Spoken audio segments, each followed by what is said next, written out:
From a moment Mr. Voldemort lost his beloved pet, Nagini, he has felt an overwhelming sense of misfortune. Observing his servants kneeling on the ground, weeping uncontrollably, the Dark Lord seethed with rage, determined to make the scoundrel who stole his pet pay with their life.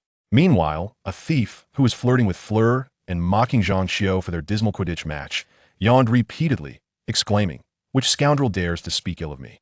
Behind my back, Chapter 1, Rebirth. Jiang Xinglong felt as though he was drowning. His eyes remained tightly shut, and his nose felt utterly blocked, rendering him unable to breathe.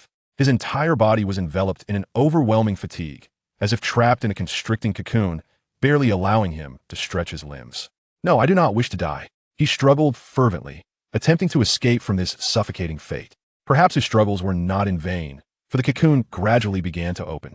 Although his eyes remained firmly closed, he sensed a glimmer of Lithia ray of light.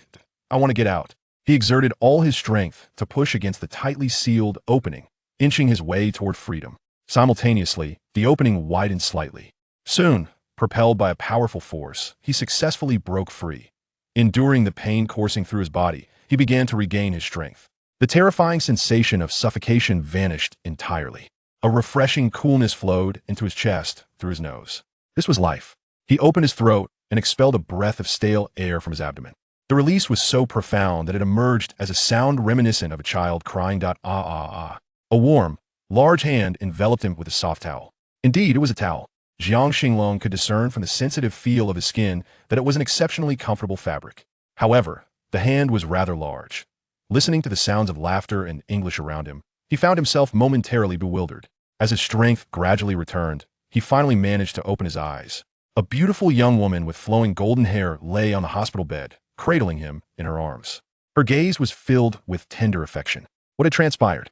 Jiang Xinglong's mind struggled to process the situation. He quickly recalled his memories. He was undergoing a nanobot implantation surgery when an emergency arose that a surge of electricity enveloped him, and he lost consciousness entirely. Beside the hospital bed stood a young, handsome man and an elderly gentleman, who appeared to be the man's father. Both were dressed in the quintessential British open-collared suits, engaged in conversation in English. Gazing into the young woman's captivating azure eyes, Jiang Xinglong's mouth fell open in astonishment, akin to a lottery winner who had just struck 5 million. His mind raced with flashes of legendary tales. He lowered his head to inspect his body, but his small frame proved uncooperative. However, he could ascertain that he was not clothed, save for the towel wrapped around him. Unable to resist the urge, he touched himself all over, relieved to find that his Italian canon was still intact. While he was uncertain of its future caliber, at the very least, he need not worry about having been born into the wrong body. "Damn it, could you speak English a bit more slowly? At least allow me to understand clearly." Although Jiang Xinglong's command of English was rather poor, years of watching American television series, aided by subtitles, enabled him to grasp a modicum of comprehension. A wave of fatigue washed over him, and gradually, he closed his eyes. His small nose inhaled the vitality in the air, while the sounds around him grew softer, eventually fading into silence. When he next awoke, it was already the dead of night. He found himself nestled in a cozy infant incubator, accompanied by 2 other infants who were blissfully asleep. 3 figures clad in black stood beside him, each wielding a slender rod, slightly thicker and longer than chopsticks, quite suitable for disciplining unruly children. Jiang Xinglong gazed curiously at these oddly dressed individuals. Their appearances were not unpleasing. That a middle-aged man wore a serious expression, while a young man made a playful face to elicit a smile from him. Jiang Xinglong stared at him as if he were a fool. A young woman, whose looks rivaled his mother's, upon noticing his awakening, could not resist planting a kiss on his cheek. XXXXXX. Well, that was still incomprehensible. Jiang Xinglong felt a surge of frustration. The middle-aged man, evidently the leader, spoke something unintelligible. The young man produced an object resembling a pocket watch in his left hand, while brandishing the rod in his right, standing before Jiang Xinglong as he chanted. Before long, a thread of blood inexplicably began to rise from Jiang Xinglong's chest, defying the laws of physics as it entered the pocket watch. His eyes widened in astonishment at this bizarre spectacle, his heart racing. The materialistic common sense of the 21st century told him he must be dreaming. Or perhaps these 3 were magicians. The young woman seemed to sense his terror. She gently tapped the rod with her right hand. A soft white light enveloped him, gently lulling him into slumber. Just before his consciousness faded, he heard a name. Jones, that must be her name. When dawn broke, he opened his eyes immediately. Thank the heavens, he was still alive. Jiang Xinglong exhaled sharply in relief. Outside the ward, a fine drizzle fell, rendering the room somewhat desolate. However, the incubator was quite comfortable, shielding him from the chill. System? Grandpa? God? Taoist ancestor?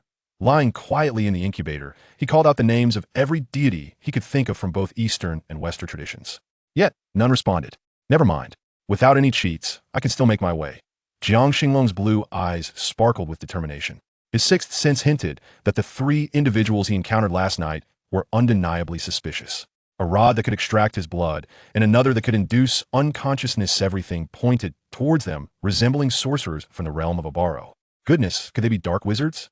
He wondered, immediately associating them with that peculiar profession.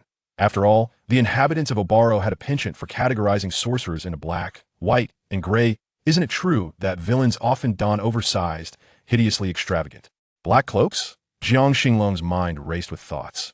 Although he could not comprehend the actions of the three individuals, the peculiar pocket watch-like object they possessed was undoubtedly suspicious. What purpose could there be in collecting his blood? In Eastern legends, blood serves as a medium for casting spells, such as malevolent curses. Yet upon recalling the trio's appearances, demeanor, and expressions, they did not seem like nefarious characters. Or perhaps in this world reminiscent of England, even villains have adopted a more refined approach to their conduct. Such a notion is plausible. Whenever a significant earthquake strikes Japan, the members of the Kuroyama group are among the first to arrive on the scene to offer aid. Their altruism puts to shame the many so-called benevolent individuals from the West. That I'm so hungry. Jiang Xinglong weakly turned his head to gaze out at the rain-soaked landscape. He felt a gnawing hunger, yet there was no one outside. After a brief internal struggle between reason and his ravenous stomach, he unhesitatingly chose the latter. Awe. The piercing cries of a child shattered the tranquility of the Wakjin town clinic. A raven-haired beauty hurriedly entered, and upon seeing Jiang Xinglong's cries, she smiled gently. She swiftly placed a bottle of prepared milk to his lips. Though it was somewhat embarrassing, Jiang Xinglong resolved to prioritize nourishment. Cradling the bottle with both hands, he drank eagerly. Once he finished, he pushed the bottle away and cast his gaze upon the stunning woman who had just appeared. This place is quite lovely. It seems to have an abundance of beautiful women. The raven-haired beauty retrieved the bottle and placed a gentle kiss on his delicate forehead. XXX. Although he could not comprehend her words, his hunger persisted, drawing his focus back to the milk bottle. This time, it appeared that the raven-haired beauty understood his intent. Chapter 2. A New Family. After consuming 2 bottles of milk, he finally felt his belly satisfied. To be able to eat is indeed a blessing. Jiang Xinglong patted his abdomen, a look of contentment gracing his features. Before long, the handsome gentleman strode in with a light step. He carefully cradled Jiang Xinglong, and then proceeded to the adjacent ward. The man did not hold him for long, as his wife eagerly took him into her arms. Jiang Xinglong had yet to come to terms with his parents in this life, opting to close his eyes and feign sleep. However, he concentrated intently on their conversation. Most of the words eluded his comprehension. The only fragments he could grasp were a few names: Alan, Catherine, Smith, William, among others. After all, the prevalence of names in the Obaluo culture far surpassed that of the East. Unsurprisingly, Alan Smith was his father, while Catherine was his mother. As for William Smith, it was likely the name they had bestowed upon him, a rather commonplace name. In English, William signifies a powerful warrior, from kings to commoners. Its usage is comparable to names such as Jack, Yong, and Fun. Yet, reflecting upon his homeland, Jiang felt a twinge of regret. If given the choice, being born in the East would have been preferable. Though Obaluo boasts commendable social welfare and lacks intense competition, achieving recognition here is arguably more arduous than in the East. The presence of aristocrats who occupy vast lands and retain the title of king underscores this reality. This society has not undergone a red transformation, resulting in severe class stagnation. The distinction between Old Europe and the New World, as denoted by their names, speaks volumes of the underlying significance. His mind flickered with images from the ward: plastic infusion tubes, the most common tools of modern medicine, a color television, albeit one with an oversized chassis. Technologically speaking, it appeared to be from the 1980s, as the early 21st century had ushered in the widespread use of LCD screens, replacing older diodes. The affordability and superior performance of these screens allowed them to permeate countless homes. Yet, a sense of bewilderment deepened within him. In a modern society featuring wizards, the script was rather perplexing. Why had these wizards sought him out? Had he somehow become embroiled in a dark magical summoning experiment? Was his arrival here the result of some extraordinary powers wielded by these individuals? Jiang Xinglong felt a tumultuous confusion brewing within. Perhaps it would be best to hasten his studies of English. However, after listening for a while, those English words felt vaguely familiar, yet their meanings eluded him. akin to a monk reciting scriptures, growing increasingly drowsy. When he awoke again, he found Catherine on the phone, still cradling him in her arms like a protective mother tiger. Her demeanor seemed quite cheerful as she chatted rapidly with her female friend on the line. Upon noticing that William had awakened, she even brought the receiver to his ear. "Hello, my little darling." Ah, that was a phrase he could comprehend. In deference to his mother, William languidly responded, "Huh." The voice on the other end erupted in joyous exclamations. "Oh my God," he responded to me. Catherine cradled him in one arm while continuing her conversation on the phone with the other. William tilted his head, observing his youthful mother animatedly discussing something. Did this conversation incur any charges? He waited for dozens of minutes, yet there was no sign of her intention to hang up. Enough was enough. William opened his mouth. "Ah." Catherine, flustered, set the phone aside and held William in a state of confusion. Fortunately, a dark-haired beauty arrived just in time. Initially, she thought he was hungry. Upon realizing otherwise, she unfurled a towel. A long-held urge was released with vigor. The dark-haired beauty swiftly adjusted her direction. Goodness! As William relieved himself, he turned his gaze towards the bottle. The dark-haired beauty promptly placed it at his lips. As she watched her son regain his tranquility, the two women exchanged astonished glances. Such a well-behaved child was a rarity indeed. He neither cried nor fussed, unless he was hungry or needed to relieve himself. My son must surely be a genius. Catherine brimmed with confidence. There is a saying that the fastest way to learn English is to immerse oneself in an all-English environment. After a fortnight in this quaint town hospital, Catherine took William home. The hospital was exchanged for a grand farm. William was uncertain whether this could be considered large by European standards, but in his previous life, their family owned merely 3 acres. The farm before him, with its castle-like structure, likely occupied over 800 square meters. It exuded a rich Baroque countryside charm, featuring intricate carvings and vibrant red brick hues. With abundant curves and elliptical spaces, the building stood approximately 3 stories tall, possibly with a 4th level, though William was unsure if it included an attic. Each floor appeared to exceed 5 meters in height from the outside, as even the rectangular, elliptical-topped windows surpassed 2 meters.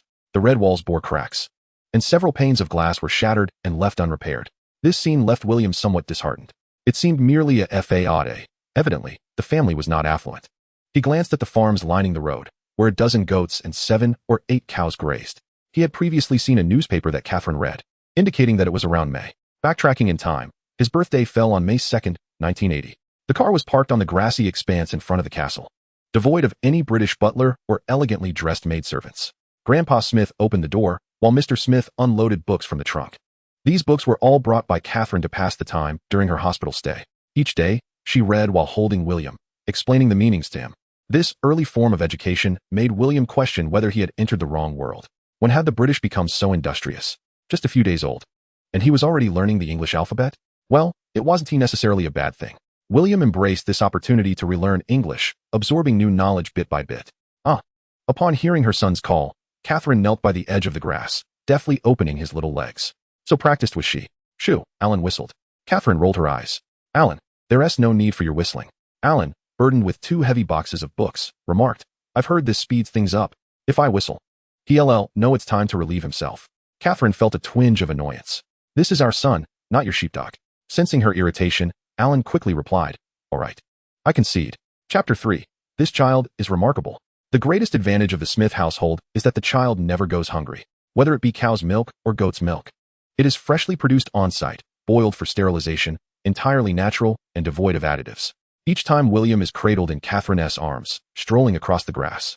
As soon as he raises a finger towards the cows, Catherine knows he is hungry again. What was once William's little dining hall has now been generously appropriated by his father, Alan. William has a hearty appetite. While typical infants might suffice with a single bottle for the morning, he now requires at least 2, approaching a staggering 2 bottles every 3 hours. Often, he wakes in the middle of the night, needing to rouse his father. Yes, it's always Alan. This fills Catherine with immense pride, believing her son has already learned to honor his mother. Alan, however, finds himself quite beleaguered. Woking Town is a quaint settlement of 100,000. Situated on the outskirts of London. Like most towns across the European continent, it remains tranquil and serene. Catherine's greatest delight each day is reading to William. On rainy days, they seek refuge indoors, amidst the rhythmic patter of raindrops seeping through the cracks, as she points to illustrations in the book and explains. When the skies are clear, they venture to the fields, sitting on a stone bench that has stood for centuries, basking in the sun while indulging in literature. As for Alan, his pursuits are limited to horseback riding, hunting, or wandering about. William soon realized his peculiarities. More accurately, he became aware of the uniqueness of his body. A newborn, capable of hearing the playful scuffles of children outside the room, undoubtedly possessed extraordinary hearing. The sounds of mice gnawing at night were audible to him, which seemed rather excessive. Even though the three cloaked figures that night had made little noise, their breathing had stirred him awake. His eyesight was equally impressive. For instance, at this moment, a rabbit was stealthily nibbling on the fresh grass cultivated by the smiths in the distance. He could even discern the rabbit's tiny teeth and the quivering of its whiskers. The precision of his vision reminded him of the legendary eagle's sight. Capable of spotting a mouse or rabbit from several kilometers above, he believed his visual prowess rivaled that of an eagle, perhaps even surpassing it. Gazing at the gray rabbit, he was reminded of the taste of rabbit meat. William's mouth felt dry. Having gone a month without meat, he was indeed craving it. A kilometer away, a mouse was lurking by the stream, presumably in search of food. However, the Smith farm primarily focuses on livestock, with crops like wheat cultivated mainly for personal consumption and animal husbandry. The family granary stands as one of the most secure places on the property. The specially crafted steel plates on the third floor effectively mitigate issues related to humidity. The incessant rain of England is the bane of all farmers, as an excessively damp environment can easily lead to crop mold. The neighbors of the Smiths likely subsist on grass alone. In June, the temperature in England hovers around 18 degrees Celsius, which is quite pleasant. William recalls his hometown, where June marks the onset of summer, and by July, air conditioning becomes a necessity. Yet here, air conditioning units are scarcely seen. Instead, the locals predominantly rely on heating devices, which are seldom utilized. The fireplace is their preferred source of warmth, serving as a common gathering spot for conversation and television watching. Belonging to a temperate maritime climate, England enjoys a spring-like atmosphere year-round, reminiscent of Kunming, making it highly suitable for pastoral activities, albeit with a bit more rainfall. William looks up, sensing that rain is imminent. William, he hears his mother, Catherine, call. Noticing his gaze fixed upon the sky, she pauses her teaching, persistently encouraging him to call for her. William would naturally comply, but the timing feels inappropriate. Children typically begin to speak after their first year, with few prodigies managing to articulate words by 10 months while demonstrating a basic understanding. A 1-month-old child uttering words is not a genius, but rather an anomaly. Such a prodigy would be destined for a cross. In Wokingham, there stands a church where his grandfather is a regular patron. Every weekend, the entire Smith family attends services. While there is no evidence that the minister can summon any divine light, one cannot discount the possibility of hidden knights of the temple. For the sake of his own well-being, William resolutely remained silent. His small hands grasped the pages of a book, attempting to turn them, prompting Catherine to comply. After half an hour of storytelling, the sky indeed begins to darken, and a chill wind rises. Curse it, rain is on the horizon again. Catherine lifts William from the stone bench, and as he stretches out his hands, a cool breeze slips through his fingers.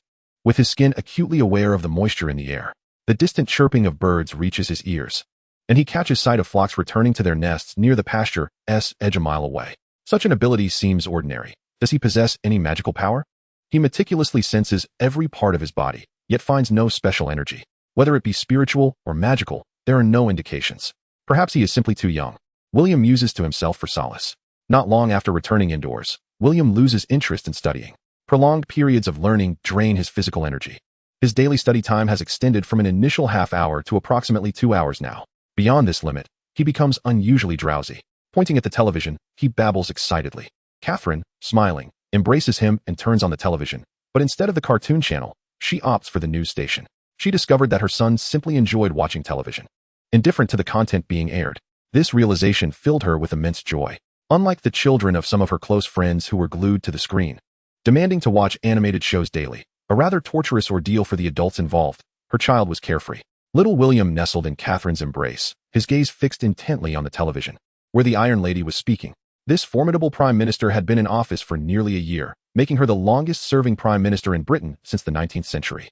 The Iron Lady was delivering a speech on the latest fiscal policies. However, William's confusion only deepened, shrouded in an ever-thickening fog. The resolute female politician remained steadfast, and the technological advancements showcased in the news aligned perfectly with the era's development. It was a world strikingly similar to his own understanding, yet imbued with unfathomable power. At least his 5 senses were clear and precise. A realm akin to his memories, yet inhabited by extraordinary entities. Who were those figures in dark robes? Why were they seeking him? Did anyone know of their existence? Were governments truly oblivious to it all? Chapter 4, The Mysterious Sword. The door creaked open. Hey, Alan. See you tomorrow. CLO, see you. William was quite averse to the smell of alcohol, and even more so to drunkenness. In response, he flailed his limbs and let out a shrill cry. Catherine, Holding William, stepped back a few paces and, ensuring he had calmed down, shouted at Alan, "Alan, stay away from my son." Alan, holding a few toys, looked quite aggrieved. "Dear, I merely wanted to give him a few toys." Catherine scoffed. "William was watching television just fine, and then you came along and made him cry." Alan waved the doll in his hand, but William paid him no mind. His eyes still glued to the screen, as if the Iron Lady's fiscal address was far more captivating than any doll. Disheartened, Alan conceded, "All right, I was wrong. My son doesn't fancy toys that girls typically like." Catherine corrected him, "It's the alcohol. He doesn't like the smell of it on you." Alan's lips twitched in a forced smile. "What man doesn't drink? Dear, he'll understand when he grows up." Catherine shot her husband a disapproving glare, clearly displeased with his words. No mother relishes the sight of her husband inebriated, nor does she wish for him to lead their son astray. Alan had no choice but to surrender, swiftly retreating to the upstairs bathroom for a shower, lest he find himself unable to sleep that night. Warm water cascaded from the shower head as he lathered soap over his body, contemplating the toys. How could a child not like dolls? Suddenly, a thought struck him. Perhaps he would enjoy that particular item. Where had he placed it? Was it in the attic? The following morning, after rising, Alan made his way to the attic. "What is Alan up to?" William's grandfather inquired, biting into a piece of bread while seated on the sofa in front of the fireplace in the dining area. Catherine laid down her fork and remarked that he had mentioned wanting to find his favorite toy. William, obediently perched on Catherine's lap, sipped from a bottle of milk, his eyes green with envy as he gazed at the beef on the dining table. Alas, his milk teeth had yet to emerge. He was unable to indulge in meat, let alone even millet porridge. As for toys, the old man shook his head, lamenting that his own toys had long since decayed. Catherine cheerfully stated that William needed no toys, for he delighted in reading and watching television. She lowered her head and gently caressed William's little face. William twisted his head away, raising his hand to push the bothersome hand aside. The child's exasperated sounds elicited hearty laughter from Catherine, and even the old man couldn't help but smile. After finishing 2 bottles of milk, William found himself idle, his eyes wandering to the newspaper in Catherine's hands. He recognized most of the English words, though he could not read them. Instead, he read by skipping around, occasionally glancing at the pictures. It was only when the bread had thoroughly cooled that Alan descended the winding staircase. "William, look at what this is," Alan exclaimed, proudly holding aloft a cross sword. William gazed curiously at the short sword in his hands. This sword was entirely unlike a conventional iron blade. It was quite small, with a blade merely a few centimeters wide and half a meter long. It resembled not the sword of a knight, but rather a child's toy. The hilt was adorned with 2 red gemstones, while the center featured the head of a badger, intricately carved to lifelike perfection. Catherine, eyeing the short sword in Alan's possession, scolded, "Alan, have you lost your mind? Are you intending to let an infant play with a sharp steel sword?" Alan, with a charming smile, replied, "My dear, I am merely showing it to him." However, William could sense the sword's uniqueness. From the moment he laid eyes on it, his blood seemed to quicken, as if a strange calling resonated deep within him, as though this sword were destined for him alone. "Ah!" William exerted all his strength to open his hands and called out to Alan. Alan laughed heartily. "My dear, look, our son adores this gift. He is sure to become a formidable warrior." Alan sat beside Catherine, allowing William to grasp the exquisite scabbard of the short sword. The scabbard was crafted from a special material resembling leather. William squeezed it tightly, feeling its texture akin to cowhide. As he held the scabbard, a warm sensation began to flow steadily from it into his palm. He gazed wide-eyed at the scabbard, noticing that the intricate patterns upon it seemed to emit a faint glow. Strangely, neither Catherine nor Alan seemed to notice this conspicuous display. Did this radiance truly exist? William blinked, confirming that his eyes were not deceiving him. Meanwhile, the warmth continued to surge into his body from his palm. The 2 gemstones on the scabbard sparkled brightly, evoking an extraordinary sense of familiarity within him, as though he had possessed it for countless years. What a peculiar sensation. "Ha ha, my dear, look, our son is entranced," Alan mumbled through a mouthful of bread. Catherine looked down at her son, who was gripping the scabbard tightly, though the other end remained in Alan's grasp. As Alan held a loaf of bread in one hand and the hilt of a sword in the other, he pondered the idea of perhaps purchasing a knightly toy for him. Catherine considered this suggestion and nodded in agreement, recognizing that it was certainly preferable to those fabric dolls. The shield symbolized that the Smith family rose to prominence through martial prowess, while the grizzly bear represented the valor of the family's founder. This lineage could be traced back to the French aristocracy, as the royal family originally hailed from France. In 1066, Duke William of Normandy conquered England, bringing with him the blood of French nobility. However, the period of fervor was fleeting, ceasing after merely a few minutes. William released his grip, his mind racing with thoughts. The Smith family was undoubtedly a diminished noble lineage, possessing only a singular shield, which hardly qualified them as a prominent family. Nevertheless, The fact that they had once acquired land within 30 kilometers of London indicated that the Smiths were once quite close to royalty or the grand nobility of Britain. Unfortunately, William had little acquaintance with these distant isles. He had known a bit in his youth, but the passage of 70 years had dulled his memories considerably. Chapter 5. The terrifying man who could obliterate a street. In the days that followed, whenever he had a moment to spare, William would handle the enigmatic sword for several minutes. Although he was unaware of the purpose of the warmth emanating from it, he could distinctly feel a surge of vitality coursing through him. His study sessions had extended from 2 to 4 hours, and his appetite had also increased dramatically. He now consumed 64 bottles of milk a day, doubling his previous intake, which left his family concerned about his digestive health. Catherine took him to a private hospital in London for an examination, where the results revealed that the child was extraordinarily healthy. In fact, William's physique was remarkably robust. At just 4 months of age, he was already capable of holding a full bottle of milk weighing 300 grams. Huh, my dear. I told you William is in excellent health, Alan exclaimed, seemingly forgetting his earlier worries. The more he ate, the more he thrived. He was like a little strong man. William grasped the bottle, sipping the milk through the straw with great care. His calm demeanor astounded the female doctor, especially as he remained unperturbed during blood tests. Curiously observing the needle instead, this brave and serene little boy was indeed quite endearing. Upon returning home, Catherine allowed William to sit on the sofa independently for the first time. She then switched on the television to the news channel and casually picked up a newspaper from the coffee table. After a mere 10 minutes, William, still clutching the bottle, was engrossed in the television. Half an hour later, he set the empty bottle aside, reclining against the sofa and lazily watching the news. After the financial segment concluded, an urgent news report interrupted the broadcast. The station reported that earlier that morning, the streets of Oxford had been subjected to a perilous attack. Criminals had employed high-grade explosives and detonated an underground gas line, resulting in the upheaval of the entire street. The shockwave from the explosion had significantly impacted the buildings lining both sides of the street. Thankfully, at that moment, the nearby residents were all at work. The suspect, Sirius Black, was apprehended at the scene.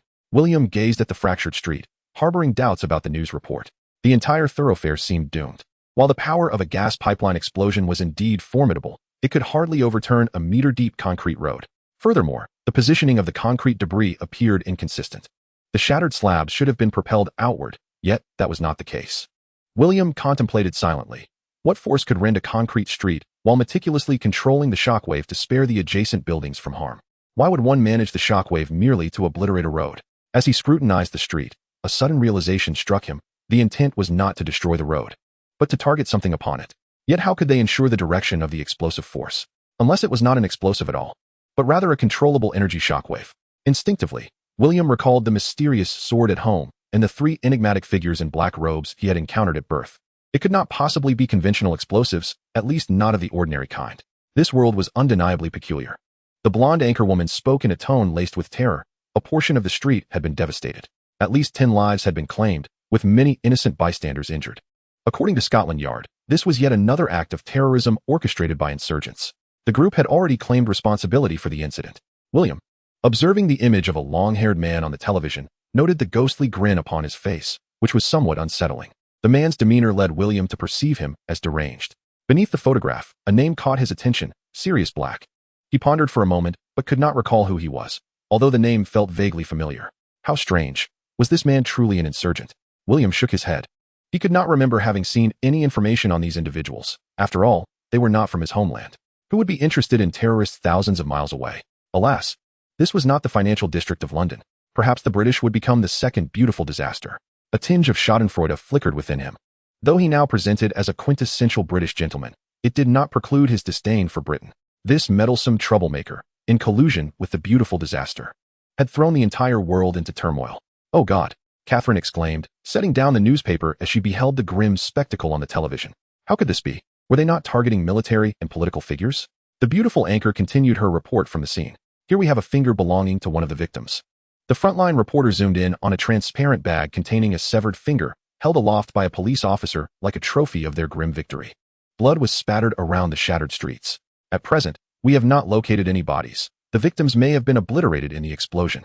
The inspector's expression was grave, his tone sorrowful. Yet William noticed something unsettling in the officer's gaze, a spark of abnormality that betrayed a loss of human vitality.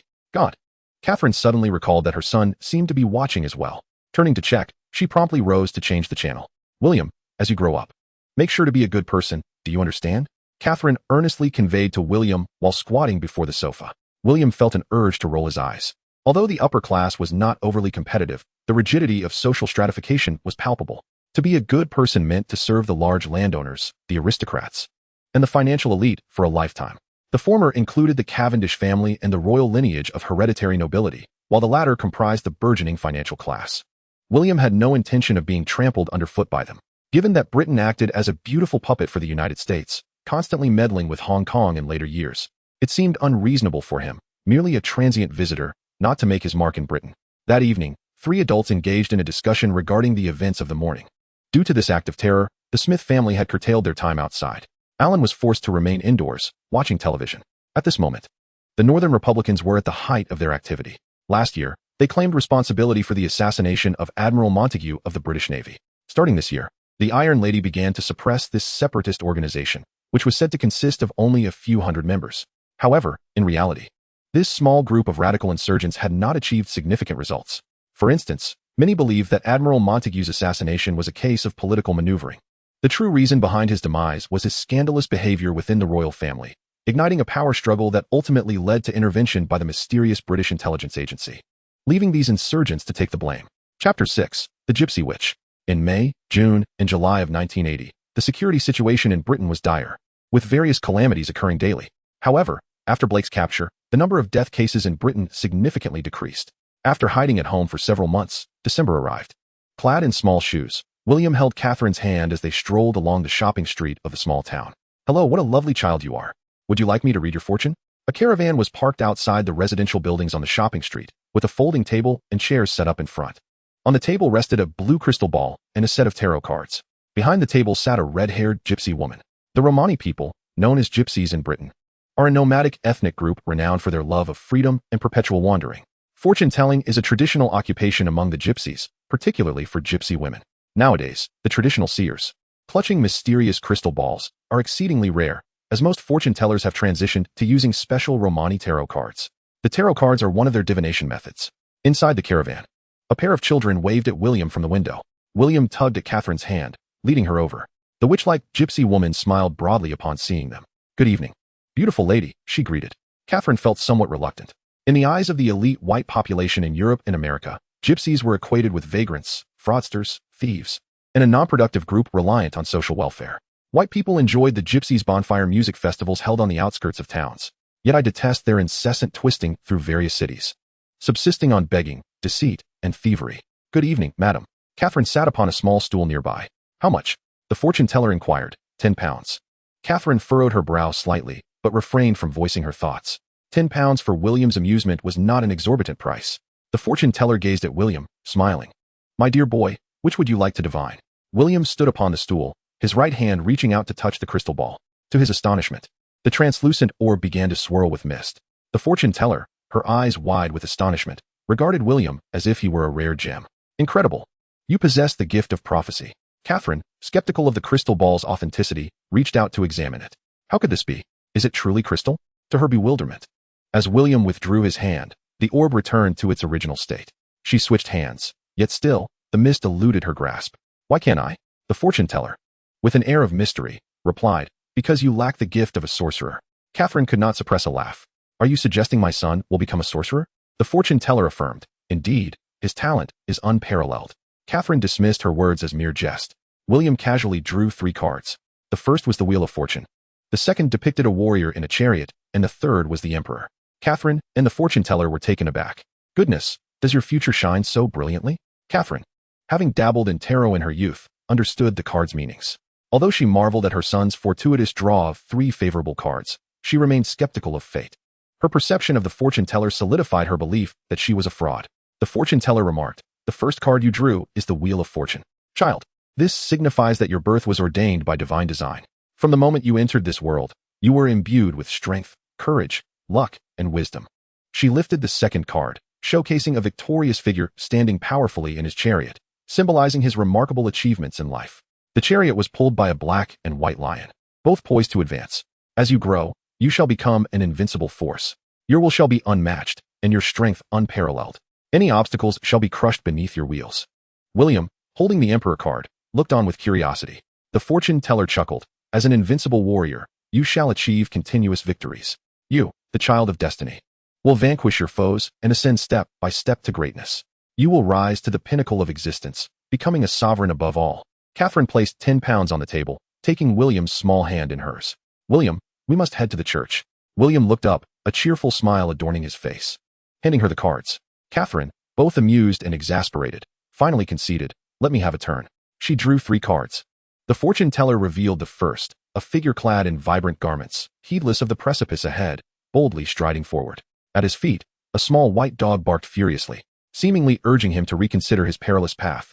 Yet the fool maintained a look of exuberance, gazing into the distant sky rather than the imminent cliff before him.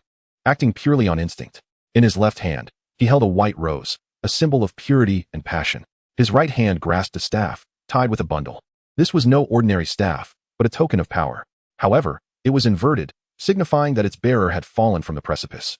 The female diviner turned over a second card. An angel sounded a trumpet, granting redemption to the deceased who heard its melody. She cast a sympathetic glance at Catherine, who remained impassive. The diviner revealed a third card. With her right hand raised high, the golden-haired queen radiated vitality. Catherine coolly inquired, pray tell. The diviner replied with a smile, the first card is the Fool. This indicates that although you hail from a noble lineage, you are distinct, unconventional, pursuing novel dreams, daring to take risks, and yearning for freedom. You must belong to a prominent family in London, destined to bask in glory, power, and wealth. Yet, for the sake of love, you have stubbornly come here, leading you to face judgment in the future. The diviner sighed, though your previous choices were misguided. And you have plummeted from the cliff, soon you shall be resurrected. The angel has redeemed you. She turned her gaze to William, who stood quietly on his stool. The glory of God shines upon you. You shall soar from the cliff, embarking anew on your endeavors and relationships. She nudged the queen card forward. Catherine frowned. Who sent you? The diviner chuckled. It is fate, madam. No one can dictate my steps. I heed only the designs of destiny. Chapter 7. The Activated Nanoguardians. Catherine scrutinized the diviner closely, leaving behind 10 pounds. William descended from the stool, casually grasping the crystal ball in his hand. The clouds within it shifted incessantly. He leaned in closely, his small face nearly touching its surface. Taking a breath, he innocently attempted to interact with the crystal ball.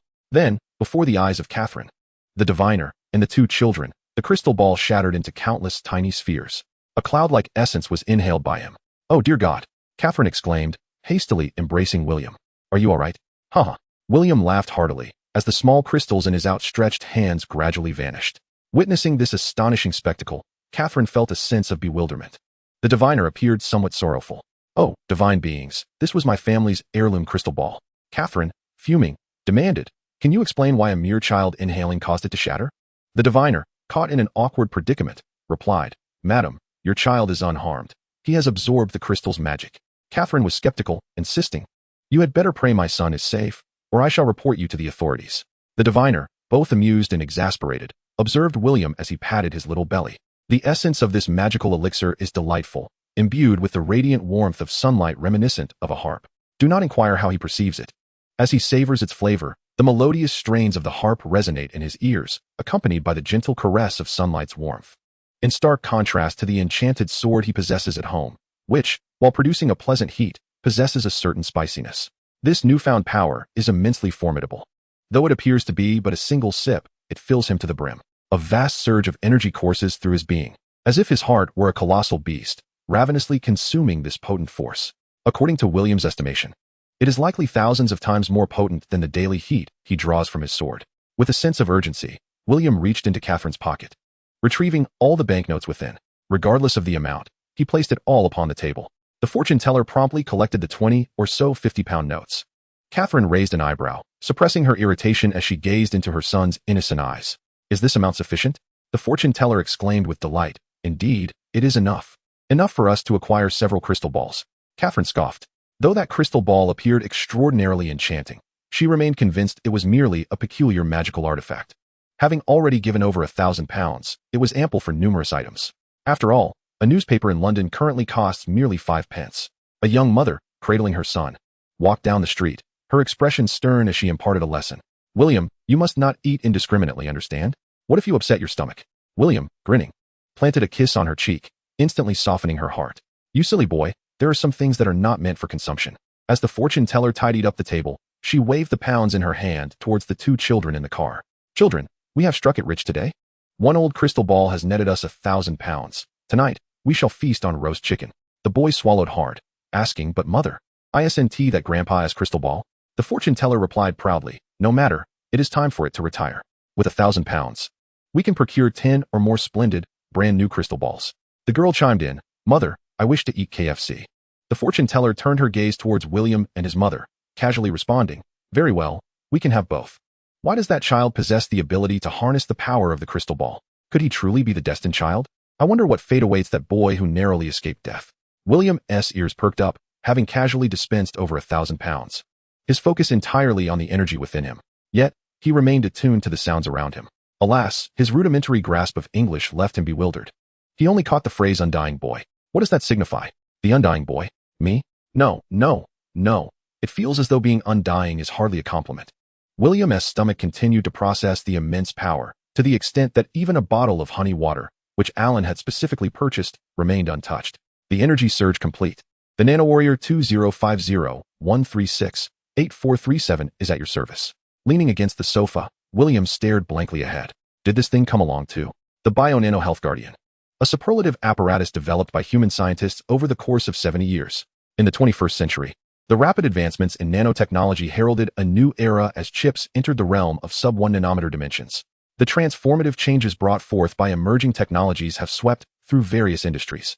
The concept of nanorobots, proposed in the 1980s to eradicate viruses and bacteria from the human body, has gradually transitioned from mere scientific fantasy to tangible reality.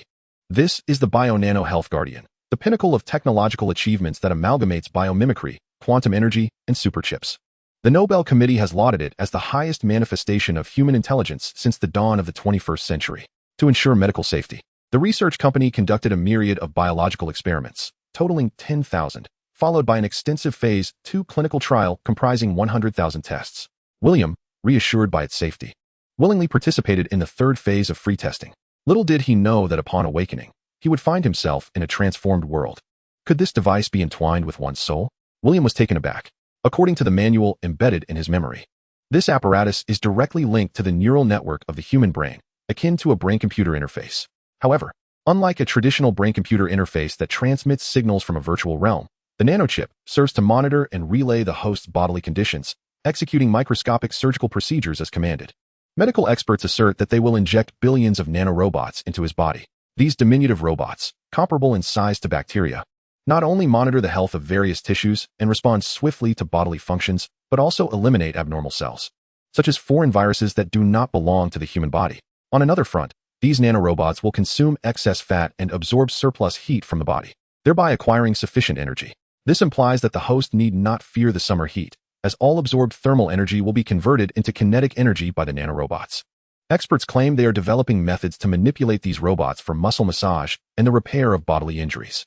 However, William remained skeptical.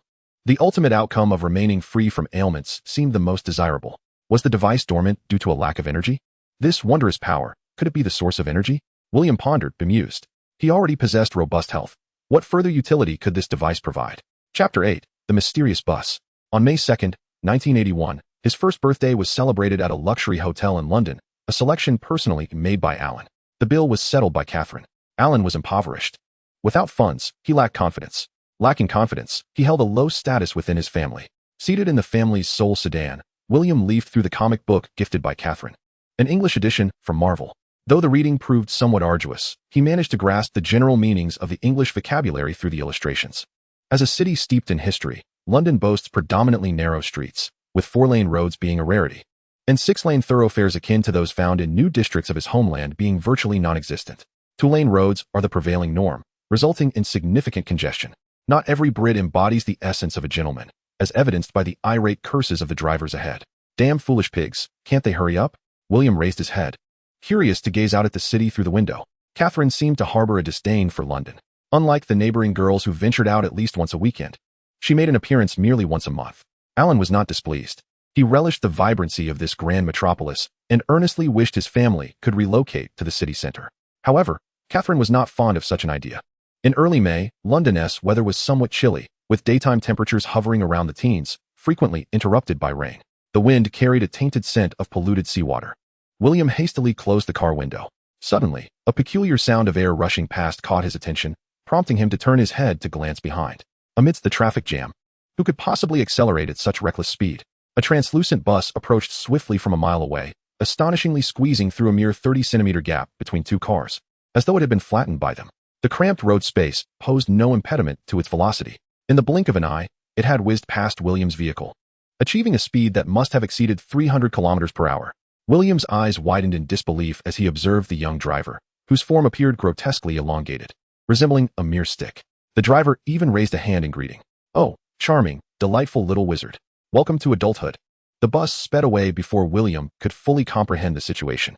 Inside, 3 cloaked passengers were present. One clung to the railing, another screamed, while the third was only visible by their feet, their lower half seemingly collapsed within the vehicle. A ghostly automobile? William shook his head. There was a cemetery in Woking Town where he had visited multiple times with his family to pay respects to his grandmother.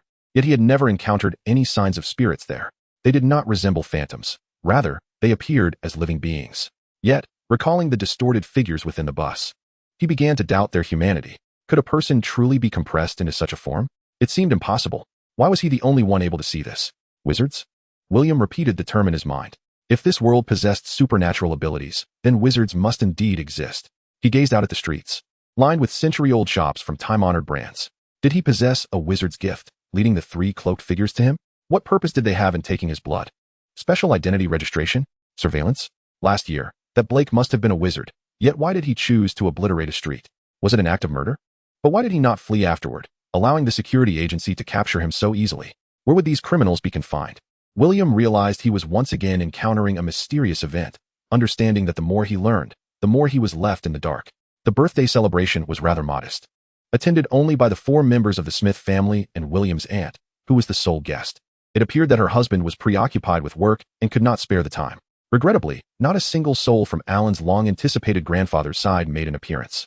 The spacious room felt remarkably desolate. William, however, paid no heed to such trivialities. He was confident in his uniqueness and believed that he could rise to prominence through his own abilities. The tarot cards from that enigmatic gypsy, which may have exaggerated his potential, yet they indicated a head start over the average individual. As he maintained an exceptionally disciplined lifestyle and study routine, William could not fathom how he could ever fall short compared to others. Once again, he caught sight of the ghostly bus, which this time was also departing from the city center toward the outskirts. This bus moved at an astonishing speed, rivaling that of an aircraft, and the sound it made as it cleaved through the air was distinctive, reminiscent of a ghost's wailing. Naturally, a regular person would dismiss it as merely the sound of the wind. On board, in addition to the driver and the ticket collector, there was a striking sorceress. It was her. William gazed at the witch seated within the bus, his extraordinary vision akin to that of an eagle, allowing him to perceive the scene inside with clarity. Her expression was remarkably serene, in stark contrast to the exuberant young male driver and the neurotic ticket collector. Noticing the curious gaze of a little boy in the car ahead, the sorceress offered a gentle smile. Did she not recognize me? William was convinced that this mysterious witch had not identified him. If she had been following him for an extended period, she would not have appeared on this bus, nor would she have made a point to greet him. Her lack of recognition was evident in the friendly smile she bestowed upon the unfamiliar child, indicating that she was not a designated observer. Perhaps she was on some kind of mission to assess and document extraordinary infants? Leaning back in his seat, a warm current flowed through William's body. Under the influence of his consciousness, this unique energy was remarkably supple. After half a year of nurturing, the once barely perceptible force had gradually intensified. However, the magical sword seemed to have exhausted its energy. William had treated it like a mere toy, leaving it in Catherine's study. In a modern society infused with superpowers, one might wonder if those at the pinnacle of power were orchestrating it all. He maliciously mused. Is that why the tarot cards predicted that I would one day become an emperor? I am oblivious to the identity of my adversaries, alas. Congratulations to those unfortunate souls. London lies a mere few dozen kilometers from Woking. A car could typically reach there in half an hour. Shortly after returning home, Alan excused himself under the pretext of visiting a neighbor. Catherine sighed and set aside the management book she had just picked up, glancing down at her son, who was engrossed in reading comics on the sofa. William was thoroughly captivated by the budding romance between Iron Man and the Wasp. The Marvel character Iron Man is indeed a true man of steel, having interacted with a host of beautiful women, including a female scientist, Agent Hill, and the She-Hulk. William, don't grow up to be like your father, Catherine remarked. William looked up at her, responding with an affirmative nod. Chapter 9. Swords in the Rain. The flick of a finger.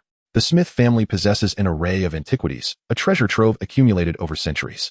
The collection is remarkably diverse, a testament to the bygone era of the British Empire, which once commanded the seas and looted treasures from around the globe. The soldiers of that time often sold the spoils at meager prices, with only a select few kept as cherished possessions. William remained uncertain whether the artifacts in the Smith household were purchased or obtained through the shameful acts of invasion. However, after perusing the family history, he leans towards the notion of acquisition, for the Smith lineage had long been singular, unable to bear the peril of losing a descendant in battle. In the attic, he discovered a statue of Quetzalcoatl from South America, albeit in bronze, for had it been made of gold, its collectible value would have soared. Among the eclectic assortment were a copper plate from Persia, a stone sculpture from Greece, a statue of Buddha from India, and a short sword from Japan. He also found blue and white porcelain and bamboo scrolls from the East, though the porcelain lacked the prestige of renowned Jingdejun ceramics. These relatively inconsequential antiques filled his small room, transforming his bedroom into a miniature international antiquities exhibition. He combed through the attic and cellar in search of more treasures, particularly the Smith family sword. William yearned for the guidance of an elderly figure possessing a magical ring, yet despite his searches through the rings, bottles, and jars of the Smith collection, his wish remained unfulfilled. The elusive ring capable of housing a soul is not easily obtained. He also pondered the existence of a dark-robed wizard, but Catherine was ever vigilant. The moment he strayed from her sight, she would promptly redirect him. The family's farm, castle, and the church in Woking Town constituted the entirety of William's world. Lacking a suitable mentor, he was left to explore the flow of energy within his own body. Remarkably, he stumbled upon a breakthrough. April of 1982 was particularly rainy in Woking Town. The ancient castle, standing for over 4 centuries, was in commendable condition, aside from some drafts and leaks. The Smiths occupied the second floor, with guest rooms on the third and the attic filled with wooden basins and barrels, which he preferred not to concern himself with. Standing beneath the eaves of the grand hall's back door, the rain cascaded in a line, creating a rhythmic patter around him. Catherine was engrossed in the television, where reports on the Iron Lady's economic reforms were being aired. The post-war British economy had faltered, and the past 2 years had seen it ravaged by the second oil crisis, plunging the nation into an unprecedented economic turmoil. The Iron Lady rose to power on the back of reform, which, coupled with extensive privatization and cuts to social welfare, incited widespread strikes across Britain. While standing under the eaves, William flicked his right hand, sending droplets of water flying. Each droplet, upon impact, did not simply shatter but was enveloped by a silvery force, transforming into a water arrow. This translucent silver arrow struck with unerring precision, piercing a branch of the oak tree in the backyard 10 meters away. With each flick of the fingers, each jet of water inevitably pierces a branch. The oak tree is a robust specimen capable of flourishing abundantly. This tree is quite prevalent in Obolo, and it is rumored that the world tree is an oak. Its appearance resembles that of a colossal cotton candy, albeit one of vibrant green hue. Take, for instance, the oak before us, seemingly only wide enough for a single embrace, yet soaring beyond 10 meters in height. Its lush branches sprawling to cover a diameter exceeding 30 meters. Were it not for Catherine sealing the window of William's small house, he could have easily climbed up this grand tree by clinging to its branches just outside the window. A typical household planting an oak in their backyard would find it nearly enveloping their entire abode. To the British, the oak embodies vitality and wisdom. In Western mythology, the Druids are synonymous with the sage oak. However, this particular oak has fallen victim to misfortune. For the past year, whenever it rains, William has taken to tormenting it. The verdant, sturdy branches bear witness to his misdeeds, adorned with thousands of tiny holes the size of a pinky finger. Fortunately, his aim has improved considerably of late. Damn. The creek has swelled. William halted his daily training regimen. William, don't play outside. Go into the house, Catherine admonished. Heavens. Does she not realize this could easily lead to a cold? William replied, Father, I shan't fall ill. I have angels to protect me. As Alan approached, William eagerly inquired, Father, where are the fish? I wish to savor fish soup and fish meat. Alan hurried over, carrying an empty fish basket and a net. Upon hearing William's words, his cold, rain-soaked hand squeezed the boy's cheek firmly. Fear not, my dear. I shall head to town shortly to procure fish for you.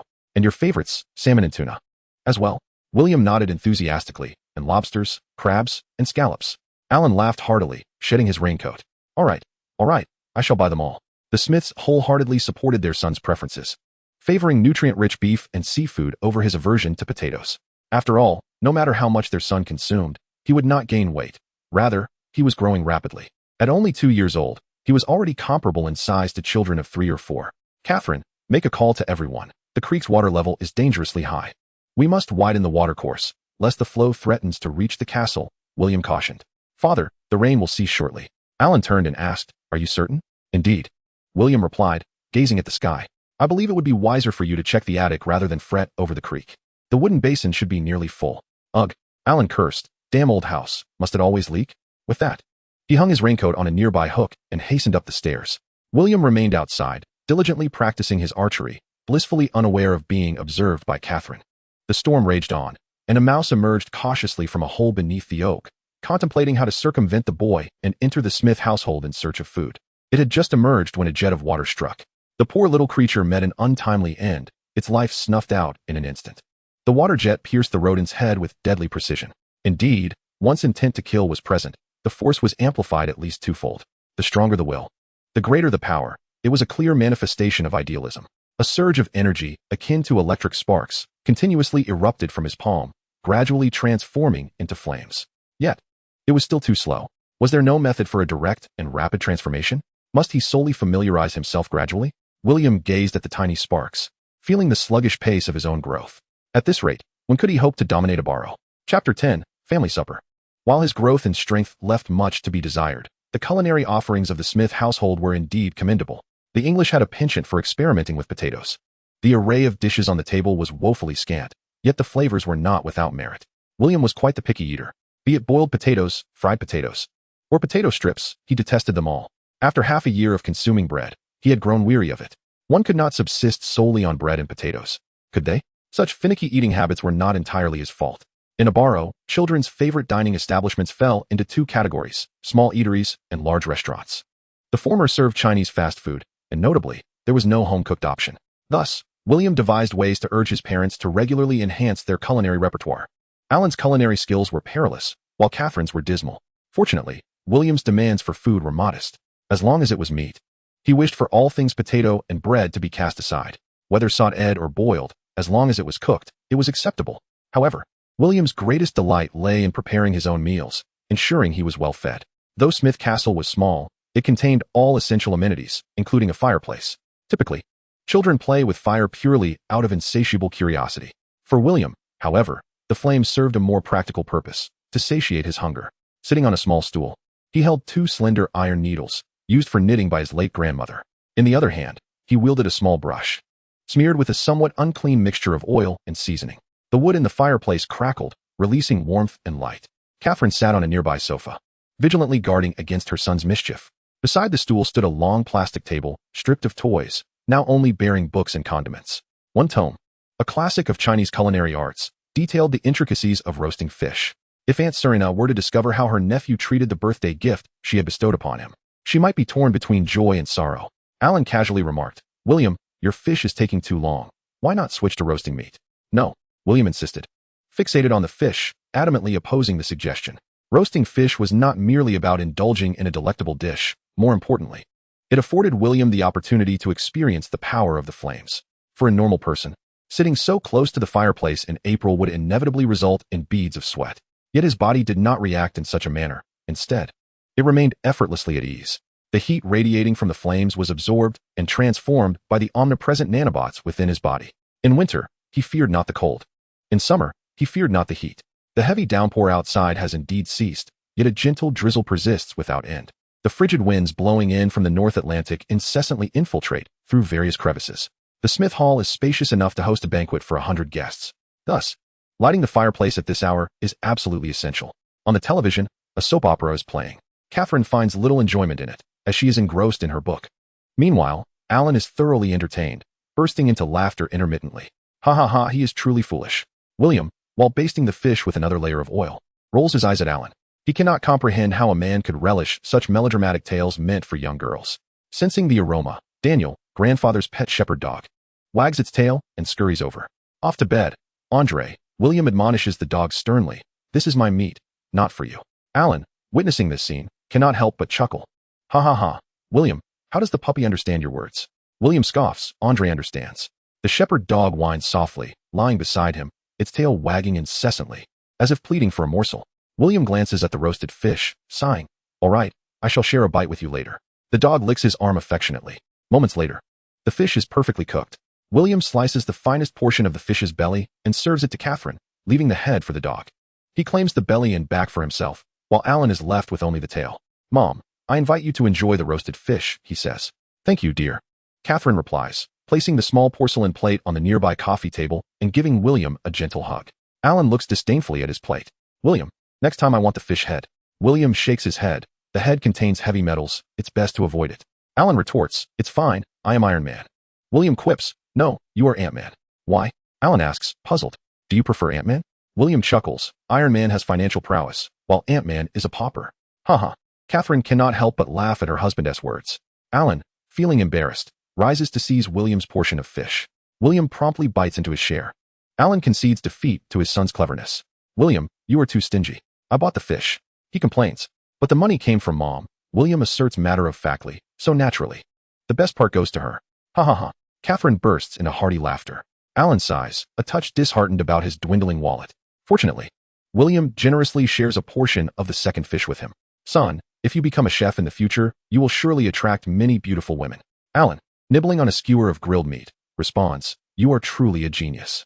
William glances at the book beside him and remarks, just follow what the book says. Next time, let us buy some crispy bones. He licks his lips, expressing, I want to try everything. He fondly reminisces about the night market back home. Compared to this, the restaurants in Wokingham should be closed for business. The exceedingly unpalatable British cuisine, characterized by its monotonous seasonings and wasteful barbecues, certainly explains the thriving popularity of KFC in Europe. Chinese restaurants, being the predominant sector for the Chinese community, occupy a staggering 70 to 90 of their employment opportunities. While KFC flourishes in the East, it is the Chinese culinary establishments that overwhelmingly surpass these fast food chains in the West, albeit lacking in franchise chains.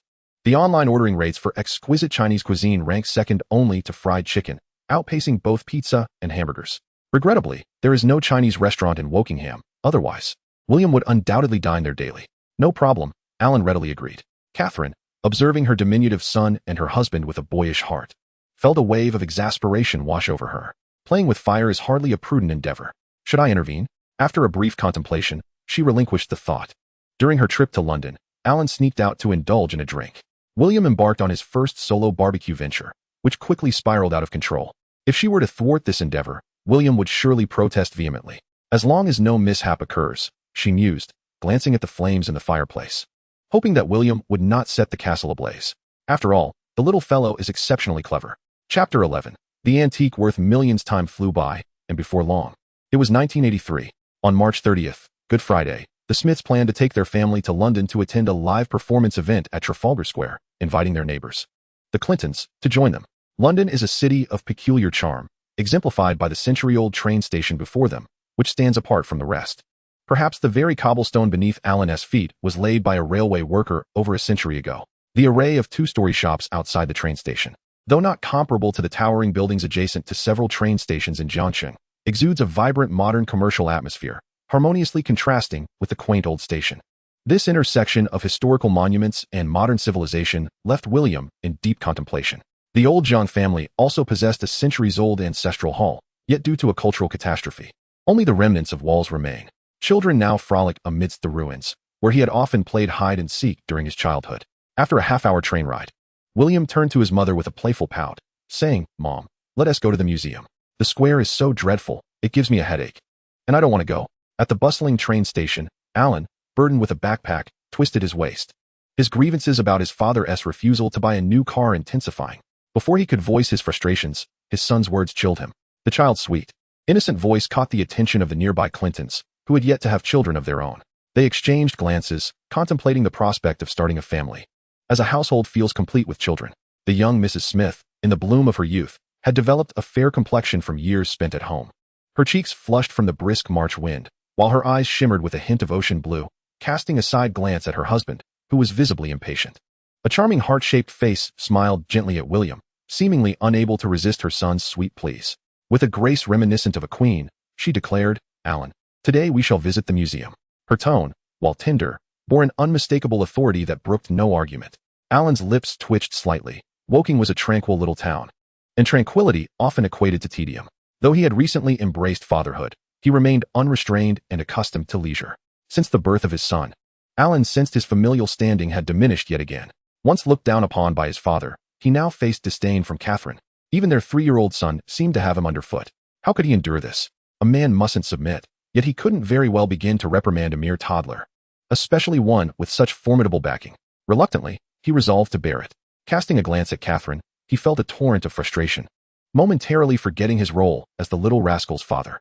With a shift in strategy, he turned to the cherubic William in Catherine's arms and said warmly, "My dear, the museum is filled with silent, ancient relics. How could it possibly compare to the merriment of Trafalgar Square? There are so many little friends there. Don't you wish to join them?" Alan's voice was deep and resonant, akin to a wolf in grandmother's clothing, laced with a seductive charm. Catherine shot him a disapproving glance and retorted, "Alan, when have you ever seen William enjoy playing with other children? He prefers comics, books, even newspapers and magazines. You ought to spend less time gallivanting and pay more attention to your son. He is a genius." Alan felt a wave of embarrassment wash over him as his wife chastised him in front of friends. Maintaining composure, he could only respond with earnestness. Normal children thrive in lively environments. William's excessive quietude is concerning. "Catherine, if you choose to visit the museum, we shall have to part ways." Kirk Clinton, their friend and neighbor, mentioned that to Alan, the prospect of heading to the square for a drink seemed salvageable. Yet his wife's response made him wish for a secluded spot to weep. "Very well, let us reconvene at the station at 5, he said, finding the overcast sky particularly irksome, reminiscent of a troublesome child's face. The London Museum, which officially opened in 1976, comprises several large museums, housing a wealth of national treasures, including ancient artifacts plundered from Asia, Egypt, Greece, and the Americas. During their inaugural visit to the museum, William threw a typical child's tantrum, prompting the Smiths to venture to the British Museum's East Asian Art Gallery instead. After a brief tour, William's eyes landed on the dragon head from the renowned 12 zodiac heads of his homeland, stirring a complex mix of emotions within him. Young and handsome, William was a patriot at heart, once aspiring to protect his homeland, though he lacked the physical prowess to pass the fitness test. Nearby, a British couple engaged in a serious discussion about Eastern culture, leaving William feeling an urge to express his frustration.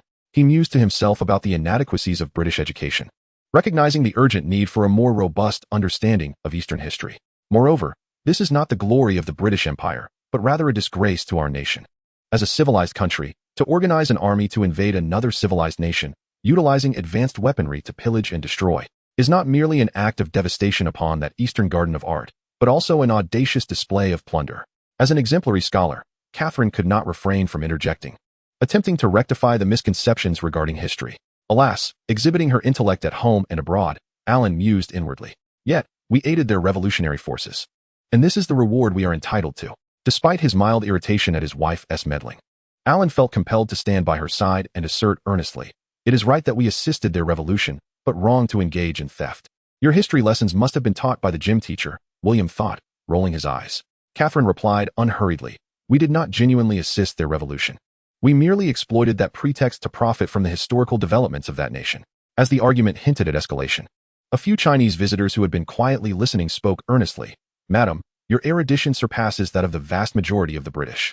The Anglo-French invasion brought untold disasters and death to my homeland. The artifacts in this Eastern cultural hall echo with the cries of countless tormented souls. Who can one blame for their own weakness? If you were formidable, you could also come to Britain."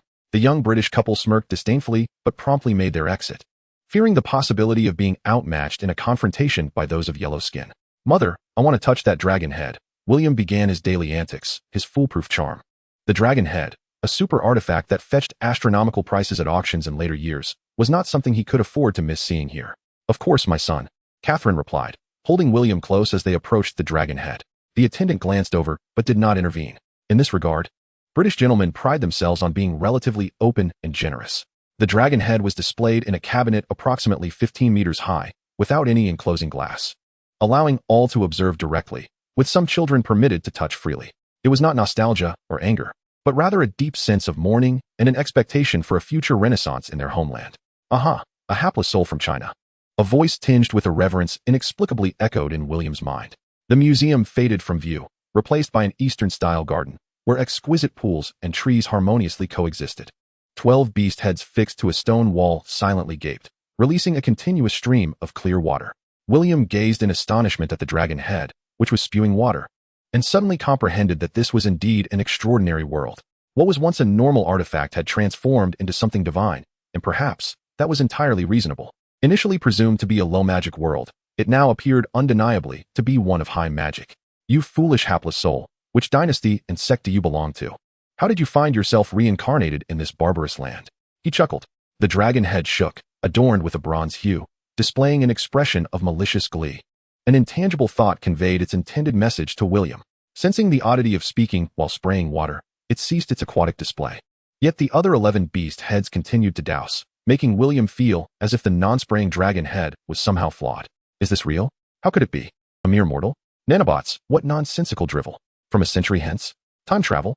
Remarkably, still alive and reborn. Why did the Dragon Lord not possess such fortuity? A commoner reincarnated, yet retaining past memories? Surely, you must be of the Li lineage? Not of the Li then? A descendant of Jiangxia? Bah! Why would the Taoist patriarch take such an interest? Where's the justice in that? While inquiring, the dragon head probed William's thoughts, muttering to itself. William felt the image of the dragon head in his mind shatter, revealing a lewd, foul-mouthed rogue instead. Who, he wondered, had nurtured such a rascally dragon? He reluctantly forgave this wretched creature. A normal individual, faced with such a situation, would have succumbed to madness, becoming a jaded scoundrel. What did that signify? Well, indeed, he conceded. So, you possess the ability to cultivate and can hear my heart's voice? He ventured, intrigued by this extraordinary artifact that seemed to see through his origins. He stomped his feet on the water's surface, creating splashes that felt astonishingly real. Unable to resist, he bit his finger, feeling nothing. It was indeed a realm akin to virtual reality, yet, he was uncertain if it was his own consciousness or that of the dragon head. The dragon head cackled. I do not cultivate, but I comprehend the essence of cultivation, and I shall not impart it to you, ha. It seemed to anticipate William's thoughts, dispelling all his hopeful conjectures with a roguish demeanor. William pierced through the dragon's facade, exposing its secret. Nonsense. I am a celestial being of royal descent, enlightened by the sages of the three teachings. What need have I for cultivation? I am here to observe the monkeys, not the other way around. The dragon head retorted. Flustered. Do you know where one might cultivate? As a fellow countryman, I beseech you to share, William asked, knowing he could not deceive the dragon head. Ah, of course. The dragon lord knows. However, you currently lack the Yanhuang bloodline. They would surely reject you, even if your physical form possesses remarkable potential for cultivation. To have reached this stage after 3 years of haphazard practice is commendable, yet ultimately futile. Ha. The dragon head relished its mockery, causing William to feel slightly irked. Annoyed? Come and strike me. Ha. The dragon head boasted, prompting William to roll his eyes. Is there, perchance, a place for cultivation in England, my lord? William pressed on, undeterred by the dragon head's previous remarks. There exists a decrepit magic school, led by an ancient wizard. However, should you attend, it's highly likely that the faculty would seize you to extract your secrets. Not to mention, that nanobot. How utterly fascinating. The ability to reincarnate is a truly remarkable artifact.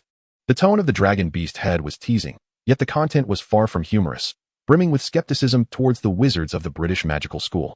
Abruptly raising his voice to intimidate William, he exclaimed, You unfortunate soul, whether you are truly fortunate or merely cursed remains to be seen.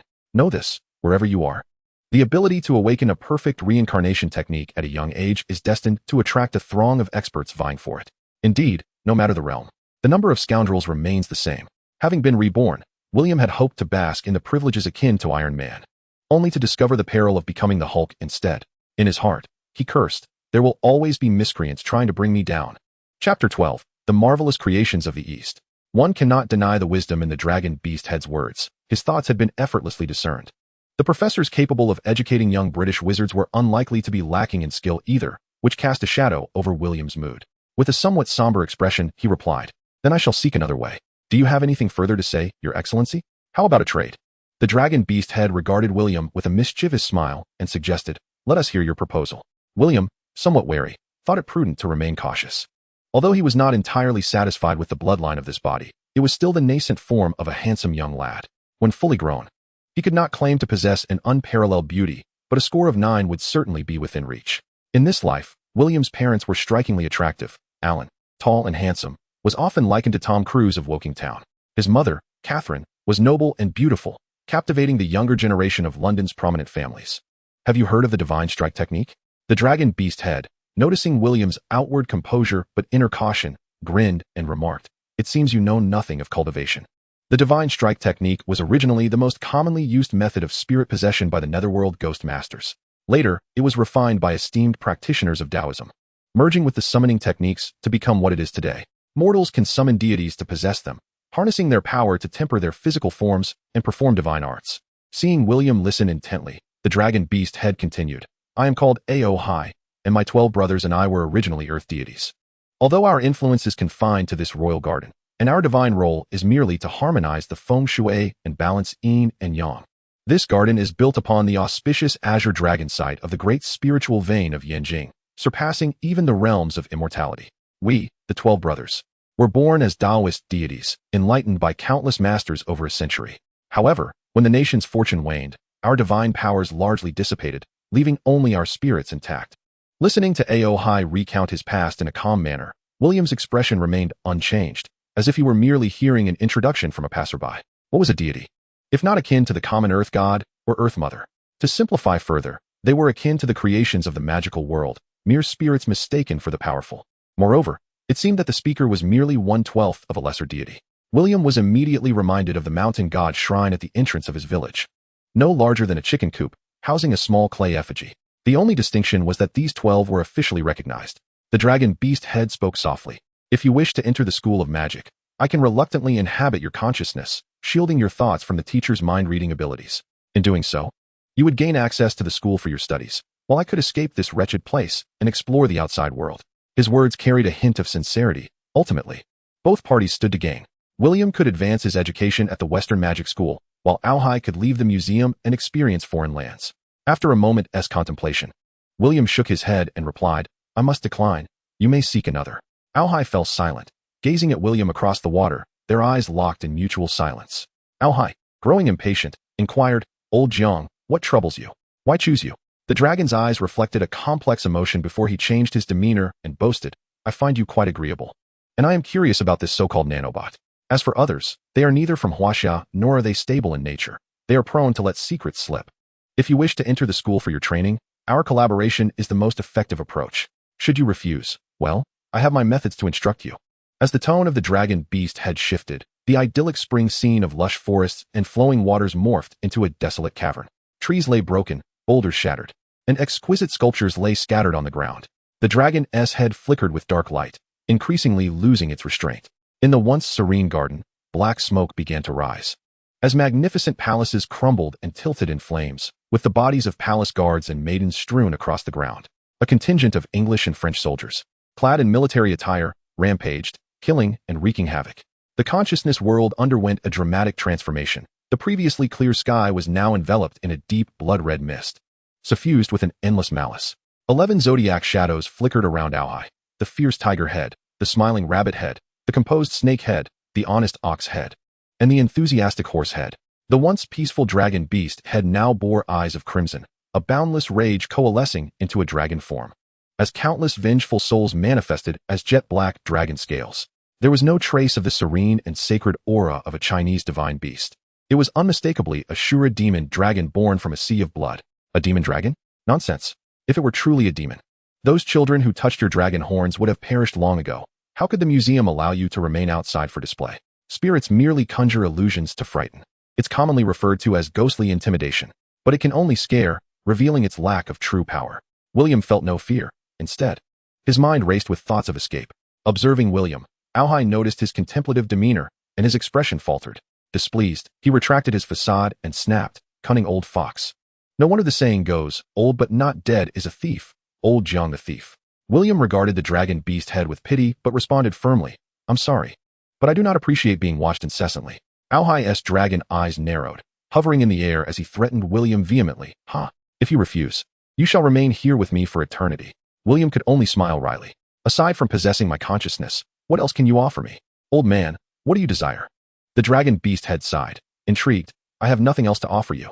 William scrutinized him from head to toe and tentatively proposed, I swear by the heavens. Acknowledge me as your master. Upon hearing this, the dragon beast head froze momentarily, its long beard quivering with indignation as it erupted in a tirade. Have you grown your teeth yet? You little rascal, I am a royal divine spirit, bound only to the bloodline of royalty. Beware, for I might just devour you. William's eye twitched, unable to contain his ire, retorted, do not forget that you are the one seeking my assistance. Who knows if your possession might lead to my own demise?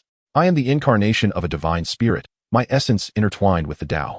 If I could usurp your form, I would have done so long ago, rather than waiting until now. You have unified your 3 souls and refined your primordial spirit. Only a fool would attempt to seize your body. The dragon beast head countered, fool, I am not deceiving you. Have you ever heard of a mortal being usurped by a legitimate divine spirit? I am neither a malevolent ghost nor a wicked deity that thrives on the souls of mortals. A Tao-compliant divine spirit cannot usurp another's body. You boast of being one. But your claims are nothing but puffery. Upon hearing this, William felt a significant weight lift from his heart, for this was his greatest concern. But what of the malevolent deities? Would they not control their hosts after descending? William remained skeptical of the dragon beast head's claim to be a Tao-compliant divine spirit. What a jest! The legendary Tao is reserved for the immortals. How could a mere creation attain such a status? If that were the case, then surely it was crafted by celestial beings, and if they possessed such capability, would they allow the East to sink into oblivion? The dragon beast head regarded William as if he were a simpleton. As for usurpation, it may appear straightforward, yet the complications are manifold. The preparations required prior to usurpation are extensive, and after, one must find a way to merge the primordial spirit with the physical body to minimize the obstacles to cultivation. The troubles are numerous. Rest assured, I merely inhabit your form to assist in regulating your physical state. I will only utilize your body with your consent, primarily to shield your primordial spirit. Had I intended to usurp, I could have chosen the Yanhuang bloodline over a foreign lineage over a century ago. The old rogue displayed an air of arrogance, as if he were the one at a disadvantage by possessing William's body. William, however, remained unconvinced. Why should I trust that you will not attempt to control my body?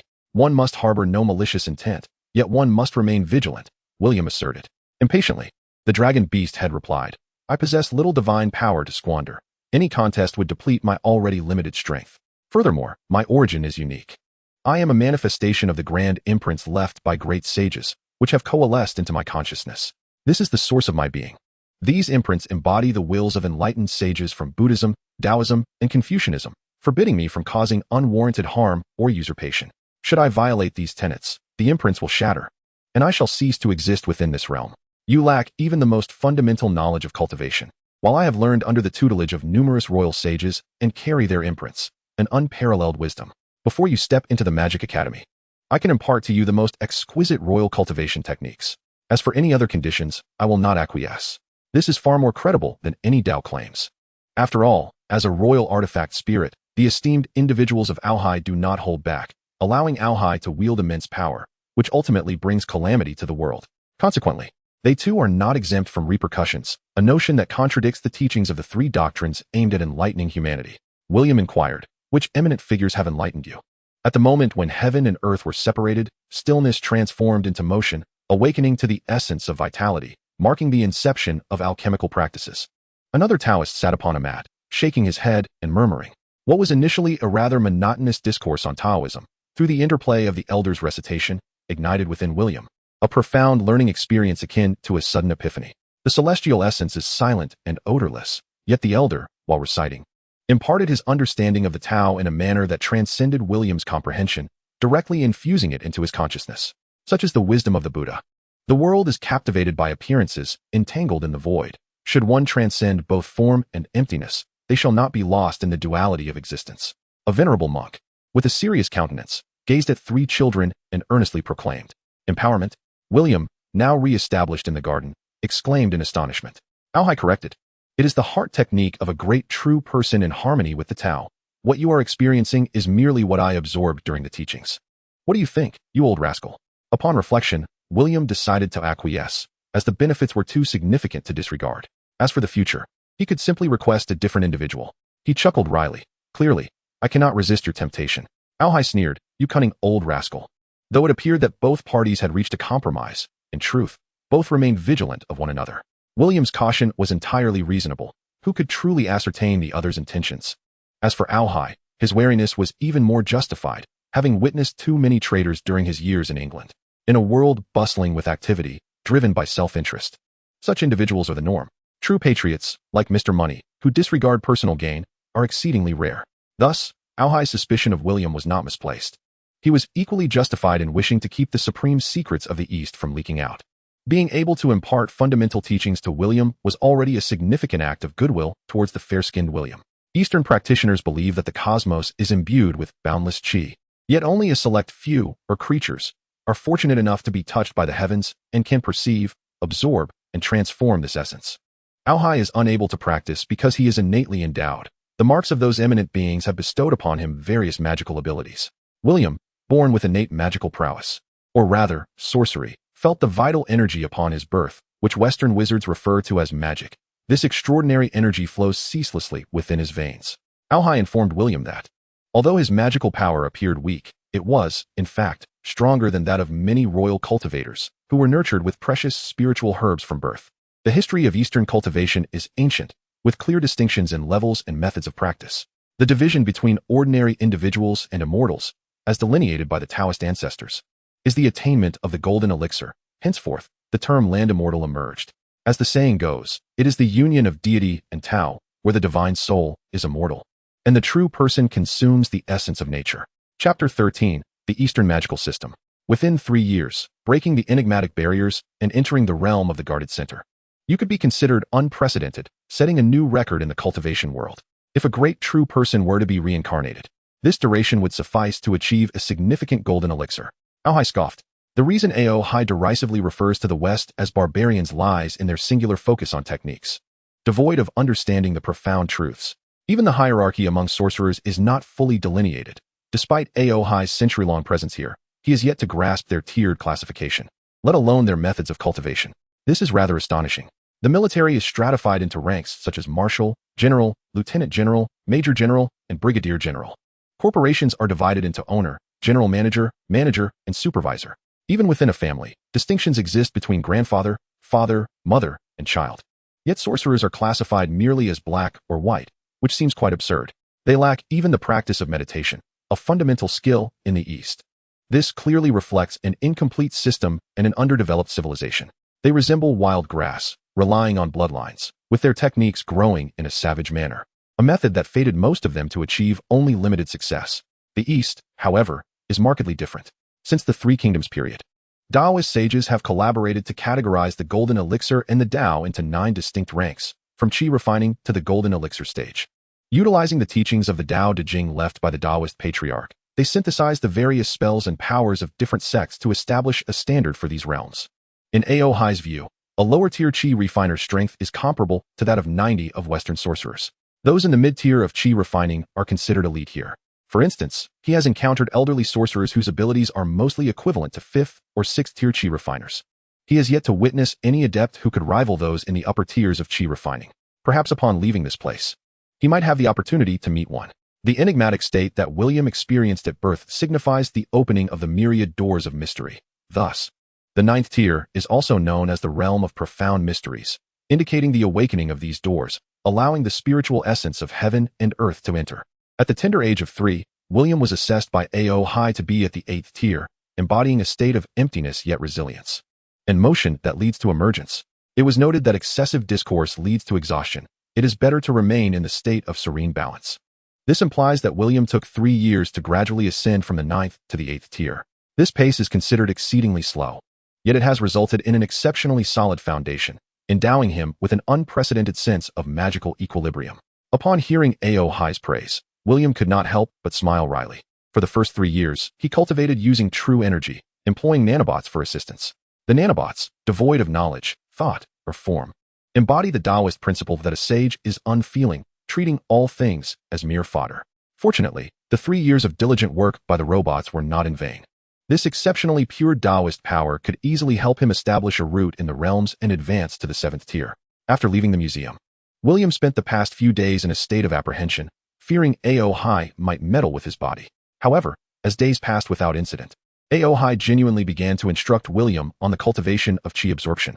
The fastest methods to enhance one's magical power vary across different sects, with the foremost schools possessing top-secret techniques to broaden the root of heaven and earth and establish the most potent portal of mysteries. After embodying William, Alhai spent several days organizing his memories based on the list of questions William had compiled. The Taoist patriarch stated, "The valley's spirit never dies." It is called the profound portal. The portal of profundity is referred to as the root of heaven and earth, enduring and yet seldom utilized. The message has been conveyed with sufficient clarity. There is no need to hastily venture into the realm of the 6th rank and unlock the gate of the mysterious womb. Regrettably, a group of simpletons fails to grasp the earnest teachings of the venerable Taoist elder. Alhai proclaimed loudly within William's mind, "The essence of the eternal valley spirit lies in the dimensions of the gate of the mysterious womb, which symbolizes the confluence of our corporeal forms with the ethereal energies of the universe. The wider the gate, the more spiritual essence we can absorb, thus enhancing the potency of our spells and facilitating our future ascension." As William reclined at home in a state of feigned slumber, the two began an intense exchange. The gates of myriad wonders, the roots of heaven and earth, the mysterious womb, the restless heart and mind, the golden fork, and the wooden mother are all metaphors favored by Taoism to depict the communion between the alchemist and the cosmos. To put it plainly, prior to achieving the golden core, the human body serves as the gate of myriad wonders and the root of heaven and earth. The phrase the golden core does not leak signifies the successful cultivation of one's primordial spirit, ensuring that vital energy is not dissipated. Rather than implying the literal emergence of a pearl from the heart or mouth, William inquired, "Do you truly possess the technique to expand the roots of heaven and earth?" "Nonsense, of course I do. Are you not aware that every dynasty's royal family possesses the most comprehensive resources? I am, after all, a divine spirit of the royal lineage." With a sense of derision, William thought, "What a misfortune for the royal family to have a rogue spirit like you." "Oh hi," sensing William's malice, shifted to the main topic. "Listen closely, old thief. The royal family of the Ming dynasty has nurtured the greatest number of elite alchemists. They believe that qi flows through the meridians, advocating for the cultivation of both movement and stillness, harmonizing one's nature, while the practice of the root of heaven and earth remains ever-changing." William furrowed his brow at Ao Hai's overly broad assertions. "Can you please explain it in simpler terms?" He thought helplessly. Ao Hai continued to mock him. "You truly are a worthless being. If I were you, I would simply end my life. Living is a waste of food, and dying is a waste of land. Perhaps it would be best to vanish into ashes."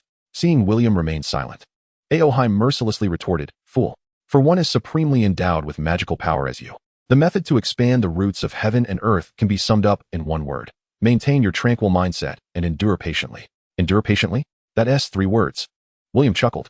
"The additional 2 words, I graciously bestow upon you today out of goodwill. Are they not delightful?" Ao Hai rolled his eyes in exasperation. Despite Ao Hai's biting words, William remained tolerant. The nation has fallen, and the family has perished, leaving him adrift abroad, treated like a mere puppet by his enemies. To not lose his sanity is a testament to his composure. What harm is there in letting him vent a few curses? After all, who benefits from this exchange? In ancient times, students accepted their master's whims with humility. Ao Hai was merely expressing a century's worth of solitude. In truth, William felt a pang of pity for him. Sleeping had become William Smith's favored pastime, a fact that shifted Catherine's feelings from joy to perplexity. Her son's excessive docility was perhaps not entirely beneficial. Meanwhile, Alan reveled in his freedom, spending his days riding, hunting, and drinking while his wife tended to their children at home. In Ao Hai's recollection, William observed a hunchbacked old Taoist instructing 8 children, aged around 4 or 5, in a pavilion with gentle admonishments. As practitioners, we draw upon the essence of heaven and earth, enduring decades of arduous cultivation to refine our spirit. By establishing our roots in the cosmos, we unlock the mysterious gateway of the primordial, thereby acquiring the precious pearl of the primordial. This allows us to harmonize with the grand principles of the universe and to integrate our innate soul essence. Advancing, we may transform into the valley deity. Merging with the cosmos, our power ceaseless. Retreating, we achieve the immortality of the golden elixir, our vital energy enduring, enhancing our longevity. Upon our demise, we do not fall into the paths of external beings or devolve into livestock, but rather are reborn as humans through reincarnation. Regardless of whether the children comprehend, or of the 2 others who are dozing off, the elderly Taoist continues to recite the secret methods of spiritual transformation, occasionally singing verses from ancient texts with unrestrained joy. This method of imparting knowledge, rooted in personal experience from an early age, is a distinctive practice of the royal training for qi cultivators. A master of the highest caliber, equipped with a concentric formation of celestial arrays and possessing succinct, profound scriptures of the Tao, is indispensable. In William's perspective, the Taoist masters from the memories of the proud sea possess varied interpretations of the Tao. Within this diversity of teaching, the children glean their individual philosophies of cultivation, which are uniquely suited to them. Your path is not mine, yet through analogous understanding, each may attain insights without interference. In his previous life, William had immersed himself in the Tao Te Ching since high school, thus becoming a somewhat devoted disciple of the Tao. The Tao emphasizes harmony with nature, neither forcing nor striving. The myriad paths are as abundant as the waters of the highest virtue. At this moment, through the operation of nanobots, his magical essence flows effortlessly within him, akin to the natural course of a river, without the need for deliberate effort.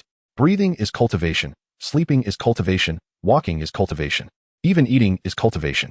Maintaining a state of calm operation in the robots at all times, he harmonizes body, mind, and magical energy, embodying the supreme state of cultivation that aligns with the Tao's highest virtue. As Laozi stated, In ancient times, the attainment of unity brought clarity to heaven, tranquility to earth, spirit to the divine, abundance to the valley, life to all beings, and integrity to rulers. A master from the Buddhist tradition in Proud C. Memories once said, "The heart is like a restless monkey, swinging among the 5 desires, never finding rest."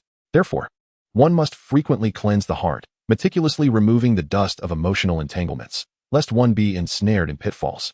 The essence remains pure. Only then can one discuss the primordial. For the vast majority of practitioners, their magical prowess is constantly disrupted by the chaotic thoughts that plague their minds, akin to a wild horse galloping without restraint. The human heart is capricious, and this tumultuous energy wreaks havoc within the body, creating discord that hinders many sorcerers' advancement. During the youth, when magical energy should flourish, it instead stagnates, resulting in missed opportunities for progression. Despite possessing various worldly desires and a mind full of distractions, William can command the desireless intelligence of nanobots, thereby achieving indirect mastery over his magical energy. The intelligent auxiliary brain, characterized by absolute rationality, is devoid of ignorance or desire, having become an integral part of his being, executing William's commands with effortless precision. With the assistance of this intelligent mind, he completed the assimilation of 5 years' worth of royal teaching memories compiled by Proud C in just 1 year. A typical human brain can only absorb a limited amount of information daily. An overload may lead to fainting, or worse, to a state of folly. Even a 6th-tier chi-refining cultivator, endowed with extraordinary physical and spiritual strength, would inevitably succumb to fatigue. Through the chip that housed the memories of the Auhai Sea, William was able to absorb the desired information without suffering from dizziness, headaches, or exhaustion, thereby swiftly and safely acquiring the knowledge he sought. The Eastern Royal Training Program spans 5-year cycles, where children aged 3 to 8 engage in foundational training within the academy, primarily mastering the theoretical aspects of cultivation. A few basic spells, foundational formations, and rudimentary runes.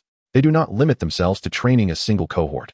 In fact, Auhai has undergone the awakening of intelligence through numerous training generations, each remarkably similar to the last, which led him to select what is reputed to be the most successful cohort. Most of these children hail from royal lineage, but upon discovering any innate talent for cultivation, they are severed from their secular identities and subjected to clandestine training by the royal family, ultimately becoming the most loyal chi-refining cultivators of the court. After the age of 8, they are sent to the Imperial Astronomical Bureau for advanced studies in alchemy, artifact crafting, divine abilities, formations, and other elevated cultivation knowledge. Consequently, William found himself with only the most fundamental and refined foundational curriculum from the East, which left him somewhat disheartened. The culmination of artificial intelligence, the intellect chip, emerged in the late 21st century, a biomimetic computer endowed with the computational prowess of a supercomputer. However, as magic transcends the realm of science, William must continuously supplement his database with various materials to furnish the theoretical mechanisms and models for magical operations. In the absence of sufficient data, the chip's simulations of novel magic consume considerable energy and time. Fortunately, William was in no rush to advance. He resolved to gradually refine his physical form and magical energy, maximizing the alignment between his body and the ethereal essence of the world, thus forging the optimal path for his cultivation. Chapter 14. The pursuit of mundane fame and fortune is futile. Under Auhai's guidance, William experienced an epiphany. Embarking on a markedly different practice of tempering his heart and nurturing his chi, no longer depleting his magical energy to bolster his physical form. Typically, chi-refining cultivators commence their journey with prolonged periods of meditation to cultivate their temperament, gradually achieving the state of supreme virtue akin to water. The purer the magical energy, the greater the compatibility with the physical body, resulting in a swifter spiral ascent of magical power. Auhai even believed that with an additional 3 years of refinement, William would unlock the most profound gateway to the essence of heaven and earth, stepping into the 6th-tier realm. The 6th-tier innate state embodies the principle of softening one's essence, with skin as tender as that of an infant, and the body purged of impurities, thus attaining a flawless form. Catherine continued to care for the children while assisting Daniel in managing the farm, and Alan occasionally slipped away to indulge in drinking and hunting. Catherine made regular trips to London each month for undisclosed reasons, but upon her return, Alan would revel in his newfound freedom, akin to a liberated prisoner. On one occasion, when Daniel was unable to attend to William, Alan could not resist taking him to a bar. It was barely past 3 in the afternoon when the old tavern was filled with a handful of aimless drunks. Alan settled William onto a sofa, producing several Marvel comics from his bag to keep him company, before joining the other patrons in their boastful exchanges. "Hey, Alan, why did you bring your son here?" one of them inquired. "Isn't it obvious? He clearly isn't my biological child," Alan retorted, "but he is indeed my progeny. Observe the hue of his hair and his appearance. They are strikingly reminiscent of my childhood. Alan, William is far more handsome than you ever were as a child. Indeed, it is a testament to the admirable genes of our parents. Bah, what an unashamed fellow. Young William, would you care for a refreshing sweet soda? William quietly and swiftly perused his comic book, paying no heed to this idle assembly of societal pests. Ha ha ha, you fools, my son is exceptionally intelligent. When Daniel stormed into the bar, seething with anger after completing his errands, a group of individuals exchanged knowing glances towards the inebriated Alan, some reveling in a sense of schadenfreude. Oh, my dear William. Alan, how many times must I remind you not to associate with Tom and Gunther? Their family is thoroughly untrustworthy from top to bottom, and they will inevitably lead you astray. The expressions of a few nearby drunkards momentarily froze, particularly the two specifically mentioned, who rolled their eyes in unison. Before reaching the tender age of 5, William's grandfather, Daniel Smith, announced during a family dinner that he would no longer involve himself in the management of the farm, aside from financial matters, and would instead serve as William's tutor. The Smith family, possessing a modest farm, though not wealthy, was not impoverished, and the expense of a tutor was negligible. The so-called teaching merely consisted of Daniel reading from a textbook and providing a general explanation. William, demonstrating an innate understanding, required no additional instruction. He could swiftly grasp Daniel's meanings, memorizing all vocabulary with remarkable ease, an unmistakable emblem of his genius. The Smith family, though small in number, enjoyed a relatively tranquil existence. Despite occasional squabbles between Catherine and Alan each month, the young couple exercised restraint, and with Daniel mediating, the overall atmosphere remained harmonious. After a year of Daniel's tutelage, by the end of June 1986, William completed his primary education amid resounding praise. Thanks to Daniel's remarkable methods, William participated in the examinations for Working-Town Primary School, achieving a perfect score and receiving his diploma. What nonsense is this about age restrictions? It is an affront to our Smith lineage. We were once noble viscounts. Mr. Allen, wandering carelessly in the hills, glared at the letter in his hand, filled with indignation, nearly overcome with the impulse to tear it to shreds. The matter concerned his son's future, and Alan could not afford to treat it lightly. Good heavens, how long ago was that? Catherine, covering her forehead with one hand, chuckled and wept simultaneously. Enough, Alan, do not utter such foolishness. Preventing William from taking the entrance exam is a loss for Eton. Let us explore other schools. Eton College in England is a revered institution for young parents, having nurtured the most prime ministers, generals, and tycoons. Gaining admission to this school is akin to securing a key to the upper echelons of British society. However, they only accept boys aged 13, with a 5-year instruction period, primarily catering to the powerful and wealthy, followed by exceptionally talented children who pass the entrance exam. How could young William, barely 6 years old, possibly take the Eton entrance examination? Daniel sighed, saying, Alan, you should familiarize yourself with common knowledge rather than spending every day hunting with a firearm. William is only 6 this year. He will not turn 7 until after May, and it is entirely reasonable that he cannot sit for the exam. William set down an almost 1-liter empty cup that had once been filled with freshly sourced milk from the farm, meticulously boiled for sterilization. With a carefree smile, he remarked, Grandfather, father, mother, there is no rush. We can wait a few years before applying. If possible, I would like to review the past examination papers and textbooks from Eton College. I suspect Uncle Angus might possess similar materials. Uncle Angus, Catherine's husband, works as a civil servant in the Westminster district of London. Catherine shook her head, expressing her reluctance. I do not wish to visit Angus. He has become quite mad in his ambition for promotion. Every time we go to his home, he is entangled in social obligations, and he even opposes Mrs. Thatcher, which is truly a foolish stance. Now, Catherine, do not speak of such matters in front of the children. Old Daniel interjected, although Old Smith also harbored a distaste for the rather pretentious Angus. Nonetheless, in comparison to other relatives of the Cavendish family, he was considered tolerable. Moreover, voicing such opinions in front of the children was clearly inappropriate. Grandfather, it is of no consequence. I am aware of these matters, William stated nonchalantly from the sofa. His cheap uncle had taken the wrong side and had faced considerable suppression, yet he remained ever ambitious. In contrast, his own father spent his days boasting, riding, hunting, and secretly visiting the neighbors, the Clintons, for a drink, an embodiment of aimlessness. If given a choice, William would prefer Angus, for he hailed from a more respectable background. On one occasion, he secretly asked Catherine why she had chosen his father over a high-achieving suitor. She replied that Alan had once been quite admirable and handsome. You should disclose your identity as a chi practitioner to them, to spare yourself from their incessant lamentations about attending that inferior Eton College. It is not the Imperial Academy, nor is it an examination for the highest degrees. What use is a foreign primary school? In my opinion, enhancing magical abilities and discovering a proper magic school is the true path. A certain headstrong individual at Smith Farm, who had grown weary to the point of nausea, remarked that he had embodied William and longed to see the world beyond the museum, only to find himself stuck in this tedious farm for over 3 years. Eton College may be regarded as an esteemed institution in England, yet what would it matter to inform them?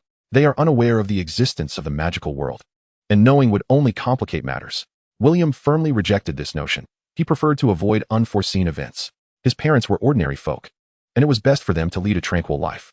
Moreover, regarding the confidential nature of his lineage, William did not wish to stir suspicion in his cheap parents, which could ultimately lead to a rift between father and son. As if you control your fate. Speaking of variables, ultimately, it is your inability to sever ties with worldly emotions that will lead you to madness, bringing everything to ruin. The ever-energetic Old Long dismissed the topic of esteemed institutions and scoffed at William's concerns about variables. He simply disapproved of William's pursuit of knowledge about modern civilization while practicing his craft. In his eyes, one must devote oneself entirely to their endeavors. With such a promising career as a chi practitioner, why would one not dedicate themselves fully to their studies? Instead, William frequently flitted between various fields such as physics, chemistry, and biology. Was this truly the mark of a good chi practitioner? Humph. Disregard the wisdom of the old dragon, and you shall suffer the consequences in due time. One day, you will come to realize how profoundly sagacious my words are. Time is as precious as gold. Squandering it on trivial, worldly knowledge is a waste of our finite existence. At this moment, Aohai seems to embody a great educator, feeling an intense rage towards his child for indulging in distractions and losing ambition. You underestimate modern civilization. I can foresee that this knowledge will prove invaluable in the future, William explained. Yet, Aohai, harboring deep-seated prejudices against the English, was unwilling to entertain William's perspective. If these chaotic matters are indeed useful, I shall write my name backwards in the future. Aohai retorted. You speak as if you possess hands. You scoundrel, I shall tear you apart. Alternatively, we could purchase a house in Westminster, which would conveniently facilitate William's schooling, Alan suddenly proposed, struck by a clever idea that would allow for daily indulgences in drink. Daniel, fully aware of his son's character, responded with a weighty tone, No. It is safer at home until William attends Eton. Alan glanced at Catherine, seeking her support, but it was evident he had sought the wrong ally. London's housing prices are steep. We must exercise caution, and your father is correct. The safety there pales in comparison to our town. While the security in central London is relatively acceptable, Wokingham undoubtedly offers greater safety, and Catherine, possessing wealth, afforded her husband no consideration. William, naturally reluctant to forfeit the chance to mingle with the enigmatic crowd, recalled his visit to Westminster 2 years prior, attending a birthday celebration hosted by Uncle Angus Clark. Along the way, Aohai incessantly reminded him that this and that were practitioners of barbaric arts. Having resided in Wokingham for over 6 years, he had encountered only one such individual, leading him to suspect that Westminster served as a gathering place for British wizards. Otherwise, it would be improbable to meet over 20 magicians within a mere half hour. We need not purchase a house. We can stay at Uncle Angus's home, where I am certain Auntie and Uncle would be delighted to host us. Relative to his preferences, William favored the farm. Yet the Clarks possessed a small study filled with a plethora of books that could significantly enrich his knowledge. In the long term, London housing prices are on an upward trajectory. It is wiser to buy now than to pay exorbitantly later. The Smith family, owners of a family enterprise, do not adhere to the notion of weekends. Their 300-acre farm houses approximately 2,000 cattle and sheep, along with nearly 100 Arabian horses, and employs over 60 workers, resulting in a busy schedule. However, once matters are arranged, the farm owner can liberate themselves and indulge in leisurely travels. Thus, a few days later, Alan Rupert Smith decided to take his son to London to view houses, ostensibly under the pretext of visiting the library, while he entrusted the mundane tasks to his highly capable wife. Dad, you don't need the car today, do you? Alan inquired at the dining table, munching on bread dipped in sauce. Daniel glanced at Alan, remaining silent, and continued chewing on his bread devoid of any condiment, fully embodying the quintessential British miser. I'll take William to the library today. The train is too cumbersome, so we shall use the car, Alan declared. Don't look at me. If I were to buy another car, you would disapprove. Alan had long harbored the desire to own a car of his own. Regrettably, Daniel was unwilling to contribute even a penny, despite the ample funds residing in their family bank account, which now, unfortunately, belonged entirely to him. Alan's own bank balance was a mere £10,000, and while he could secure a loan for a vehicle, the ensuing monthly repayments would inevitably diminish his quality of life. He recalled the frugal existence he endured while working in the urban district, biting into a piece of bread with fervor, its crust smeared with tomato sauce. How he wished his mother were still alive. Memories of the generous allowance he once received flooded back, filling him with nostalgia for his late mother. William detested British cuisine and found himself yearning for the flavors of home. For the sake of his health, he forced himself to adapt to the slow process of chewing. It was, as ever, unpalatable. Chapter 15, Remembrances of Old. The Smith family's sole automobile was a Japanese make, coinciding with a flourishing era for Japanese cars in Europe, which not only excelled technologically over many European manufacturers, but also offered competitive pricing. Although William harbored animosity towards that nation, he could not deny their dominance in manufacturing at this juncture. Alan's driving skills were average, thus he drove with caution. The father and son meandered through the city, stopping at various real estate agencies for inquiries. Whenever Alan found a property of interest, he would consult with William to confirm before taking the details with him. However, by midday, Alan was already feeling overwhelmed by the process. As they approached Charing Cross, he decided it was time to search for a place to dine. "Stop, please. Have your cheap old dad halt the car," shouted A.O. High within William's mind, his voice tinged with urgency, as if he had stumbled upon a new world, causing William a headache. "Dad, stop," William exclaimed, calling for a halt. "William, we can visit that bookstore after lunch," Alan remarked as he pulled over to the roadside.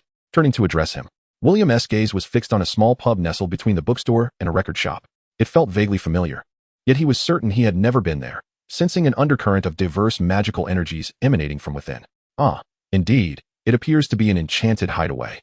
With no fewer than 10 wizards inside, A.O. High mused, regaining his composure as if he had just been in a state of agitation.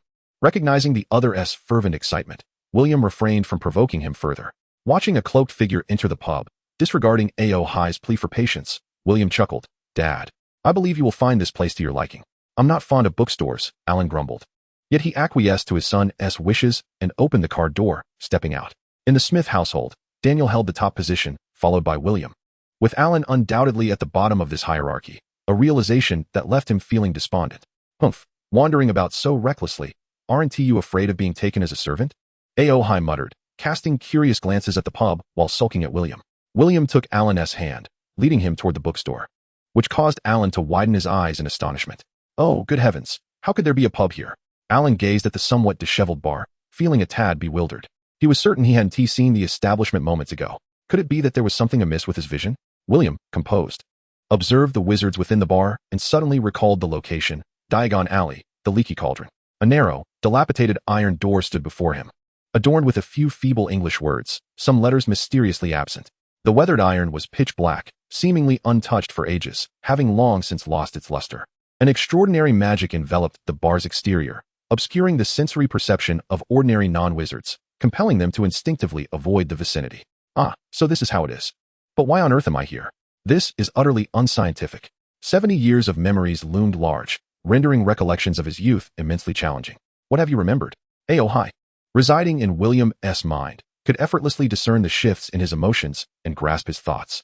"Do you think our world could be the figment of someone else's imagination?" "Ha ha ha, you fool indeed."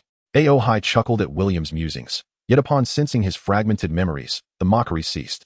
How could this be possible? She was no Pangu. Besides, the tale of Pangu creating the universe is merely a myth.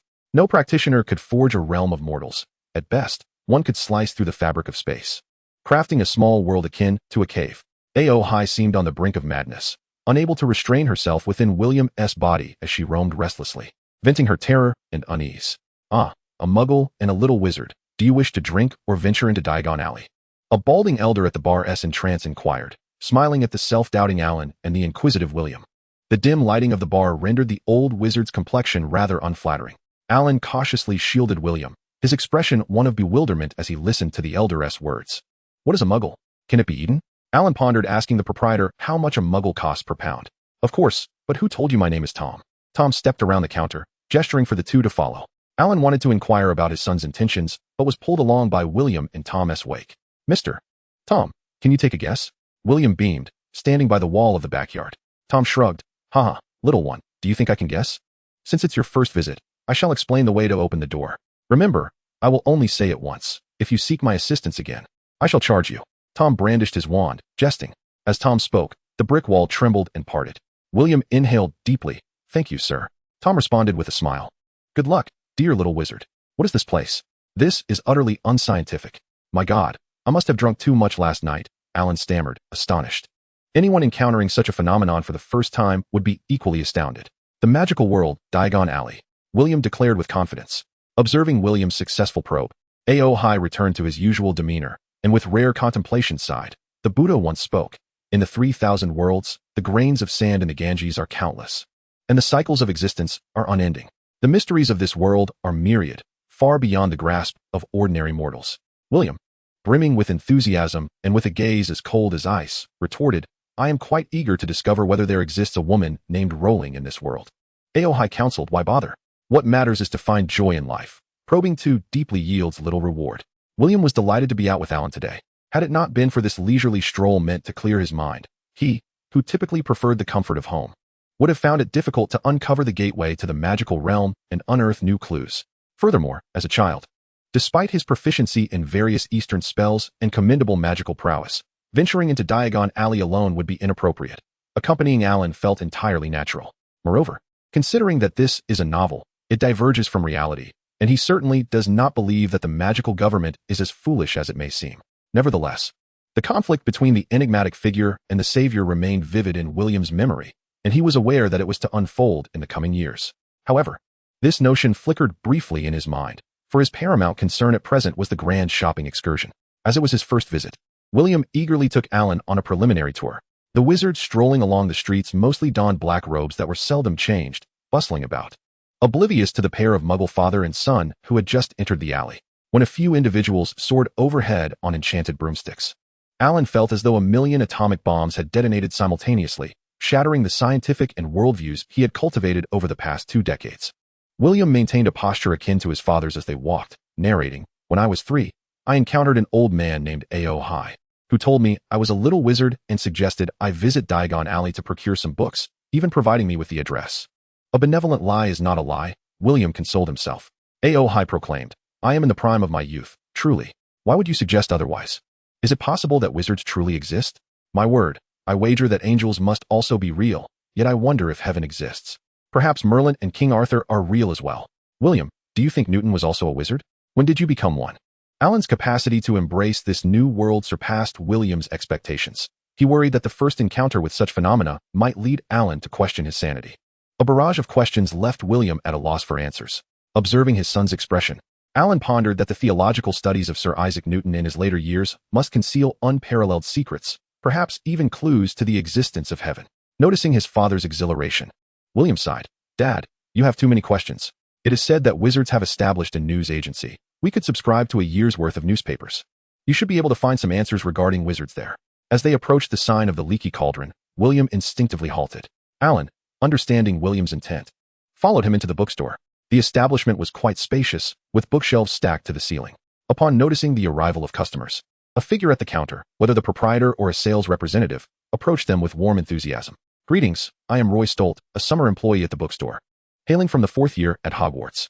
Might I inquire if you are interested in purchasing books pertaining to the Wizarding World?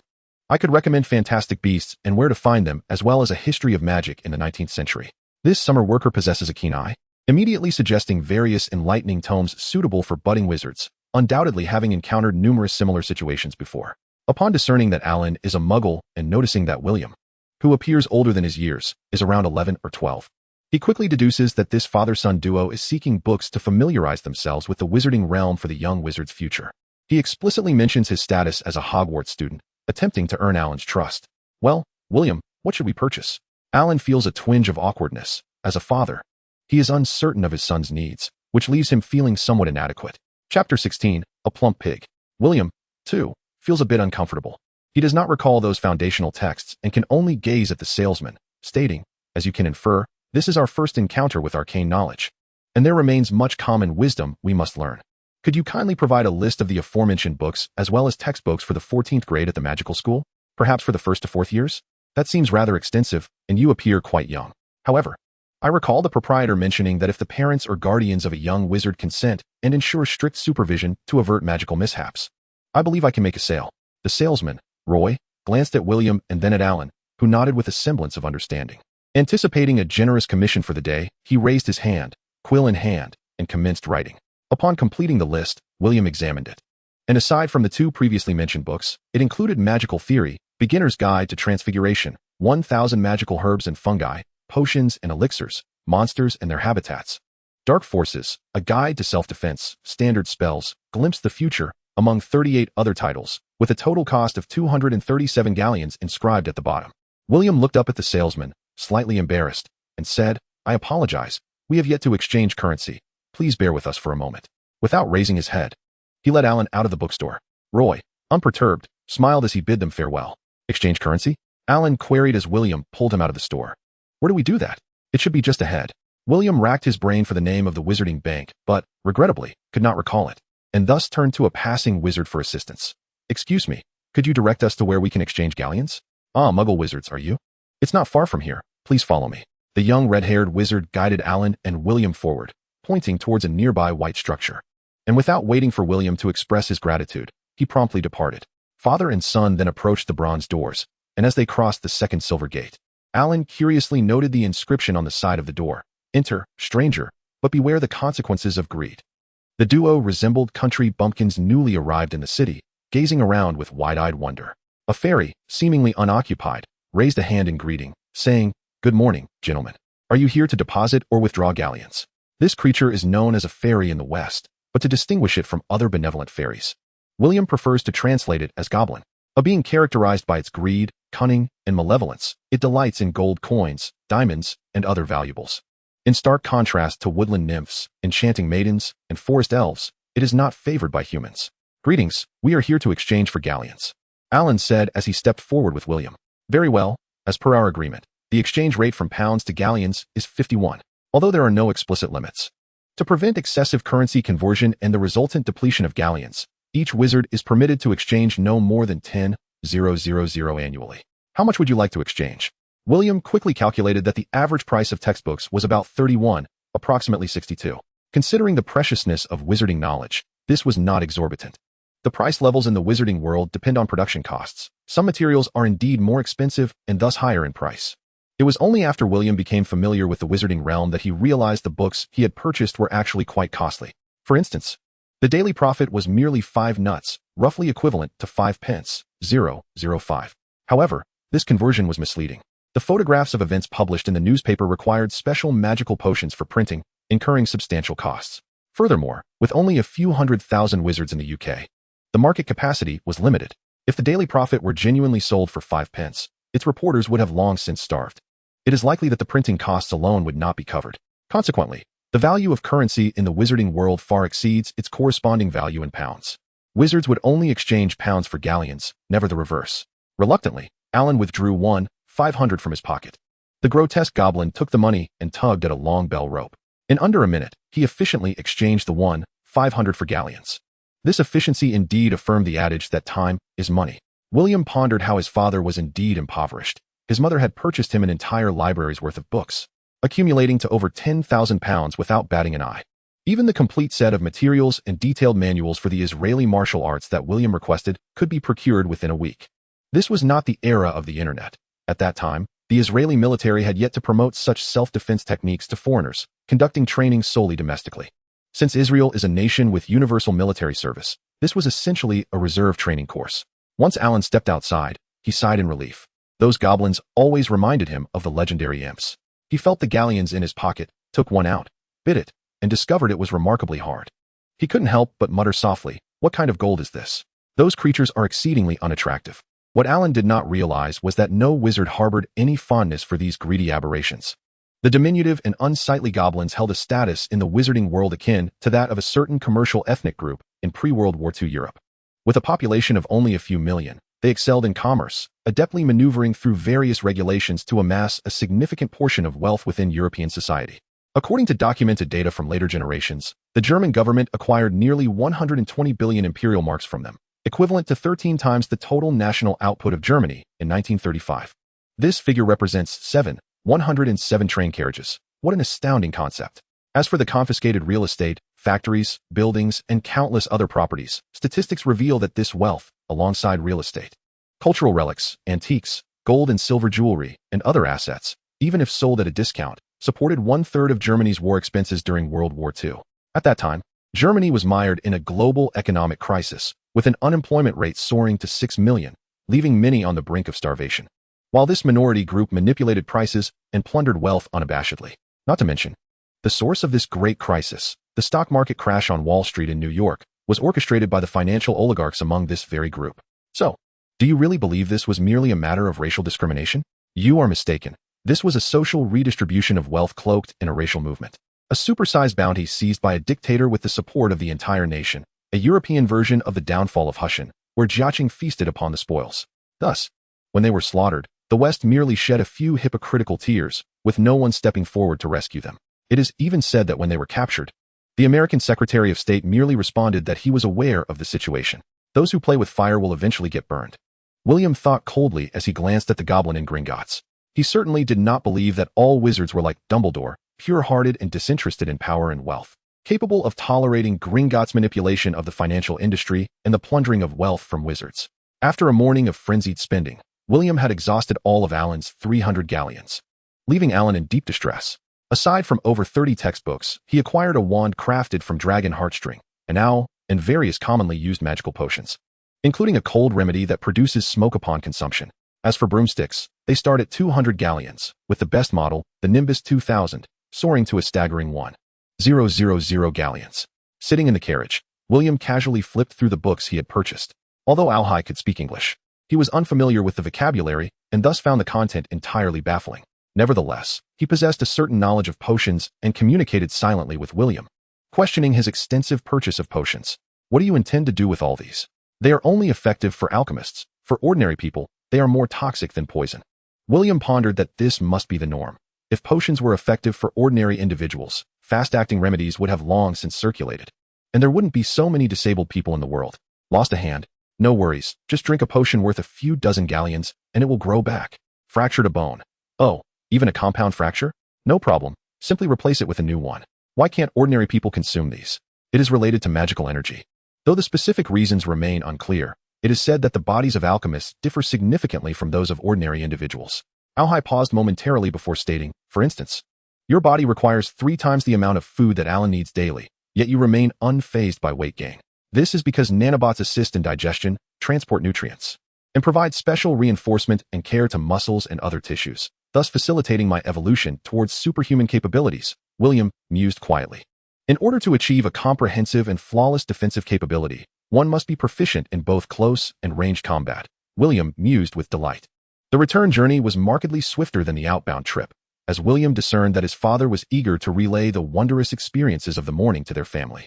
That afternoon, in the grand parlor of the farmhouse, William found himself under the keen scrutiny of 3 elder relatives.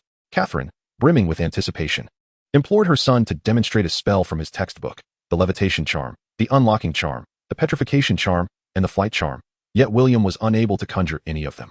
However, he did manage to master the Lumos charm, causing his wand to emit a brief glow, which he quickly perfected after several attempts. Alan patted William on the shoulder, offering encouragement. My son, it appears that magic may be quite challenging, but fear not. With your intelligence, you shall soon become a formidable wizard.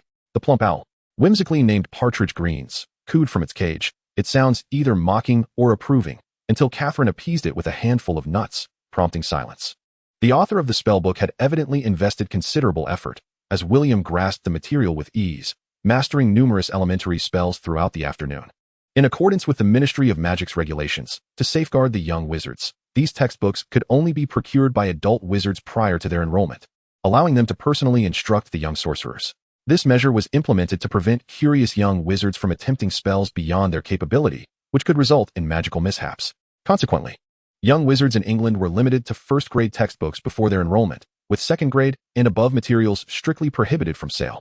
Students of varying grades could purchase the corresponding textbooks using the lists issued by their schools. Regrettably, William and Alan had long departed from Diagon Alley, and the bookstore manager, fearful of liability, could only alter the purchaser's age in the records, fabricating a false purchase order. Years later, both Roy and the bookstore manager would publicly claim to have illicitly sold advanced magical texts to William Smith, thus attributing his genius to their actions.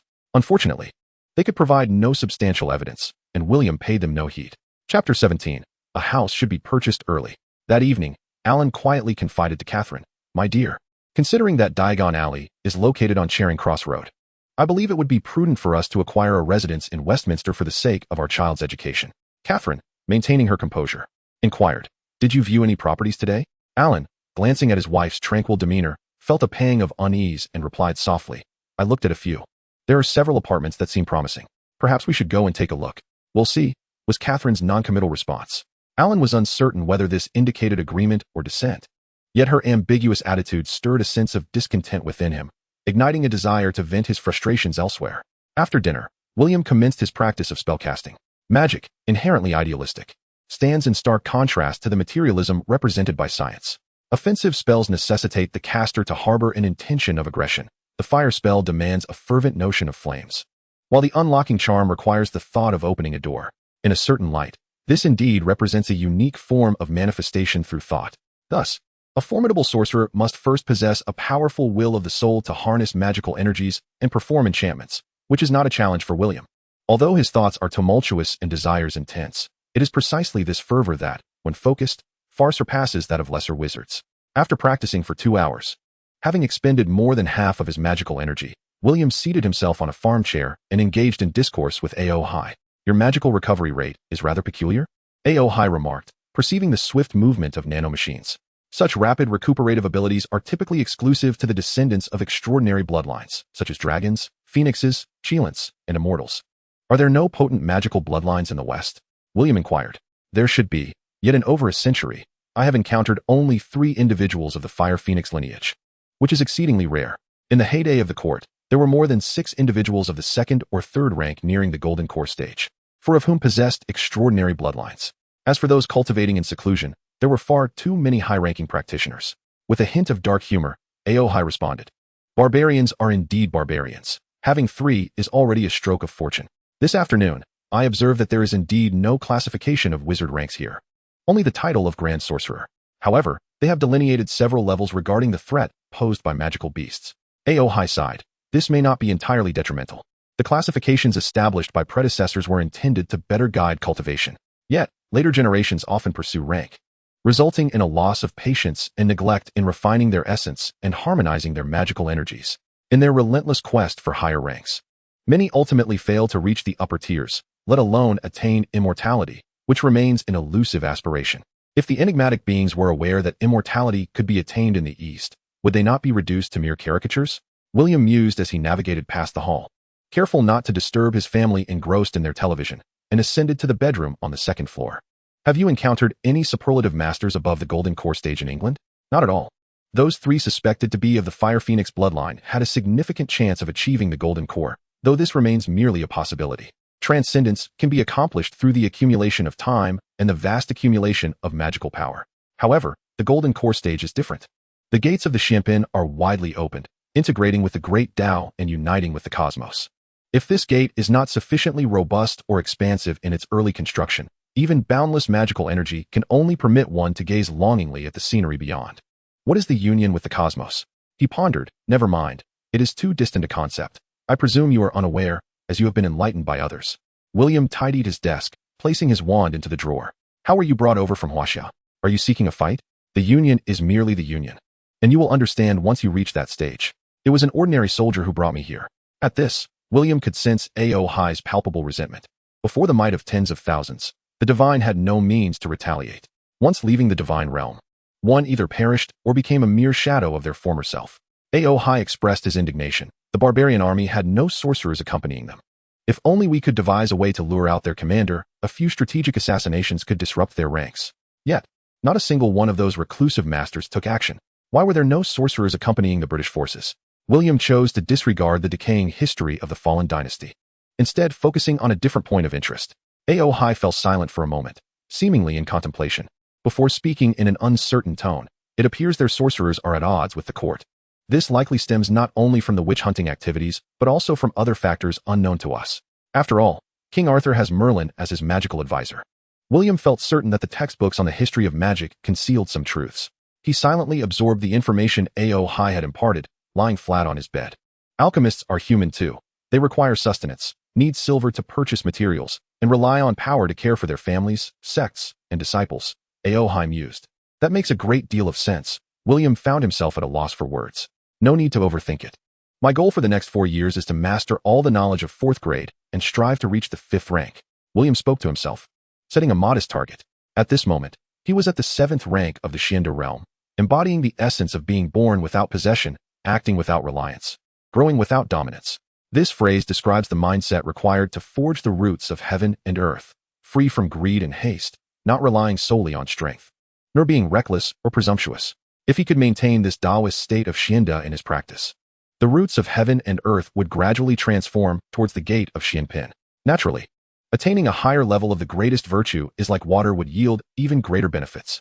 The sixth rank of the transcendence realm is the innate stage, where matter coalesces, born before heaven and earth, tranquil and solitary, independent yet unchanging, capable of nurturing the universe.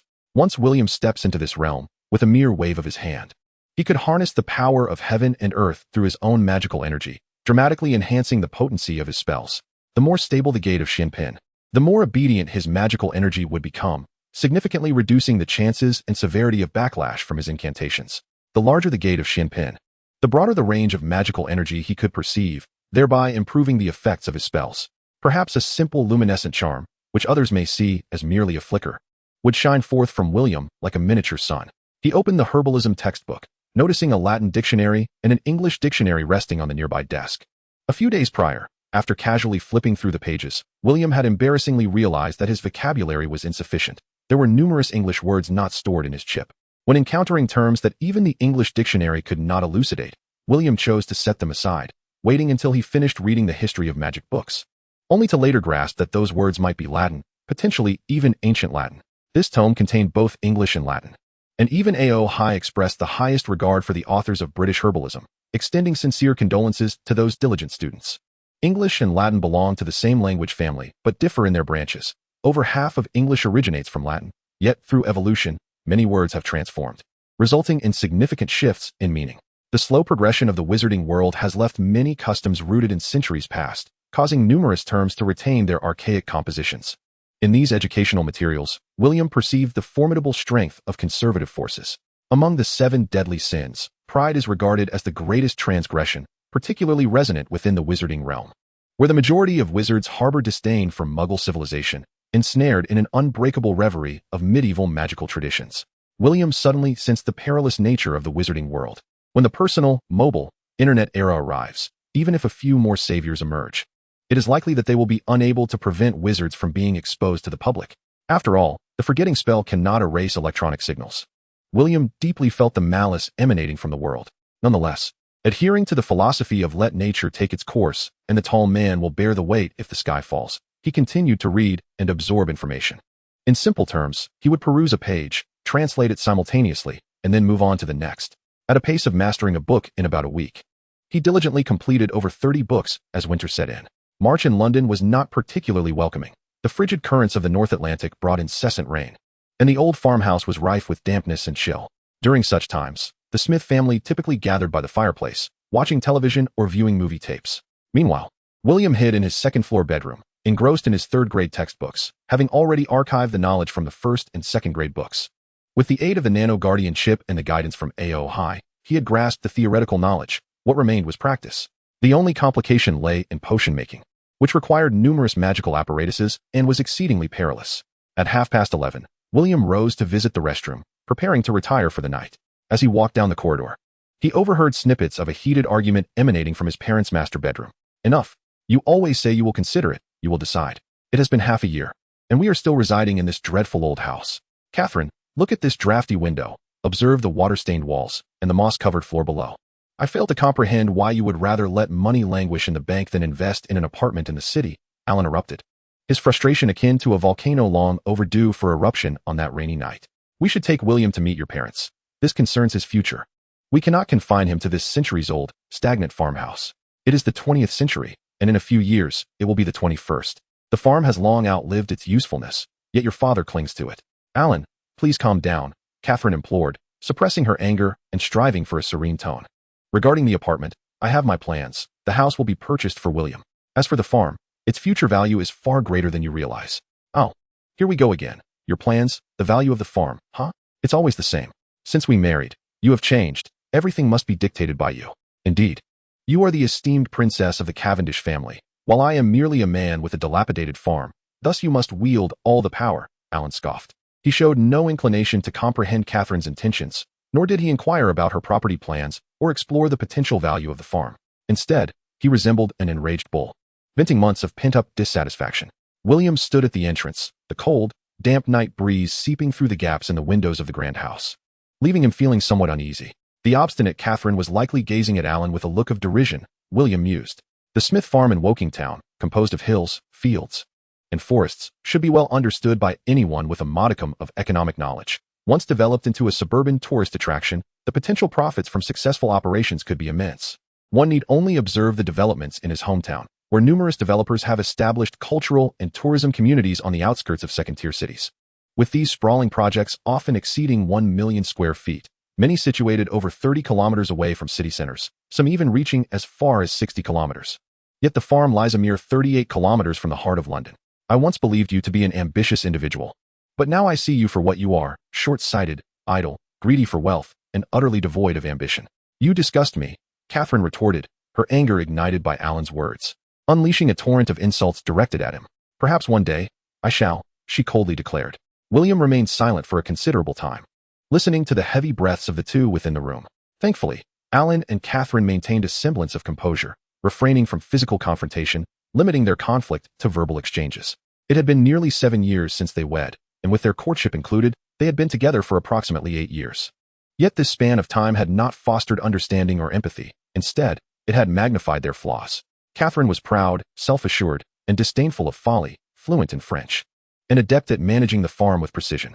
She possessed a grasp of economics, perhaps even a talent for long-term investments, which rendered her intolerant of short-sightedness. Alan, in contrast, was gentle, sincere, and charming, with his handsome golden-haired visage easily winning people's favor. Yet he seemed the antithesis of Catherine, lacking the same talents. He was frivolous and lazy, inept in operational management, and was often overshadowed by Catherine in significant matters. In theory, they could have complemented each other splendidly. But in the small confines of Woking Town, there was little opportunity for either to showcase their strengths. Consequently, while Catherine managed the farm, she engaged in hunting, reading, and visiting London, while Alan spent his days hunting and drinking. Beyond their shared interest in hunting, they found it nearly impossible to connect on any other front. Both enduring a marriage crisis born from a chasm of differing ideologies, their souls drifting further apart. Chapter 18. Harmonizing Relations. Thus, it can be said that the greatest hindrance to spiritual cultivation lies in worldly emotions, particularly in a marriage where hearts and minds are not aligned. At worst, love and hatred may lead to mutual destruction. At best, they may simply grow distant, with unstable aspirations and a bleak path to enlightenment. William, take a good look. This is the consequence of choosing the wrong partner, said A.O. High, adopting the demeanor of a seasoned veteran, offering sage advice. Therefore, do not obsess over women, power, or wealth. They are all but illusions. Focus on your cultivation. Very well, that was merely a fleeting thought. Old scoundrels cannot bear to see others prosper, he added. Knock, knock. William cautiously tapped on the door, and when Alan opened it, he found William standing before him. My dear, why are you still awake at such a late hour? Catherine instantly donned a smile, concealing her indifference, and approached William, kneeling down to embrace him. Perhaps we should consider relocating to London. You could establish a new enterprise there. But the farm is our ancestral inheritance. It should not be sold. I envision transforming it into a quaint resort one day. The affluent denizens of London would relish coming here to ride, hunt, and play golf, William innocently remarked, planting a gentle kiss on Catherine's cheek. Indeed, my son is the wisest of all, Catherine replied with a smile. Upon returning to the bedroom on the second floor, William resumed his reading on the history of magic in the European wizarding world. This realm traces its origins back to ancient Greece, where, following the Persian invasion, wizards were compelled to flee their city-states, carrying their arcane knowledge to the European continent.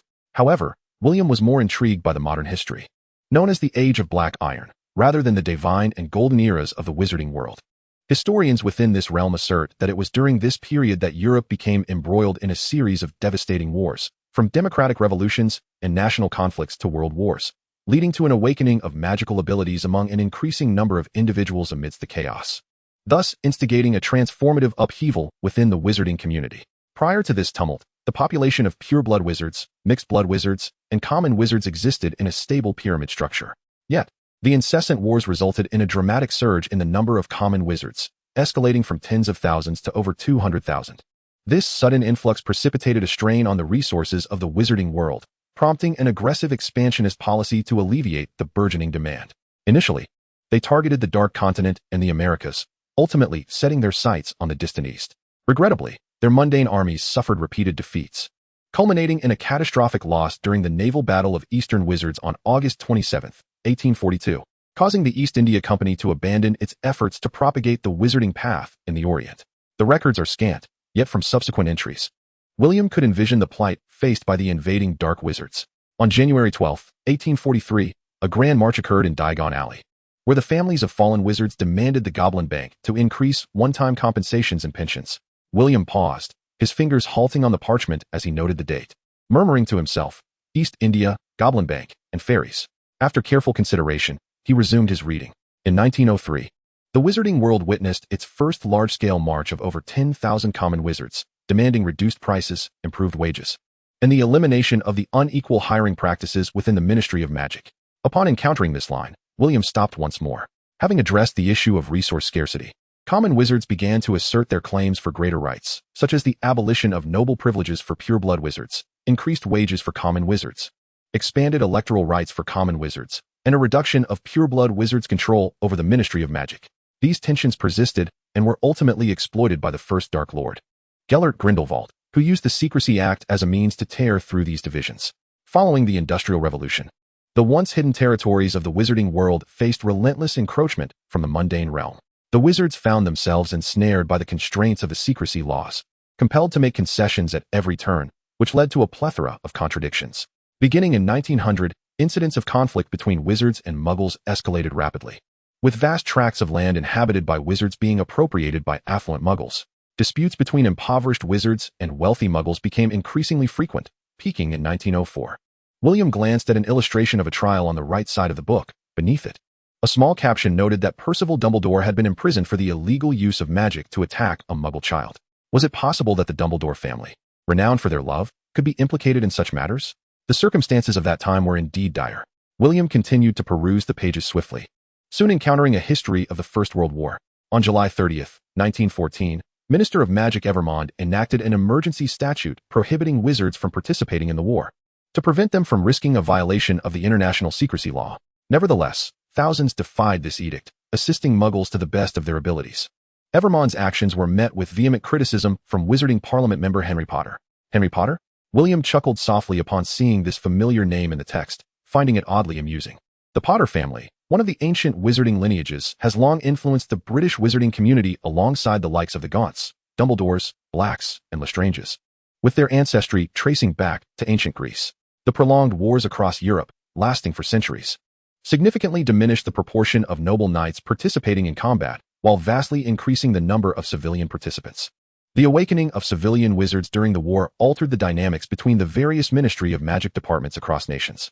Driven by a desire for vengeance for their homelands, civilian wizards joined the First World War, gradually drawing half-blood and pure-blood wizards into the conflict, resulting in fierce battles across the European continent.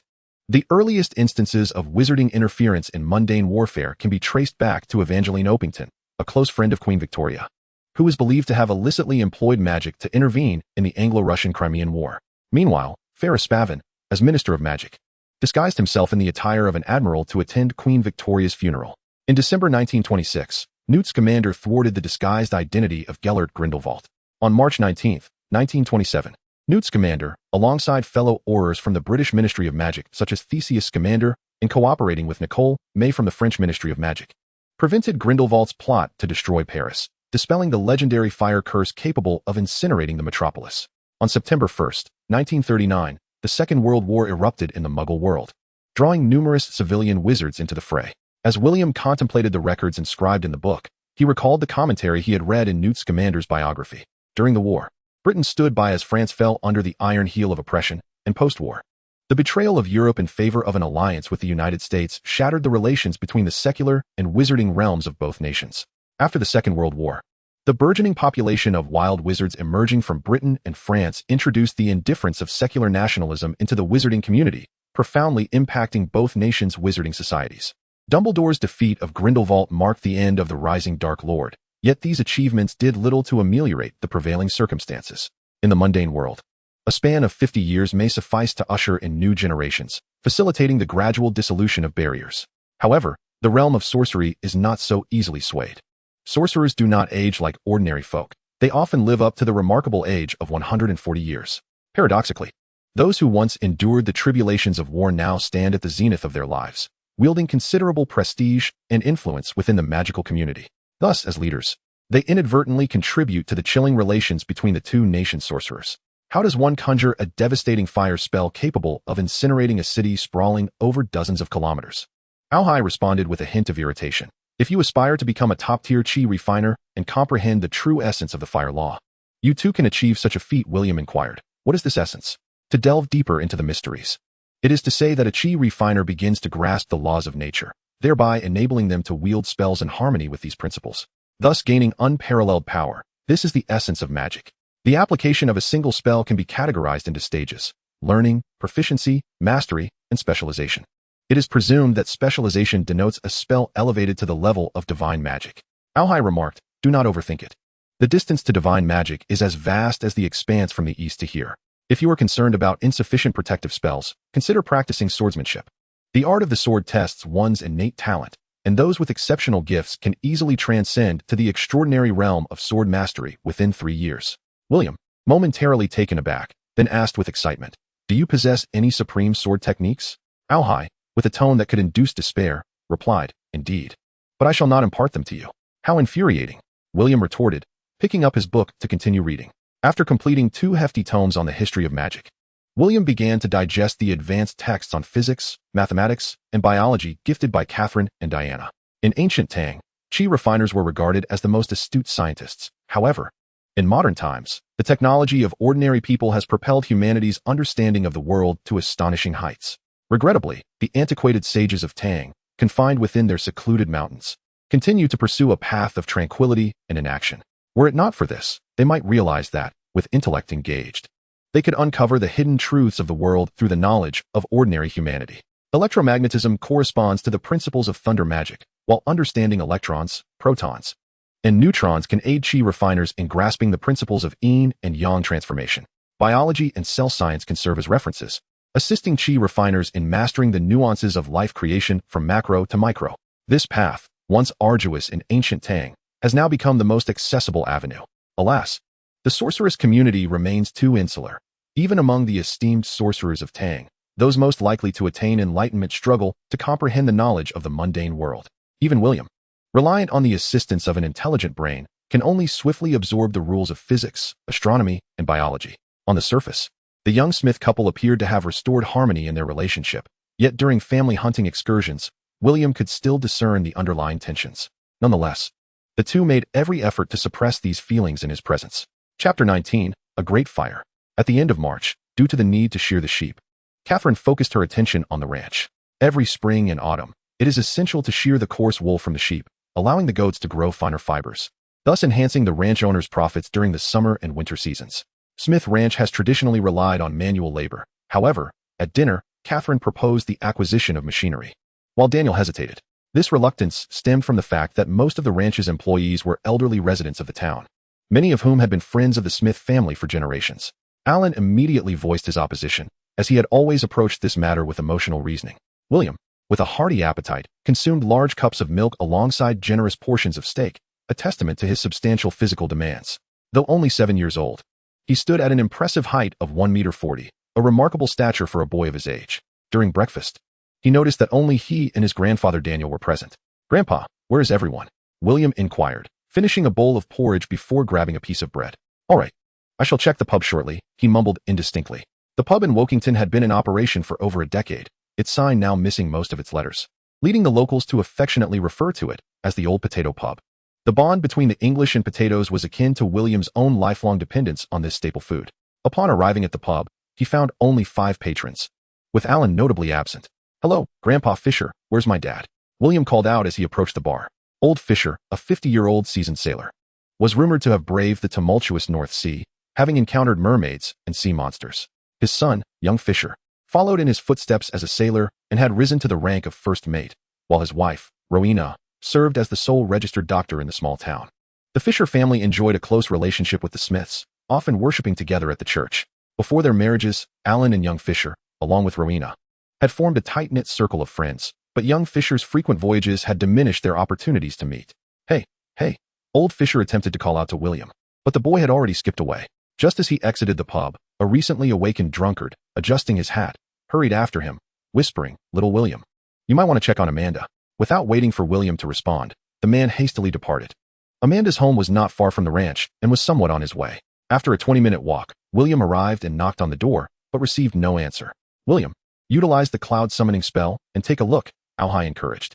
After a brief moment of hesitation, William formed the necessary seals and cast the spell. Alhai, attempting to channel William's magic, concluded that Western wands were indeed fine magical artifacts, rivaling the Eastern spirit jade in quality. Although William had yet to master the flying spell, he had learned the cloud summoning technique, which, when perfected, could rival the legendary cloud from Journey to the West, capable of traversing vast distances with a single flip. Holding the wand in his right hand, he murmured, "By the laws of heaven and earth, let the clouds rise and the winds stir." The magical energy surged from within him, flowing into the tip of the wand, transforming into a white mist that hovered before him. With a gentle step, William ascended onto the cloud, which obediently followed his will, hovering beside the second-floor window of the house. A certain rogue dragon, having remained single for centuries, was filled with discontent and lethargically lamented, "Why must I be merely a dragon? How splendid it would be to transform into a human." William inquired, "Is it not said that the higher one's cultivation, the more one must cultivate a tranquil heart, free from worldly desires?" The rogue dragon emphatically retorted, "That pertains to the practitioners of the immortal path. I am a deity of the earthly realm, distinctly different from you." Upon descending into the mortal realm, a newborn's cries draw upon the vital energies of heaven and earth. This essence, traversing through the left hand's 3 yin channels and converging at the crown, ignites the 3 flames of vitality in the right hand's 3 yang paths. The world is rife with various flames, from the supreme celestial pure fire to the most malevolent hellish ghost fire. As for magical flames, they abound in myriad forms, including dragon breath, fierce fire, and blazing flames. The human's 3 yang flames are intimately connected to one's life force, vitality, and spirit, categorized as a natural spiritual fire, albeit the weakest among them. A robust life force, vigorous blood, and unwavering willpower enhance the yang fire. The 3 yang flames are the sole innate magical talent of the human body, fueled by one's life essence, human nature, and will. They inherently restrain vengeful spirits and malevolent ghosts. When the body is weakened, the 3 yang flames diminish, occasionally attracting vengeful spirits. However, a strong heart, unyielding and fearless, can effectively resist such threats. Thus, when besieged by malevolent spirits, they often resort to theatrics to intimidate, seeking to diminish the 3 yang flames to their lowest before striking. Through exploration, the masters of the Tao have uncovered techniques to enhance this innate magic. Before entering the innate realm, one must refine their corporeal life force to its utmost. Then, through external stimuli, one can abruptly elevate their vitality, merging it with the fire intent of the unified spirit, prompting a transformation in the already perfected yang fire. William's body, through pure magical energy, intellect, and the operation of nanobots, had already reached near perfection. However, lacking a method to enhance his 3 yang flames, he remained at the pinnacle of the 7th tier. Upon witnessing an unexpected scene, a long-suppressed desire ignited within him, causing his vital energy to surge. As he descended onto the farm's balcony, his desire flames intertwined with the 3 yang flames. The once invisible life fire swiftly contracted, coursing through his meridians and entering his heart, forming a flame of crimson infused with violet. The silvery magical energy swiftly traversed the heart, carrying a hint of violet flame, flowing through the meridians to ignite his robust kidneys, resulting in 2 azure-black flames. Subsequently, the energy center beneath his navel was activated, producing a golden flame. Seeing the spectacle, Aohai resembled a goose whose neck had been grasped, unable to utter a sound. After a few minutes, witnessing William effortlessly draw 3 flames in a true fire, suspended in the palm of his right hand, he remarked enviously, "You, lad, possess an overwhelming desire. You have elevated the 3 yang flames beyond the crimson level to the violet. I suggest you cease your cultivation. With such potent desires, you will inevitably succumb to madness and ruin yourself." William responded, and Aohai continued, "The heart embodies the sovereign fire, also known as the divine fire, termed the upper samadhi. The kidneys represent the ministerial fire, also known as the essence fire, termed the middle samadhi. The energy center beneath the navel symbolizes the common fire, termed the lower samadhi. By refining essence, energy, and spirit into the 3 samadhis and nurturing the essence, one can attain the true fire of the 3 flavors. You have indeed stumbled upon an extraordinary stroke of fortune, your vitality and spirit harmoniously aligned, allowing you to transform the essence of the 3 yang true fire into the 3 flavors true fire. It appears that an intense desire may carry its own merits." William sighed wryly, lamenting that while his energy was abundant, it also brought with it a tinge of melancholy. As a carnivorous creature, he found himself in discomfort, having abstained from meat for several years. In London, Catherine strode into an agency with determination, decisively signing a lease agreement. Upon her return, she suggested that they embark on a skiing adventure. London, characterized by a temperate maritime climate, seldom experiences snowfall during winter. Many middle-class families, in an effort to satiate their children's longing for snow, often take them to destinations such as Scotland, the French Alps, or Norway during this season. William harbored no particular fondness for snow, yet both Alan and Catherine cherished skiing, making it one of their few shared interests. In the past, when William was younger, they could only accompany him at home. Now that he had matured and his physique was exceptionally robust, he completed the task of gathering firewood for the ranch's fireplace in merely half an hour. On Catherine's suggestion, the Smiths resolved to take William to learn skiing, thus planning a holiday to the French Alps. The ski resort charged approximately $30 for a daily individual ticket, when including accommodations. The cost soared beyond $120 per person per day, a considerable sum. For Alan, who relied on his parents, there was little choice but to continue his dependence. Daniel, under the weight of William's various threats, pleas, and affectionate displays, ultimately conceded. With a budget of $2,000, they aimed to spend a week in France romantically. Chapter 20. Those who dabble in finance are devils. As William sat aboard the aircraft, gazing at the clouds, he could not help but envision himself soaring through the skies on a broomstick, wondering if he could reach the cloud cover. The Duel Alps ski resort, nestled in the Isère province of the Auvergne-Rhône-Alpes region, was established in 1946, where Alan and Catherine first met. The expansive resort boasted a multitude of establishments, including restaurants, inns, bars, and spas, reportedly accommodating up to 20,000 visitors simultaneously. By the time the trio arrived via their private shuttle, evening had already descended. William, let us go and sample the local delicacy, the dry pot cheese, Catherine eagerly urged, leading her husband and son to the restaurant after they had settled their luggage. My dear, I am quite fatigued. Perhaps we could rest a moment before enjoying dinner and a glass of wine. Alan relished wine, though his family disapproved. Those who grapple with alcoholism often carry unspoken stories, tales that may only be shared with the right confidants. No, we must indulge in the local culinary delights. If you do not wish to join, you are free to rest alone. Very well, the broomstick I saw last time was splendid. I believe we should gift it to him for Christmas. Typically, European parents refrain from revealing gifts for their children to preserve the element of surprise. Yet William had grown accustomed to his father's unreliable nature and paid it no mind. Catherine possesses a supplementary source of income. Prior to her marriage, as the eldest daughter of her family, William's grandparents discreetly bestowed upon her a substantial share of equity in a thriving enterprise, yielding annual dividends exceeding £100,000. This sum serves as her private fortune, which Alan covets but refrains from disturbing, choosing instead to leverage opportunities for his son's consumption to extract benefits. As negotiating prices can be quite exhausting, in a certain sense, Catherine's union with Alan can be deemed a step down. The Cavendish family is a hereditary aristocracy intertwined with politics and commerce. Despite the family's extensive lineage and dispersion over centuries, the direct descendants still wield considerable influence. William's grandfather, whom he has never met, is a member of the House of Lords, holding significant political clout. The Smith family of Wokingham has fallen into decline. When compared to the Cavendish family, even the Clark family, to which his uncle is connected, stands on a vastly different plane. The Clarks are a political dynasty, which is crucial for Angus, his uncle, to maintain his position even after offending the female prime minister. The cheapest flying broomstick costs a staggering 200 gallons, a sum Alan is reluctant to part with. Grandfather Daniel consents to his grandson purchasing books, yet firmly refuses to allow the acquisition of a flying broom, mainly out of concern for potential accidents. Catherine hesitates, gazing into William's pleading eyes, and ultimately, her maternal instincts prevail as she resolutely states, unless William promises me that he will not fly higher than 2 meters. With a flying broom in hand, how could one possibly limit their altitude to merely 2 meters? All right, mother, I promise to safeguard my life. William readily agrees, yet secretly contemplates that once procured, how to utilize it would be his own affair.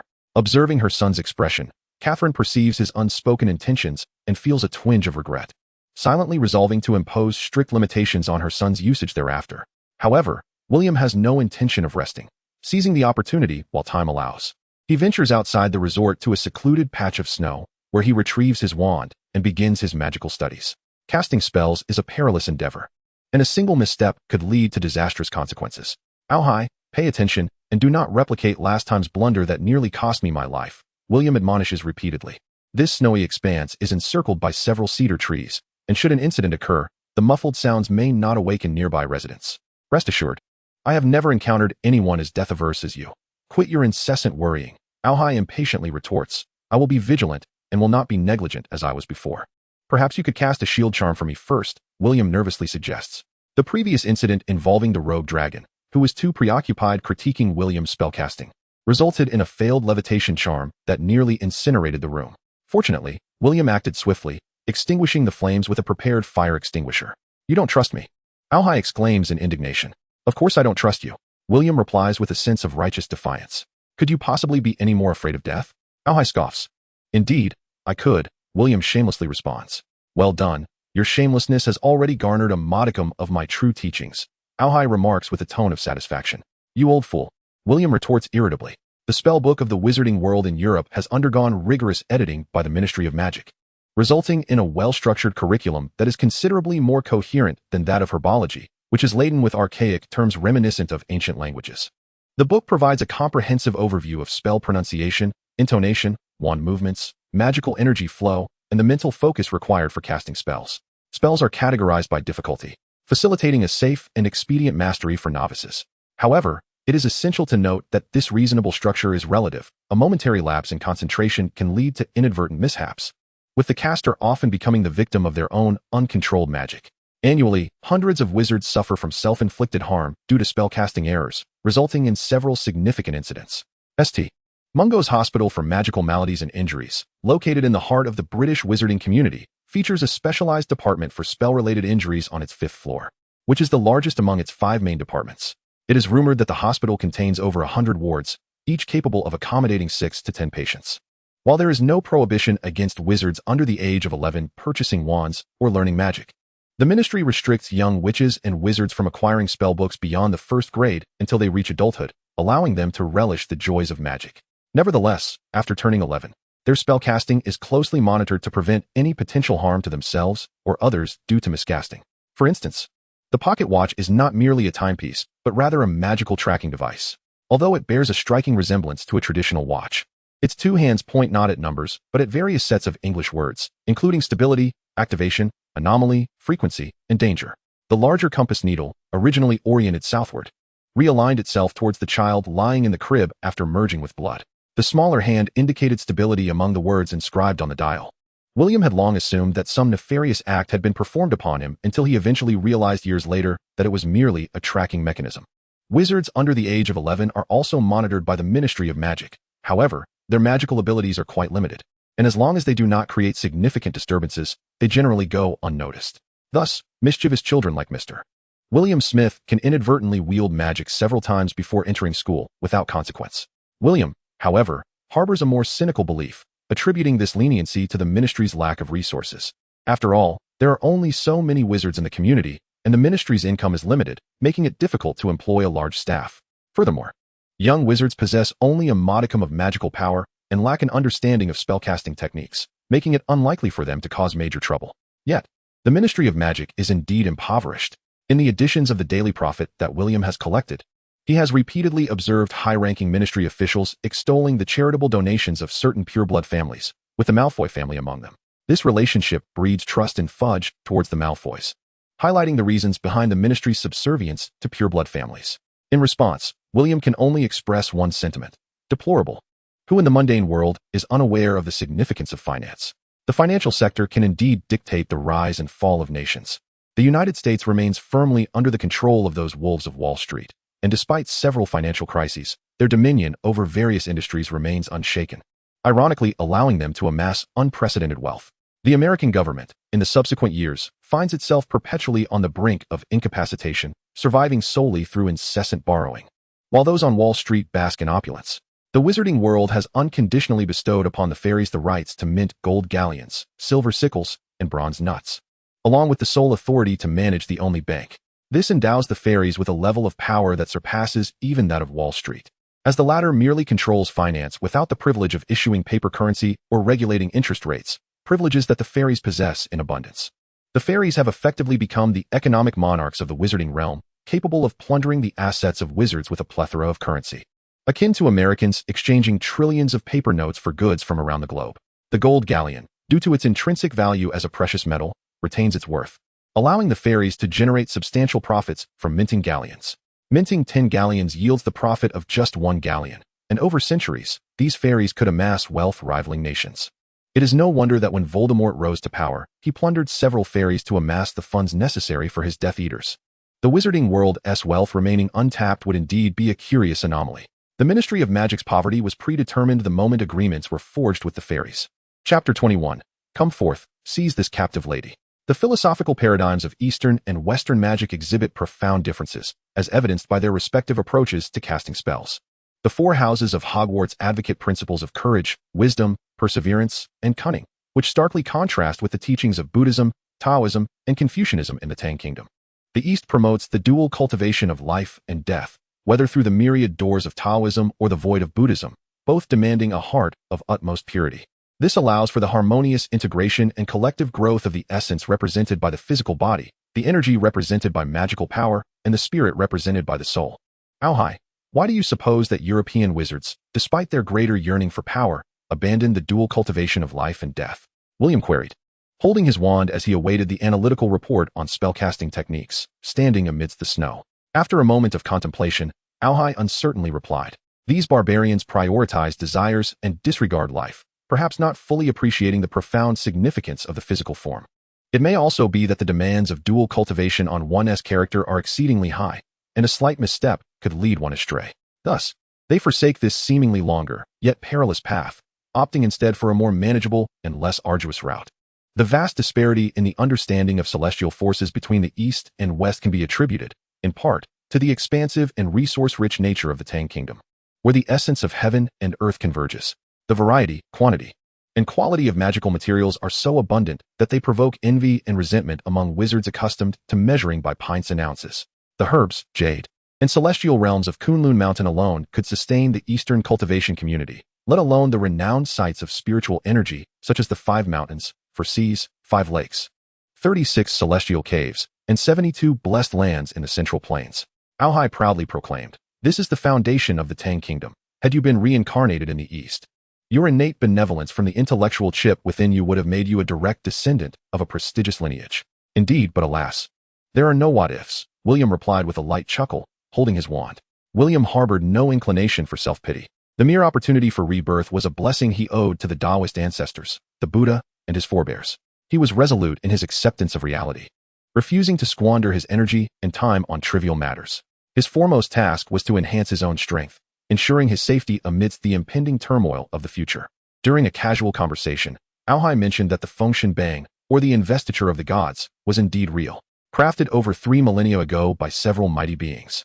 This artifact could envelop the entirety of Central Plains through the ley lines, capturing the souls of those who perished in battle, transforming them into immortal deities, thereby establishing a divine realm. Upon hearing this, William immediately realized that this was akin to the Eastern version of a Horcrux. Just as Voldemort divided his soul to create his own Horcruxes, immortal vessels that ensured his survival, young Harry Potter was shielded by an ancient protective charm from his mother, rebounding Voldemort's death curse and causing the latter's demise, leaving him to wander the primordial forest in search of resurrection. Was the Fengshen Bang not a similar concept? Moreover, it was an enhanced super Horcrux, though it was said that this divine artifact was ultimately shattered and merged into the land of Jojo, with the gods vanishing, leaving behind only immortal legends. For millennia, the East had conceived such artifacts. One could only wonder what intentions the renowned sects might attribute to a peculiar individual like William.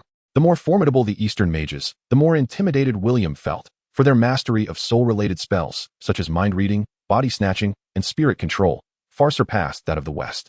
Should he encounter unreasonable ancient beings, such as those from the demon sect, he would have no choice but to reason with the king of the underworld.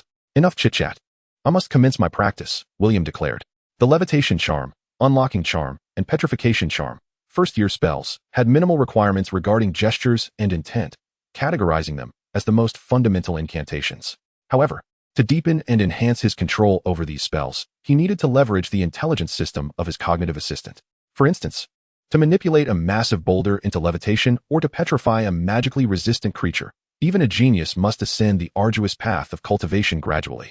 This night, William was studying spells designated for the 3rd year, such as disarmament charms, manifestation charms, and forgetfulness charms. According to his textbook, he directed the disarmament spell towards a small stone resting upon a larger one. Disarm your weapon, he intoned. A flash of silver illuminated the air as the small stone was struck by magical force, shifting slightly but remaining grounded. Within 3 seconds, the cognitive assistant relayed feedback. indicating errors in 3 tonal inflections and that his gestures were too swift. Thus, he attempted again.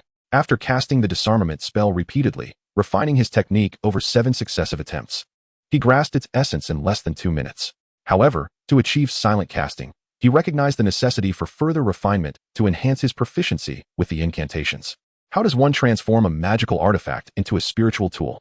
Alhai pondered, observing the flow of William's magical energy towards a spherical core within his heart, perplexed. This world is inherently unscientific. In the realm of magic, one cannot expect conventionality, William remarked in a moment of reflection. During the intervals of magical restoration, he typically exchanged information with Alhai, with the majority being Alhai narrating or drawing him into memories. After a half-hour break, William opted for the spell Stupefy. This intriguing defensive incantation can interrupt an opponent's spell casting and thwart their aggressive magic, proving to be exceedingly practical. Furthermore, the potency of its defense varies according to the caster's magical prowess.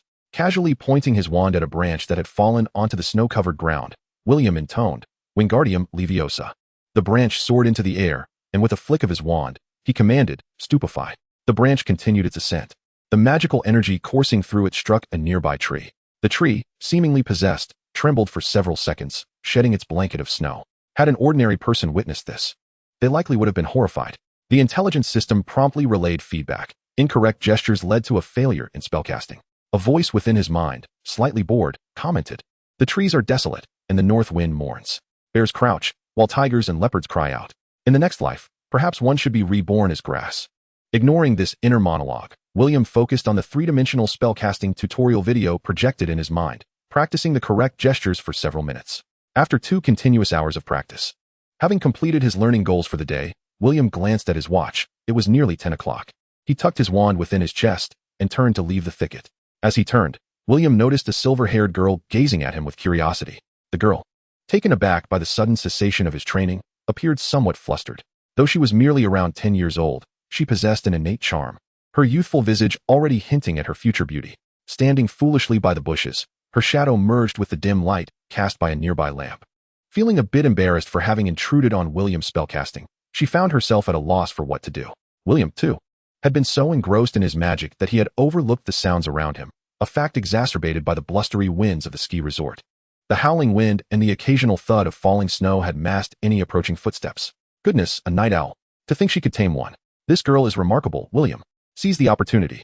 Raise her as the matriarch of your domain. Chapter 22. The Overpowered Player and the Talented Witch. The inner voice clamored for action, eager to take matters into its own hands. The night owl in question was not the ordinary owl of common parlance, but a fantastical creature capable of cloaking itself in the darkness, highly attuned to magic. Remarkably, it could amplify this ability, achieving invisibility akin to the level of an advanced illusion spell. Undeterred by the rambunctious thoughts in his mind, William smiled and spoke first. Hello. My name is William Smith. I trust you won't divulge my secret to anyone, will you? Hello. I am Fleur Isabel Delacour. The girl, taken aback that William had noticed her and remained unfazed by her charm, was somewhat astonished. I am also a witch, and I promise I won't tell anyone. Her English was rather poor, reminiscent of a villager from a remote mountain region attempting to introduce local specialties to visitors from the distant British Isles. A melange of French intonations and vocabulary mingled with a few English words, yet with the assistance of his intelligence system, William managed to grasp the essential information. How did you accomplish that? Mastering a spell in mere minutes. Merlin's beard. Given your pace of learning, you could master in a year what takes others several years to achieve in the realm of magic. Fleur, brimming with curiosity for the handsome young lad before her, could not help but ask him directly. She brandished her wand, uttering a phrase in French, and with a flourish, summoned a glow. Quite an impressive lumos, William remarked with a smile.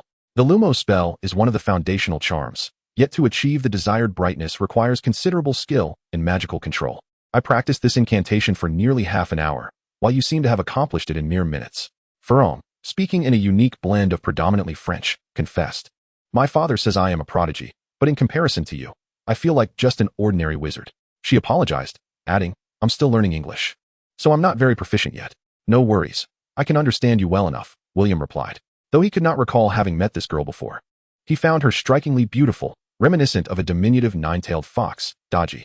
Had it not been for the cognitive enhancements of his intellect, which kept his mind alert, he might have succumbed to her allure. As William followed Fleur out of the snowy expanse, he listened to Aohai explaining that she likely belonged to the Western Enchantresses or was a witch of enchanting descent. The charm of enchantresses resonates directly with the soul, and only through sheer willpower and a few spells can one resist it. In the eastern demon tribes, only the Fox clan possesses such innate beguiling abilities. Are you here on holiday as well? William inquired, gazing at Fleur. Every time he beheld her silver hair, blue eyes, and delicate features, a surge of possessive longing stirred within him, making him feel quite uneasy. Rationality reminded him that she was still but a child. Yet the insatiable desires of his soul continuously tempted him, akin to the serpent that lured Eve. Fleur spoke of her father with palpable pride. William's mouth twitched slightly. Is your family a major stakeholder in this resort? Indeed. When this place was being constructed, the Muggles encountered some insurmountable technical difficulties. Fortunately, one of the principal figures knew my grandfather, who invested in the project as an engineer and used magic to resolve the issues. How enviable. Do you attend Busbarton? William expressed curiosity about the school. Hogwarts is renowned for herbology and potion making, while Busbarton is famed for alchemy. As for another European magical institution, it barely veils its association with dark arts, best left unmentioned. Though she had previewed some of the textbooks, many spells remained beyond her grasp, such as the disarming charm that William had just practiced. Even though her family belonged to a pure-blood wizarding lineage, she felt a significant gap in skill compared to this seemingly muggle-born wizard, which slightly bruised the pride of the illustrious Draco princess. William cast a sidelong glance at her, choosing not to delve into alchemy. Oh, all right. Thank you, Fleur replied, her cheeks flushing once more as she stole a glance at William, relieved that he seemed oblivious to her moment of awkwardness. William smiled, the gentlemanly demeanor advocated by Daniel having woven itself into his habits, even if his earlier greeting was merely a polite farewell. Where's your home? He asked. This way, she indicated, leading him onward. Fleur pointed towards the direction of the inn, which was very close. After speaking, she fell into a moment of silence. This little girl is quite intriguing. She is enticing you, William. The rogue long called out loudly in William's mind. Fleur's home at the resort was indeed a small villa, merely a 3-minute walk from the resort itself. This upscale vacation mansion, in William's estimation, would cost at least £1 million. This was the price from 1987, and in a decade or so, it would likely exceed £10 million. After all, with the world's most significant printing press continuously overproducing currency, economies around the globe are compelled to follow suit, lest they face dire consequences. If Alan were to see such a villa, he would find a way to sneak inside. But William was not inclined to do so. Oh, okay. Thank you, Fleur said, standing at the door, a hint of disappointment on her face. A few steps away, William heard another little girl exclaim in delight from the villa behind him. He thought this might serve as a promising lead. After all, alchemy was not Hogwarts' forte, and if he could obtain Nicole's contact information through this clue, his journey would be immensely rewarding. Chapter 23. One willing to concede, one willing to engage. The next morning, William and his family dined in the restaurant on the 3rd floor of the inn, having chosen a table by the window to enjoy the snowy scenery. Before they had finished their meal, they saw Fleur approaching with a 2-year-old girl and a young couple. Uncle, hello? This is something every gentleman would do. William gently picked up his napkin to wipe his mouth, as a sign of respect. What a charming young gentleman. No wonder Fleur said you were very clever last night. Madame Draco remarked with a smile. The allure of this lady was captivating, and William had never felt his heart race so quickly. He was not the only one. The men in the restaurant were visibly enamored. What a marvel! Exclaimed Aohai, visibly excited. Even someone as worldly as I, who has encountered countless beauties, finds few who can compare to her. I am quite stirred. Ignoring the voice of the split-minded dragon in his head, William felt his cheeks warm as he glanced at Fleur, who, coincidentally, was blushing while secretly observing him. Their eyes met briefly before they both looked away. My dear daughter, you have exquisite taste, Apolline said to her daughter in French. A handsome and polite wizard. I support you, Francis added, turning to his daughter as well. Hearing her parents' straightforward words, Fleur's face turned as red as an apple, wishing she could vanish into a crevice. She certainly could not reveal to her parents that William understood French. Hello, I am Alan Robert Smith, and this is my wife, Catherine Cavendish Smith, and our son William. Alan and Catherine stood simultaneously, introducing themselves in turn. Hello, Mr. Smith, you can call me Francis. This is my wife, Apolline Draco, my eldest daughter, Fleur, and my youngest, Gabrielle. Francis, with his golden hair, clearly had daughters who had inherited more of their mother's genes. Greetings, Francis. You may also refer to me as Alan. Alan possesses a penchant for mingling with strangers, although William harbors doubts, suspecting that such encounters may merely lead to drinking, for what camaraderie among men does not involve libations. In terms of beauty, even the combined allure of countless starlets cannot compare to the enchanting Apollon before us. With every smile and gesture, she exudes an innate charm akin to a blooming peony, beautiful yet not bewitching, resplendent yet not vulgar, a myriad of delicate allure. Despite having borne 2 daughters, her visage remains radiant, enhanced merely by a modest application of makeup, reminiscent of a youthful beauty in her early 20s. Upon entering, she donned a captivating white form-fitting dress that revealed her alabaster back, complemented by cascading silver waves of hair and long, fair legs that left the men dining in the restaurant utterly entranced, oblivious to their companions as they gazed longingly at Apollon. Catherine, though a rare beauty in her own right, pales in comparison to Apollon, akin to a bright star overshadowed by the brilliance of the full moon. In contrast, Francis appears a rather ordinary man, shorter by 15 centimeters and slightly portly. Yet, his amiable demeanor and natural smile make him approachable, fostering a sense of camaraderie with Alan that William finds reassuring, trusting his instincts without fear of being left out in the cold. Several envious female tourists cast furtive glances at Apollon, whispering petty curses, unaware that affluent sorceresses among them are clad in attire unlike that of ordinary folk, equipped with climate-regulating properties and sweat-repelling capabilities. Gabrielle, a charming little girl resembling her sister Fleur, initially hides behind her sibling before darting to Apollon, babbling in French. Apollon kindly explains things to her, prompting William to smile at the child, who shyly retreats into her mother's embrace. The meeting of the two families proceeded pleasantly, swiftly transitioning from the dining table to an exclusive mountain hot spring. When Apollon emerged clad in a one-piece bikini, the three gentlemen present were left agog, with Alan and Francis unable to suppress their admiration. William, momentarily stunned, quickly regained composure, employing his intellect to manage his expressions, heart rate, and muscle responses. For the sheer magnetism of the woman necessitated such restraint. One could only ponder how a pure-blood beauty would fare in comparison, recalling a certain red-haired incident that rendered this reaction entirely understandable. Catherine, irked, shot a glance at her husband before leading Apollon, Fleur, and Gabrielle to another hot spring, while William, initially intending to join, shook his head, indicating he would stay with his father. Apollon, with a flirtatious glance at Catherine, leaned in to whisper a few words, her body turning towards the innate realm. With acute hearing, William caught snippets of conversation, such as "You are beautiful too.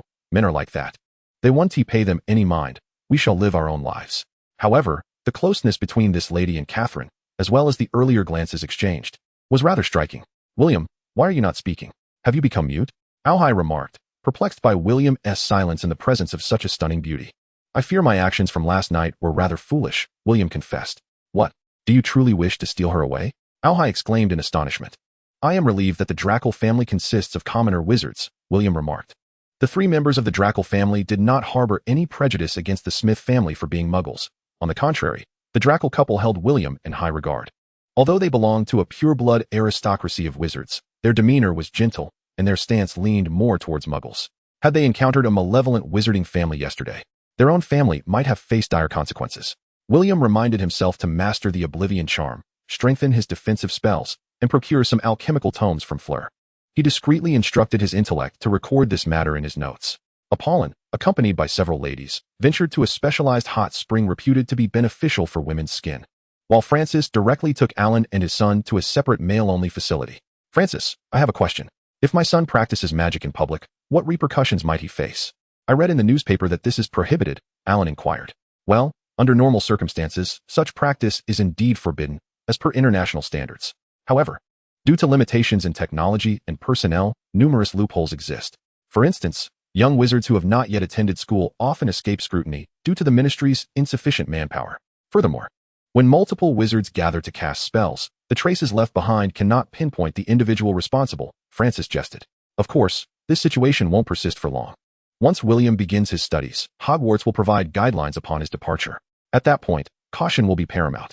Any spell cast outside of school will promptly attract the ministry's attention," Francis added with a playful smirk. "However, I suspect that by then, William will have mastered the Confundus charm." Intrigued, William interjected, "Uncle, can the Confundus charm affect trace detection?" "Indeed, provided your Confundus charm is sufficiently potent." Francis responded with a knowing smile, enticing him further.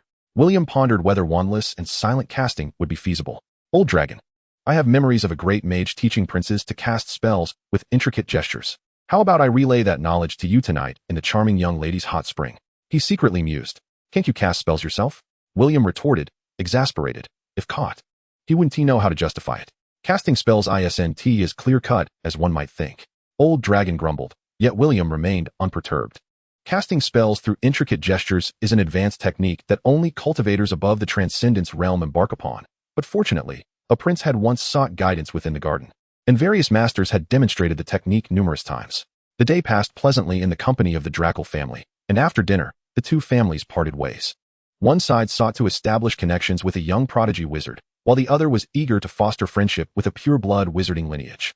The 3 women and 3 men from both families discovered their personalities and viewpoints harmoniously aligned, allowing their relationships to flourish in this amicable environment. Such was the serendipity of their meeting, a meeting long overdue, indeed. Chapter 24, The Lost Supreme Spell. Alan expressed great admiration for Francis throughout the journey, extolling his virtues. He had consumed copious amounts of wine, leaving him reeking of alcohol, much to Catherine's dismay. You are only praising him because he treated you to numerous glasses of Margot, aren't you? Catherine harbored a certain dissatisfaction towards her husband, her tone somewhat brusque. William believed that her ire was primarily ignited by the embarrassment their father had previously caused in front of Apollon. However, no ordinary man could resist Apollon's allure, and thus Francis not only bore no resentment, but seemed rather pleased with his wife's unparalleled charm. Not at all, my dear. You see, we are only acquainted with the Francis family of wizards, and for the sake of our son, we believe it prudent to foster more communication. Besides, the character of Francis and his kin is indeed commendable, is it not? Alan, roused by his wife's words, quickly devised a strategy for their forthcoming days of happiness. He decided to enlist their son as a shield. Though a tad unscrupulous, it proved effective. As Catherine pondered Alan's suggestion, she found herself in agreement. After all, in matters of magic, their family was of little assistance, and forging a friendship with an ancient wizarding lineage would undoubtedly benefit William, for the knowledge they possessed far surpassed that of ordinary wizards. But that does not justify your excessive drinking, nor your incessant glances at Apollon, Catherine retorted. Casting a glance at their son, William understood his father's fondness for wine, yet he did not condone it. As for whether his parents would argue again that night behind closed doors, William could only retreat to his bedroom to practice magic in solitude. In the dead of night, Aohai suddenly exclaimed, I found it. What if I forget by tomorrow? I would have to search again. Aohai, having finally unearthed a long-forgotten memory, was quite displeased with William's attitude, for his arduous efforts were not meant to cater to this ungrateful scoundrel. A bit irked, Aohai refrained from further conversation and directly pulled William inside.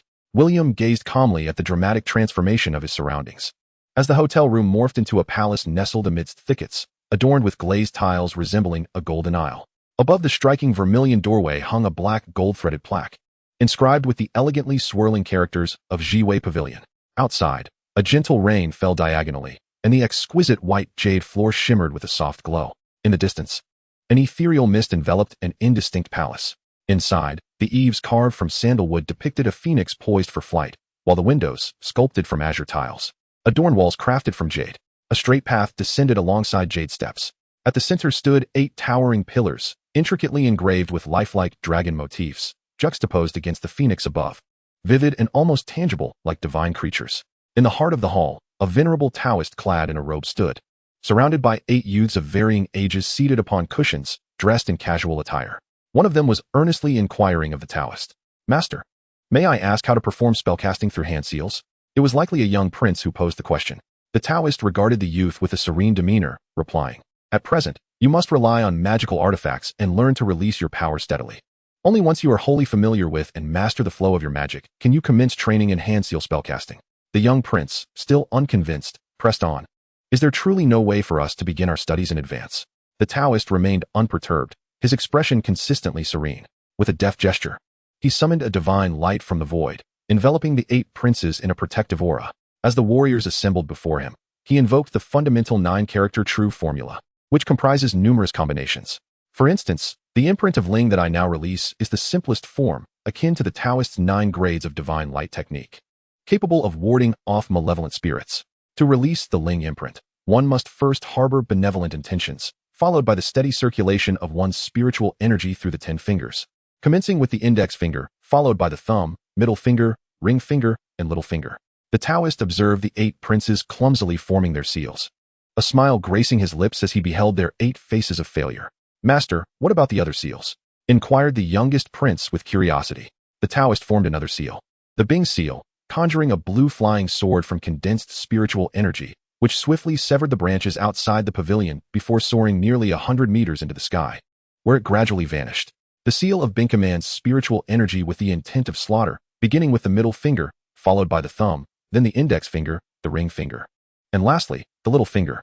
The scene rapidly transformed, now resembling a quaint English-style exhibition hall, where a multitude of Eastern artifacts were displayed in one corner.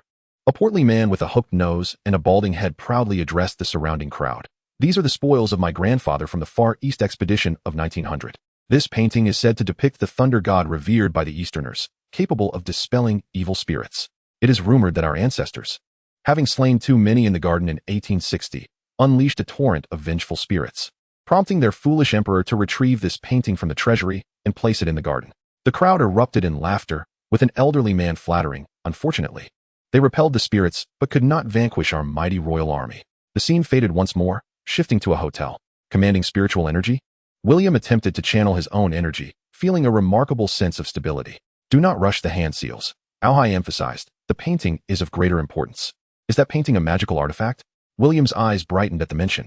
Indeed, it is a royal artifact, undoubtedly formidable, Alhai affirmed. But it is more than merely an artifact. The painting of the Nine Heavens Thunder Sovereign was gifted to the royal family by the Qingwei sect to curry favor with the Song dynasty emperor centuries ago. Later presented to the emperor of the new dynasty by merchants from Shishan. It is said to have been crafted by a certain immortal from the Qingwei sect who had a penchant for painting, containing the Nine Heavens Thunder True formula within. Alhai hesitated before continuing. The Nine Heavens Thunder True formula is a first-grade technique. When practiced to its utmost pinnacle, one can attain the realm of the returning void immortal. William immediately sat upright in bed, suppressing his excitement. Returning void immortal? Indeed, Alhai replied calmly. This technique is the foundation of the Qingwei sect, which has produced celestial beings, or ascended immortals. This method is an unparalleled Taoist art of the Tang Kingdom. Once acquired, you must never teach it to barbarians, and even in your own practice. You must exercise extreme caution. Otherwise, should the Taoist sect of Tang learn of it, they will undoubtedly pursue you relentlessly.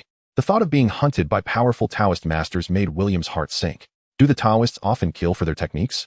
He inquired cautiously. Alhai jested. For a Qi refinement practitioner, killing leads to being ensnared by lingering resentment. The more one kills, the stronger the haunting spirit of vengeance becomes. As for the Taoist sect and monks, the malevolent thoughts generated post-murder are even more potent. Once they cross the threshold of killing, they are particularly susceptible to demonic influence. While they could purify themselves through virtuous deeds, they generally do not commit murder merely for the sake of losing their techniques, provided that the one who learns these techniques is of Tang descent. Should a barbarian, especially one harboring a deep-seated grudge against the Tang, master these hidden secrets of the Taoist sect, I believe there will be formidable individuals who disregard the burdens of resentment. Alhai gazed calmly at William, who was visibly composed, and remarked, the choice is yours. I am prepared to accept whichever outcome you decide. William was momentarily taken aback, beginning to perceive that the necromancers would rather capture dark sorcerers than execute them, viewing it as a hypocritical mercy. Was it truly the case that the ease of killing transformed one from light to darkness? Choose, why not choose? A returning immortal, even if not. Attaining the Golden Core realm should suffice for self-preservation in England, or even Europe, William asserted with a smile, his resolve unwavering. Do you recognize that family crest? Alhai casually inquired, forming a temporary seal with his fingers. A beam of divine light suddenly descended from the ceiling of the bedroom, enveloping William. Alhai felt a sense of numbness. After receiving an invitation from the affluent Francis, the Allen family indulged in a week of lavish hospitality. The busy Francis personally hosted them on the first day, while for the remaining 6 days, his wife Apollon and their 2 daughters accompanied the Smith family, guiding them through every entertainment facility at the ski resort. On the 8th day, the 2 families shared a heartfelt farewell.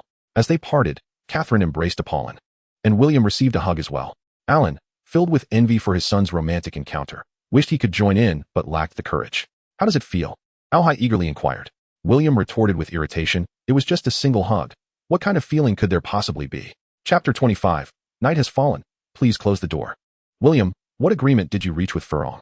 Catherine asked. I suspect it pertains to the timing of your next date. Allen chuckled from his seat on the airplane.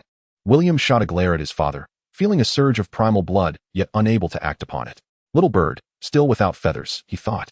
A faint melancholy washing over him. I wish to visit Andy's house to see Annie, William expressed to Catherine. Allen, whose dreams had been thoroughly dashed, rolled his eyes. Perhaps due to his lack of political fortune, Angus had become an unexpected success story, achieving 5 children in 3 years. Although Aunt Serena was younger than Catherine, she had married at the age of 17. Each time, William indulged their desire to boast, as it did not affect his communication with Alhai. The original plans for visitation were abruptly interrupted by a cold wave sweeping in from the North Sea, causing a drastic drop in temperature. The low temperatures posed a threat to the livestock on the ranch, prompting Allen to prepare additional fodder and implement winterization measures, such as sealing the barns with plastic sheeting alongside his employees. Since he could not consult in person, A phone call would suffice. Amidst the ringing tones, William sat on the sofa, successfully connecting to Angus's landline. Hello, this is William Smith. Is the clever Grace available? Hello, Brother William, this is Annie. And I am quite clever as well. On the other end of the line is my 5-year-old cousin, Annika Vandershik Clark. Naturally, Annie is the most intelligent and adorable little princess in the world. William, your compliments are as abundant as they are free. However, Bolhai, unable to tolerate William's pretentiousness, could not help but exclaim, Hypocrite. The cheerful voice of Annie on the other end responded, Yes, I am even smarter than Grace and the others. Indeed, but Annie, I am currently trying to reach Grace. Could you kindly pass the phone to her? William replied with a smile. All right. Annie appeared somewhat disappointed. Silly Grace. William is looking for you. Her high-pitched, clear voice resonated through the phone. No, Annie, you cannot call me that. Grace retorted angrily as she took the phone. Hi, William. When are you coming to my house? This year, Dad bought me the latest transformer. Grace Vandershik Clark began to boast about her treasure. Do cows have houses too? Do their houses have swimming pools? Grace seemed particularly intrigued by this notion. It is a shield with a red background and white flowers, adorned with 2 crossed flags and a lion in the center, William explained. Howard, which Howard? William inquired promptly. Noble Howard. He attends the same school as I do. Very arrogant, a year older than me, and his father is a member of the House of Lords, Grace expressed with a hint of envy. Wait, silly Grace. I haven't finished. Annie's voice came through, but Grace had already hung up, and it seemed the siblings were destined to quarrel again. Kevin Howard, a member of the British House of Lords. Britain is a nation with a firmly established social structure, historically notable for its early democratic revolution and the First Industrial Revolution, emerging as a global superpower. However, with its decline, policies have increasingly favored conservatism, and its social vitality pales in comparison to that of the lighthouse nation across the Atlantic. With political and economic interests divided, aristocratic families, akin to feudal lords, alongside financial tycoons, jointly wield control over the entirety of the nation.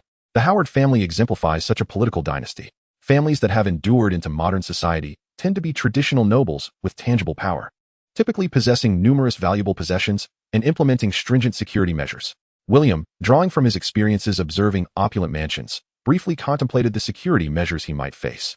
He devised a plan involving transformation spells, invisibility charms, oblivion spells, and flight plans, ensuring that the Nimbus 1000 gifted to him by Catherine would not gather dust at home. What do you think? Bolhai eagerly inquired. A month later, with essential preparations confirmed, William requested to temporarily reside at his uncle's house. The Angus couple was generally busy. One was preoccupied with public affairs, constantly seeking ways to transfer from their current positions to ascend the power ladder, while the other was engaged in diplomatic endeavors, scouting opportunities within various small circles and flaunting the family's glory. Their 3 children, 2 attending elementary school, while the youngest, Annie, remained at home under the care of servants. Thus, Annie was exceedingly delighted by William's arrival, as she often felt lonely during the day, playing with her dolls in the absence of companions. William did not come to entertain Annie, but he had no qualms about accompanying a child. The 5-year-old girl was quite easily pleased. A simple sketch or a playful cake-making activity could keep her joyfully occupied for an entire morning. As the clock approached 5 in the afternoon, William cast a modest sleeping charm on Annie. He then exited the house, boarded a bus, and confidently made his way to Grace's school. In the Westminster district of London, performing magic carries certain risks, as it is easily detectable by passing wizards. When William soared through the air on his broomstick, guided by a newly acquired disillusionment charm, a wizard standing atop a rooftop glanced up. After a moment's hesitation, he chose to abandon the pursuit of the young sorcerer. These pure-blood wizards hardly seem concerned for their offspring, nor do they fear the potential fall from the broom. Well, if they did fall, it would serve them right. Around 5:30, school officially dismissed, and numerous waiting cars began to collect children for their return home. William identified his target. The golden lion was strikingly conspicuous, gently descending onto the balcony. William once again cast the disillusionment charm upon himself and began to navigate the house with caution.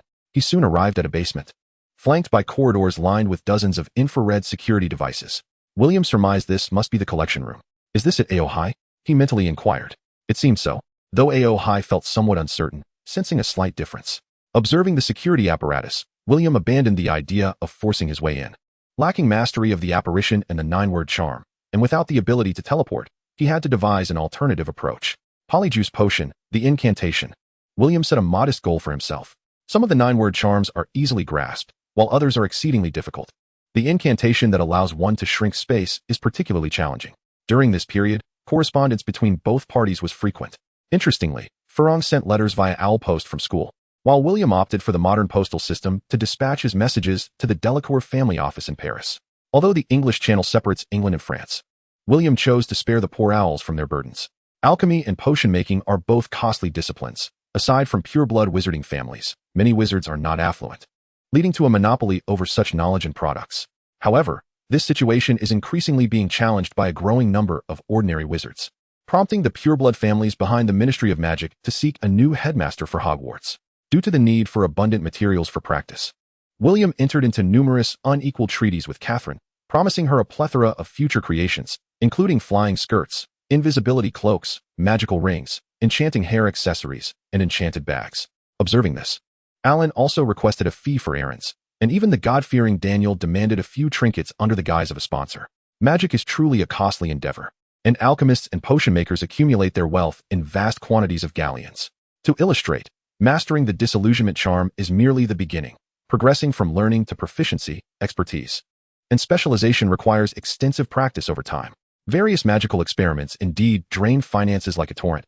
Thus one might wonder how Arthur Weasley, a senior civil servant in the Ministry of Magic for many years, despite earning a considerable monthly salary, finds their savings at Gringotts reduced to a mere pile of silver sickles, with only a solitary gold galleon to their name. Just one galleon.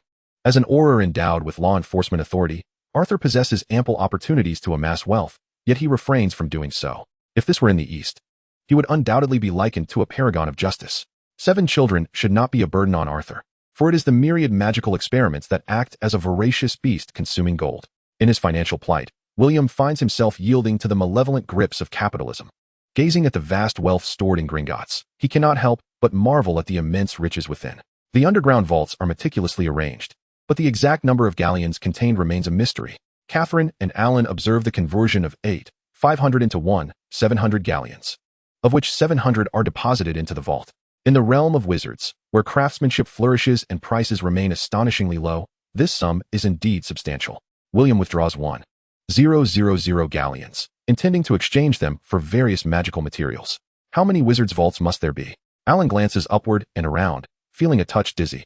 The guiding fairy shoots a disdainful glance at Alan, for they too harbor contempt for muggles.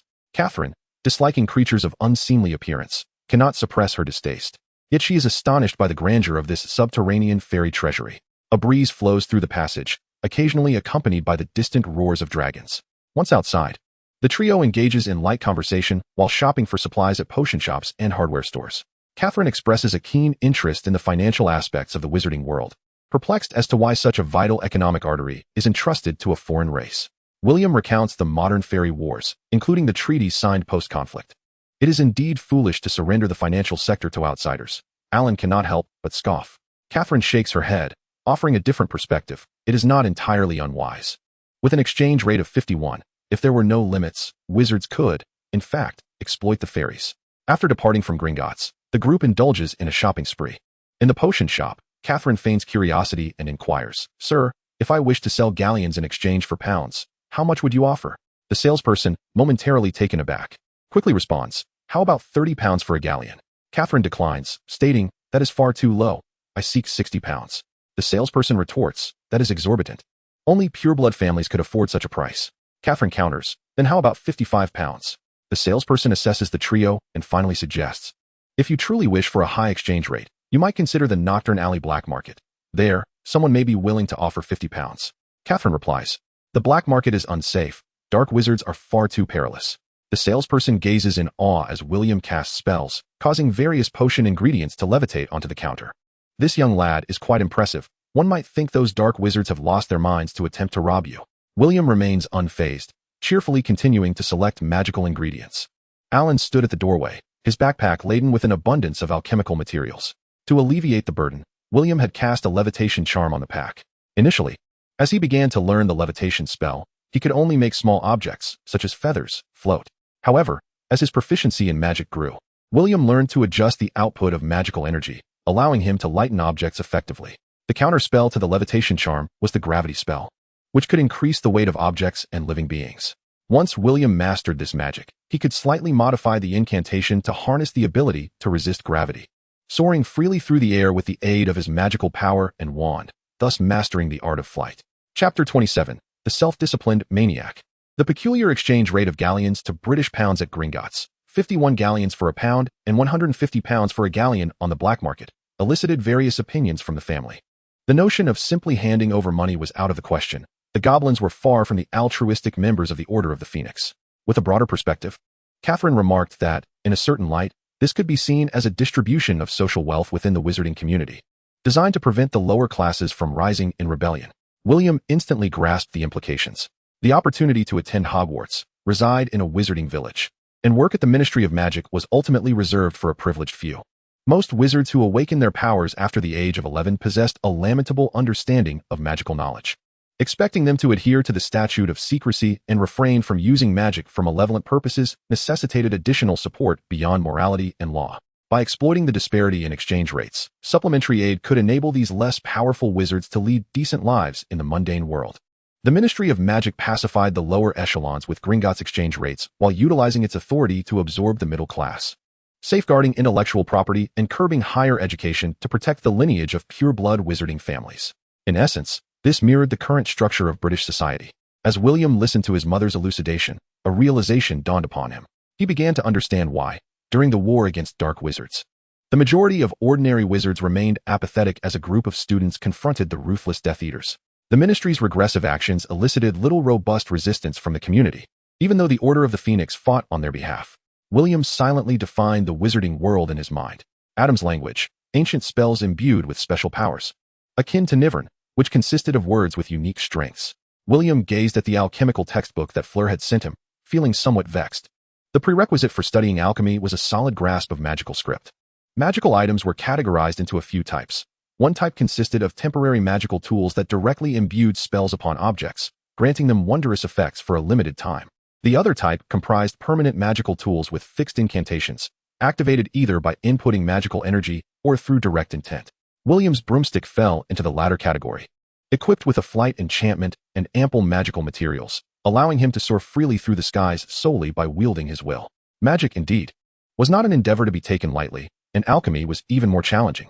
William set the textbook aside, seeking to calm his mind. The cognitive enhancements provided by the intelligent brain have a terrifyingly potent effect on William's learning. Upon merging with the intelligent brain, he experiences near instantaneous comprehension, akin to the effects of a super elixir that elevates one's intellect to its zenith. However, the consequence is that William ends up sleeping for an entire day, plagued by severe post-dizziness symptoms. The conclusion drawn by A.O. High is that following the fusion with the intelligent brain, William's insufficient realm and the forced suppression of his desires lead to damage to his primordial spirit, necessitating a state of dormancy for recuperation. Repeated fusions continuously diminish William's desires, steering him toward a transformation akin to that of a mountain cultivator. Therefore, unless absolutely necessary, William refrains from merging with the intelligent brain for learning. William, you should heed your parents' advice. You shouldn't spend all your time either practicing spells, studying magical scripts, concocting potions, or honing your martial arts and swordsmanship. A.O. High remarked unusually earnestly. After all, you have no desire to become a top-tier chi refiner. There's no need for such stringent self-discipline. Sometimes, stepping outside to relax can yield better learning efficiency.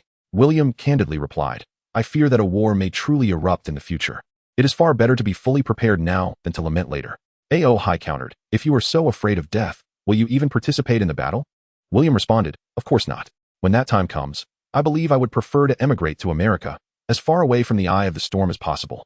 Furthermore, America is currently the wealthiest nation, and I have many plans that can only be realized there. Of course, if the circumstances permit, I would alter my plans accordingly. Ultimately, it all hinges on one's own strength.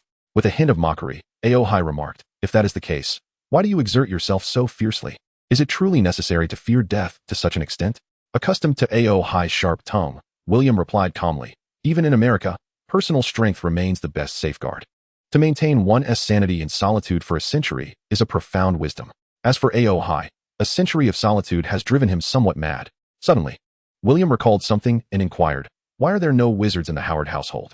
Logically, as an old noble family, they must be aware of the existence of wizards, perhaps even having collaborated with dark wizards a century ago. A.O. High responded, not every wizard can withstand the overwhelming pressure exerted by officials. The higher the rank, the more intense the suppression. Leaning back in his chair, William fell into contemplation, muttering to himself, no. There must be a reason that the wizards behind the scenes refrained from intervening. A.O. High thought William was losing his senses, questioning who would allow a petty thief to invade their home unimpeded. Why would anyone ignore your presence while you roam freely within their abode? William chuckled. Perhaps you are right. The Howard household lacks any wizards to guard it. However, just to be safe, I need to enhance my illusion spell, elevate the level of my incantations, and hone my innate divine abilities. Should I truly be captured, I would at least possess the means to escape. I've never encountered anyone as suspicious as you. Go on with your antics. I'm off to sleep, Aohai retorted. William, wearied by the alchemical sigils, turned to the balcony to practice a set of German junker sword techniques.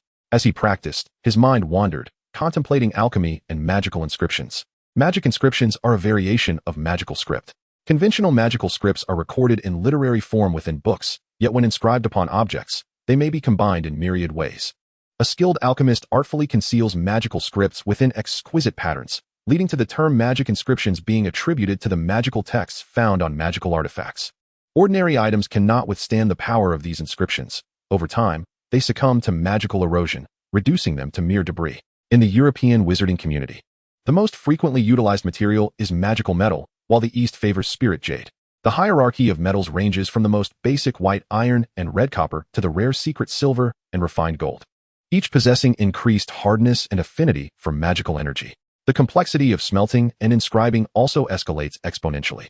William, unable to afford refined gold and secret silver, possesses only the most rudimentary white iron and red copper powder at home. The currency known as galloons, sickles, and nuts is composed of these magical metals. However, not all galloons and sickles are made from refined gold or secret silver. Despite Europe's past plundering of much of the world, it is implausible to amass an abundance of refined gold and secret silver. From the correspondence of Fleur, William learns that the primary material for currency is red copper. Albeit the fairy alchemist has coated the red copper coins with a thin layer of refined gold and secret silver. This minimal quantity of refined gold and secret silver results in the valuation of 1 galloon equating to 17 sickles or 493 nuts. Although 1,700 galloons appear substantial, a cursory calculation post-shopping reveals it to be woefully inadequate. In the wizarding realm, a first-tier metallic magical item, such as a sharp white iron magic sword, costs approximately 80 galloons. However, the 500 galloons worth of white iron powder William purchased is sufficient only to create 12 swords. The process of melting the powder into liquid and shaping it requires the inscription of magic patterns or enchantment. Thus, if his success rate falls below 50%, he is bound to incur losses. For novices, achieving even a 5% success rate is a cause for celebration. Fleur mentions in her letter that she crafted a metal flower basket capable of inscribing a levitation magic pattern, succeeding after only 7 failures. The levitation magic pattern is significantly simpler than the sharpness pattern. Chapter 28, The Easter Gathering. Old Daniel appears even more aged, having entrusted most of the ranch affairs to Alan and Catherine, with the town's church becoming his most frequented locale. Alan, however, divides his time sporadically between fishing and idling, leaving the ranch's actual management in Catherine's capable hands. Occasionally, William notices various magazines and books concerning finance, law, and policy within Catherine's room, yet he pays them little heed. Though Woking Town lies a mere few dozen kilometers from London, the political distance feels insurmountable. Absent unforeseen circumstances, it seems unlikely that William's family will ascend to the grand stage of London. Uncle Angus has served nearly 11 years in the Management and Personnel Bureau under the office, which, guided by the Prime Minister, is led by the Cabinet Secretary, responsible for the organization and management of civil servants, including their recruitment, training, and significant appointments, an exceedingly influential department. However, Angus feels somewhat abandoned, reluctant to part with such a pivotal role, and harbors concerns that a transfer request might garner special attention from the female Prime Minister, potentially leading to a more dismal fate. Nonetheless, within the Clark family, only Annie and the elder Clark speak with their heads held high. For instance, William himself concocted braised meats and eggs based on the purchased recipe. Thus, braised dishes found their way onto the Smith family table, liberating William from the nightmare of potatoes and bread. The house in Angus, London, though modest, was a charming 3-story villa complete with a small garden and a semi-basement garage. In a city where space is at a premium, it could indeed be considered a mansion. After noon, his cousin Annie persistently urged William to recount tales, specifically those of the enchanting wizard Merlin and his adventures with King Arthur. She held William in high esteem. Each time he visited the Angus household, she implored him to share various magical stories. "William, I too wish to become a wizard and soar to the moon," Annie said. Nestled against William's left side, her face alight with longing. "Oh, very well," William replied, gently patting the little girl's shoulder, offering earnest encouragement. The wealthy play with currency, while the less fortunate engage in whimsical fantasies. The awakening of ordinary individuals into wizards is largely a matter of fortune, as the absence of wizardly lineage renders it a rare genetic mutation. Her cousin Grace, wielding a toy, exclaimed, "Fool. There are no wizards or witches in this world. Nor can one fly to the moon." "Americans have indeed traveled to the moon, Grace," William countered. "That is impossible. Airplanes cannot leave the Earth," Grace insisted. "Grace, you are quite clever, but rockets can indeed depart from our planet and reach the moon," Selena interjected, having overheard their debate. Aunt Selena, who spent her days basking on the beach, had a sun-kissed complexion that starkly contrasted with Catherine's alabaster skin. However, in the West, a sun-kissed hue is the common aspiration, while pale skin is often associated with poverty. "Sister, you should allow William to study in the city. I can assist you in finding a suitable school. He cannot remain on that rural farm, absorbing those nonsensical tales of wizards. Just look at him, already captivated and memorizing so many false narratives." Selena's tone was laced with compassion, her gaze tinged with concern. A hearty laugh erupted from the depths of William's mind, yet it was unclear whether it was directed at Selena or at William himself. Catherine, accustomed to such exchanges, remarked thoughtfully, "William enjoys those tales. He always has his own thoughts, and I must respect his opinions. Moreover, some matters are not as straightforward as they appear. Do you recall when we were children, and father recounted Merlin's stories? Every king requires a wizard's counsel." Selena looked at her sister, unable to suppress a hint of sarcasm. "You still remember father's words?" "I have forgotten them all. He is likely preoccupied in the House of Lords, oblivious to the two unfortunate sons-in-law awaiting his rescue." Nearby, Angus, sipping tea, coughed heartily twice and remarked, "William is quite intelligent, Catherine. Alan, I believe you both should seriously consider Selena's suggestions. I am acquainted with several board members of private schools." Selena laughed. "If concerns about costs arise, Angus can assist with loans and help Alan secure a good job." Alan, who was in the midst of sipping beer, nearly choked upon hearing this, glancing at his slightly protruding beer belly, ready to speak, only to find his wife had already begun.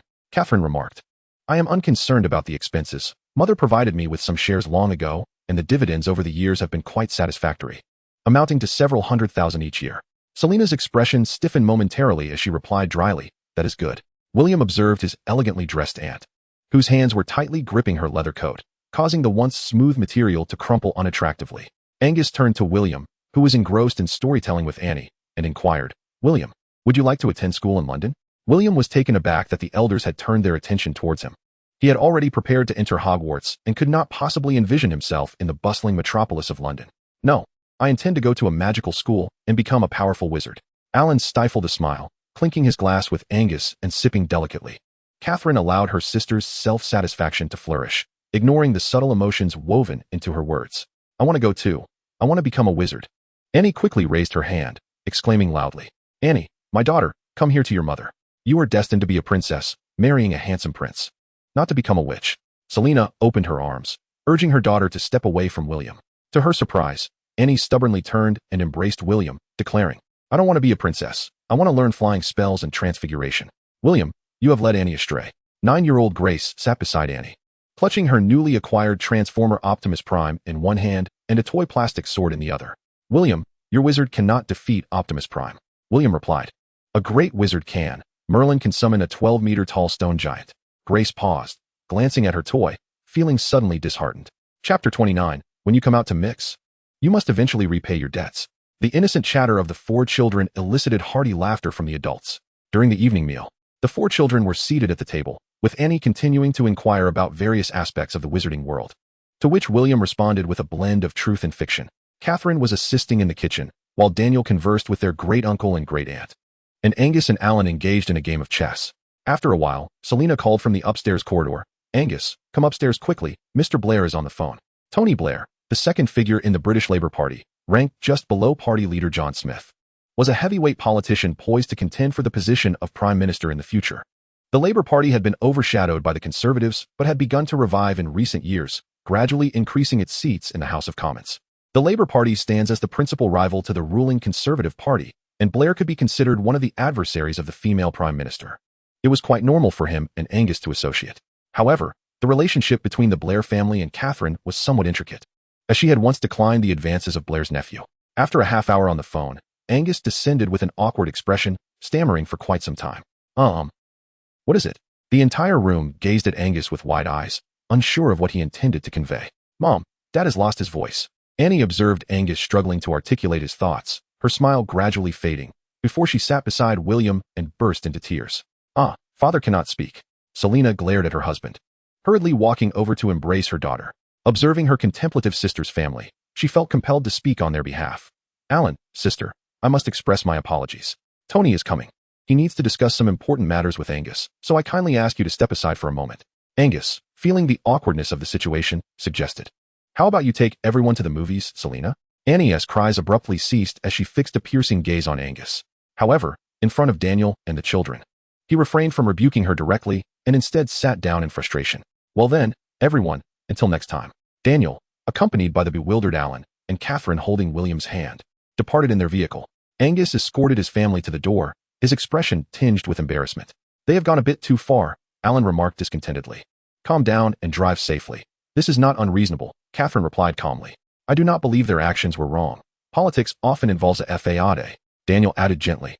Everyone faces their own challenges. It is evident he is struggling too. The group fell silent, with only the sound of their car gliding along the road. Shortly after returning home, the family shared a simple meal before settling by the fireplace to watch television.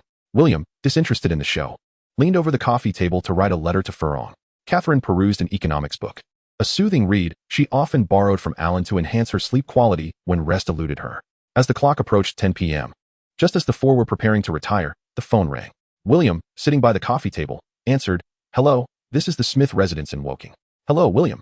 This is Selena. Could you please let your mother take the call? Selena's voice chimed in. Mother, it's Auntie's call, William informed Catherine. Catherine stood to take the phone, inquiring, Selena, why are you calling so late?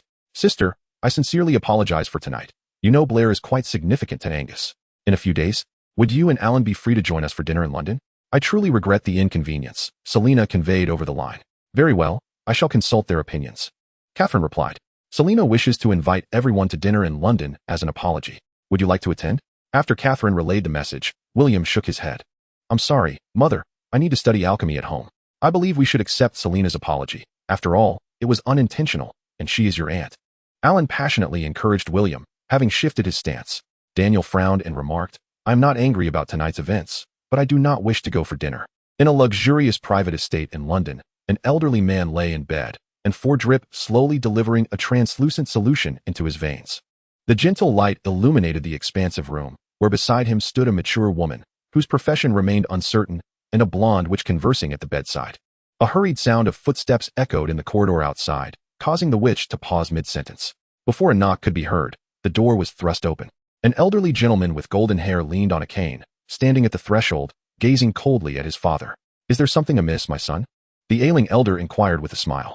Paul Cavendish, the gentleman in question and father of Catherine, as well as grandfather to William, observed his father, who was increasingly reliant on medication, and asked in a low voice, Father, why have you acted in such a manner?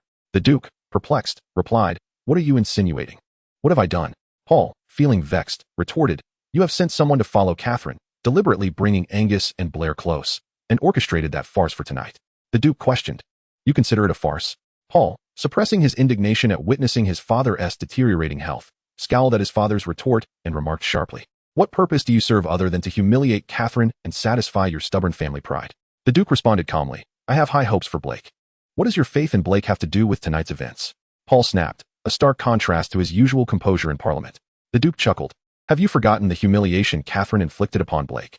He requires our support now. Whether he chooses to forget or disregard that incident, it remains a thorn. Paul scoffed. If Blake possesses such meager resolve, he should never aspire to become Prime Minister. The Duke stated, regardless of his character, we must remove this thorn. We must demonstrate our sincerity, which will solidify our partnership. So, for this absurd reason, you would have my youngest daughter humiliate my eldest? Paul exclaimed. Catherine is no longer a princess of the Cavendish family. She has insulted this noble name. She has enjoyed the family's resources, honors, and power, yet she has refused to fulfill her obligations. Paul raised his cane, striking it firmly against the ground, proclaiming, She is my daughter. The Duke replied, You are not only my son, but also the Duke of Cavendish. Paul looked at his father, sorrowful, and said, Father, do not force my hand. Next time, I shall act. The Duke remarked, For the sake of the family, you must learn to let go. The current Duke of Cavendish turned and walked away, a faint shadow following him in the light. The Duke expressed his disappointment. Emily, my son will not even utter the word father anymore. Chapter 30, Familial Connections. By the end of June in the summer of 1989, Furlong invited the Smith family to South Africa for a vacation, ostensibly as a gesture of gratitude for William's assistance over the past year and a half.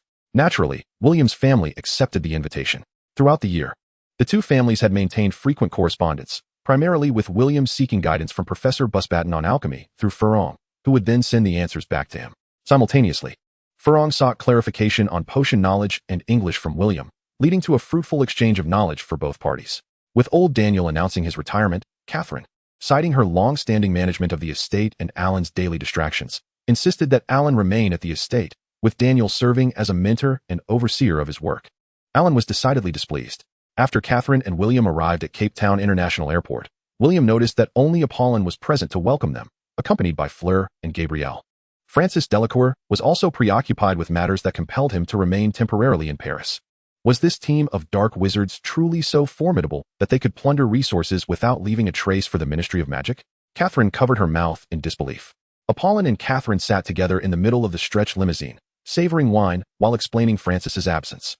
Meanwhile, William, Fleur, and Gabrielle occupied the rear of the vehicle, munching on snacks and watching a video. In truth, Francis had already identified a potential target, suspecting a powerful mercenary group that had long thrived in the shadows, equipped luxuriously and possessing formidable strength. However, they had not yet descended to the madness of provoking wizarding nobility, which led several prominent families to choose to remain unseen. Apollon, sitting closely beside Catherine, briefly introduced her to some dark secrets that would never make it into the papers.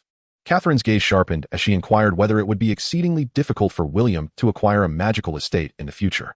Apollon nodded, casting a glance at the eavesdropping William, feeling exasperated for her two foolish daughters, particularly her eldest, as some matters simply cannot be dismissed by disdain. If one does not address troubles, those troubles will seek you out. Fleur Delacour, having just completed her first year as a magical student, could never have anticipated that her mother was already contemplating her introduction to family affairs. At that moment, she was engrossed in asking William about magical runes and the intricacies of transfiguration, diligently jotting down notes in her notebook. William, baffled by how their conversation about Beau's batons had morphed into a discourse on magical studies, pondered whether Fleur was truly a research enthusiast. It hardly seemed likely, given the voluminous letters she wrote. Gabrielle, having seized control of the video recorder, was delighted, thoroughly entertained by the antics of Tom and Jerry as she sat on a stool, laughing uncontrollably. We could postpone this trip, Catherine suggested, not wishing for this matter to disrupt the Delacour family's operations.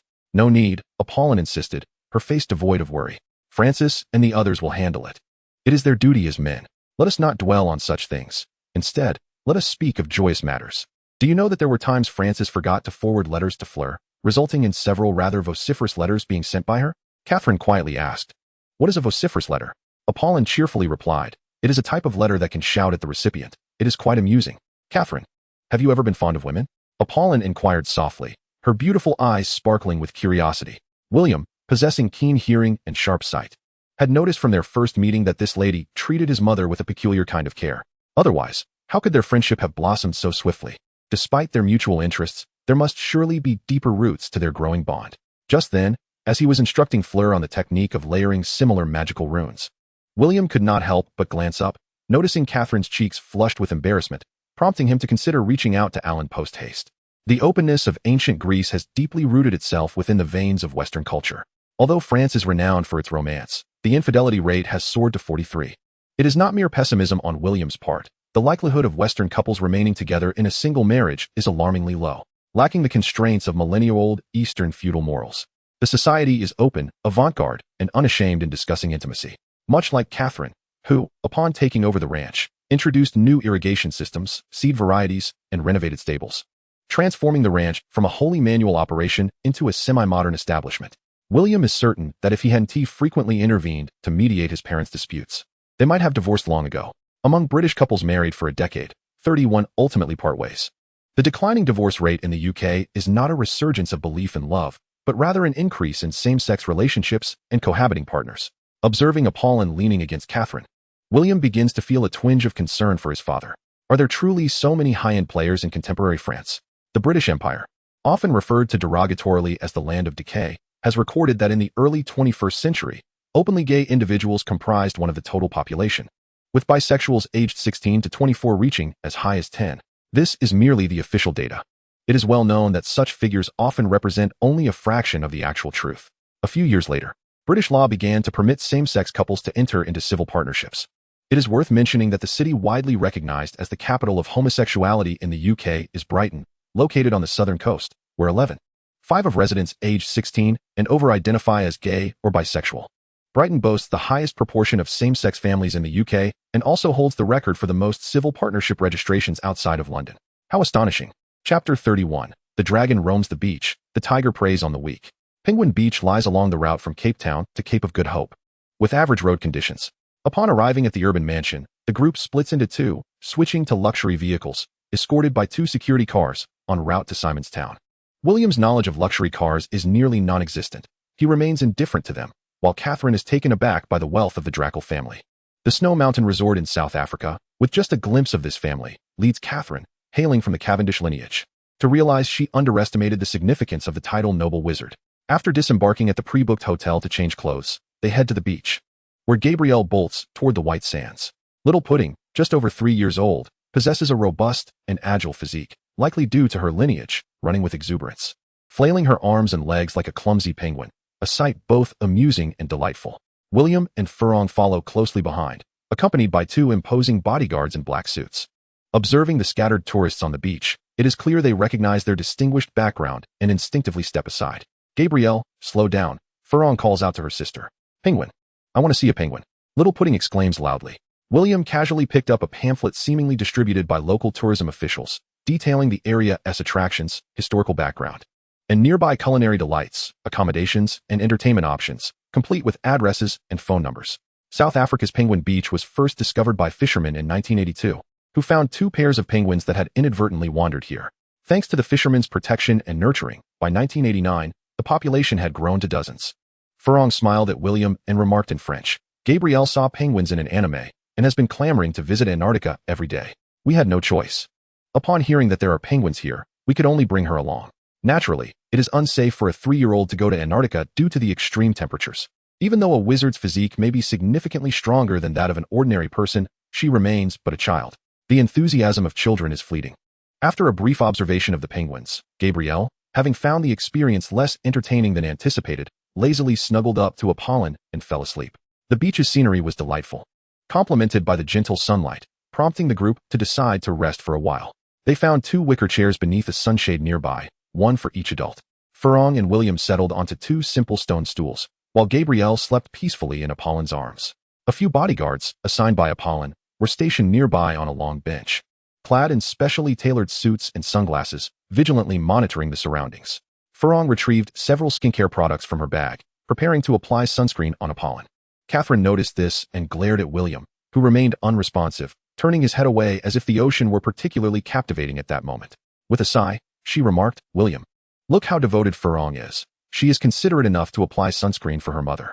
Although William feigned ignorance, internally he grumbled but eventually stood up obediently to comply. Catherine glanced at the sky and, casting a sidelong glance at her reluctant son, muttered, daughters are truly better. Not far off. Several open-minded white women were swimming in the shallow waters, attracting the attention of onlookers. Such sights are quite common in Europe and America, with many beaches intentionally advertising themselves as free beaches to attract male and female visitors, much like the beaches in Italy's Liguria region. Each year, countless individuals yearning for absolute freedom flock there to bask in the sun and sea. Here, it was relatively subdued. The current notoriety was not yet significant, and the few uninhibited women had only drawn the gaze of a few local adolescents who were peering through binoculars. In the realm of consciousness, Aohai gazed at Apollon with narrowed eyes, showing no interest in the nudity on the beach. To prevent William from employing his intellect to shield and interfere, he had no choice but to remain silent. A handful of self-assured young men, noticing Apollon and Catherine without male companions, looked on with bright eyes, akin to a famished Zhu Beiji who had inadvertently caught sight of Chang. No one could resist Apollon's allure, even when she consciously subdued her natural charm. William found himself compelled to elevate his awareness in her presence. Hello, are you here for a vacation? I am Tom Nato, and this is my good friend Theodore Robbins. Alongside Jackson, we are all locals and can provide you with complimentary tours. William had been observing for quite some time, feeling that the young man appeared somewhat familiar. After altering the hue of the individual's eyes and hair in his mind, he realized that the young man bore a striking resemblance to a villain from a certain anti-Japanese drama. If he were to don a pair of spectacles, he could indeed be deemed a refined rogue. Several bodyguards approached, intent on escorting this group away. However, Apollon waved her hand and smiled, saying, "Is that so? How delightful. This is my first visit, and I could use a few tour guides." Tom and his companions instantly brightened, casting frequent glances at the alluring Apollon. Catherine, lounging on her chair, found amusement in Apollin's playful teasing of the young man. With a beaming smile, Apollin spoke sweetly while deliberately unleashing her innate allure, causing the three already dazed young men to completely lose their senses, utterly captivated and drooling. The foremost young man, Tom, charged forward at nearly full speed, foolishly reaching out toward Apollin's chest with a predatory grin, muttering, "Give it to me. I want to play for 7 days and nights." "No, get away. Help." Apollin clutched Gabrielle, retreating step by step from the beach, her expression filled with terror. This feigned panic only served to incite the male tourists, who stood ready to engage in a classic act of heroism to rescue the fair maiden. Yet, before the bodyguards or tourists could act, William rose to his feet. Having recently attained the 6th rank of innate prowess, despite the impressive data provided by his intellect, he had yet to engage in actual combat. An opportunity to use a human punching bag, especially in front of several lovely ladies, was simply too good to pass up. Before the bodyguards could intervene, William sprang into action, lifting his left leg and delivering a kick to the foremost ruffian, sending him sprawling a meter away. Under William's gaze, time seemed to slow, akin to a film reel, allowing him to witness the transformation of the young man's facial muscles as they contorted and trembled upon impact, his body gradually succumbing to the force of the blow. The youth, who had lost several teeth, fell to the ground, writhing in pain on the sandy shore. With a gentle landing of his left foot, William executed an uppercut, striking the last of the trio in the abdomen, causing excruciating cramps within. The three young men either spat blood, lost a few teeth, or writhed in agony on the ground, howling in distress. William sighed, feeling somewhat helpless, as he was dissatisfied with his own physical speed. The once tranquil beach echoed with the anguished cries of the three. Witnessing how swiftly a mere child had dispatched the trio left the onlookers in a state of bewilderment. They had expected 3 petty thugs to intimidate others, only to discover that these small-time criminals had encountered a genuine tiger. Chapter 32. Please call me Dragon William. William clapped his hands and lightly kicked Tom's foot, remarking, "I wasn't even that rough. Is it really that painful?" Hibiscus looked at her mother, who wore a cheerful expression, with an incredulous gaze. Players who exhibit a more sophisticated form of discrimination than mere superficiality. The mixed blood beauty appears to embody this notion as well. In truth, Fleur exhibits a similar tendency. Were it not for William's inherent genetic advantages bestowed by his lineage, coupled with years of dedicated practice in esoteric disciplines, he would not possess the unique, tranquil demeanor akin to an Eastern sage, an aura that stands distinctly apart within Western cultural circles. It is questionable whether the young Fleur would harbor such affection for him otherwise. Gabrielle was roused from her slumber by their cacophonous cries, rubbing her eyes in bewilderment. Upon regaining her senses, she beheld the 3 unfortunate souls before William, flailing their arms and kicking their legs, exclaiming with excitement, "Are we fighting? I want to join in." However, she was swiftly embraced by Apollin, leaving her to merely dance with exuberance at the sight of the hapless trio. William was reminded of his little cousin Annie, the fierce character capable of reducing Grace and Nick to tears. The trio, jolted awake by their excruciating pain, were still oblivious to the reason behind their madness. While 2 stoic bodyguards began imparting lessons on proper conduct, other onlookers shook their heads in disapproval, returning to their seats, convinced that the 3 young men deserved their fate. How could such exquisite ladies be treated with such rudeness? It was truly despicable. The 2 women were indeed stunning, particularly the silver-haired beauty, whose allure surpassed that of any film star. They strained to articulate her beauty, ultimately resorting to exclamations in English. As Auhai put it, "She is simply breathtaking." When Apollin waved her hand, declaring, "I'm fine, let them go," the bodyguards ceased their actions. Observing their departing expressions, Catherine cautioned, "This is their territory. I fear this will not conclude here." Apollin instructed the bodyguards to fetch a few drinks, then remarked, "These rascals likely harass girls frequently. Teaching them a lesson in this reasonable manner serves as a form of retribution for our female comrades." Fleur applied sunscreen to the reluctant Gabrielle, who squirmed and resisted. Apollin, watching William as he resumed applying lotion to Catherine's back, expressed her admiration. "William, those kicks you delivered earlier were quite impressive. Your physique is commendable. You possess muscles at such a young age, and I shudder to think of how many girls will be captivated by you in the future." She couldn't help but glance at William's well-defined abdominal muscles, which exuded strength. Catherine proudly stated, "William has self-taught himself formidable martial arts, including training from the Israeli Special Forces and the Eastern art of Baji Quan." Apollin, initially taken aback, soon erupted into laughter, her mirth causing her to tremble. "Ha! A wizard learning Muggle combat techniques. You are truly amusing." A playful howl echoed in William's mind. William explained, "And, whether it be magic or martial arts, having diverse skills is never a burden. There are numerous occasions when magic is impractical, and one's fists can prove remarkably effective." Fleur, clutching the escaping Gabrielle, exclaimed, "William, You must teach me.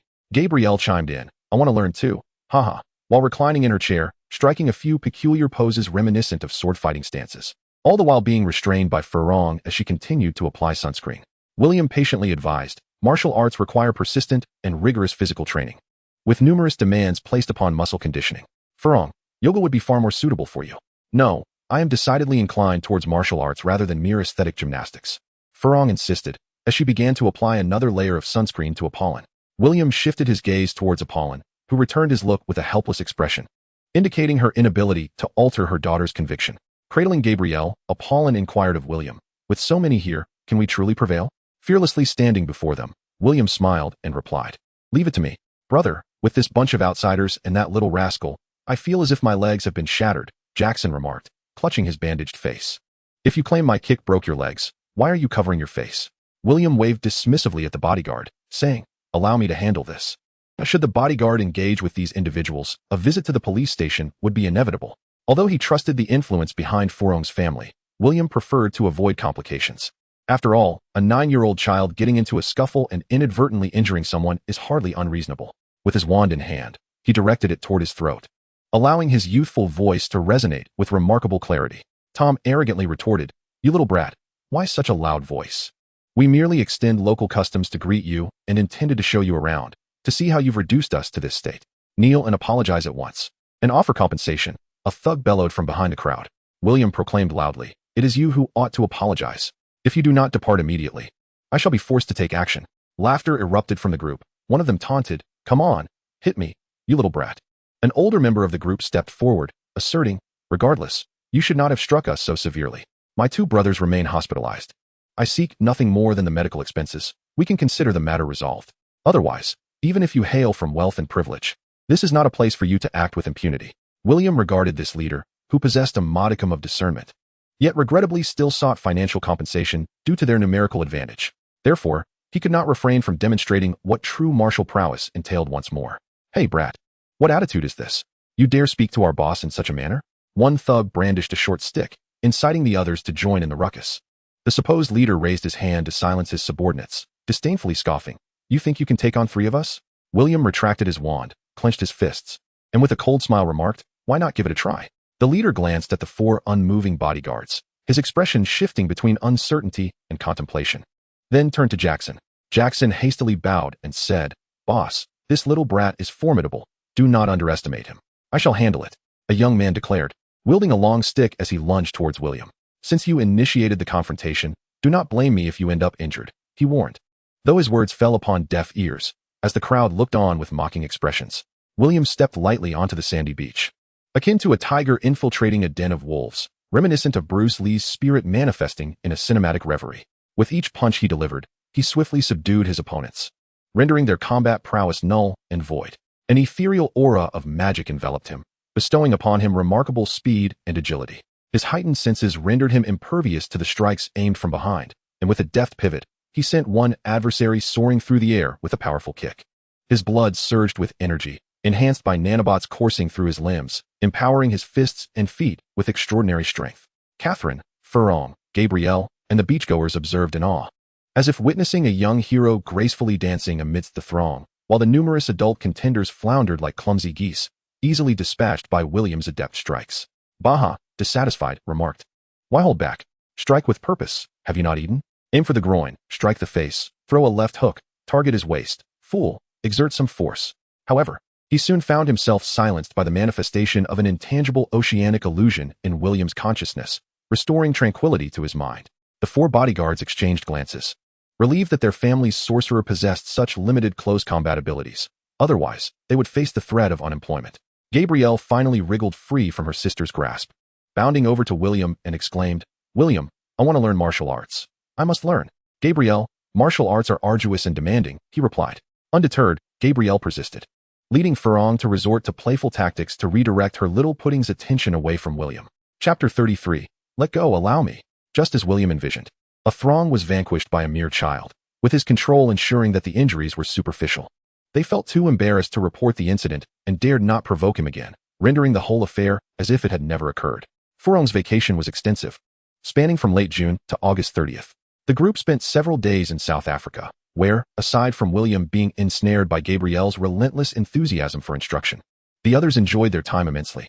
To William's surprise, Apollon maintained a respectful distance from Catherine. The allure of beauty captivated Maywah, as all things aesthetically pleasing fell within their realm of admiration. The beauty of strength was no exception. Although Apollon was merely a mixed-blood enchantress, her attire, jewelry, and luxurious car exuded an artistic essence. When the arrival of Apollon's lavish private yacht, the Mermaid, was announced, a grand vessel complete with its own swimming pool, William marveled at its magnificence. The Mermaid could be likened to a modern industrial masterpiece, resembling a colossal amusement club, featuring a stage, exhibition hall, dining area, kitchen, dance hall, bathing facilities, swimming pool, gymnasium, and steam room, all accompanied by 18 guest rooms capable of accommodating 50 visitors. The 5-deck structure boasted a helicopter and pilot at the rear, intended for emergencies, along with 7 speedboats and a supply vessel, resembling a small maritime castle. The opulent decorations, rare oil paintings, and exquisite wine collections truly opened William's eyes to the extravagant lifestyle of the affluent. Ah, the life of the wealthy. He mused upon his first sight of the cruise ship, his resolve to one day master both magic and the mundane solidifying in his heart, reincarnating into this world. The opportunities to rectify the missed experiences of a past life should not be squandered. The opulent wealth and indulgent lifestyle of the Drackle family dazzled William, far more captivating than the antiquated holiday lives of wizards he had glimpsed in the Prophet's Daily. Just as Apollon had chosen her name, the entire cruise ship resembled a silver mermaid, adorned with dreamlike decorations, leaning towards a youthful aesthetic. At over 30, Apollon's beauty, temperament, and taste still echoed that of a young maiden, perfectly aligning with her vivacious nature. Catherine, having been accustomed to a life of luxury since childhood, found nothing unfamiliar in such splendor. William, having witnessed even more fantastical technological marvels, felt merely a flicker of curiosity rather than overwhelming astonishment, which left the occasionally mischievous Apollon somewhat disappointed. William had always carried himself with the poise of an adult. After realizing that Mr. Francis was also unable to embark, likely due to concerns about additional dangers, William unexpectedly became the sole male aboard the ship. The security personnel were women, the captain was a woman, the chef was a woman, the waitstaff were women, and even the helicopter pilot was female, each a beauty in her own right. This spectacle delighted William immensely. Mr. Drackle, the weather is splendid today, and the sea is calm. We are currently sailing northward along our route, expected to arrive in Morocco in approximately 7 days. Listening to the captain relay continuous updates to Francis via satellite phone, William glanced at 2 women on the deck and mused, in this day and age, it is not solely men who don hats. Despite Uncle Francis's precautions, he could not foresee that the true danger lay within, as the grass had inevitably grown lush, reminiscent of expansive pastures suitable for galloping horses. Miss Apollon, with her universal charm, swiftly engaged with a particular chef aboard the cruise ship after merely a fortnight. These 2 stunningly beautiful women, rather than romancing their male companions, were seen embracing and sharing tender moments with each other, their connection unmistakably affectionate. The striking contrast of silver and golden hair complemented one another beautifully. One voluptuous and curvaceous, the other enchanting and captivating. They kissed passionately on a lounge chair, seemingly inseparable. The enchanting culinary sorceress, Helen, led William to initially suspect that Apollon's intentions were ulterior. However, it soon became clear that she merely feared being misjudged and disliked by Catherine. I can no longer watch. The rationality of his mind began to chime alarmingly. William felt an overwhelming impulse to join them, hastily turning away towards the stern of the ship. This action provoked the discontent of his ego, which lamented, "No, William, let me glimpse once more. Alas, this is cruel. I wish to switch allegiances. I would serve Apollon tirelessly." Ferrong, seemingly accustomed to such scenes, offered a few remarks before choosing to ignore the spectacle altogether. The worldly Catherine remained composed, recognizing that same-sex relationships had been legalized in the Abaro continent around the year 1900. Had this occurred in the East, parental disapproval would have likely led to dire consequences. Despite the long-standing tradition of same-sex affection in the East, she observed Apollon and the exquisite chef nestled together on a lounge chair, sharing laughter and joy. With his wand in hand, William approached the ship's stern, manipulating the waves to mold the sea into various shapes. At 10 o'clock in the morning, Ferrong finally completed her morning routine and emerged, observing William casting spells upon the sea. Curiously, she inquired, "William, what are you doing?" William waved his wand, gradually transforming a dolphin-shaped mass of seawater into a seagull, explaining, "I am training my control over magical energy, which will aid in learning transfiguration and inscribing magical runes." Glancing at the owl perched on Ferrong's shoulder, he added with a smile, "In a few years, I too shall raise a magical creature." Ferrong, using her somewhat unskilled English, spoke slowly, "I do not know why. But Little White is very fond of you. When we first met, I was searching for Little White and then discovered you." William chuckled at the sight of the failed transformation as the bizarre seagull plummeted into the ocean, remarking, "Animals have always taken a liking to me. My family's cows, horses, and sheep are all exceedingly friendly. I remember my first horseback ride on my mother's sherry. It allowed me to ride without needing to be fed." "You possess an affinity for animals," Apollon said, holding Gabrielle close as she and Catherine approached from behind. The beautiful chef seemed to have disappeared, likely preparing breakfast for the two little lazybones, Fleur and Gabrielle. "Catherine, see? I told you they would be together." "Affinity for animals?" William pondered, realizing he lacked knowledge in this area. Apollon tightened her embrace around Gabrielle, who watched William manipulate the seawater into various creatures, eager to touch them. Just as some witches possess innate charm, certain wizards awaken with special gifts. Some can naturally read minds and discern others' thoughts, while others are born with the ability to master transfiguration, even becoming animagi. An affinity for animals is also a rare and formidable talent. There once was a wizard who, due to his bond with animals, gained the friendship of 3 dragons and, with their aid, vanquished numerous malevolent dark wizards. Alhai remarked, "In our homeland, most great sages possess this ability, allowing them not only to earn the recognition of divine beasts, but also to communicate with them in battle. It is known that divine beasts are far more innocent and loyal than humans, easily deceived." "Why do I lack such memories?" William inquired. "You certainly do not. For I have not imparted all my memories to you," Alhai replied, her tone unapologetic. William found himself at a loss for words in response. Chapter 34, Alan's Support. At noon, the group sat upon the deck. Gabrielle was joyfully munching on snacks while watching a videotape, and Fleur was mimicking William's manipulation of the freshwater in the pool. As the sun hung high in the sky, Alhai continued to linger near William, his gaze wandering over Apollon, Helen, and Catherine. When a maid in a swimsuit appeared, he could not help but admire her attractive figure. William, having never learned to swim in his previous life, decided that Fleur would teach him some swimming techniques today. For William, assisted by a super learning device, this was far simpler than mastering magic. In just a few minutes, he had mastered the basics, leaving Fleur disheartened as she watched her student swim with greater joy than herself. She felt a pang of reluctance to engage with William any further. William splashed water from the pool onto Fleur's face, erupting into laughter. Fleur immediately retaliated, and Gabrielle, who was nestled in a float, rushed over to assist her sister. The 3 of them gathered in the pool, engaging in playful antics that swiftly dispelled any lingering discontent. How juvenile it was to indulge in such games. Apollon, in a tone of mock pity, regarded the children's frolics with disdain. William, undeterred by Apollon's remarks, stood in the shallow waters, splashing Fleur and Gabrielle playfully. The 2 girls, thrilled by the challenge, retaliated with gusto, leaving William momentarily blinded by the splashes. "Oh dear, I can't take it anymore. I concede, I surrender. Mercy, noble ladies. I am willing to pay reparations. You must grant me the honor befitting a knight and accept my capitulation." After a brief bout of merriment, William raised his hands in surrender, tilting his body to signal his defeat. "Ha ha ha, no surrender allowed," Fleur exclaimed, her face beaming with joy as her hands continued to splash water. Despite her exceptional intellect, she was at heart merely a 12-year-old girl, reveling in playful antics. Yet, her upbringing and environment had instilled in her a regal demeanor akin to that of a princess from Roman holiday, possessing an air of haughty nobility while secretly envying the carefree lives of ordinary wizards. Yes, no surrender. Little Pudding Gabrielle was the most delighted, being the most cherished at home and lacking playmates. At this moment, her short legs flailed joyously beneath the water. The 2 girls delighted in teasing William, laughing as they continued their playful assault, often thwarting his attempts to retaliate. "Can't even handle 2 little girls? Step aside and let me take over," Alhai bellowed, exuding an air of unmatched prowess. "Let you take over? Not a chance. Do you think I'm foolish?" she retorted, wary of letting the old lecher take part, knowing this innocent game would likely devolve into something far more inappropriate. Apollon, Helen, and Catherine observed the children's antics from the deck, exchanging amused glances. Apollon's new flame, the beautiful chef named Helen Alba, was a 15-year-old witch who had recently awakened her powers, with both parents being Muggle chefs. She had been fortunate enough to receive guidance from an elderly witch shortly after becoming a wizard, mastering the art of utilizing magical techniques. However, her talents were modest, and upon graduation, she was recommended by the elderly witch to serve as the head chef for the Drackle family, specializing in preparing magical ingredients and concocting enchanted dishes. As a magical chef, Helen was highly skilled, and after indulging in a meal of dragon meat transported by helicopter, William frequently sought her out.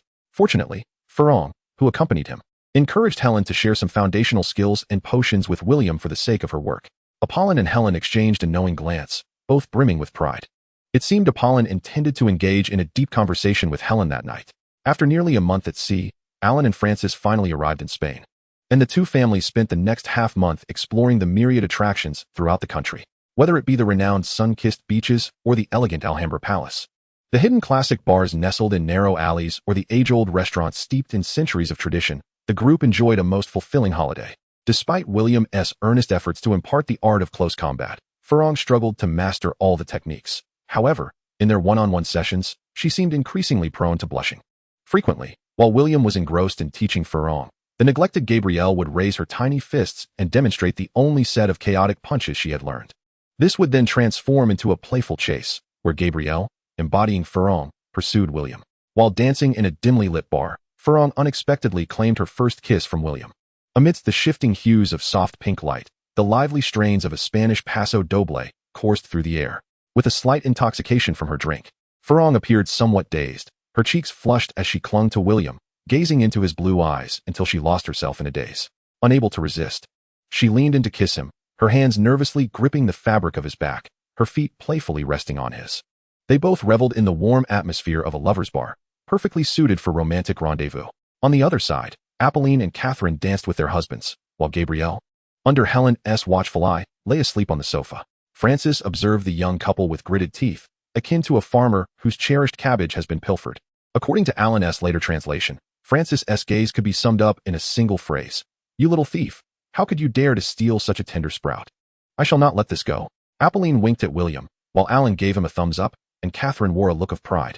Despite being the one who had been kissed, William, holding the slightly inebriated Fleur, felt a twinge of awkwardness, or perhaps confusion.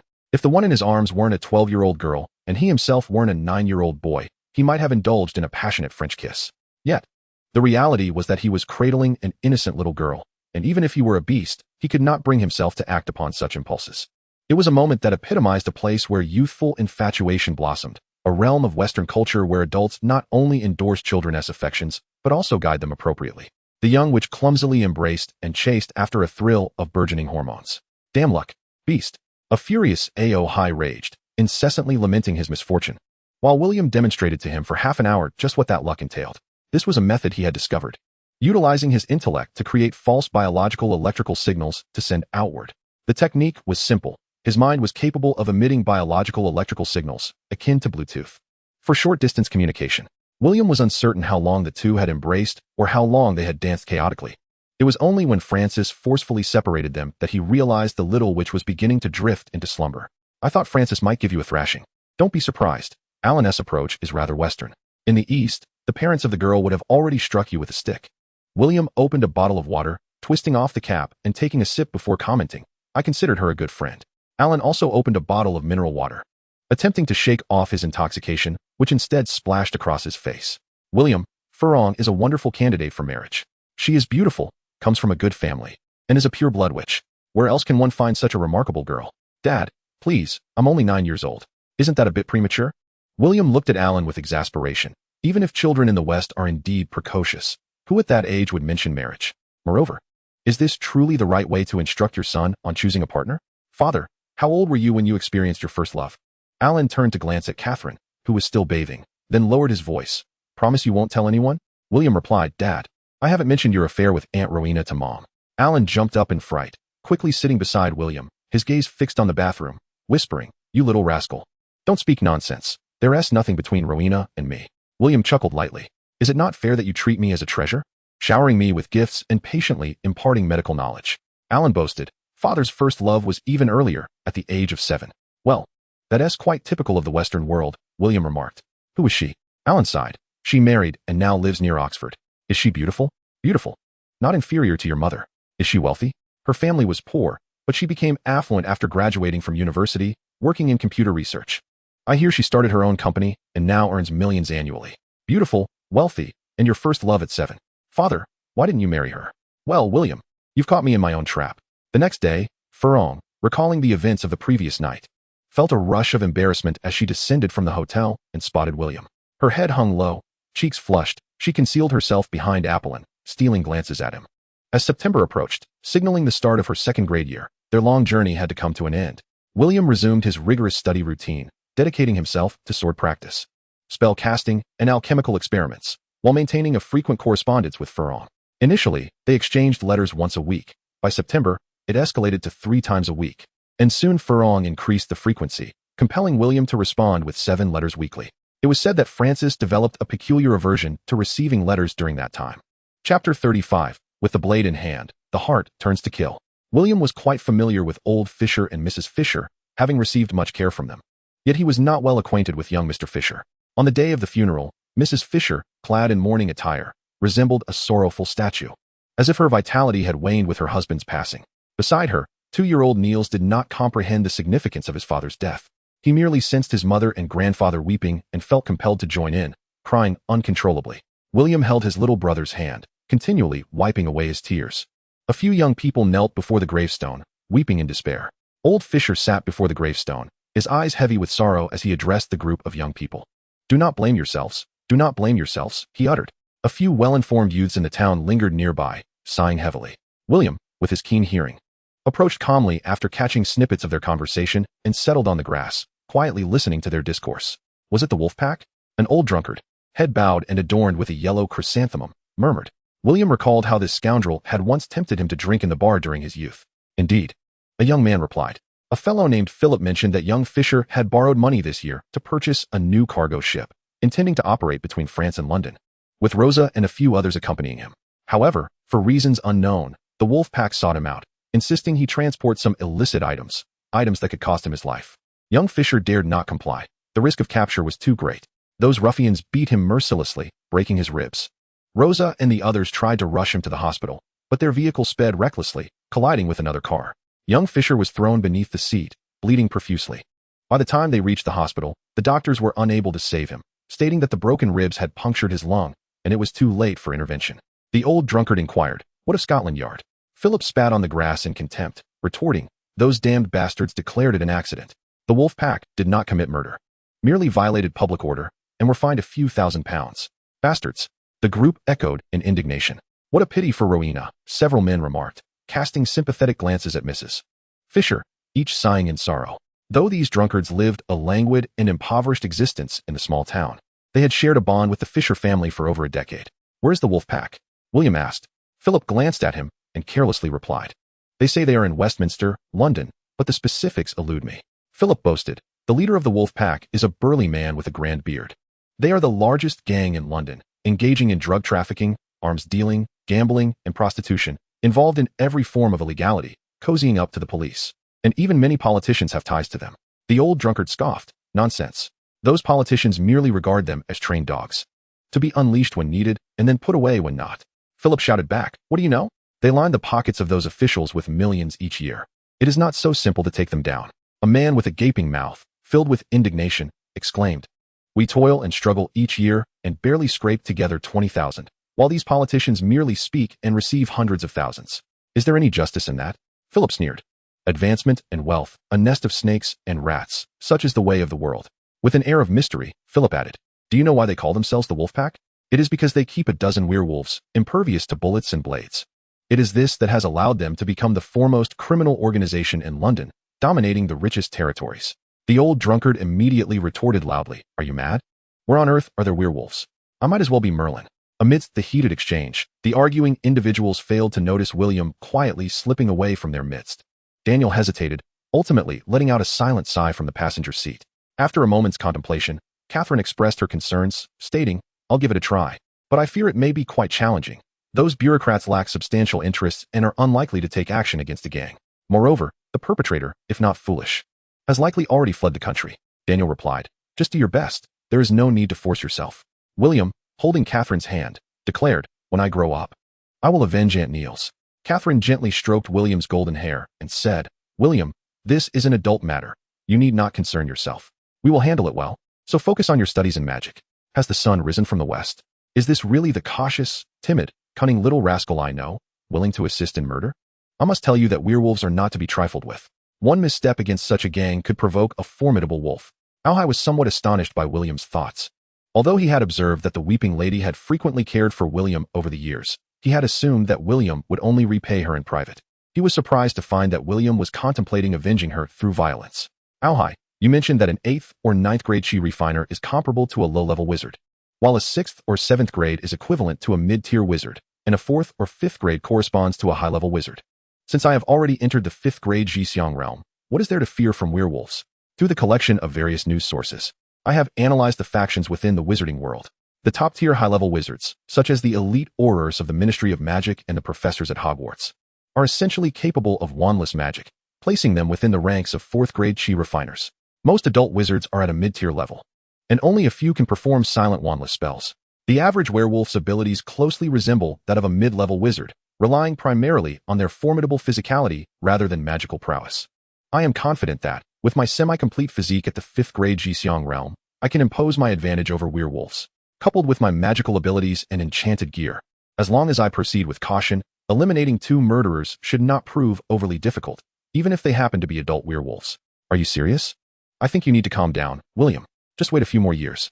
Not only could you take down a gang, but even that mysterious individual. Aohai was somewhat taken aback by William's audacity, feeling a mix of delight and concern. You have no idea of their strength. Why rush into action now? I am quite composed. Revenge does not wait until morning.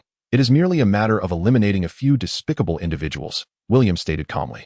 While he did not consider himself a virtuous person, he was not devoid of compassion. Rowena was one of his few relatives in town. Since someone had harmed her, he felt it was his duty to seek vengeance. If he could not, he would at least gauge the opponent's strength and seek another opportunity later. You must be out of your mind. Who do you think you are? You, a mere 5th grade, aspire to wreak havoc? Haven't you heard the old drunkard? They have over a dozen werewolves, and these are seasoned adult werewolves, likely possessing strength between the 5th and 6th grades. What makes you think you can take them on alone? Most werewolves lack the ability to cast spells, relying instead on their formidable physical prowess in close combat. As you should know, I find it quite manageable to deal with them given my own constitution. Chapter 36. More werewolves, fewer ruthless individuals. European werewolves can be classified into 2 distinct categories. One consists of benevolent individuals who resist their transformation into werewolves, compelled to succumb to this change only during the full moon when the potent lunar magic overwhelms them. During this time, the primal ferocity that has long been suppressed within them erupts explosively, causing a temporary loss of rationality, though they can maintain their humanity at other times. The other category includes those who actively embrace their werewolf form, continuously transforming upon realizing the extraordinary powers it bestows, thus adapting to this newfound strength. In this process, their humanity and wolf nature merge, ultimately leading to complete demonic transformation. The human becomes the wolf, capable of shifting into werewolf form at will. Akin to the magical practitioners of the East, the true practitioners of the mystical arts strive to cast off all malevolence, preserving the purest essence of goodness until they attain the status of a sage. Conversely, the dark practitioners willingly relinquish their benevolent humanity, embodying the malevolence inherent in human nature. Creatures such as werewolves and vampires share striking similarities in their paths of cultivation with these dark practitioners. Thus, in William's perspective, passive werewolf transformation can be likened to humans afflicted by a disease, while the latter truly embody dark beings. Most werewolves do not possess spellcasting abilities, however. Their physical attributes are remarkably superior, far exceeding those of wizards. Many adult werewolves can withstand mid-level dark spells and even endure high-level white magic. Nevertheless, according to some data released by the Ministry of Magic, in terms of speed, strength, agility, and other aspects, the physical prowess of adult werewolves may not necessarily surpass that of William's extraordinary physique. With a 6th grade postnatal return to prenatal capabilities and the ability to wield an elephant with one hand at the 5th grade, William, having reached the pinnacle of the 5th grade, does not believe that he would struggle against a half-baked dark creature. If that were the case, there would be no hope of confronting the mysterious Death Eaters. He might as well emigrate to the islands and observe from Asia in the future. Moreover, William is a wizard who can seamlessly integrate the 2 great systems of the East and West, his magical prowess standing out among adult wizards. As a unique wizard possessing both Eastern and Western spells, he is capable of crafting magical artifacts tailored to his needs, and he does not consider himself incapable of overcoming his adversaries. A mere gang, a few werewolves, surely they cannot rival the Dark Wizards or Death Eaters. How foolish of me to have chosen you, this imbecile, as a friend.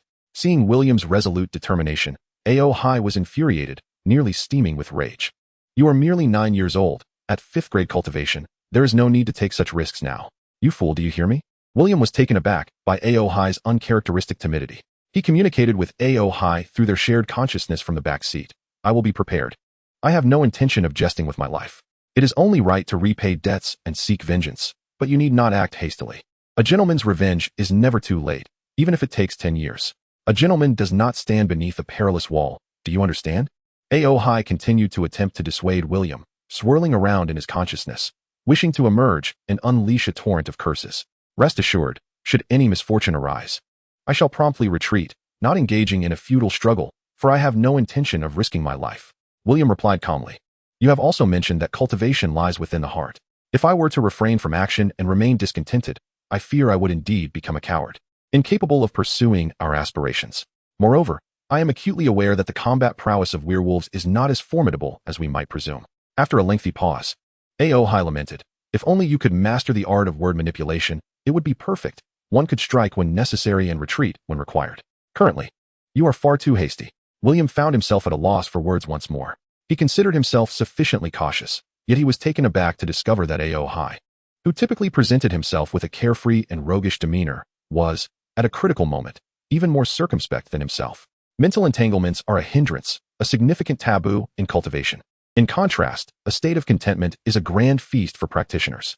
In the ensuing days, William covertly employed transfiguration to ride a broomstick to Diagon Alley in London, procuring an abundance of potions and selling a selection of alchemical creations in batches, retaining only those of exceptional quality that appealed to him.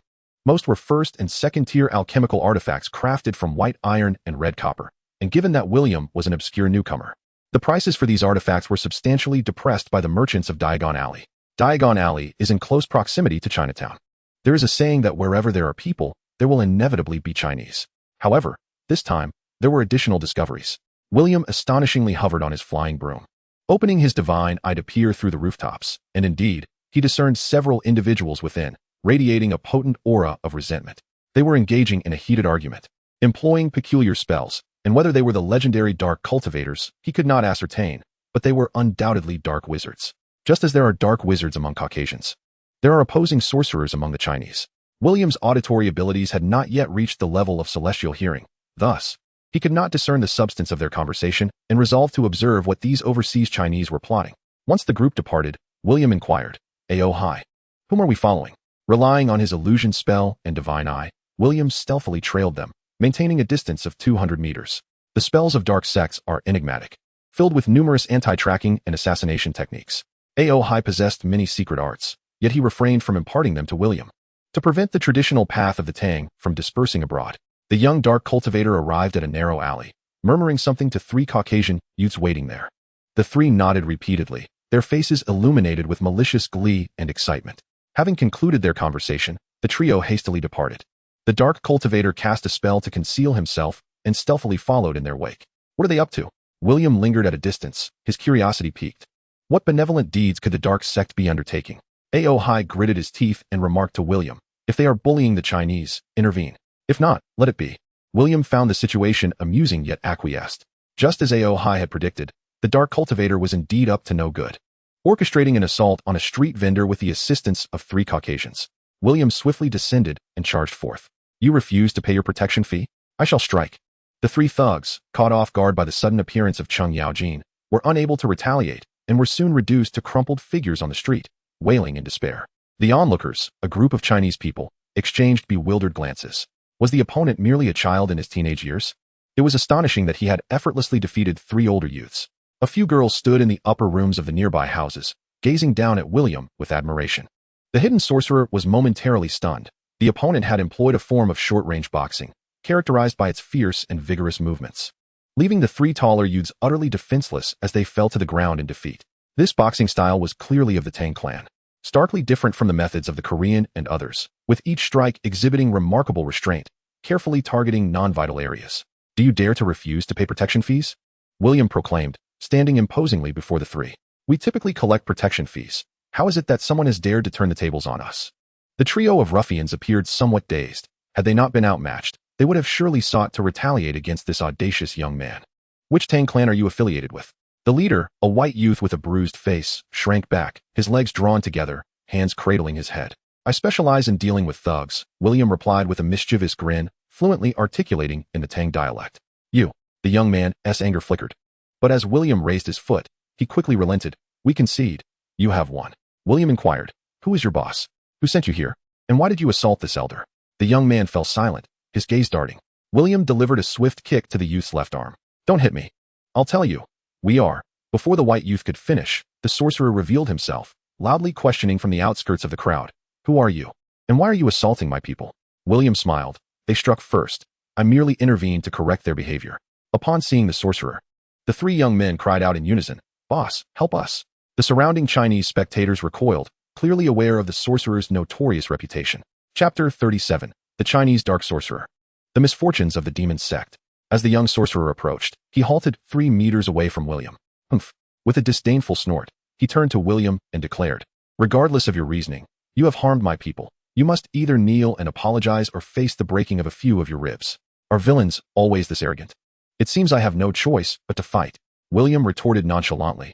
I choose the third option. I shall break a few of your ribs. Huh. The sorcerer sneered coldly, stepping forward, relying on his extraordinary physical prowess to overpower William with his fists. However, he overestimated his own abilities and underestimated William. With a graceful sidestep, William landed a punch squarely on the sorcerer's right eye and executed a sweeping kick that struck the sorcerer's lower body with the precision of an iron whip. His control over his movements was the culmination of long-term training aided by his intellect. The sorcerer, who aimed to strike, found himself on the receiving end of a blow as William's sweeping leg sent him crashing into the white youth. The latter's pupils dilated in shock as he failed to react in time, his body trembling in pain as he rolled away from the impending grasp, letting out a piercing scream. Ah! The spectators instinctively tightened their legs upon witnessing the calamity. That truly looked painful. Just as he regained his footing, William's foot came down upon the broad expanse of his back. Feeling the other party's right foot unintentionally resting upon his spine, the sorcerer's limbs were frigid. Though William's strength may not have been formidable, it was undoubtedly sufficient to fracture the spine. A slight press, and the man would be bound to a wheelchair for the remainder of his days. How could I possibly succumb here? The mixed blood youth, intimately familiar with the human body's vital points, lay on the ground and murmured, I concede, do not strike. William inquired, why demand protection fees? The sorcerer replied, it is the custom of Chinatown. We safeguard everyone, preventing other gangs from committing misdeeds, and everyone pays their dues on time. I neither overcharge nor apply undue force.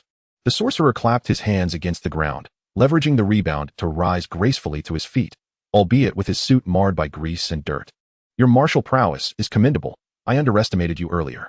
Shall we engage in another bout? Should you emerge victorious, I shall waive old whose protection fee, and I will cover his share myself. William paused, then chuckled, very well. The sorcerer stepped back, kicked at the wailing subordinate, and impatiently commanded, enough with the noise, disperse. The sorcerer clasped his hands and bowed, please. William advanced swiftly, and under the sorcerer's gaze, delivered a punch to his left eye. The onlookers gaped at the seemingly phantom-like William, exclaiming, so fast. A girl on the upper floor watched William's flash of an attack and echoed, so fast. After being struck, the sorcerer staggered back several steps, his mind racing with a singular thought, so fast. Observing his opponent adorned with 2 darkening eyes, William felt satisfaction and asked, do you wish to continue? No, I concede, the sorcerer replied. Can martial skills reach such heights? Indeed, William affirmed. I am Ma Keishi. May I inquire your esteemed name? The sorcerer asked. My surname is Ma, and I am called Kesh, known only as Kesh, profound and capacious. I am Lei, known as Engels. A fine name, my friend. Too kind, you are not lacking either. The 2 scheming youths exchanged glances, a mutual recognition of admiration blossoming within them. That scoundrel must be eliminated. The sorcerer directed his 3 underlings, from now on, do not collect his protection fee. We shall depart. As William observed the sorcerer and his 3 henchmen retreat, he pondered, not waiting for the crowd's expressions of gratitude before striding in the opposite direction. So this is the Chinese Dark Sorcerer? The fabled demonic sect? How dismal. To have degraded to the level of collecting protection fees. Why not change your appearance? Alhai inquired curiously. I wish to gauge the sorcerer's strength and courage in England. William dismissed the gratitude behind him, intrigued by how the other would resolve this not insignificant dispute. Alhai remarked, the sorcerer is known for his vendettas. Prepare for their retaliation. Impossible, William countered. You underestimate the sorcerer's manner. They are not of righteous lineage, but rather narrow-minded. This is England, William asserted. I am now a white sorcerer. A few stray dogs hold little terror for me. Alhai contemplated before conceding. Perhaps you are correct. Without sufficient Chinese and resources, their disciples may number fewer than 100. A mere fraction of their peak strength. This is under the jurisdiction of the British Ministry of Magic. They might genuinely pretend that this incident never occurred. William remarked. I would prefer them to seek me out rather than retreat into their shells. However, as William anticipated, there was no sign of them for several consecutive days. As if he were not the one who had been assaulted. Consequently, he visited Chinatown a few more times, gathering information about his adversaries. Yu Qingyun, a member of the Hong Gang in Chinatown, managed several agencies and restaurants. A proud magic practitioner had surprisingly devolved into a mere thug. As he wandered along Ao High Road, William muttered in frustration. He scoffed. What kind of magic practitioner? At best, he is merely a Chinese dark wizard residing in Chinatown. Given the dire state of the magic sect, one could only imagine the plight of others in the area. The occurrences he witnessed in Chinatown over the past few days left him quite discontented. He resolved to devise a plan in the future. After preparing potions, weapons, leather armor, and a copper heart mirror, William chose to temporarily reside at his uncle's house to spare his family any worry, spending his days narrating stories to Annie. After 10 o'clock at night, he would transform a stool to feign sleep, then stealthily venture out in search of clues. This territory belonged to the Wolf Gang. Utilizing one of the 3 unforgivable curses, the soul-draining curse, he controlled several drug addicts in the shadows, where he uncovered leads. According to wizarding law, William had effectively breached the regulations, warranting a stay of 1 or 2 years in Azkaban. To mitigate any unforeseen circumstances, he activated his innate divine sight, diligently monitoring his surroundings. Riding a broomstick, he made a turn and moments later reappeared in an alley, wand in one hand and a sword in the other. Who are you, and why have you been trailing me? A witch riding a broomstick materialized, glancing at the sharp edge of the sword pressed against her throat. With a wry smile, she said, I am Emily Cavendish. Cavendish, William responded. What a surprising surname. Child, we mean you no harm, Emily reassured him. Chapter 38, The First Blood. The following day, after Angus and his family had drifted into slumber, William stealthily slipped out once more in the early hours, casting a disillusionment charm upon himself. Even though the fluctuations of magic were somewhat apparent, they remained effective against ordinary individuals devoid of any magical awareness. In the dimly lit alley he had discovered the previous night, he once again encountered 2 large men dealing drugs. Casting a soul-draining curse on one of the men, who bore a wolf tattoo, he hovered in the air on his broomstick, following him to an old-fashioned residence. At the entrance stood 2 armed black bodyguards, while a dozen wolfhounds gnawed on bones still clinging to scraps of flesh. William descended directly into the courtyard, and the hounds, bewildered, cautiously approached, sniffing the scent of dragon urine. Inside the house, a black man was bowing and scraping, receiving drugs from a white man. Once the individuals departed, the white man, carrying a box of cash and accompanied by a bodyguard, headed to a nearby location to submit the cash to the manager. The manager handed over the drugs to the white man, then opened a secret room to secure the money in a safe. Subsequently, William indulged in revelry with several women. As the drug addict lay half-conscious on the bed, William transformed into a Caucasian figure, casually grasping the handgun by the bedside, rousing the individual from slumber. Who are you? The drug addict inquired, unfazed by the gun pressed against his temple. What do you think? William replied with a smirk. You are not Matt. And you possess unique powers as well, do you not? Remarked the drug addict, displaying no fear. It seems you are well informed, which is rather unwise, William stated. If you seek money, I can provide it. However, I am the Grim Reaper of the Wild Wolves gang. Should you take my life, our ferryman will ensure your demise. The addict countered. Are you referring to the money hidden in the secret chamber? I'm afraid I have already taken it, but do not worry. I left you 1,000, enough for your escape, William chuckled. Damn it, most of that belongs to our gang. What do you intend to do? The addict, feeling the pressure of the gun against his head, reluctantly altered his tone. I have no ulterior motives. I merely wish to converse with your leader. So where is he? William inquired calmly. The addict, startled, replied, Even if you kill me, I won't divulge that information. If I do, my entire family is doomed. You speak as if losing over 300,000 would spare you from your leader's wrath. Conversely, should I eliminate your leader, you might seize the opportunity to escape unscathed. William stated candidly. You are truly mad. Our gang is comprised of werewolves and wizards. You could simply take the money without any repercussions. However, if you choose to oppose us, I assure you will regret it. So take the money and leave, never to return, the addict responded coolly. William scrutinized the addict and remarked, It appears we have reached an impasse. He then withdrew his wand and cast the most rudimentary soul-binding curse, rendering the addict in a hypnotic stupor. Where is your leader? William continued to probe. Where is your headquarters? Is your leader the one with the beard? Who was the individual that broke little Fisher's ribs a few days ago? He pressed. The headquarters are located in the Vellum Apartments. I have never seen the leader. They say he has a beard, and I do not know little Fisher, the addict replied. A young man who recently acquired a new cargo ship, preparing to flee to France, William reminded him. I do not know, but Derek Robbins, responsible for maritime operations in our gang, is currently arranging a partnership with the French, reportedly involving arms trading, the addict disclosed. William recited, all memories forgotten. In a flash of light, the addict's memories were instantaneously erased back to his childhood, after which William rendered him unconscious. Utilizing his enchanted broom and the mental map of London, William arrived at the apartment's exit, furrowing his brow. It was in close proximity to Scotland Yard, and any gunfire would prompt a swift police response. Employing the dragon's urine and disguise spell, William entered through the front door, then compelled a bodyguard to enter the restroom, acquiring the whereabouts of Derek and the bearded leader, one lounging on the top floor, the other indulging in debauchery on the 7th floor club. Ascending the elevator to the top level, he used the unlocking charm to open several doors in succession. Discovering 4 bodyguards asleep on the sofa, William silently recited the incantation, Allaho D Kai, and as he opened the bedroom door, a rapid succession of gunfire erupted. 3 bullets hurtling towards him with reckless abandon. Observing the spiraling projectiles, a disdainful smile curled upon William's lips. With both his and the intelligence's full exertion, time seemed to decelerate tenfold. A single second stretched into what felt like 10. As he pushed the door ajar, the first bullet approached, only to be deflected by his enchanted armor. In that fleeting moment, he brandished his wand, casting a silent spell to disarm the burly figure before him.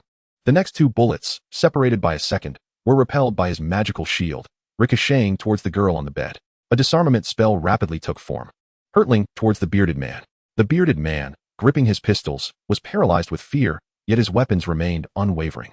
To William, it appeared as though the man was pulling the trigger in slow motion, the firing pin moving languidly towards the base of the bullet. A trigger-type magical shield activated by the disarmament spell effortlessly absorbed the first shot. William's enchanted armor deflected the bullet once more, creating another ricochet, inadvertently striking the 2 innocent naked girls on the bed. The second disarmament spell was already taking shape, aimed at Diagon, though it was momentarily intercepted by a blue magical shield. William's third powerful disarmament spell pierced through the waning barrier, sending Diagon's firearm flying from his grasp. The naked girl cried out in pain as she was struck by a bullet, rolling in agony, while Diagon was flung against the glass wall of the bedroom, his head morphing swiftly into that of a wolf. The silenced pistol collided with the glass, leaving no trace behind. In a mere 5 seconds, the werewolf had unleashed 7 bullets, while William had cast 3 disarmament spells. The 4th incantation was already forming, this time a spell of incapacitation. Wait, Diagon shouted, momentarily taken aback by the rapidity of William's spells. Such swiftness was rivaled only by his own brother. As he spoke, his limbs transformed into wolfish claws, and he pressed his body against the glass, rising upright. Without hesitation, William continued his spellcasting. As Diagon's words faded, the 3rd incapacitation spell surged toward the wolf-headed figure, barely thwarted by the black magical shield Diagon conjured. However, after withstanding William's 4th spell, the shield shattered and vanished. Diagon shook his heavy head, now fully upright, charging towards William, bravely absorbing another incapacitation spell with his formidable magical resistance. Seizing the 4 seconds gained through the activation of 2 magical artifacts, Diagon transformed into a werewolf, his bulk surging forward, jaws snapping towards William's neck. Yet, William remained unflustered, calmly observing the advancing Diagon. In his left hand, he wielded a sharp, copper-hued short sword, shifting his feet and rapidly pivoting to the left, evading the claws and jaws of the wolf. He raised his hand, channeling silver magical energy into the sword, forming a gleaming arc of silver that severed the wolf's head as it lunged towards him. To William, his opponent's speed resembled that of a sluggish old wolf. Had it not been for the anxiety of his first kill and the formidable magical shields, William could have subdued him upon opening the door. A chilling aura of resentment enveloped William, sending a shiver down his spine. It was the lingering malice of a dying werewolf's soul. Simultaneously, a more potent warmth cascaded over him, the power of virtue. To commit murder and wrongdoing breeds enmity, yet to eradicate evil and accumulate goodness yields merit. Chapter 39. Revenge does not wait for nightfall. Alhai remarked, "Is this what they call a werewolf? At such a sluggish pace, it can barely be considered a half-step into the 6th rank. I was led to believe their strength could rival that of the 5th rank. What a pitiful creature." William, hastily instructed to unlock the safe, was urged to seize all the wealth within, leaving not a single note behind. Alhai exclaimed with excitement, "Gold, jewels, money. Let's transport it all." The werewolf's feebleness inflated Alhai's confidence. Ignoring Alhai's overconfidence, William glanced at the 2 screaming girls as they gradually transformed into werewolves. He vanished in a flicker, simultaneously spraying the room with a potion before swiftly exiting the large bedroom. As 4 startled bodyguards burst into the room, firearms drawn, they were met with the sight of 2 female werewolves and a colossal werewolf corpse nearing 2 meters in height, their faces drained of color. "Damn it! He must still be in the apartment. Sound the alarm," one bodyguard shouted. In the penthouse bathroom, William remained unperturbed, casting a cleansing spell upon himself to rid his body of the werewolf blood, then positioned himself by the door, awaiting the arrival of the gang's higher-ups. The once pitch-black apartment illuminated swiftly upon command as gang members emerged from their rooms, donning clothing with military precision, each armed and ready. A dozen wolfhounds were dragged upstairs by 3 burly men. Preparations were ample. William stood at the bathroom entrance, observing the hounds as they entered the room, unable to suppress a smirk. The unfortunate hounds, upon entering, were driven to frenzy by the potent scent of the potion William had previously sprayed, attempting to flee. While their handlers struggled to maintain control, an elderly man with white hair approached coldly, delivering a swift kick that sent a howling wolfhound crashing against the wall, its belly visibly deflating as it lay motionless on the floor, its innards shattered. The elder continued to dispatch the remaining wolfhounds with brutal efficiency. The 3 men, terrified, dared not breathe, fearful of joining the ranks of the slain hounds. Once the higher-ups of the Wild Wolf gang had gathered, the elder seated himself in the center of the sofa and coldly proclaimed, "A sorcerer has slain Dogman. Though he was a fool, he was still our leader. The adversary is cunning. Since we cannot trace his whereabouts, we shall have the sorcerer locate him. Mr. Greybark will send someone to exact our revenge. For now, everyone stays here and awaits Mr. Greybark's arrival. If you are unafraid of death, feel free to go outside." Initially disregarded by the assembly, the elder commanded attention as he mentioned Greybark, eliciting a shift in the atmosphere, for all were ambitious yet subdued by the name. Upon hearing Greybark, William immediately recalled the full name, the infamous Fenrir Greybark, a notorious werewolf terrorist within the British wizarding community. A madman, intent on orchestrating a biochemical catastrophe to infect humanity worldwide with the werewolf virus, stands prominently on the Ministry of Magic's wanted list. If memory serves correctly, this individual later allied himself with the 2nd generation of dark wizards, becoming the perpetrator behind the disfigurement of Bill Weasley, the eldest son of the Weasley family, who narrowly escaped being fatally bitten. Lying in bed, Fenrir Greyback listened to the report over the phone, his expression darkening. "Seal off the building completely. Do not disturb the scene. I shall send someone over," he commanded before abruptly hanging up. He then dialed another number. "Shorttail, go to the Wild Wolves immediately. That fool Dagman has been eliminated by a wizard, and we must locate the culprit, or we shall find ourselves in dire straits. Do you comprehend?" "Understood. I will provide a satisfactory report by tomorrow," came the cold voice on the other end. After hanging up once more, Greyback's wife approached him, pleading, "Fenrir, let us cease this madness. I do not wish for a day to come when our son and daughter are left without a father." Suppressing his anger, Greyback gently stroked his wife's back and replied, "Demi, this was an unforeseen incident. Dagman was a worthless fool. I merely supported him to forge a connection with another influential figure. Regrettably, this scoundrel was utterly inept, more concerned with women than leadership, and could not even control his subordinates. However, I must provide an answer, otherwise we shall all be in peril." Meanwhile, 7 members of the Wild Wolves sat on 2 sofas, awaiting the arrival of higher-ups. 3 white individuals occupied one sofa, while 4 black individuals filled the other. An elder seated in the center, coldly observing the assembly. "Derek, was it you?" a black man suddenly inquired. "You have always been dissatisfied with Dagman as the gang leader, and recently you have been trying to operate independently. It was not me. If it were, would I act so recklessly? A mere poison could have discreetly accomplished the task and taken you all down with it." Derek, clad in a suit and tie, scoffed from the opposite sofa. "Scoundrel!" a black man shouted in fury, rising to his feet until his companions pulled him back down. As William pondered the true target, he could not help but smirk at the exchange. From his magical pocket, he retrieved a gas mask and a vial of a sedative, swiftly uncapping it to allow the fumes to disperse. Within a minute, everyone in the living room, along with the guards at the door, staggered and collapsed. 3 werewolves attempted to transform, only to be decapitated by William's swift strikes, followed by a series of dazzling flashes. 2 aurors hovered outside the building on their broomsticks, observing the spells illuminating the interior. A young wizard, still battling acne, glanced at the elder auror and asked, "Sir, are we truly not intervening?" The elder, leisurely seated on his broom, replied, "Do you expect these nefarious werewolves to send you thank you letters afterward? Or do you intend to curry favor with Fenrir Greyback?" The young auror retorted, "But our duty is to maintain peace in the wizarding world. This wizard has violated the law." "Silence. Speak another word, and I shall toss you into the sewers," the elder auror snapped, casually producing a chocolate to chew on.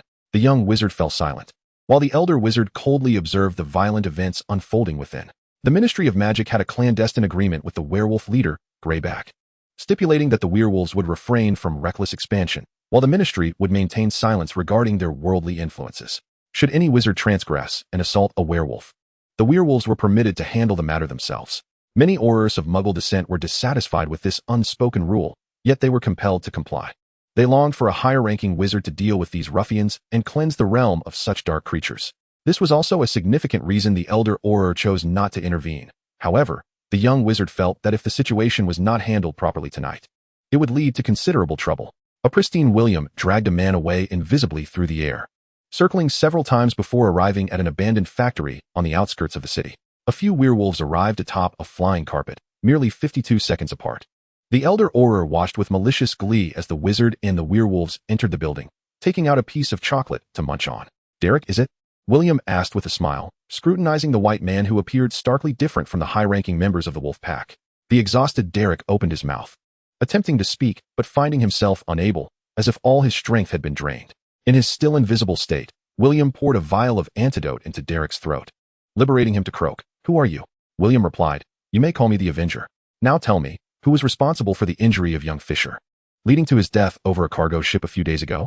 Derek's gaze was vacant, and after several minutes of heavy breathing, he stammered, "You killed Dogman for the sake of 2 petty thugs? Do you realize what you've done? If you send us a letter, we will gladly eliminate them for you." "How could we dare offend wizards?" William stated, "Killing you is also my objective." Derek pleaded, "If you let me go, I can offer you millions of pounds. And I can even take care of those 2 scoundrels for you."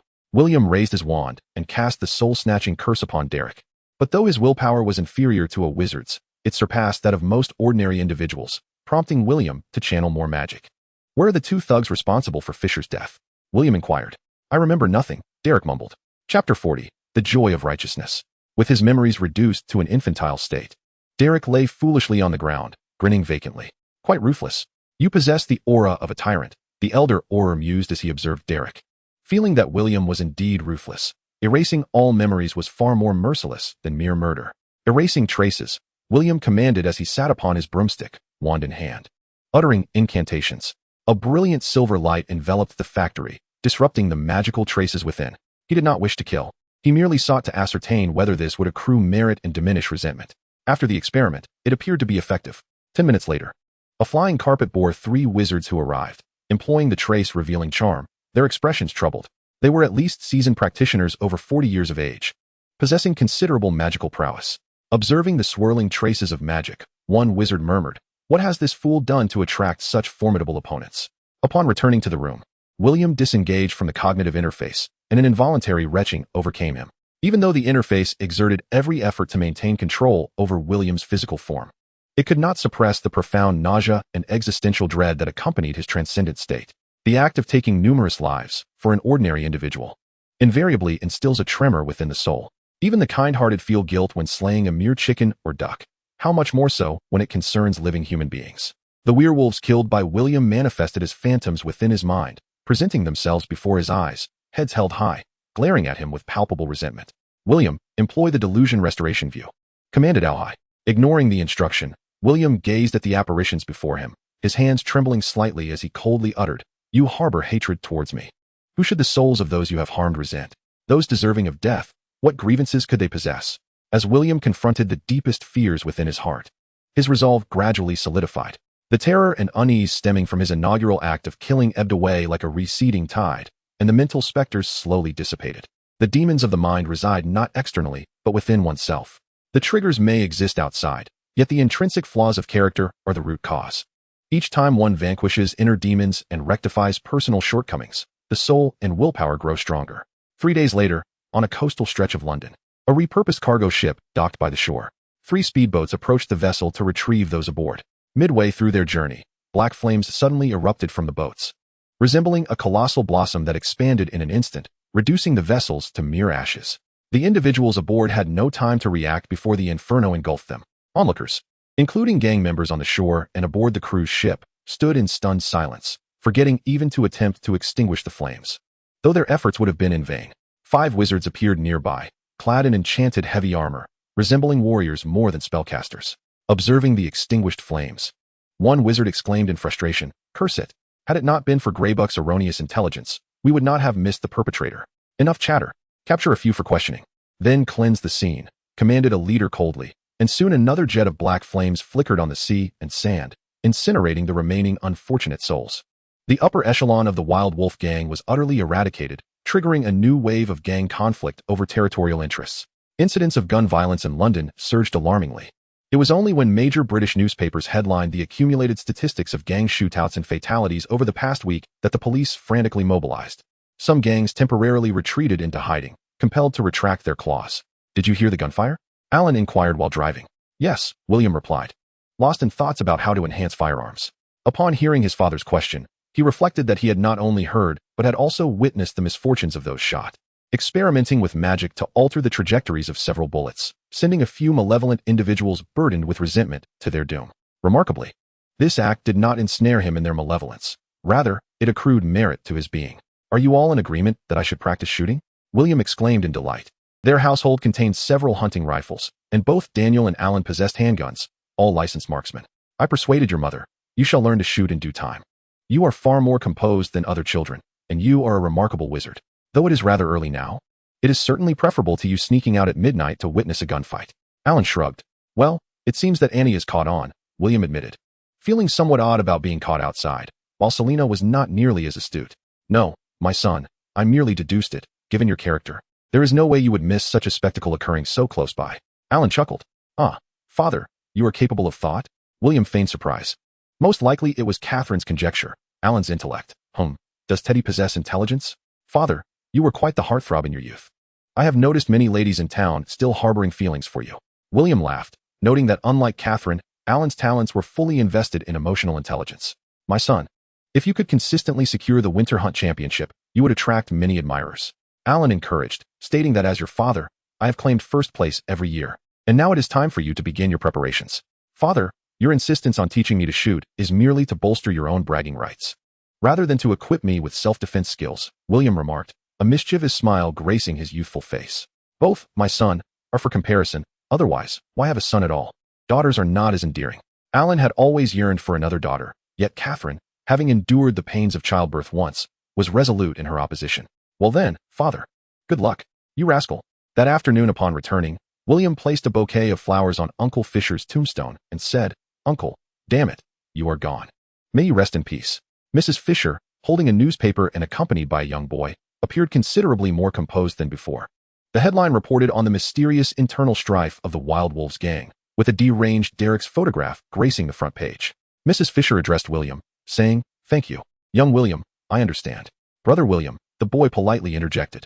Niels, I have a gift for you, William said, retrieving a sailor sculpture from his pocket and presenting it to the young boy. Thank you, brother. Is this my father? The boy inquired, gazing up at William. Yes, William replied, inwardly sighing. A month later, the gunfire in London continued unabated into the night. Conversely, various gang disputes erupted over the so-called territories. To enhance the profitability of his alchemical creations and potions, expand his material procurement range, and reduce costs, William resolved to cease trading in Diagon Alley and instead ventured into Nocturne Alley, the black market of the Wizarding World, a stronghold for dark wizards. The resounding success of the Wolf Slayer had significantly bolstered his self-awareness regarding his own capabilities. It turned out he was indeed quite formidable. With this realization, what was there to fear? Perhaps he could even turn the tables and rob a few nefarious rogues. Chapter 41, The Existence of Bullet Time. On the night of February 11th at 11 p.m., William consumed a potion and rose from the farm. As he passed through the Soho district of Westminster in London, he witnessed two factions engaged in a gunfight. Chinatown, once a deity of the harmony path, Aohai's perceptive abilities were equally far-reaching. Each time he spotted the archway standing in Soho from afar, the familiar inscription evoked a complex swirl of emotions within him. 3 Chinese individuals retreated towards Chinatown, closely pursued by 11 Caucasians, with a Volvo trailing behind, presumably belonging to the leader of this group. William's expression was one of intense focus. Following the previous assault of inner demons, his perceptual abilities had been profoundly augmented. His innate, formidable vision had evolved once more, allowing him to clearly observe the bullets whizzing through the air, yet astonishingly, not a single drop of blood had yet been spilled upon the ground. Perhaps I possess something akin to the divine sight, he mused. I wonder to what extent the bodies of European and American sorcerers have been fortified by magical energies. How superior must their dynamic tracking abilities and neural reflexes be, if they could attain even a third of my prowess? These mundane firearms would pose no threat to them whatsoever. Wizards harness magic, primarily relying on the passive absorption of these energies as their weakened souls mutate and gradually strengthen, in stark contrast to Eastern practitioners who actively enhance their souls and refine their minds. Furthermore, a significant disparity exists in the practices of chi refiners, who utilize the essence of their physical bodies and the energy of magic to cultivate the spirit of the soul, what is often referred to as the refinement of essence and energy, transforming energy into divinity. Consequently, chi refiners generally achieve a higher overall level. Many reach a state of unified spirit by the time they attain innate abilities, endowing them with superior willpower, perception, and control over their souls compared to their Western counterparts. This represents a substantial advantage on the path of perfection. While Hogwarts focuses on the development of singular traits such as courage, wisdom, resilience, and rationality, the East has embarked on a comprehensive exploration of the mind, discovering a transcendental path that surpasses human limitations. William silently calculated. The average human reaction time is approximately 500 milliseconds, under prepared conditions. It is feasible to evade a pistol bullet at a distance of around 360 meters upon witnessing gunfire. A young wizard's soul reacts at 5 times the speed of an ordinary human, while an adult wizard's reaction time is at least 10 times faster. This implies that, theoretically, an adult wizard could evade a pistol bullet within a 30-meter range if their physical reflexes are sufficiently swift. William, save them, after all. They share the blood of the Chinese, he reflected. Aohai harbored deep sentiments for the Chinese, akin to William's own feelings. They may not be virtuous individuals. Perhaps it is best to let them fend for themselves, William remarked with a touch of indifference. In his eyes, neither side below were paragons of virtue. What good could a gang possess? He perceived that often. The greatest harm to the Chinese came from the very gangsters who knew them well. The underworld is a blade, where every edge seeks a life. It is a matter of either your demise today or my downfall tomorrow.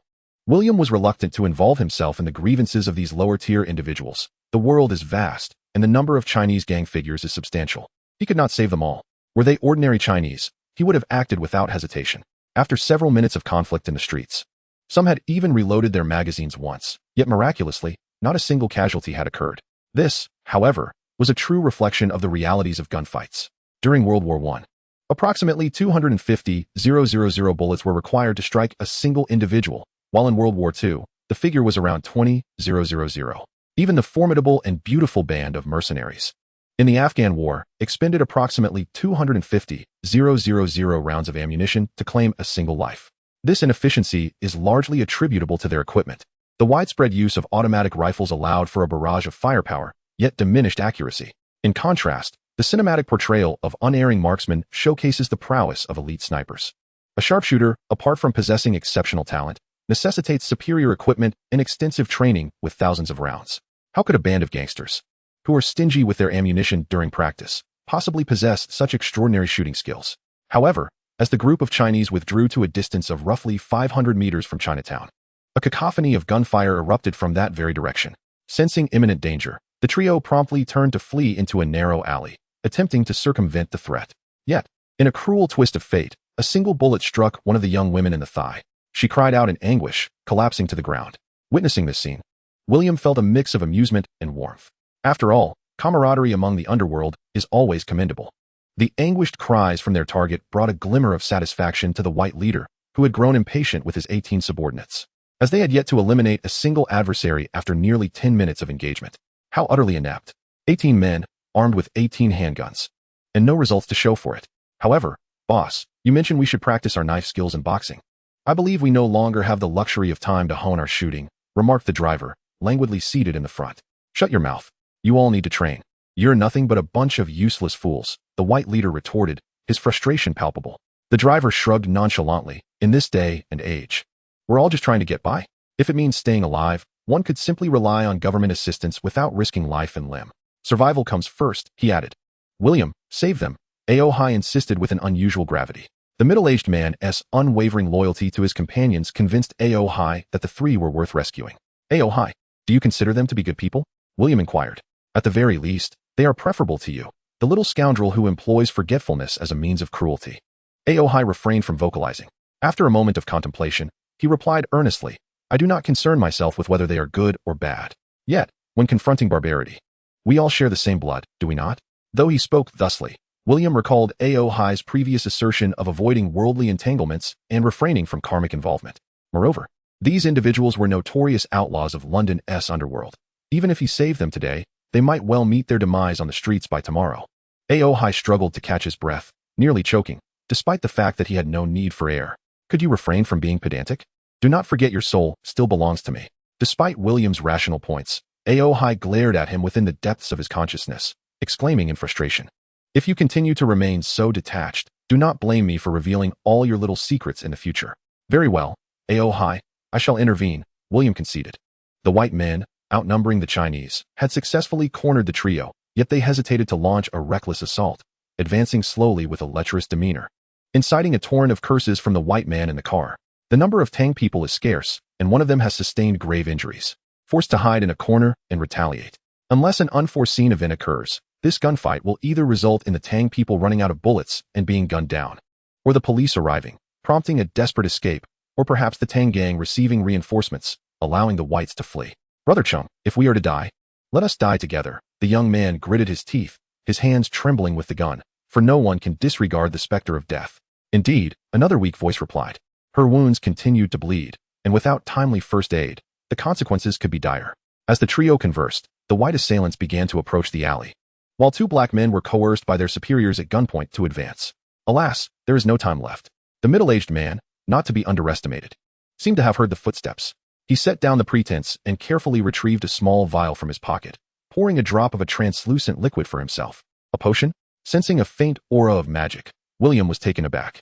Even diluted, such a potion is not meant for ordinary folk. Ingesting it could still pose a fatal risk. Magic is akin to high radiation energy. Ordinary individuals exposed to even low levels of radiation may suffer cellular mutation. What more, then, is the far greater potency of magic? What a remarkable bond of brotherhood. In times of peril, they share both trials and tribulations, life and death alike. Old Long truly deserves his respect. Hai marveled, witnessing for the first time the lives of those who dwell on the brink of existence and oblivion. A stark contrast to his former lofty status as a royal deity. William found himself admiring the three individuals below. The winds reveal the strength of grass. Regardless of their profession, their loyalty to friendship and willingness to sacrifice are noble traits that resonate deeply. After the middle-aged man consumed the potion, his body trembled, veins bulging, and his expression twisted in agony. He seized the injured man's pistol and charged out of the alley. With a roll, he fired while tumbling, his dual weapons seemingly guided by divine intervention. As the two advancing black men fell, shot in the neck, one after another, the 7 whites near the alley entrance were struck down, causing those further back to scramble for cover, firing wildly. In less than a few seconds, only a handful of the 18 remained. The street fell silent, the sound of police sirens echoing in the distance. William wore a mocking expression. The police deliberately honked their sirens, as if to ensure the two gangs were aware of their presence. Chapter 42, The Poppy of the Dark World. The white leader extended a cordial greeting to the women of his faction, expressing sincere regards. Retreat, quickly retreat. The sedan was the first to turn and speed away, prompting others to follow suit, and upon realizing no bullets were incoming, they ran even faster. This group had not anticipated that the middle-aged man was teetering on the brink of unconsciousness. At this moment, a single charge could easily claim their target's life. The only one unscathed, Xiao Yi, gun in hand, witnessed Brother Chang unleash a few shots before collapsing, mistakenly believing he had been hit. Summoning his courage, he shouted and dashed out of the alley, glancing left and right, only to find that none remained. Just a few steps away lay 9 corpses, each struck down with a single shot. Brother Chang? Xiao Yi called out to the unconscious middle-aged man, receiving no response, but fortunately, he discovered that he had not been shot. Overwhelmed, the recently summoned courage dissipated like water from a river, and he collapsed onto the street, drenched in sweat. As William descended to reveal himself, the other party remained obliviously seated, neglecting the peril faced by another companion who was succumbing to excessive blood loss.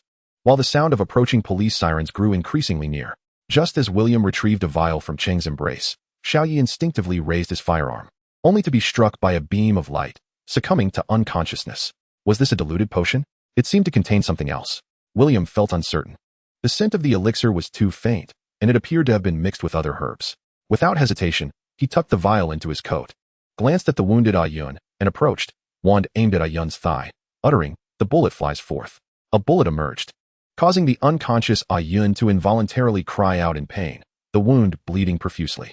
William produced a vial of hemostatic powder, an extraordinary remedy from the East, discovered serendipitously in Diagon Alley, where the shopkeeper claimed its efficacy rivaled that of magical potions.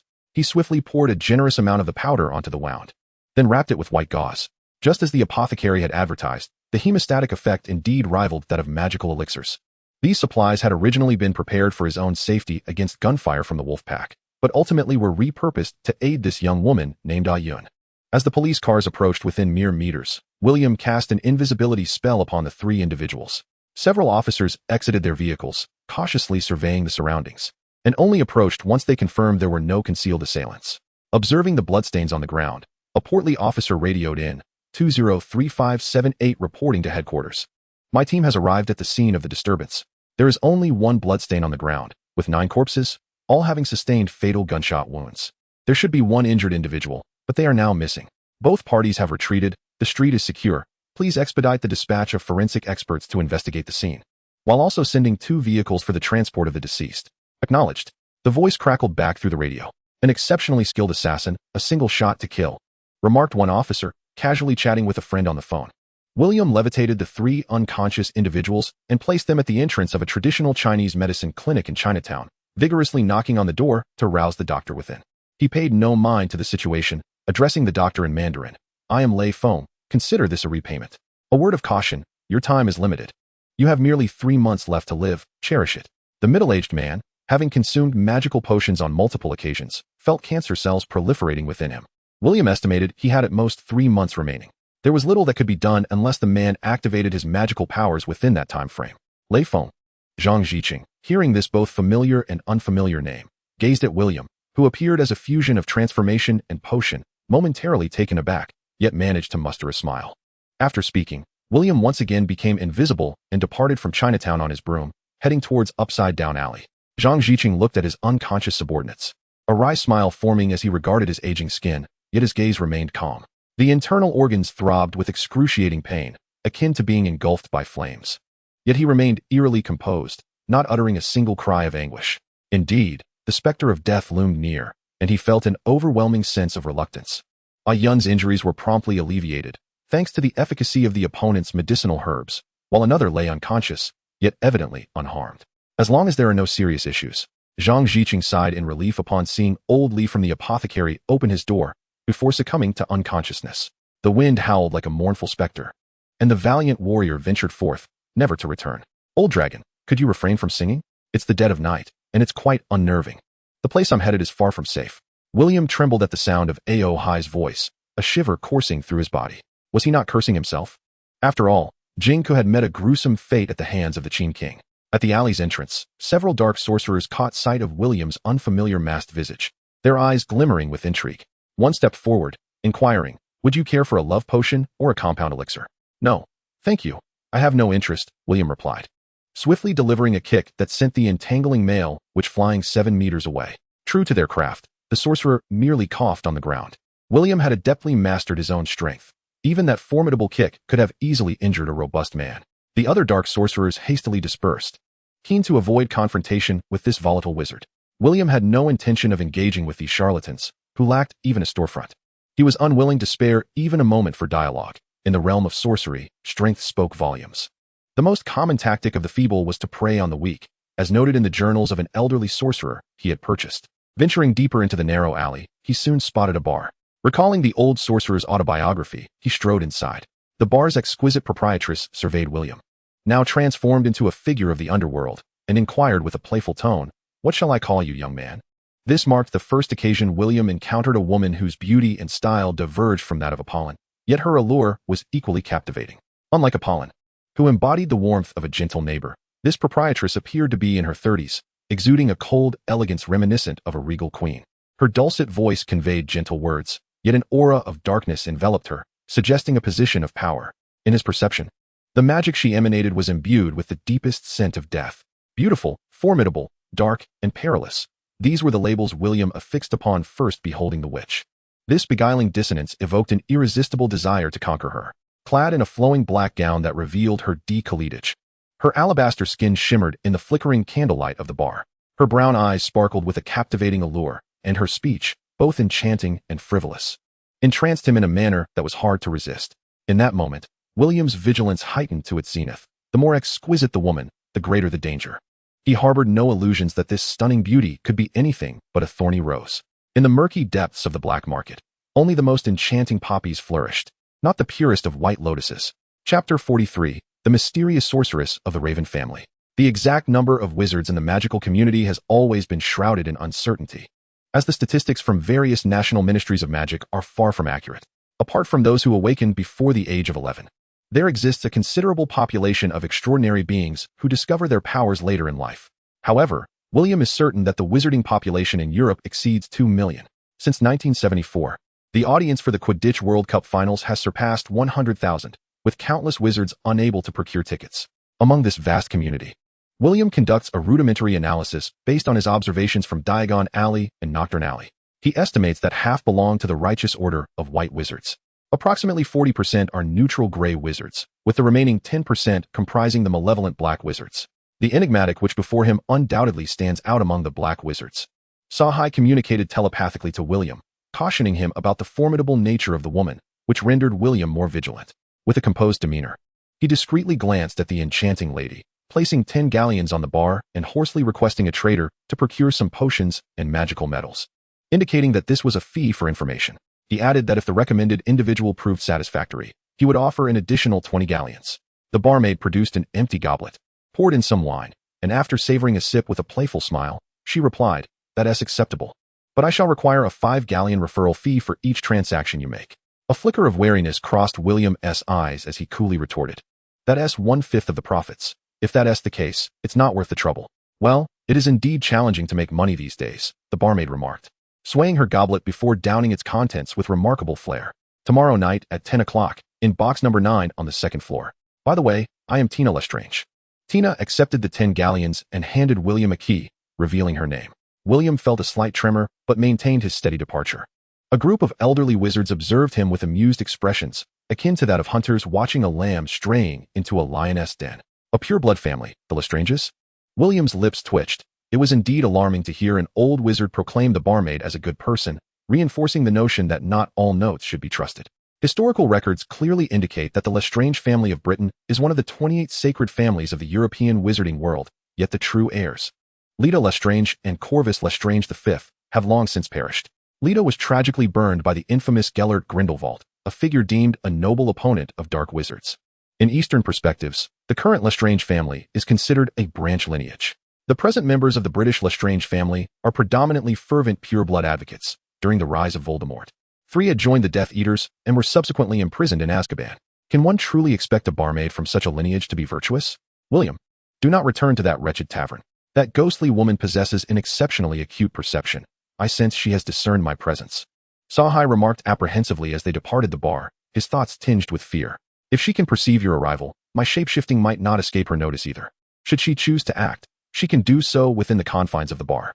Let us first complete the transaction. If danger arises, we shall pause immediately. William spoke calmly. The matter concerning the first-grade thunder tactic was not something he would easily relinquish. "You, my friend," said Aohai, bemused. Sometimes William exudes an extraordinary calmness, while at other times, he displays a remarkable audacity. Though he embodies greed, anger, ignorance, sluggishness, and malice, he paradoxically maintains a heart as serene as water. Truly a peculiar being. As a divine entity, Aohai knew there were few who could bring about his demise, and he was more curious about the extent of William's cultivation. On the evening of February 12th, William arrived punctually at Diagon Alley and entered the bar. Tina, perched at the bar and sipping wine, gazed at William's entrance as though he were the most delectable prey. An urgent voice within William's mind warned him that she might pounce upon him at any moment, ready to sever his neck and drain him of his lifeblood. This instinctual feedback was strikingly precise, and the sense of threat felt so genuine that he found himself gripping his wand tightly, prepared for defense. In the realm of chi refiners, intuition often surpasses rational judgment. "Damn it, this creature seems to have set her sights on you. Be cautious tonight," Aohai warned. Sensing William's tension, Tina lightly twirled a strand of her hair and said, "For just 100 galleons, a lovely lady awaits you. If you can afford 500 galleons, I could be yours as well." The bar's old drunks exchanged curious glances at William, puzzled by Tina's sudden change in demeanor. First, she had announced his full name yesterday, and now she was openly enticing him. Was she truly interested in someone so unappealing? William averted his gaze to resist temptation. His youthful constitution could scarcely endure such fiery trials. He proceeded directly to the second-floor private room, while the patrons erupted in raucous laughter, oblivious to whom they were mocking. Tina watched him leave with a smile, unable to resist licking her lips as she murmured, "Such a delightful vitality, more delectable than the elixir of life itself. This magical aura is purer than that of the Phoenix clan, truly astonishing." Chapter 44, The Dark Wizard's Test. Upon entering the private room, William found an old one-eyed wizard and a young male wizard, both wielding wands, already seated inside.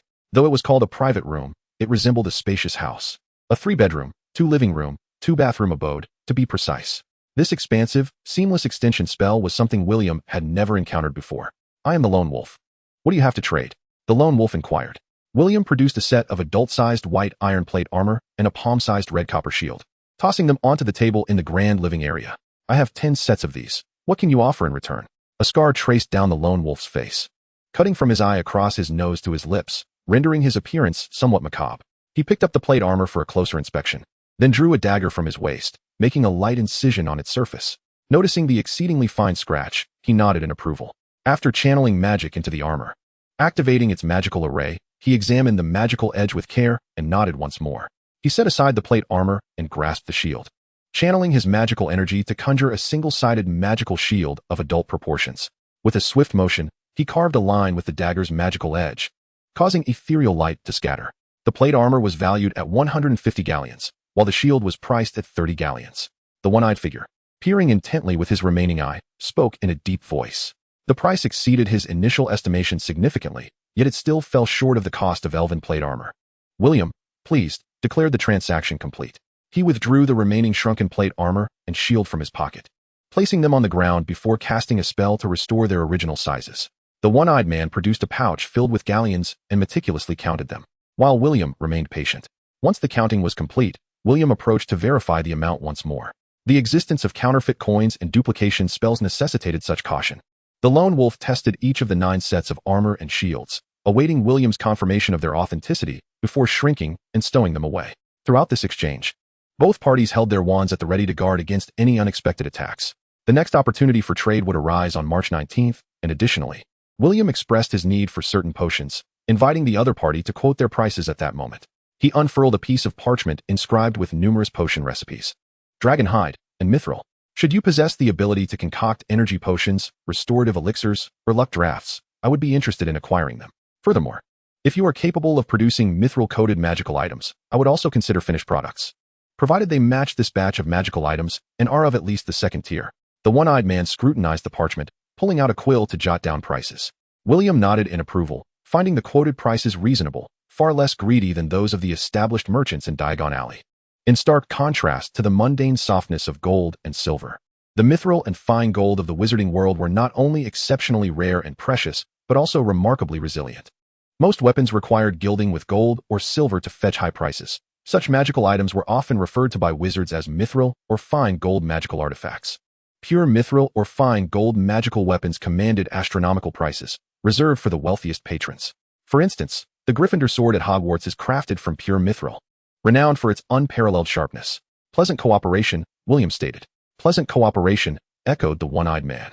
Upon exiting the private booth, William discreetly left 35 galleons behind, disregarding the love-struck lightning sent by Tina, and made his departure from the bar. As he left, he dealt a more forceful blow to 2 obstructive dark wizards, resulting in several broken ribs for one of them. On March 19th, William cleared his inventory of alchemical magical items and potions, purchasing a new batch of dragon hide and magical metals from the Lone Wolf. Just before his departure, the Lone Wolf suddenly produced 3 design blueprints, inquiring, "Can this type of enchanted longsword be made?" William took the blueprints, scrutinizing them closely. The intricate magical patterns appeared exceedingly complex, causing him to frown. "This is a 3rd-tier copper magical sword. The magical patterns are far too advanced for my capabilities." In truth, he could attempt to create it, but the high failure rate of such alchemical endeavors would likely attract unwanted attention. After all, he was essentially competing for coin with the fairies, as the higher-tier alchemy within the British wizarding community was predominantly under the purview of the fairies, in stark contrast to France. The Lone Wolf tucked away the blueprints and produced another piece of parchment, asking, "What about this one?" William picked up the item, pondered for a moment, and spoke with a tone of uncertainty. "A 2nd-tier mithril magic sword could be worth a try, but the failure rate is quite high, so be prepared for that." The Lone Wolf replied, "I will provide the materials, the blueprints are yours. If successful, I will reward you with 500 gallons. If it fails, consider it my misfortune." If William were a renowned alchemist, he would charge a fee even in the event of failure, yet this was the black market, and it was merely a 2nd-tier mithril artifact. Offensive magical tools, particularly those of 2nd tier and above, have always been closely guarded secrets among various factions. It was not surprising that the Lone Wolf managed to acquire a blueprint. What was curious was that he chose to collaborate with William, an alchemist he had only worked with twice before. May 22nd, William murmured. "Very well," replied the Lone Wolf. As William departed, he placed down 35 gallons. "Tina," holding the coins, placed her hand on her slender waist, accentuating her figure, and playfully remarked, "Is this all? If you come back with so little next time, don't bother seeking information from me. The profit is merely this much," William replied, his gaze fixed intently on her brown eyes, deliberately avoiding any glance lower. "How about we indulge ourselves tonight? Relax a bit," Tina suggested, loosening her neckline and smiling seductively. "Boring," William retorted coldly as he walked away. Laughter erupted once more in the bar. "Boring." Tina, who had felt insulted by the constant gaze of men, shouted, "You insipid bastard. Be careful not to end up a lifelong bachelor. Oh, such a roundabout way to compliment someone's beauty. To pursue me, you'll have to pay quite a price," Tina called out to William's retreating figure.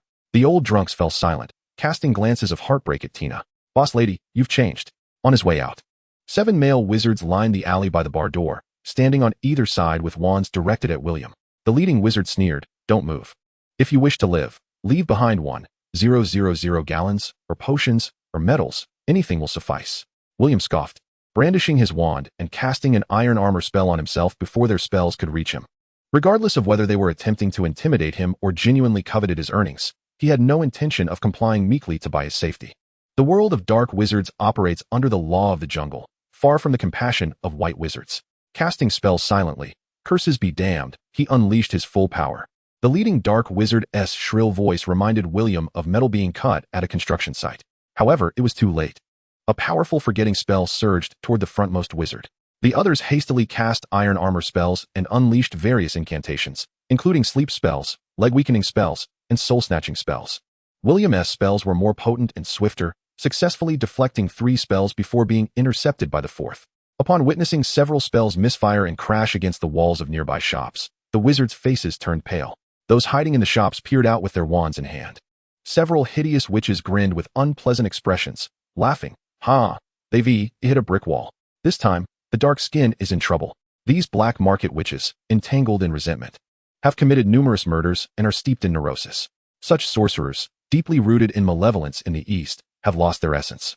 William, following the shimmering aura of the forgetfulness spell, moved with the swiftness of a specter, traversing 10 meters in an instant to confront his adversaries. He first cast a spell of unconsciousness directly upon the face of one opponent, then delivered a powerful kick to the groin of the male whose iron armor spell had been shattered, causing him to roll his eyes and lose consciousness.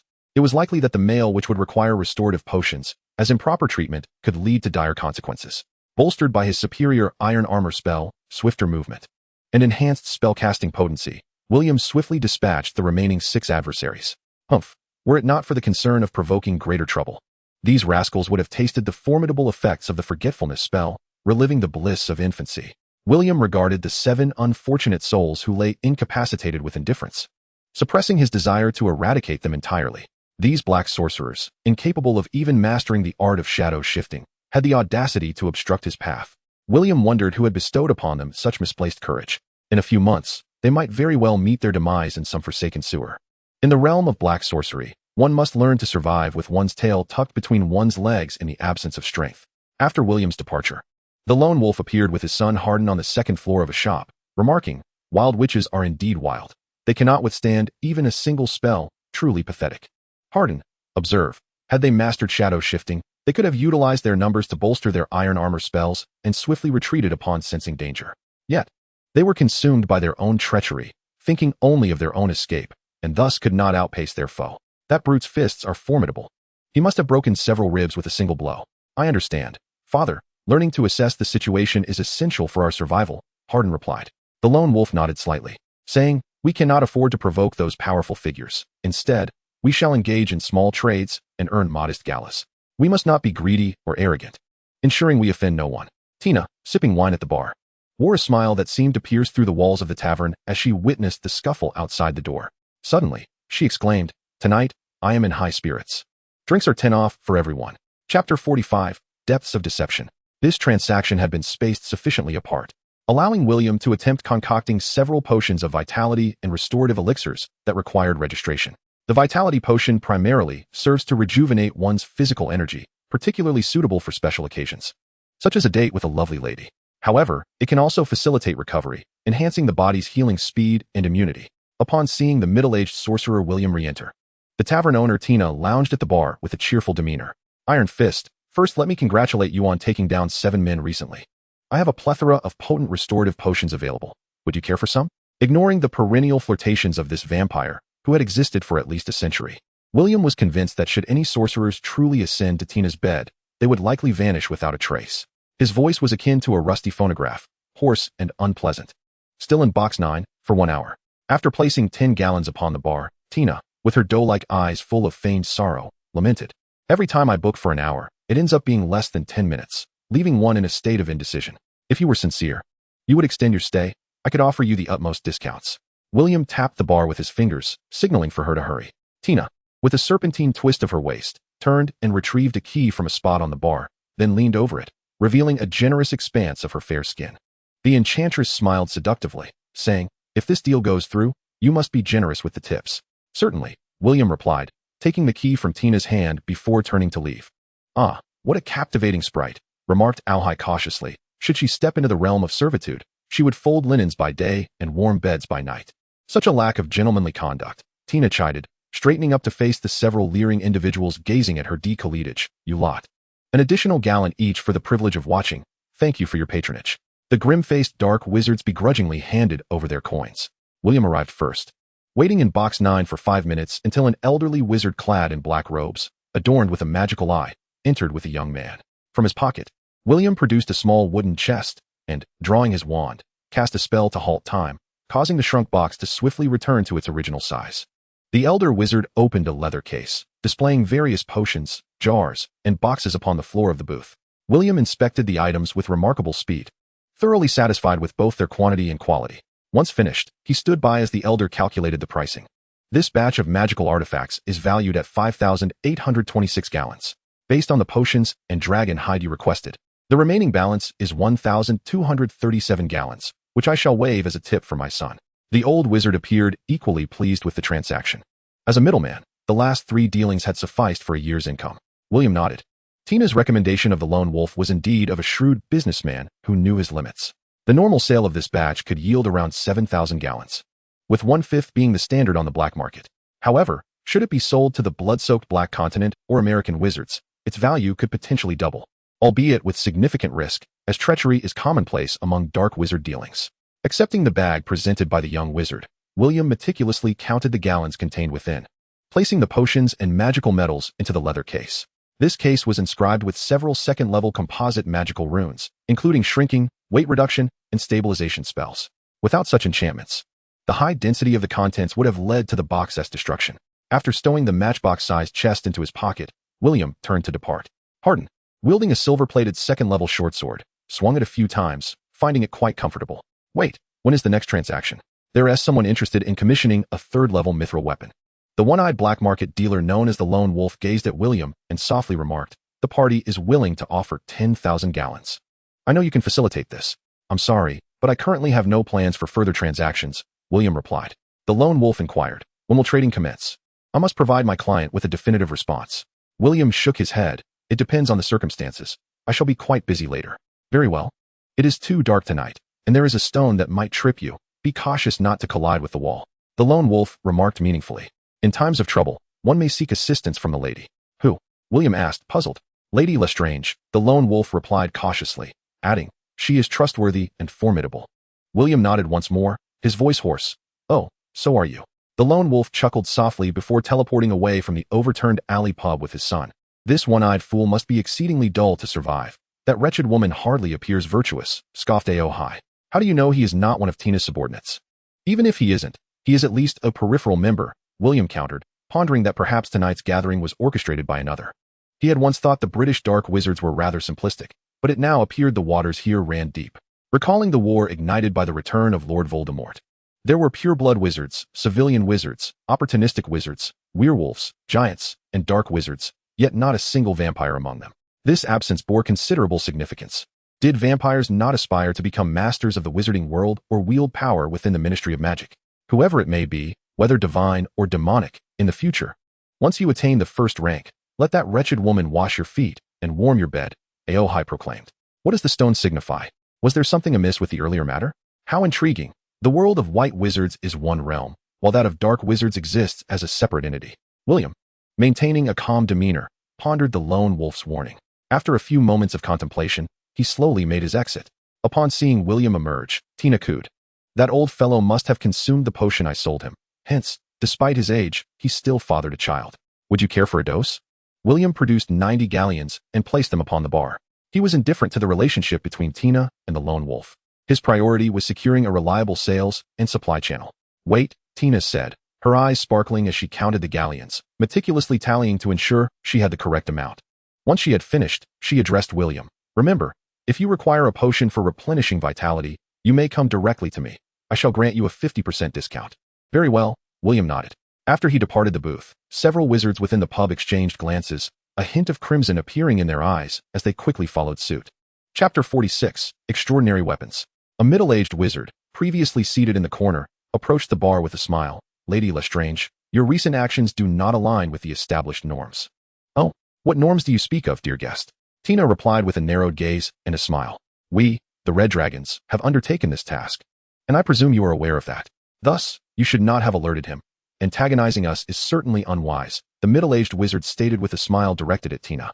Yet I have alerted him. What do you intend to do about it? Tina boldly disregarded the implied threat. My elder brother has remained unmarried since his wife's passing. He has often mentioned you, urging us to show you due respect. It seems my brother holds you in high esteem. The brothers collectively agreed that the lady was well suited to their elder brother.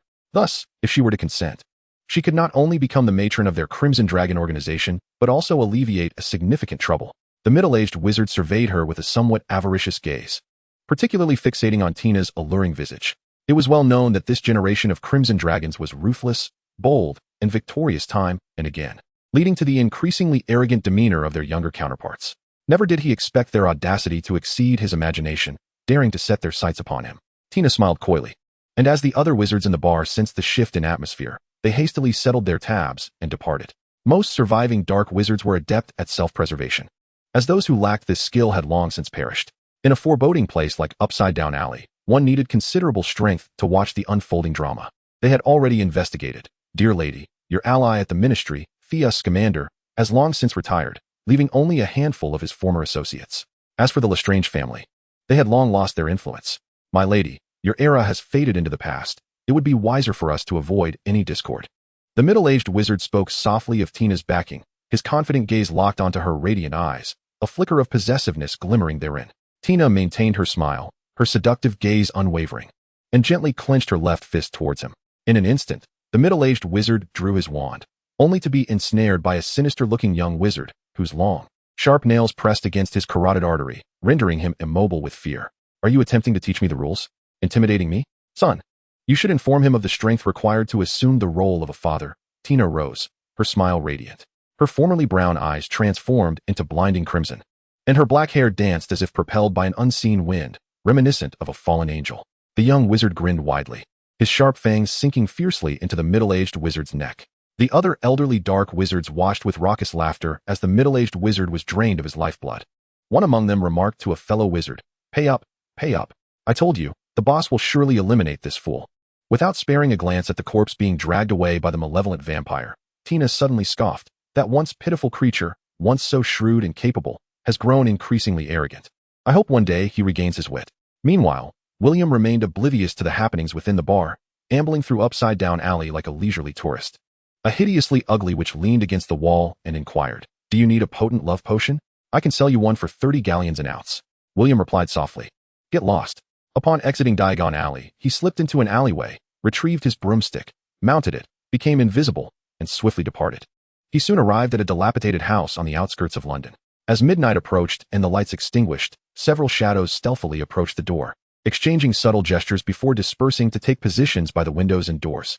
With a mere flick of their wands, they silently unlocked the door and windows. The sound of gunfire echoed, muffled as if from a silencer, yet still resonated in the tranquil night. Outside the house, a shadowy figure on watch detected a whiff of blood from several hundred meters away. Its expression shifted dramatically as it transformed into a werewolf and fled in desperation. William holstered his pistol, casting a glance at the fiery dragon's sigil etched behind the corpse. He retrieved his wand and murmured, "Armor-piercing bullets, arise." 5 oval-shaped black projectiles emerged from the body, resting in the palm of his hand. Pinching his nose, he sprayed himself with a potion to mask his scent, then mounted his flying broom and departed, as the scorching azure magical flames reduced the house to ashes. Half an hour later, Two delicate shadows infiltrated the ruins of the old house before swiftly vanishing. Should they pursue? There was no need.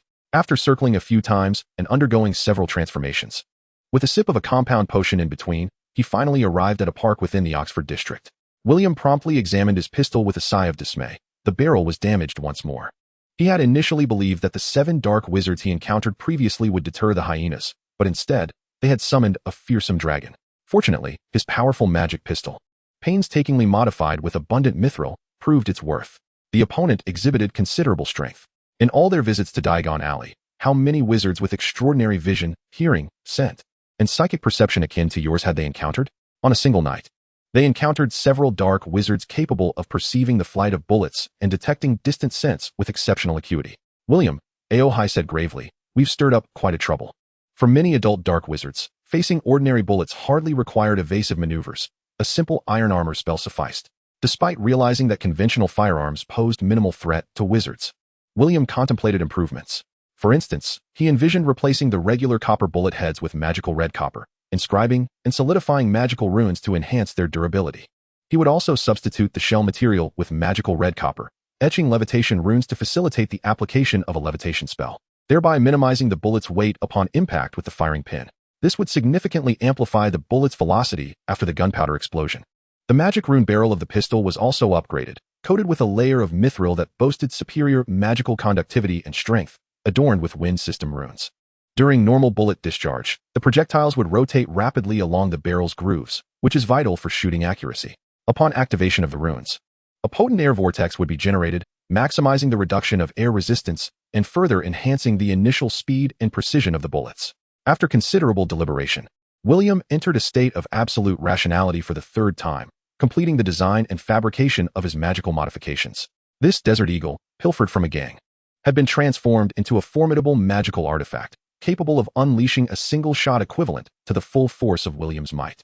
The initial velocity of the bullet upon exiting the barrel surged from approximately 400 meters per second to a staggering speed exceeding 1,200 meters per second, far surpassing the perception and reaction thresholds of most wizards. Within a distance of 300 meters, even the most formidable armor would be unable to withstand the immense shockwave, shattering internal organs. The once rare perceptual talents awakened in a select few adult wizards became futile in the face of the high-velocity projectiles. Even if one could perceive the bullets soaring towards them, their physical reflexes may not keep pace, unless one could instantaneously shift forms within mere microseconds. This is a feat William believes even Dumbledore would find unattainable. The silent wielding of magic without a wand necessitates a modicum of time, not to mention the silent incantation while wielding a wand. Even tracing a circle with it would require at least half a second. However, the production cost of such magical firearms is exceedingly high. A single mithril barrel can discharge only 3 times, and 3 handguns can claim 9 lives. Furthermore, one must consider the daunting task William faced in inscribing magical runes upon a slender barrel measuring merely 7 centimeters in width. Even when merging one's consciousness with a nanotech chip to achieve a state of absolute rationality, the success rate remains dismally low. Should one provoke me? Even if I were to merge with the artificial intelligence, I would still be capable of inflicting harm upon even the mightiest of wizards. William disassembled the handgun to replace the barrel. The finest runesmiths among the fairies have publicly acknowledged that their most intricate master-level runes can only attain a precision of 3 millimeters. Yet William has achieved a remarkable 13 millimeters. This is the core secret behind the alchemical handgun. The area available for inscribing runes on the barrel and bullets is minuscule, reduced by 3 to 4 times compared to magical swords and shields. The requisite level for rune inscription must exceed the first tier, rendering imitation impossible. Following his fusion with the artificial intelligence, William's formidable control over magical energy combined with the precise machining capabilities of artificial intelligence allows him to realize the magical transformation of firearms. The vast technological gap enables William, a master of microsculpting, to reap astonishing rewards. Yet, considering the inherent risks, the magical devices he sells are inscribed with runes spaced at 9 millimeters or more, while he secretly crafted a handgun with a precision of 15 millimeters for himself. Microsculpting is an arduous technical endeavor, and the intricacies of rune microsculpting must be executed in a single, uninterrupted formation, amplifying the agony manifold and resulting in a notably low yield. Despite William's divine prowess when unified with the artificial intelligence, his current success rate stands at a mere 5%. Chapter 47. I Must Grow Stronger. Through the fusion with the artificial intelligence, a human in a state of absolute rationality can fully exploit the inherent advantages of humanity as the pinnacle of all beings. This is akin to a handgun. In the hands of a ruffian, it serves merely as a tool of intimidation, capable of yielding at most 1% of its potential. Whereas in the hands of a master, it transforms into a terrifying instrument of deterrence and death. When not discharged, it instills fear and trepidation in opponents, dissuading them from transgressing. When fired, it invariably claims a life, compelling the masses to retreat. Yet, my fifth-tier power remains inadequate, sighed William. The scriptures proclaim that a reincarnated being can achieve mastery of Qi within 3 years. He is now 10 years old, having practiced for over 6 years. Yet he remains only halfway along his journey. 6th tier innate, 5th tier practitioner, 4th tier pure yang. The 3rd tier signifies the shedding of worldly attachments, the postnatal returning to the innate, transforming the mortal vessel into an immortal form. The practitioner stage derives from the ability to hold the great elephant, traversing the world without causing harm, achieving peace and tranquility. William currently occupies the realm of traversing the world, with the essence of the heavens and earth continuously merging into his being. A further step would lead him to the 4th tier pure yang realm, where all things bear yin and embrace yang, harmonizing energies into unity. Cultivating a body infused with pure yang energy ensures that even upon reaching the venerable age of 100, one remains as robust as in their prime. Capable of flourishing like an old tree in blossom, it is imperative to ascend to the 4th rank swiftly. With the protection of a pure yang physique and the integration of a wise intellect, even a grand sorcerer would find themselves challenged. Otherwise, when the formidable adversaries lurking in the shadows uncover one's whereabouts, trouble may ensue. A hint of unease crept into Hai's voice as he spoke. Is it truly possible for them to find me? William paused, feeling a weight settle in his heart. The thought of his unusual actions potentially attracting the malevolent forces of the dark realm filled him with apprehension. He feared not for himself, but for the safety of his family. Numerous spells exist for tracing one's whereabouts. Although Western magic differs, there undoubtedly exist many obscure techniques. Moreover, the dead can indeed convey messages. You cannot simply summon the spirits and eliminate the specters altogether, Hai remarked. The resentment of the 5 sorcerers had already proven quite burdensome for me. Had I not recently accrued a measure of merit, I would have suffered greatly this time. William mused with a wry smile, sensing the invisible forces of resentment and merit within him clashing and dissolving. The palpable malice surrounding his opponent made it clear they were no white sorcerer. With his position locked by their peculiar magic, he had no choice but to act decisively. In a situation devoid of the possibility for restraint, he resolutely employed his magical firearms, dispatching his adversaries without mercy. In the black market, showing mercy is akin to jesting with one's own life. Thus, the increasingly cunning William cherished his own existence. William meticulously laid out all of the lone wolf's possessions. Inspecting them closely, on a piece of dragon hide, he detected a magical pattern that differed slightly from the dragon hide's inherent magic. This peculiar energy flowed harmoniously along the natural magical lines of the hide, making it difficult to discern without careful scrutiny. Had the lone wolf truly been involved? William pondered coldly as he gazed at the dragon hide, charred by azure flames. After departing the park, he ventured to Bath, where he meticulously re-examined all his belongings on a patch of grass. He then removed his leather armor and undergarments, incinerating them to ash. Following this, he applied a magical potion to cleanse himself 3 times, ultimately employing a cleansing spell to eliminate any residual potion. After this ordeal, he donned a fresh set of clothing. Observing William's thorough self-purging, Hai remarked, "You truly are excessively suspicious and cautious. However, I believe you should be safe now. If they can still trace you, it is likely a formidable opponent beyond your current capabilities. Surrendering may be your best option." Meanwhile, within the sunken ship tavern, Tina listened intently to her subordinate's report and remarked, "Firearms? The ability to transform a weapon into a magical instrument capable of slaying an adult sorcerer suggests an alchemical prowess that likely surpasses even that of the Fairy King. With a standard gun barrel being so diminutive, the magical pattern's precision cannot be less than 3 millimeters. Thus, it appears his alchemical skill is far superior to what I had anticipated. He should be capable of executing that task. Is it truly feasible? A witch questioned skeptically. "We shall find out," replied a vampire with a hint of blood at the corner of his mouth as he entered the room, adding, "That little pup knows nothing. Should I eliminate him directly? No, release him and send a warning to the Red Dragon. Young Avery still resides in Azkaban," Tina instructed.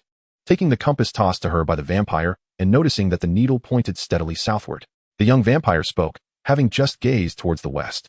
"He is far more astute, composed, cautious, and powerful than we had anticipated," Tina remarked, glancing at the compass. "Powerful?" The 3 vampires exchanged incredulous glances. They did not perceive William as formidable, merely a senior alchemist. A 10-year-old prodigy who has accomplished so much. Could that not be deemed powerful?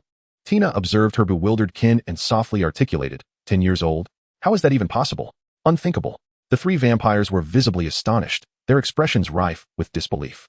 Only one aloof female vampire stood aside, unperturbed, as if nothing could stir her emotions. Tina erupted in laughter. Her face flushed with irritation. I instructed you to learn life perception, yet you swallowed it whole without grasping its profundity. Can that thing even see through potions? The female vampire inquired. Of course not. Tina elongated her response. Umph. The three vampires retorted in unison. Tina shot them an admonishing glare, reiterating her statement. The three vampires immediately recoiled. We shall strengthen our studies at once. Back home, William, troubled by potential retribution, resolved to remain indoors until he could ascertain his family's safety. The space, originally a barn cellar for fermenting fodder, had been repurposed into William's alchemical chamber with Daniel's consent. All of William's potion-making took place here. Spells and potions posed significant dangers, and explosions were commonplace. Were it not for his innate talent and harmonizing energies, William might have long since found himself in the morgue. For to concoct potions with one's life at stake is no jest. Your shape-shifting skills have improved remarkably, however. They still fall short of the profound techniques of the Taoist 8 or 9 mysteries. After nearly 3 years of strict discipline, coupled with the superlative assistance of his intellect, William's learning speed was astonishing compared to that of students at Hogwarts, who were academically divided. You must either teach me the 8 or 9 mysteries, or remain silent. Glancing at the bag resting on the chair, filled with sufficient materials for 3 potions, William suppressed his emotions and steadily poured the potion into the crucible. Tonight, having utilized the potion he had initially prepared, he was left to brew another. The 9 Heavens Thunder Control Technique, a secret method of the Qingwei sect. Second only to the divine methods of the Xinshao sect in the art of thunder. I long to witness the results once you master it, remarked Alhai with a light laugh. While concocting various potions, William discovered that potions could also be classified into 4 tiers. A standard potion would last merely a few minutes, while a second-tier potion could endure for a day. As for the third tier, William speculated it might last a month. The effects of even higher-tier legendary potions remained a mystery to him. Crafting advanced potions necessitated exceptional skills and refinement, as well as superior crucibles and carefully selected materials. The security system in the Howard family's basement repository required an electronic password for access, a password likely held by Congressman Kevin Howard. Even the most powerless member of the House of Lords possesses a collective belief that can sufficiently suppress William. In the presence of Kevin, the art of transformation is likely to manifest. The collective belief is a form of humanitarian power, and the greater its influence in society, the stronger the belief becomes. Ordinary souls, incapable of perceiving magical energy, remain oblivious to this force, thus experiencing no effects.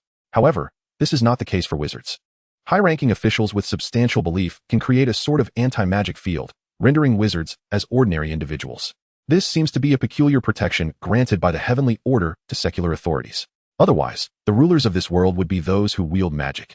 Yet, reflecting on the Eastern 3 sovereigns and 5 emperors, as well as the heroic kings of ancient Greece, it appears there may be some obscured truths behind this rule. Regardless, he is determined to acquire this mystical ability, whether for greater power or for self-preservation.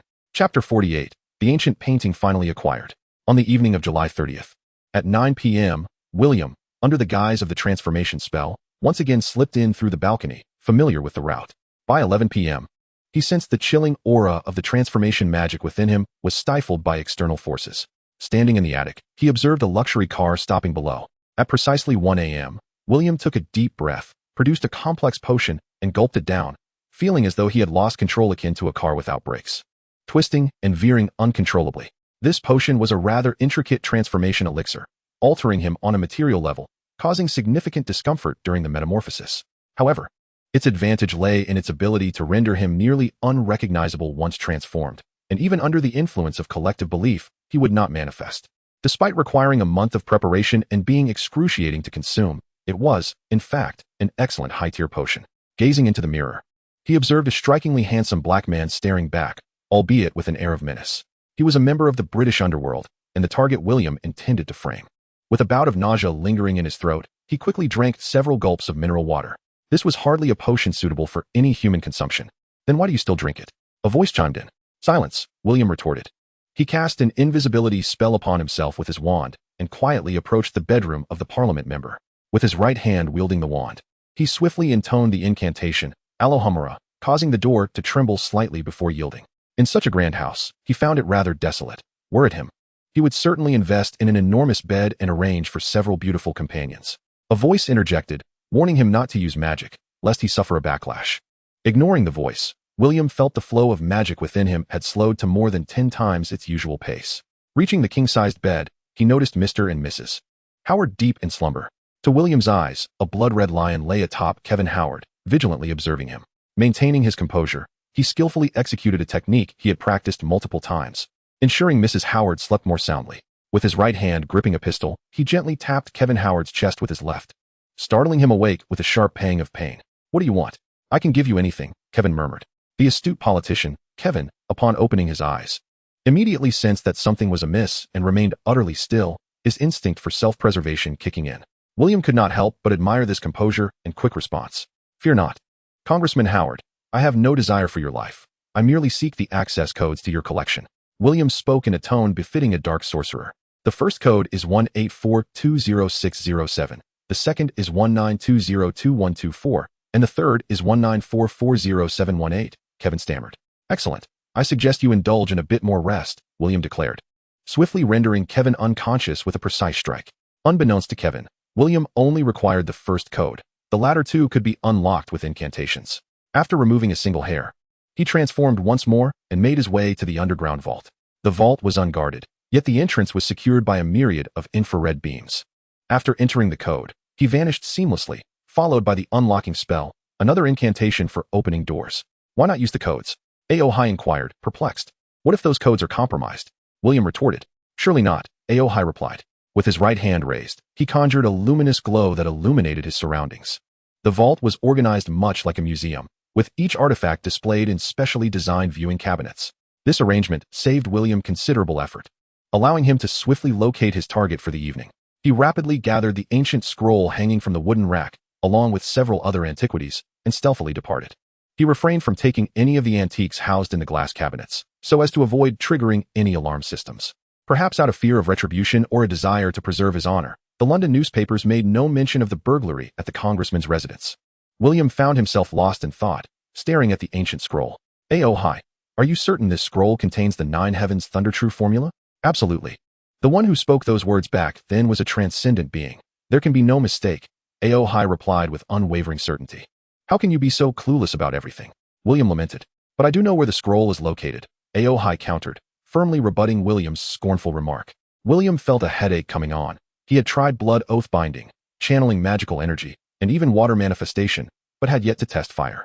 Should he attempt it?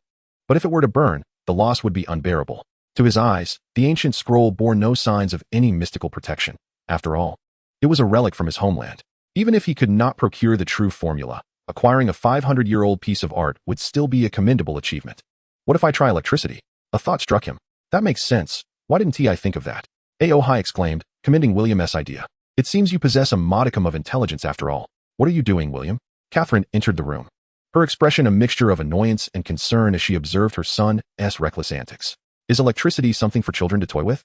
William paid no heed to Catherine. His entire focus was on the ancient scroll. With 2 wires positioned above and below, the intricate patterns of the Taoist robe illuminated, transforming into words. The brilliance of the script intensified until it culminated in a blinding flash of lightning that struck William. William felt as though he had consumed the legendary ginseng fruit, resulting in a profound purification of his spirit. The worldly desires for fame and fortune that once consumed him were elevated, bringing an exquisite tranquility to his mind.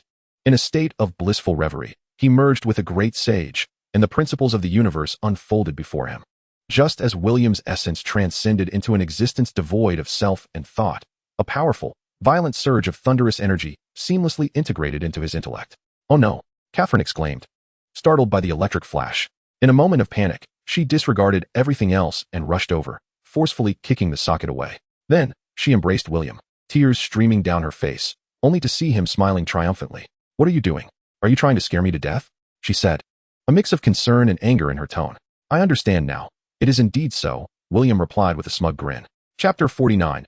Earthly pleasures surpass celestial ones. The path of harmony is an unparalleled marvel. This spiritual fulfillment is rivaled only by the legendary consumption of peaches of immortality and ginseng fruits.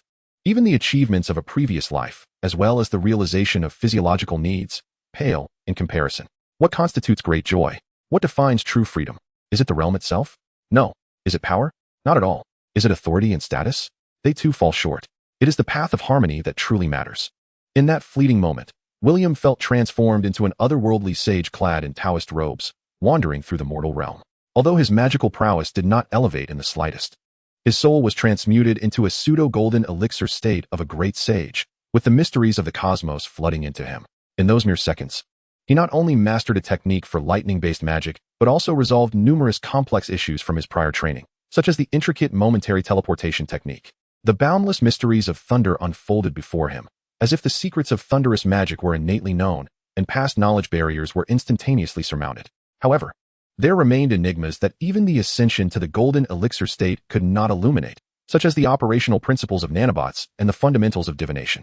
Within this painting, a great Eastern sorcerer bequeathed a spell for controlling lightning, yet acquiring it would necessitate a certain sacrifice. William explained dryly, wriggling to free himself from Catherine's embrace. Control lightning? Does that mean the price is to be struck by it? Catherine quipped, laughing. Indeed, William replied, his face flushed as he hurried upstairs to bathe. Why do you concern yourself so much with the affairs of children? You're always so unproductive, Catherine retorted with exasperation. Ever since he subscribed to the magical newspaper, Alan had become enamored with the products of the Wizarding World, and even Counterpoint and Witch Weekly had become regular reads for the Smith family. Who will be the next Minister of Magic? Is there even a need for an election? Of course, it will be Mr. Crouch. Alan mused to himself as he scanned the newspaper. After bathing and changing into fresh clothes, William lay in bed, quietly absorbing the thunderous energy that enveloped his spirit. How is it? Is it the Nine Heavens thunder technique? Auhai was more anxious than William, when the thunderous rhythm melded with William's soul. His own body had been paralyzed by that destructive force. It was only after William finished bathing that he returned to normalcy. The essence of thunder is inherently potent, capable of subduing various malevolent spirits and vengeful souls, thus wielding a formidable suppressive effect over them. William chuckled wryly. No, that is not the case. Aohai inquired softly. Is that so? Then it must be the second-tier thunder goddess Celestial Sutra, which is still commendable. Growing anxious, Aohai continued. Surely it cannot be that you do not possess even the third-tier Thunder Dragon Exorcism Sutra? William replied. No, you. Aohai, aggrieved, retorted. It cannot merely be a fourth-tier thunder technique, can it? Please allow me to speak without interruption.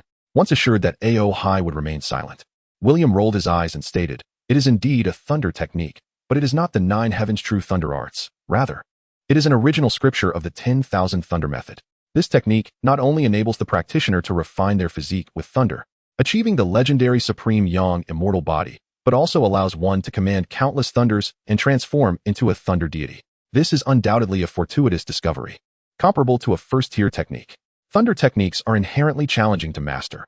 Lacking incantations, they instead require a more profound understanding of the Tao, an opportunity that many aspire to attain in their lifetimes. Aohai looked at William with a perplexed expression. To refine the body with thunder and forge the supreme yang physique, one must employ secret medicinal elixirs for protection. How many solitary sorcerers could possibly procure such rare ingredients? William sighed in response. Well, you seem overly averse to hardship.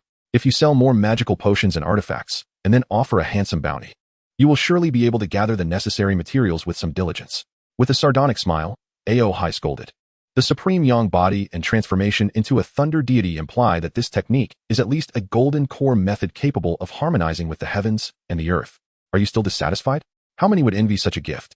In the Central Plains, it would incite a frenzy among the martial heroes. William was acutely aware that he had stumbled upon an extraordinary fortune.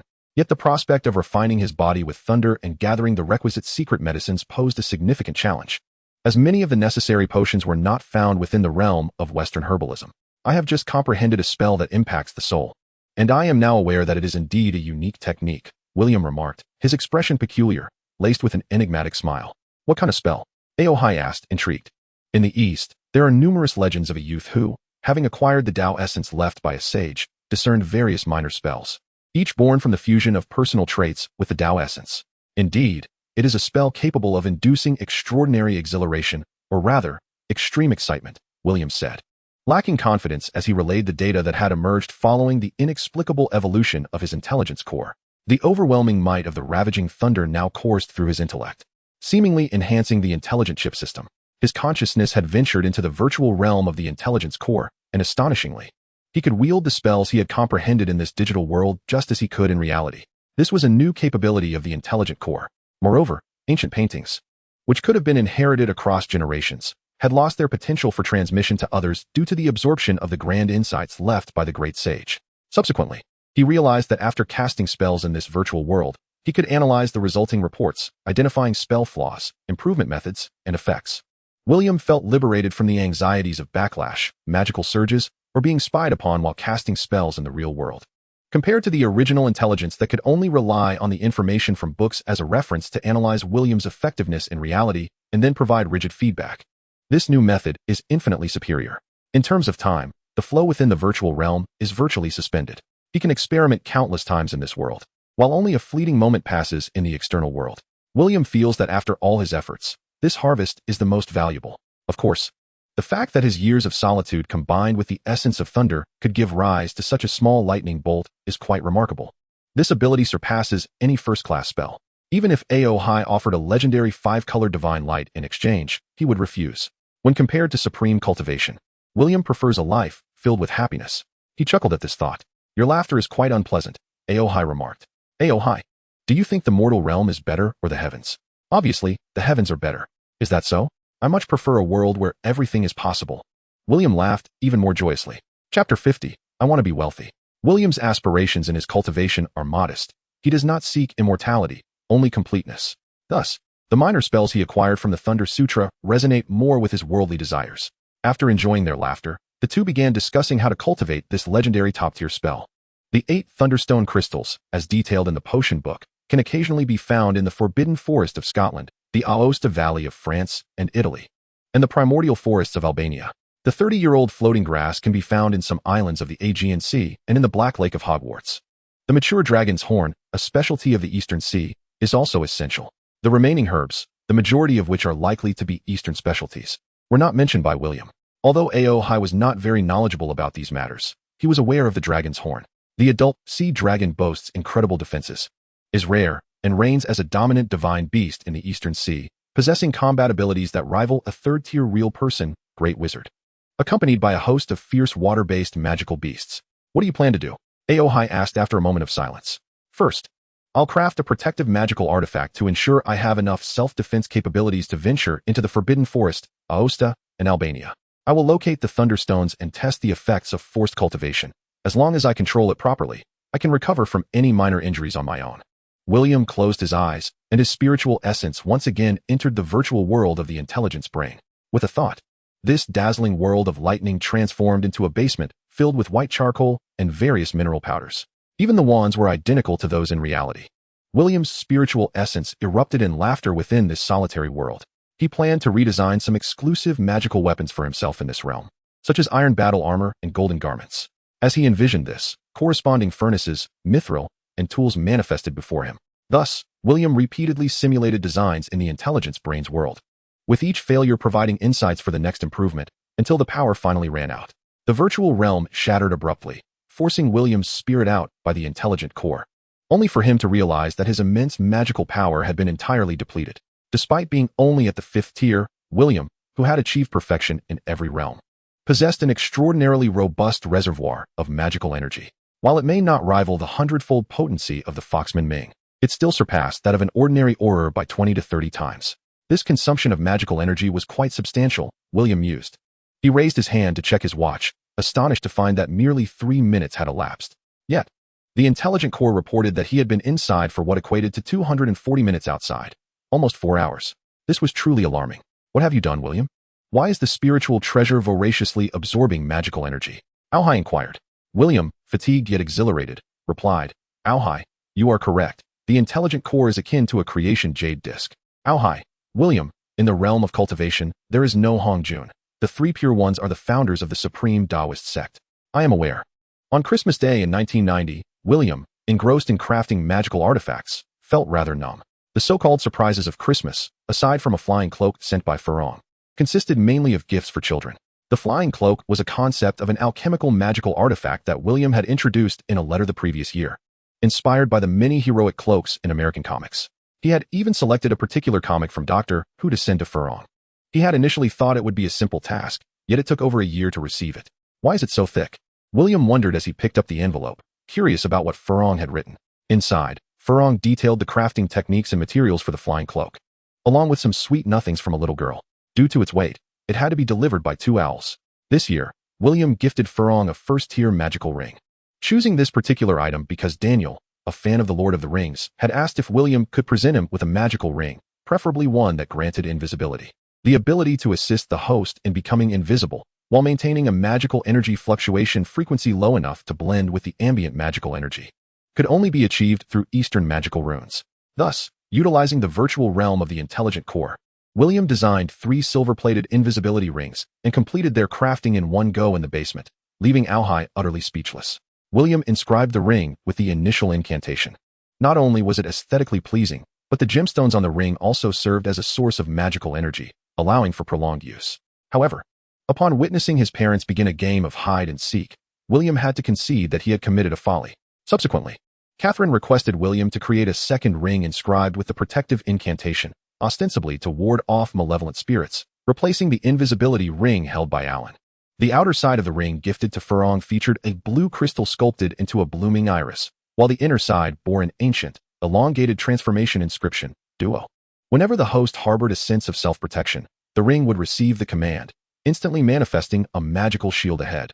This was a trigger-type magical artifact. To enhance his sculpting abilities, William dedicated 3 years to studying within the virtual realm. In the past, intricate carvings and the engraving of magical runes necessitated the fusion of one's spirit and intellect, entering a state of absolute rationality to accomplish such highly technical tasks. Now, William harbors the conviction that he can achieve these feats independently. Through countless experiments, he aspires to elevate himself to the esteemed status of a master alchemist and potion maker. The bashful Gabrielle, after years of correspondence, has sent a small gift to William this year, a collection of photographs from their family's visit to a dragon sanctuary, featuring dozens of images of various dragons in full view. In return, William gifts Gabrielle a pair of silver wings, enchanted for flight. Once adorned and infused with magical energy, the wings allow one to soar momentarily, albeit limited to a height of 3 meters unless William can refine a more advanced form of silver and create more potent and intricate runes. Moreover, William freely imparts all his alchemical knowledge to Fleur, a decision that, in terms of quantity and quality, seems disadvantageous to him. Yet, considering the influential Drackle family backing her, he deems this emotional investment worthwhile. A persistent voice of caution, A.O. High, observes William penning a letter to Fleur and reiterates, William, once emotions are entangled, they can prove more perilous than poison for a cultivator. William, amused yet exasperated, responds, you think too much, given my circumstances. Pursuing romance is at least a few years away. A.O. High presses on. So, are you prepared to halt at the 4th tier? William counters. Isn't it you who said that merely overcoming the challenges of temperament is insufficient for cultivation? The lower 3 tiers involve subduing one's magical essence and taming the heart's desires. The middle 3 tiers focus on refining the spirit and severing intent. The upper 3 culminate in the formation of the golden elixir, eliminating the 3 corporeal desires, while ascending to the higher realms requires renouncing worldly attachments. As for the former 2, I can navigate through external alchemy with my innate intellect. The latter 2, however, have not crossed my mind until you mention them. Urgently, A.O. High replies, while I may say this, what elder does not wish for their descendant to thrive? You possess such fortuitous blessings with your innate spiritual treasure. Neglecting your cultivation would be a grievous waste. William chuckles, cultivation has never been my forte. Historically, how many immortals have truly ascended? If one can ascend, then they shall. If not, then they shall not. Chapter 51, The Opulence of a Premium Player. A.O. High's expectations are clear to William. However, he is unwilling to forsake the allure of worldly treasures, beauty, and gourmet delights for the sake of cultivation and severing the 3 corporeal desires. In truth, he anticipates reaching the pinnacle of the 4th tier of pure yang as his ultimate achievement. William has long since prepared for the future, aware that his identity as a muggle wizard in England means he can only contend with enigmatic beings unless he relinquishes Hogwarts, the finest repository of knowledge in the country. His plan is simple. If he cannot prevail, he shall retreat. Were he to possess Chinese lineage, he would have already urged his parents to invest in property in Hong Kong, seeking to establish roots in his homeland. After finishing his letter, William opens the birdcage and addresses the owl. Partridge, would you kindly deliver this letter to my father? The owl grasps the envelope and soars out into the basement. Gazing at the smelting furnace, William sighs, determined to strive for a brighter future. In the absence of on-site supervision, one must cultivate a proactive mindset through self-imposed demands, necessitating the establishment of lofty goals. Without such aspirations, one may easily succumb to transient behaviors. Beneath this grand ambition lies a multitude of smaller objectives. For instance, The daunting figure of 700 million can be more palatably divided into 10,000 instances of 70,000. William's ultimate ambition is to become a billionaire in the mundane world and a high-level alchemist and potion master in the realm of sorcery. There are numerous pathways to achieve the former, whether through the stock market or investing early in promising startups, requiring only the accumulation of a modest capital. However, for the latter, diligent study must commence forthwith. Self-discipline is the sole conduit to success. In the basement, aside from a writing desk, stands an alchemical cauldron and a set of refining equipment. Due to the complexities of alchemy, collaboration among 3 or more wizards is often necessary. A senior wizard to control the magical flames, a runesmith to inscribe magical symbols, and a shapeshifter to manipulate metallic forms. The smelting furnaces of Europe are as rudimentary as the cauldrons, resembling coal furnaces topped with high-pressure boilers. One simply adds white charcoal and green wood charcoal as magical fuels to the combustion chamber and places the magic or magical metal blocks into the boiler to simmer gradually. William employed his wand to conjure azure flames, igniting the white charcoal, after which he relinquished his wand, no longer needing to expend his own magical energy for the fierce fire. The sole complication lies in the necessity for him to exercise extreme caution against the magical fire sprites escaping from the combustion chamber. All things possess a spirit. Once magical energy, or aura, becomes highly concentrated, it manifests sentience. The magical fire sprites emerge from the magical energy condensed from the charcoal in the combustion chamber. Their passionate curiosity stemming from the vibrant aspect of the caster's humanity, amplified through magic. This compels the fire sprites to yearn for escape from the confines of the combustion chamber into the outside world. Many advanced wizards, when casting fire spells, inadvertently summon autonomous fire sprites. Observing William expertly control the smelting furnace, Aohai could not help but mutter to himself. The military incantation within the 9-character mantra is not merely an offensive spell, but also an exceedingly rare form of metal control. Spirit artifacts are entirely crafted from pure spiritual energy or spiritual materials, becoming one with the primordial spirit of the chi cultivator.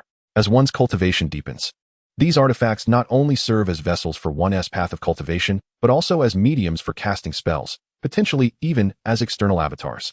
William poured the silver or powder into the smelting furnace, quietly listening to the secrets of cultivation divulged by Aohai.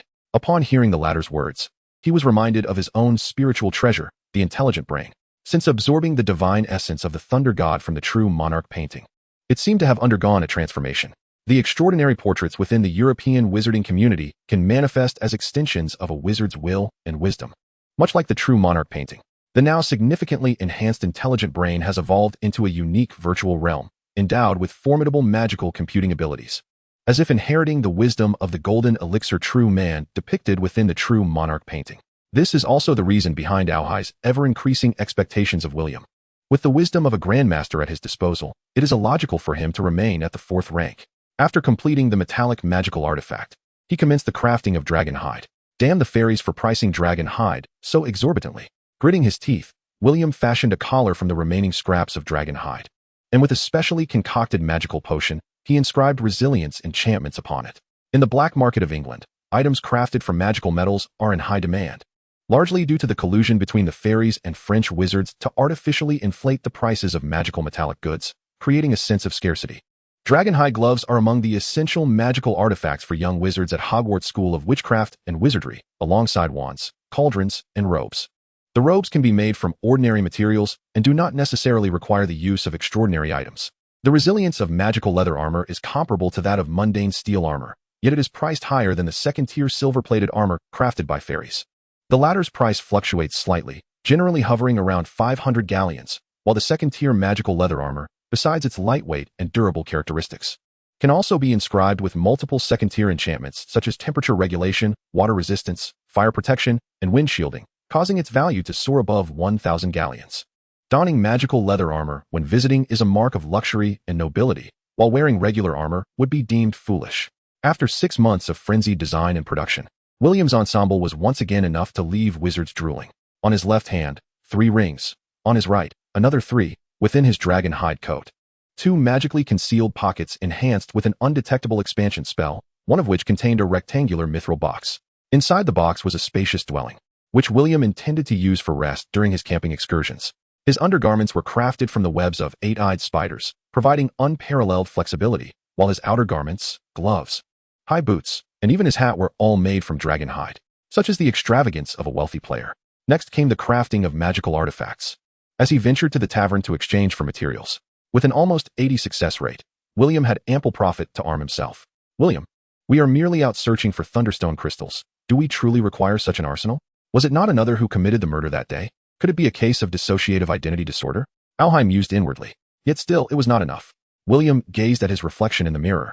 A wealthy and handsome figure. Yet he felt something was lacking. If only he could don golden battle armor. Was that still insufficient? Alheim nearly spat in disbelief. The 3 teachings of Tang country may wield but a single heirloom artifact. Yet you possess how many? Chapter 52. 3 Encounters with the Spider Spirit. Equipment is never in excess. Were it not for his insufficient capabilities, William would have aspired to don the super battle armor, which he has been reluctant to relinquish, as well as the golden battle armor he had fervently pursued in his youth. However, his reservoir of knowledge was inadequate. European wizards evidently lacked the comprehensive magical arrays that had been developed in the East thousands of years ago, and were primarily limited to disparate individual enchantments. Were it not for the extreme rarity of thunderstone crystals, which render the black market both overpriced and understocked, and William's own desire to embark on a trial in the magical forests, procurement would indeed be the most prudent choice. With Catherine departing for London and Alan off to indulge in revelry at a tavern, William left a note at home and quietly set out. The Forbidden Forest in Scotland is a desolate expanse of ancient wilderness, famously housing the illustrious Hogwarts School of Witchcraft and Wizardry within its depths. January in Scotland is notoriously frigid, and sitting atop a flying broomstick is far from a delightful experience. Although William donned protective goggles, the biting cold rendered his cheeks numb. Fortunately, he was swathed in a coat of dragon hide, inscribed with protective enchantments against the wind and spells for warmth. Otherwise, he would have been left to suffer from the chill. He contemplated acquiring a few low-end flying broomsticks to dismantle and analyze, pondering whether they could be transformed into multifunctional flying contrivances such as aircraft or flying carpets. This notion was duly noted in his mental repository. The trees in the Forbidden Forest towered high, reaching heights of over 30 meters, though they lacked the density and grandeur of a tropical rainforest. Patches of snow, not yet melted, sporadically clung to branches and thickets. From the sky, the forest appeared vibrant, with rivers and valleys teeming with wildlife. Herds of wild buffalo cautiously sipped from the water's edge, ever vigilant against lurking wolves and hyenas, while protecting their calves. To seek thunderstone crystals alone in the Forbidden Forest would be a foolhardy endeavor. William chose to fly at a low altitude, hoping to uncover some rare potions. As he traversed the skies, aided by his keen perception and the assistance of Auhai, he discovered a considerable quantity, albeit of lower grades.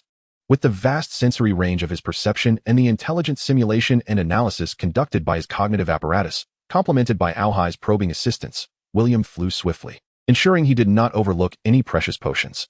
That evening, he casually ignited a campfire to roast some meat. "Are you truly considering roasting meat in the wild?" Auhai remarked, exasperated. "This is the Forbidden Forest, rife with magical beasts, not a park in the city. Such casual barbecuing could easily attract the attention of these creatures. This enchanted forest is ill-suited for midnight feasting. It could draw hungry wolves, bear men, lions, or fox spirits. Troublesome indeed. You'd be better off snacking on the provisions you brought along. I recall you packed quite a lot." Having accompanied William for many years, Auhai had gradually shifted from using derogatory terms for the West, abandoning the disdainful labels of barbarism. "There exists a species of eight-eyed spider here. I wish to ascertain their prowess," William stated, seated by the fire, wand in one hand and a long sword in the other, the blade adorned with a slice of succulent beef. "What significance does an eight-eyed spider hold? You are a peak 5th-tier chi cultivator. Must you compete with mere spiders? Is this not somewhat embarrassing?" Auhai chided. "If you seek a challenge, choose something formidable, like a vampire. I suspect that Tina is one. She exudes a distinctly potent aura of death." "I merely wish to witness the capabilities of a 5th-tier magical beast," William replied. Auhai scoffed. "An eight-eyed spider, even if it bears the title of a 5th-tier monster, remains simply a spider. Unless they can transform into beautiful beings akin to the spider demon from Journey to the West, I would not mind you battling those arachnids thrice over. Perhaps even pocketing a few. Even if they cannot serve as companions, their mere presence would be a delight to the eyes. I could assist in their training, ensuring their unwavering obedience. But with that ghastly appearance of the eight-eyed spider, battling those demons, and keeping a few as pets? I am not some peculiar enthusiast like Hagrid. Why do I even mention Hagrid?" William pondered internally. "Let me tell you, when it comes to supernatural beings, our Eastern entities are unparalleled. Once they reach the 5th tier, they can take on human forms, and aside from a few exceptions, most female demons are more enchanting than the last. I recall the Emperor from years past, utterly captivated by a water spirit from the Huai River, whose elegance rivaled even that of the illustrious Apollon. This infatuation left the Emperor utterly spellbound. inciting the Empress Dowager's wrath, prompting her to send assassins after the water spirit. In the end, the emperor, bereft of his beloved, chose to renounce the world and become a monk. The tale of a heartbroken emperor retreating to a monastic life. Does that not sound familiar? Is there a similar story in this realm? From the memories of A.O. High, William had heard that Eastern female spirits were strikingly beautiful. Yet their ability to absorb one's essence was equally formidable. Regardless of whether one is a powerful sage or a formidable celestial being, no one could withstand the drain they imposed over the years. Transforming into humans is merely a semblance of benevolence. Being consumed entirely by a female demon would be the ultimate conclusion. Just as A.O. High recounted the tale of Banyangzi and the Gold Mountain Temple. Suddenly he exclaimed, "What in the world is that, a spider?" A.O. High stared in astonishment at the 6 eight-eyed spiders the size of carriages advancing through the forbidden forest. Aren't spiders supposed to be diminutive creatures, easily squished underfoot?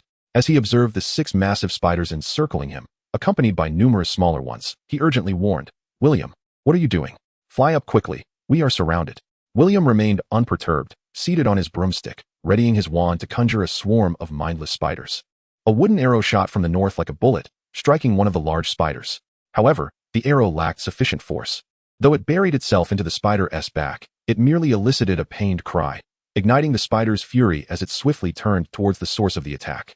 The anguished cries of the spider sounded like a rallying horn, prompting all the spiders to hasten their movements.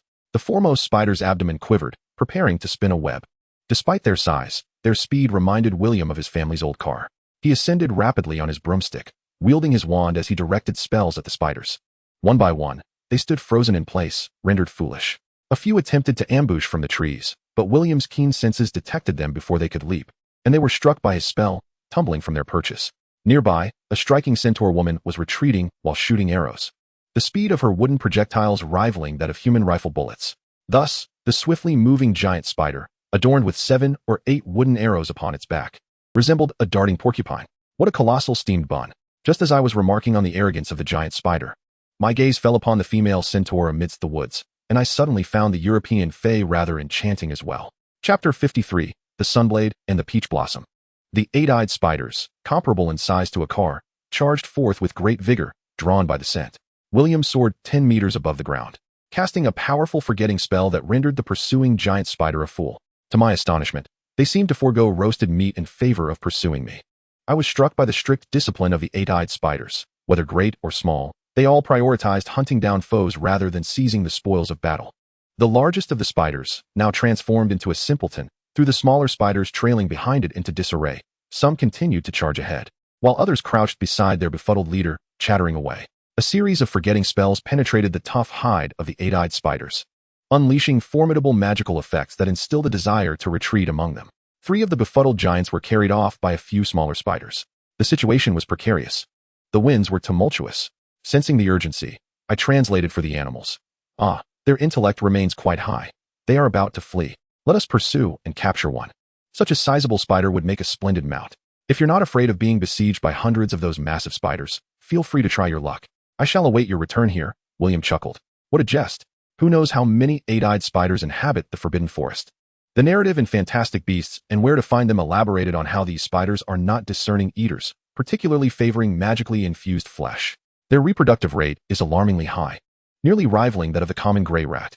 The flesh of human wizards is more appealing to them than that of many magical beasts, and crucially, they are known to consume their own kin. They represent a genuinely perilous dark creature, exhibiting collective behavior, formidable melee capabilities, and high defense, while also wielding venom and webs for ranged attacks. Once ensnared, escape becomes nearly impossible. Ahem, I shall refrain. I cannot harm the innocent or take lives without cause. I chuckled awkwardly. Even at the peak of my power, within the divine realm, facing hundreds of highly intelligent 8-eyed spiders would necessitate serious contemplation regarding the feasibility of victory. Even if I could prevail, I would still need to plead for their departure from my territory. Have even spiders begun to exhibit such disturbing traits in this era? I mused quietly to William. This peculiar individual, while distracted by earthly delights, simultaneously experienced a rapid growth in his magical prowess. How could even spiders become so aberrant? Had I missed something during my years in the museum? Suddenly, I recalled the spirit energy tsunami that swept across the land a decade ago, leaving me in a state of uncertainty. William, perched upon his flying broom, descended to a height that matched that of the centaur as a gesture of courtesy. At a distance of 10 meters from the centaur, William summoned a brilliant luminescent charm with his wand, illuminating the surroundings. He greeted the female centaur with a gentle smile, saying, "Good evening, madam. I sincerely appreciate the warning you just provided. No need for thanks. Even if I had not drawn my bow, you would not have been harmed." The female centaur replied, her demeanor slightly disappointed. She possessed long, flowing black hair, secured behind her with a slender vine.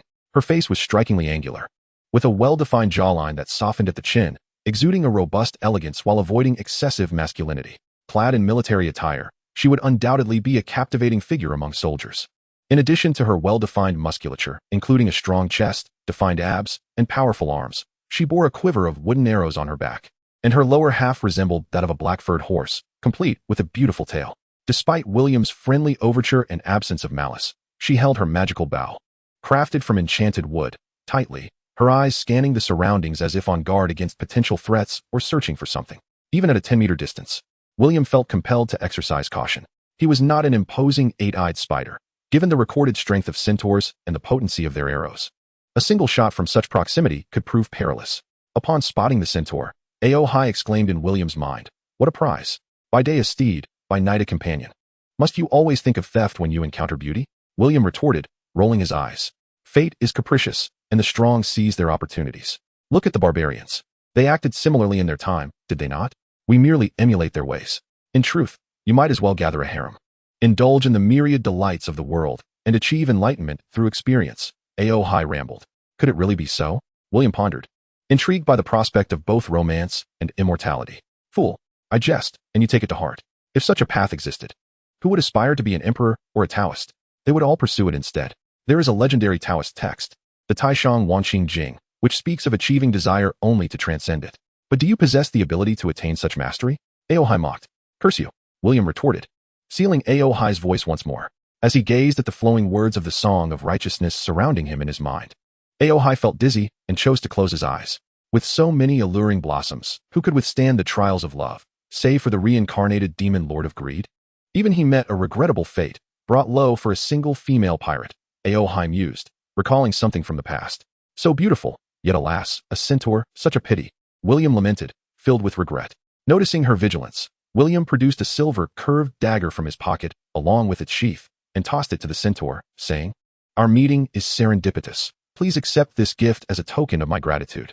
The female centaur received the dagger, hesitating for a moment before replying, "Thank you. I truly require a sharp magical blade."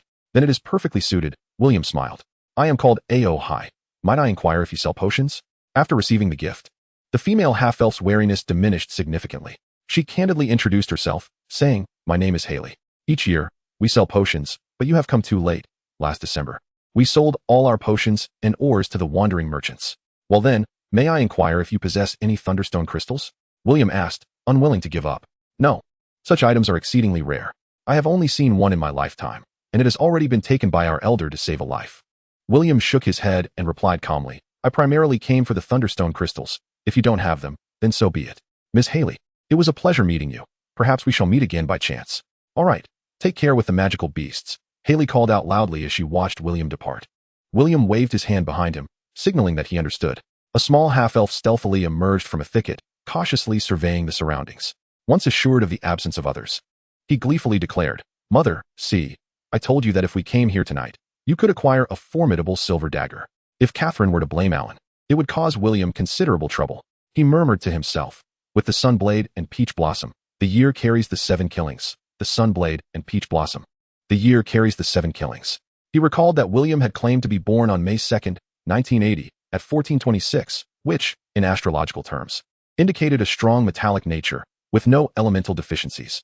The wealth star had entered the treasury, signifying prosperity. In terms of marriage, the presence of fire was essential, and water would be even better.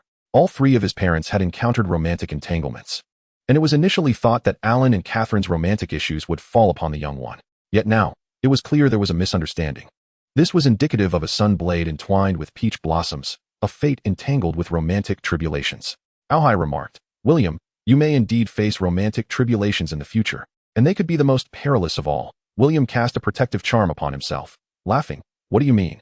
Is it possible that Farong might kill me?" Aohai explained, "It is not entirely impossible. Many couples have turned to violence out of love, turned to hate. With your propensity for infatuation, it is certain that Farong will be driven to despair by you.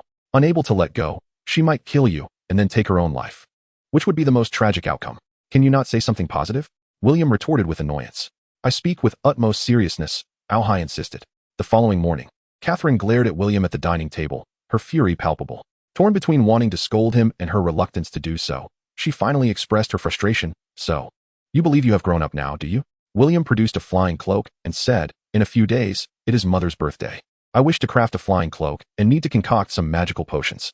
Upon seeing William's pitiful and aggrieved expression, Catherine's anger dissipated. She embraced him and said, Mother does not desire a flying cloak. All I wish is for you to grow up safe and sound. William affectionately kissed Catherine's cheek and replied, I am quite capable.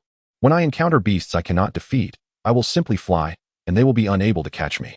If all else fails, I will resort to my gun. Mother, you know I am already the best marksman in Wokingtown. Alan cleared his throat twice and interjected, William, the title of the best marksman should still belong to me. Be quiet, William retorted. Catherine glared at Alan and remarked, Remember, William, firearms should only be aimed at beasts, unless one encounters a truly nefarious villain intent on causing harm. In such cases, refrain from firing unless necessary, and aim for their limbs to avoid vital areas, understood? William displayed a smug grin reminiscent of a child and replied, For ordinary folks, there's no need for firearms. A simple forgetting spell can render them mindless. Ah, truly my son, Catherine said, embracing William and planting a kiss on his cheek. Alan observed this scene in disbelief. To forego gunfire in favor of erasing others' memories, wasn't that more ruthless than killing? It seemed that the mother and son duo reveled in their cunning ways. You both seem rather sinister, Alan murmured. Clutching a copy of the Daily Prophet that bore the headline about a mysterious dark wizard massacring London's underworld, Catherine shot Alan another disapproving glare until he surrendered.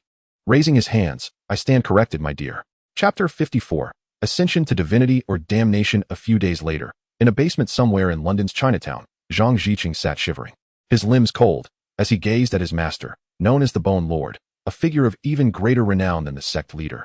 Why, master, I cannot. I am incapable. The emaciated, frail old sorcerer regarded Zhang's anguished cries with satisfaction, saying, In our Bone sect, we do not merely use the corpses of others as stepping stones. We also sacrifice friends, loved ones, and even parents. Ultimately, you must slay me to ascend to the supreme realm of the Demon Lord. To achieve divinity, one must forsake their demonic nature. To embrace demonic power, one must relinquish their humanity.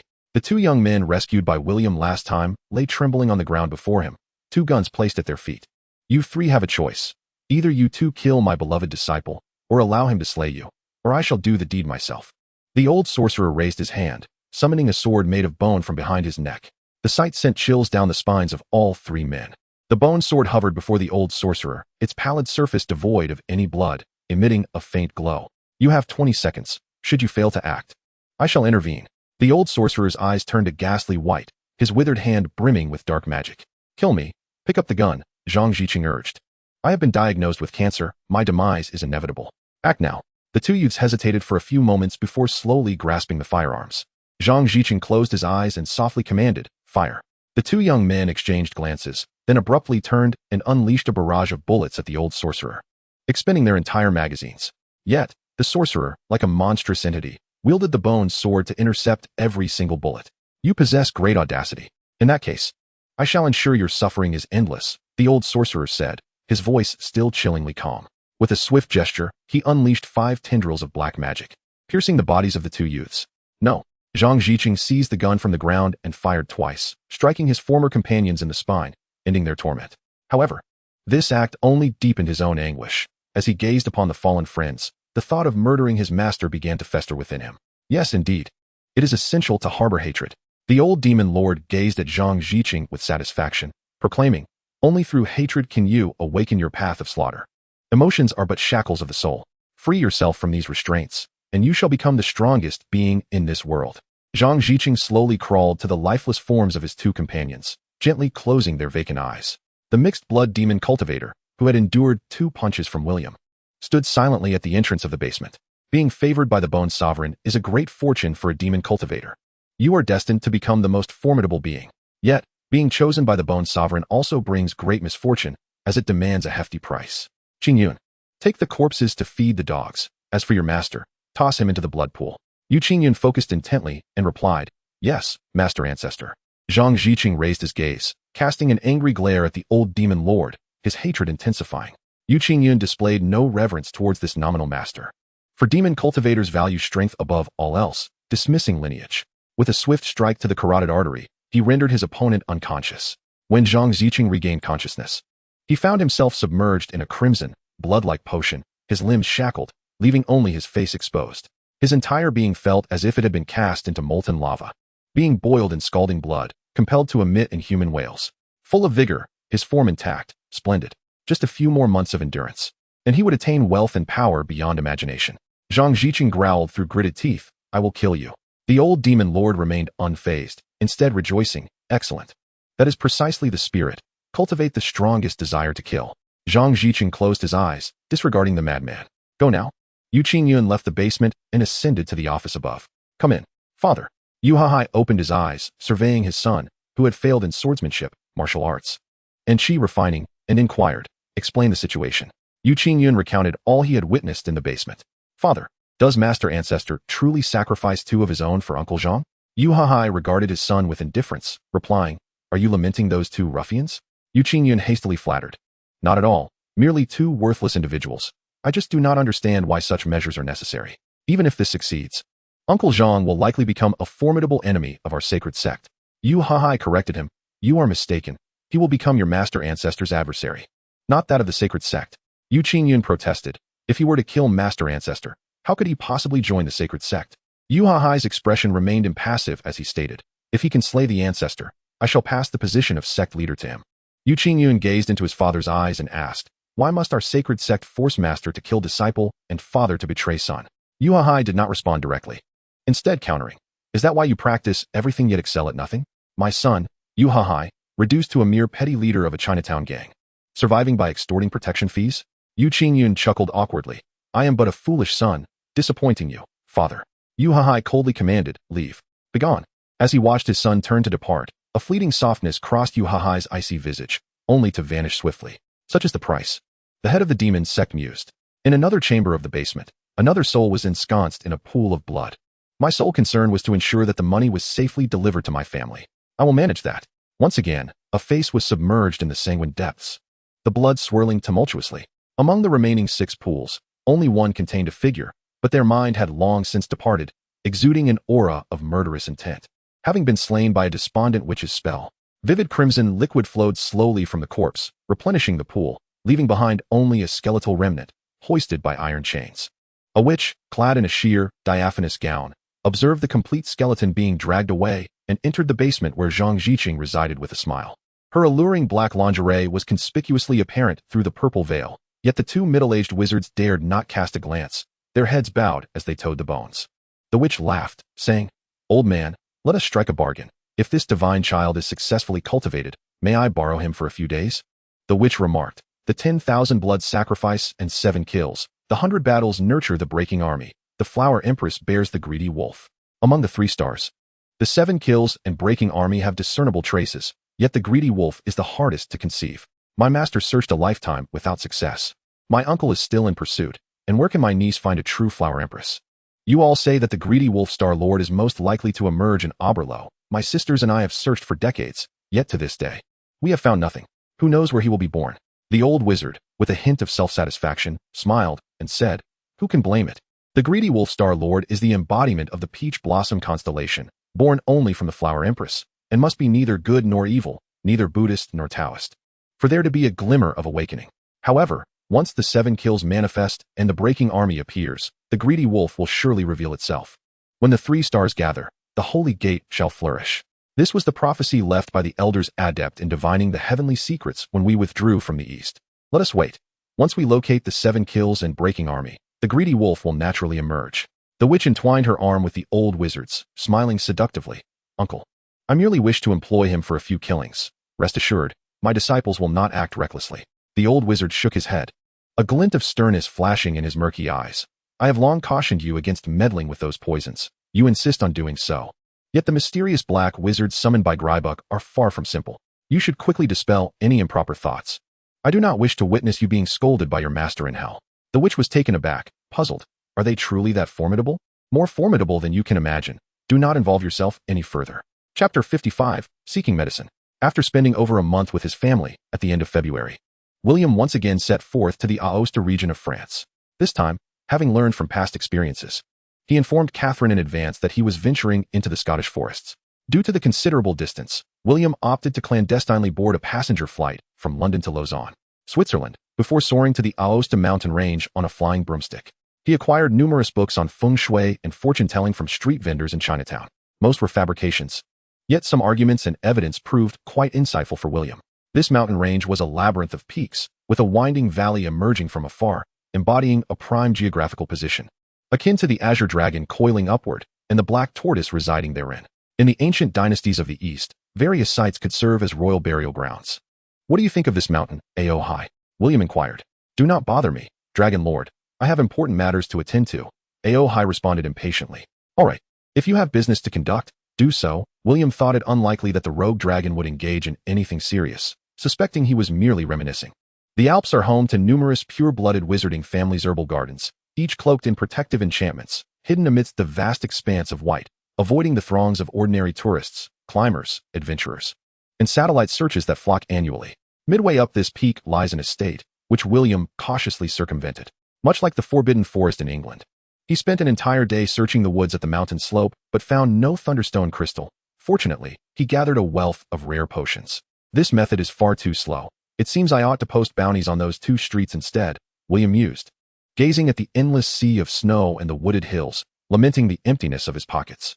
Of course, with your limited vision, finding a spiritual herb in this vast mountain range is akin to searching for a needle in the ocean. If it could be purchased with galleons, it would be far more efficient than your slow endeavors, A.O. High interjected mockingly. "With this time, you might as well craft a few magical artifacts. Trust me, William, there is nothing money cannot achieve in this world. If 1,000 galleons won't suffice, then 5,000. If 10,000 fails, then 20,000. William pondered silently, recognizing that those who do not manage their own households remain oblivious to the cost of basic necessities. He was not among the affluent fairies or pure-blooded wizarding families. 10,000 galleons would occupy him for over half a year. Bounties do not guarantee success and attract unwanted attention. In a few months, Hogwarts School of Witchcraft and Wizardry might issue admission notices, so he resolved to make the most of these days, searching extensively while he had the time. William explained to A.O. High that he had long coveted the library at Hogwarts. At night, he chose to rest in a sheltered spot atop a small hill, where the view was expansive and the sheer cliffs offered security from nocturnal beasts. During this time, he encountered a member of the Walken family, a clan dedicated to the study of giants. On the 5th day in the mountains, William discovered an injured crimson-winged parrot nestled within some bushes. He promptly administered treatment to the ailing first-level magical beast. Magical beasts are intelligent. Some clever lower-tier creatures opt to align themselves with powerful wizards. After 2 days of care, indulged with ample sustenance, the little parrot decided to follow William. A.O. High, perhaps weary of sharing William's body, especially as William's abilities grew stronger, frequently employing sealing techniques, sought to transfer his essence into the small parrot. "Come, little parrot, allow me to enter your body. Do you see? The roasted meat is yours. You shall have it every day henceforth." A.O. High communicated telepathically to the parrot. "Fear not. He will not harm you, and there are additional benefits. However, the choice is yours," William stated from within the tent, tending to his herbs. "Chirp." The little parakeet could not resist the allure of roasted meat and acquiesced to A.O. High. "Gaga, old dragon has finally acquired a follower." The parakeet's melodious voice resonated within the tent, though the words and tone were remarkably mismatched. William, having scoured the mountains in search of the desired potion, instead returned with pockets brimming with a variety of magical substances, including potions, enchanted trees, and magical ores, filling every available space. After returning home empty-handed, William lingered for over a month. Francis called the Smith family, inviting them to join a newly established skincare company, only to be graciously declined by Catherine. Albania, situated on the western shore of the Balkan Peninsula, lies nearly 2,000 kilometers in a straight line from London, making it a challenging task to persuade his parents. Upon receiving his acceptance letter to Hogwarts, the pressed William resorted once more to clandestine methods of travel. Rumor has it that the second Dark Lord is hiding within this boundless forest. However, the adversary now is in a state more pitiful than a ghost, posing no real threat. Leaving a letter at home, the parakeet kept Catherine company while William and A.O. High made their way to the airport. They remained in the cargo hold of the plane for nearly 3 hours, and once the aircraft landed, William swiftly departed on a flying broomstick. In stark contrast to the lax operations of the British Ministry of Magic, Albania has no magical authority at all. Its territory spans a mere 280,000 square kilometers, roughly equivalent to 3.5 Jiangchengs, characterized by its narrow, mountainous landscape. according to the French publication European Alchemical Materials. The location William seeks lies in the northern mountainous region of Albania, where human presence is sparse and a pristine forest thrives, teeming with vibrant natural magic. Upon reaching the destination, William realized just how naive his expectations had been. The vast forest, filled with countless towering trees exceeding 50 meters, posed an almost insurmountable challenge in locating a tree struck by lightning. It was akin to fishing for a moon in the sea. The density of this forest far surpassed that of the Forbidden Forest or the Alps, with trees standing even taller. Most critically, the magical energy here was exceedingly chaotic, making perception prone to misdirection. "I must be out of my mind," William muttered while seated on his broom, gazing down at the shadowy expanse of the forest. Most fascinatingly, when a tree is struck by lightning and dies, it crystallizes into thunderstone, which in turn possesses the power to resurrect the tree. From an ordinary magical tree, it can become vibrant and attract surrounding magical creatures to make their homes nearby. Only seasoned herbalists, well-versed in the intricacies of the jungle, can discern these unique magical trees amidst the chaotic energies of Albania's forests. William, having just emerged from the novice village, still lacked substantial practical experience. Aohai, now possessing William's body, proposed an idea. Typically, areas with favorable wind and water conditions are conducive to the birth of magical plants. As a deity of the royal estate, he was inherently attuned to the flow of earthly magic, capable of guiding William to regions where magical flora flourished with ease. Thunderstone crystals fluttered about. Every kilometer, a summoning spell was cast, and after more than 3 hours of continuous flight, William, having swallowed a bellyful of northwestern winds, contemplated abandoning his quest for the first time. "This is the last attempt. If I find nothing, I will resort to the black market," he sighed, gazing at the forest. It was long overdue. After all, who could resist the allure of Gallon? Aohai remarked casually, feeling a sense of ennui in the vast, desolate wilderness since acquiring the small parrot. Fortunately, Aohai's intuition proved to be astute. Following the fluctuations in magical energy, William ventured into a valley teeming with potent earth energy, or rather, magic. The ancient trees in this vicinity towered over those seen elsewhere, reaching heights exceeding 10 meters. A hidden river flowed beneath the thicket, its dense moisture transforming into mist that enveloped the surroundings. Crystals of thunderstone flew through the air, and William brandished his wand, incanting a spell. As the words left his lips, he observed a colossal tree in the distance swaying violently. This giant tree, situated on the southern edge of the valley, trembled under the influence of the summoning spell. Upon closer inspection, William recognized it as a towering holly tree, soaring to an impressive 80 meters, with its branches frequently utilized in wand crafting. In a forest where trees typically reached between 60 and 70 meters, this magnificent giant stood out remarkably. As William approached the magnificent tree, now within 10 meters of its base, he drew his wand, fully prepared for combat. Magical creatures held immense value. Living specimens were undoubtedly more precious than their deceased counterparts. Thus, William intended to employ a stunning spell to incapacitate them. This area was suspected to harbor ferocious magical beings with a danger level exceeding 3, capable of exerting life-suppressing effects on ordinary creatures, resulting in an environment devoid of wildlife. The analytical brain swiftly completed its assessment and relayed the findings to William. The surroundings were eerily quiet, devoid of birdsong. William's defensive ring shimmered with light, casting a 6-sided magical shield around him. As his broom descended to within 30 meters of the ground, it could descend no further. Beneath the magical tree lay a thicket more lush than any ordinary underbrush, countless shrubs intertwining to create an undulating expanse of verdant greenery, with the entire tree shaking.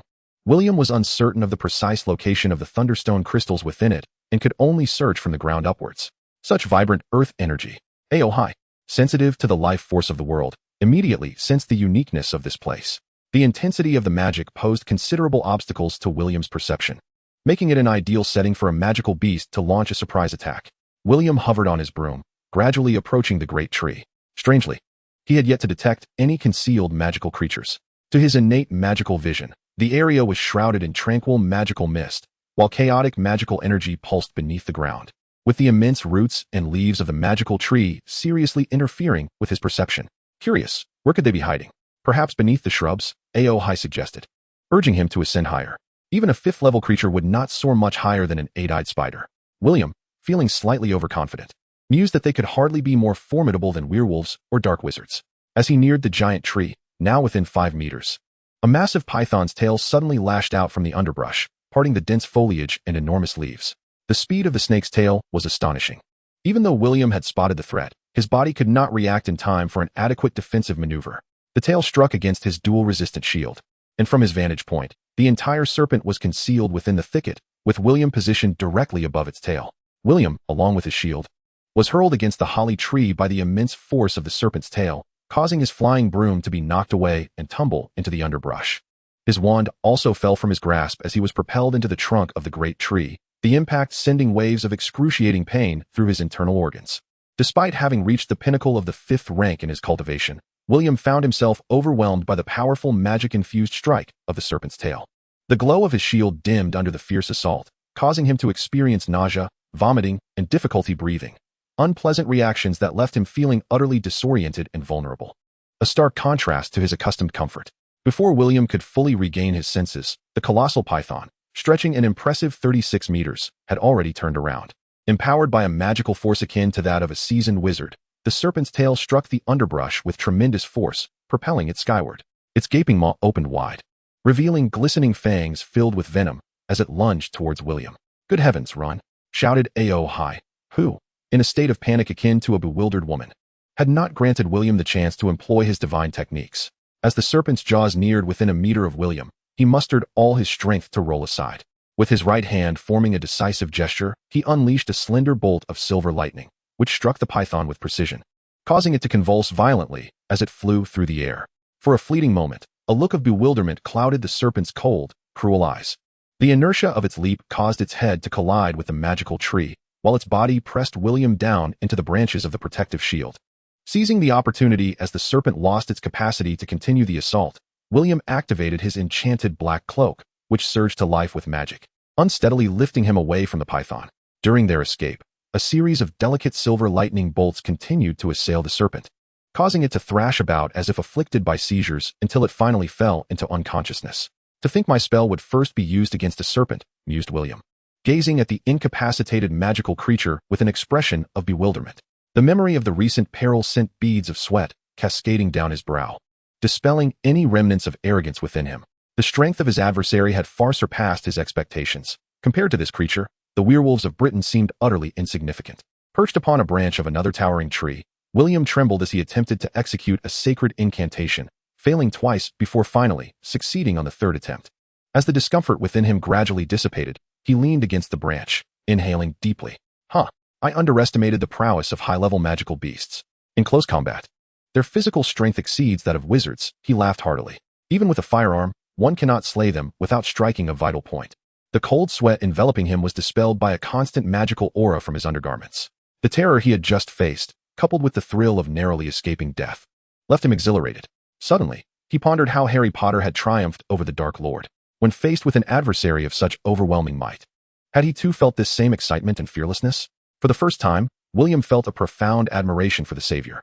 A mere magical serpent had nearly led him to his downfall. What formidable courage must the hero have possessed when confronting the terrifying Dark Lord?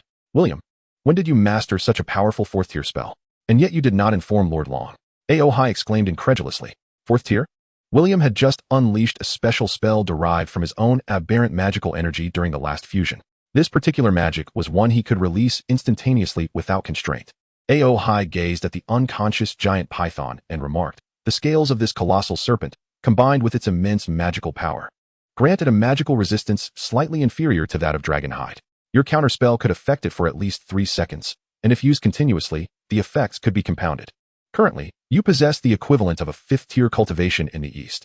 Utilizing your full strength to achieve such results suggests that this spell ranks at least as a 4th tier in the East." William pondered for a moment before shaking his head. "Let's discuss this later. Should I kill it?" "It is best not to," Aoi immediately countered. "Random acts of slaughter are detrimental to one's cultivation, William. To slay a sentient being, especially a magical creature, would tether its soul with resentment. The stronger the magical beast, the more potent the resentment. If you aspire to journey further, endeavor to minimize killings and engage in benevolence." William wearily regarded the giant python, ultimately abandoning the notion of casting a forgetfulness spell. While the serpent might forget its combat techniques, its instinct to feed would remain ingrained. He first retrieved his wand and murmured, "Broomstick, come forth." The broomstick soared from the underbrush, and William settled upon it with assurance. Circling the holly tree, Aoi located the position of the thunderstone crystal about 50 meters from the giant tree, concealed beneath the bark and invisible to the naked eye. Yet, as one approached, the vibrant magical energy would reveal its presence. William drew a silver axe and, standing atop the broomstick, commanded the flying cloak to enhance his strength with a mighty spell, beginning the arduous task of felling the tree. Despite the magical augmentation, the resilient bark of the enchanted tree still jolted William's arm painfully. After approximately half an hour of effort, a gaping incision roughly 30 centimeters in diameter slowly took shape. William decelerated his pace, sheathing the axe and switching to a mithril short sword to carefully refine the cut, ensuring not to sever the thunderstone crystal. As he discerned the dawn of victory, Aohai, meticulously observing the surroundings, warned, "William, something is amiss with that snake." William immediately ceased his labor, gripping the short sword in his left hand while drawing his wand with his right. He then witnessed the previously slumbering giant python begin to tremble, streams of magical energy swirling rapidly around it. As the magic dissipated, a woman with alabaster skin, long black hair, and an enchanting eastern visage materialized before William. The woman appeared to be in her 30s, her expression forlorn as she crouched upon the branch, arms wrapped around her legs. This scene momentarily stunned William. Most magical beasts in Europe were primarily focused on survival rather than refinement of character, often exhibiting savage tendencies. And thus it was inconceivable for them to transform into human form as Eastern magical creatures could. Their paths diverged fundamentally. The East embraced the ethereal, while the West remained rooted in the primal. The nomenclature alone indicated that the magical beasts of the two continents were destined for entirely different destinies. The woman's eyes and lips bore a purplish hue, yet her complexion was remarkably fair, her skin soft and delicate. Her long legs curled beneath her, and her flowing black hair cascaded down her back and across her chest, her face shaped in the oval form that William cherished most. The serpent woman gazed around in confusion, glancing at William soaring in the air, then at herself, and soon her silent tears began to flow. What on earth? How did Baisujan come from the east to here? The presence of the young blade brings with it the allure of peach blossoms. Indeed, it is the young blade accompanied by peach blossoms, muttered Aohai. Upon hearing this, William's eyelids twitched. He understood the implication behind the young blade and peach blossoms. Such words held ominous connotations. In terms of fate, the young blade signified the impending threat of violent conflict, a harbinger of death. Just moments ago, he had narrowly escaped death himself, yet to label it as a peach blossom calamity seemed excessive. He would not be deceived by the woman's expression, for not long before, he had almost met his end within the serpent's belly. The venom of a magical serpent is typically exceedingly potent. Nonetheless, casting a spell on this seemingly harmless serpent maiden was somewhat challenging for him. Clearing his throat, he addressed her, "Greetings, I have come solely for the thunderstone crystals. I shall take my leave once I have acquired them. As long as you do not disturb me, I assure you, I will not cause you any harm. What do you think?" Noting her silence, William, undeterred by whether she comprehended his words, cautiously approached the thunderstone crystals.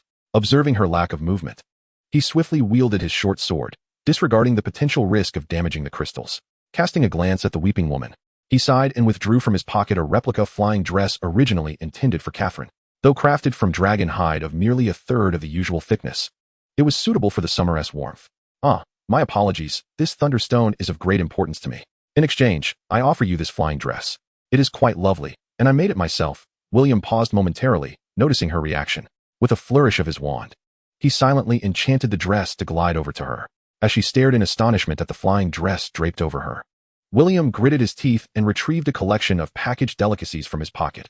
Marinated meats from Chinatown, seafood from France, venison from Germany, and began to levitate them onto a nearby branch with a spell. "Hey, refrain from consuming humans any longer. You might consider secretly learning English or exploring the human world instead of lingering in this dense forest," William kindly suggested. "William, do you think she understands English?" Aohai inquired. "You ask me, and I ask whom?" William rolled his eyes in response. Chapter 57, Nagini. Aohai looked at the silently weeping serpent demon and abruptly remarked, "William, judging by her appearance, she too hails from the east. Why not adopt her? Consider it an act of compassion." William dismissed the idea, stating that his home was not Newt's magical creature sanctuary, where all manner of beings could be accommodated. If she were to lose control, he would surely regret it. Aohai emphasized, "Do not underestimate the serpent maiden as a cold-blooded creature. In truth, these shape-shifting magical beasts often display greater loyalty than humans. Otherwise, the legendary romance between Su Xian and Baisujan would not have unfolded so passionately."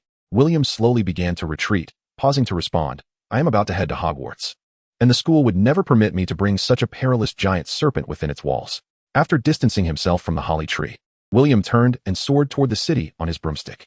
Aohai sighed, "William, please reconsider." To which William replied, "Perhaps in a few years. If she is still around then, I shall take both her and this holly tree with me." Aohai remarked, "In a few years, you may no longer be here. It might be too late. William paid no heed to Auhai's frequent displays of rustic compassion. By the time they arrived in the town of Baranculi, it was already past 10 o'clock in the evening. This small town boasted only one modest and that appeared barely acceptable. William, however, did not mind. He exchanged some prepared dollars for a room with a balcony, took out the provisions he had brought, and boiled a kettle of water for a simple meal. Auhai mocked William for his excessive suspicion, but William was too weary to explain his cautious demeanor. The current state of Albania was far from peaceful, with ethnic tensions manipulated by powerful nations hanging over this blood-soaked land. William, wait, the serpent spirit is approaching, Auhai said, a hint of delight in his voice. Reaffirming his belief that William was a radiant blade adorned with peach blossoms, destined to overcome the trials of the greedy wolf star.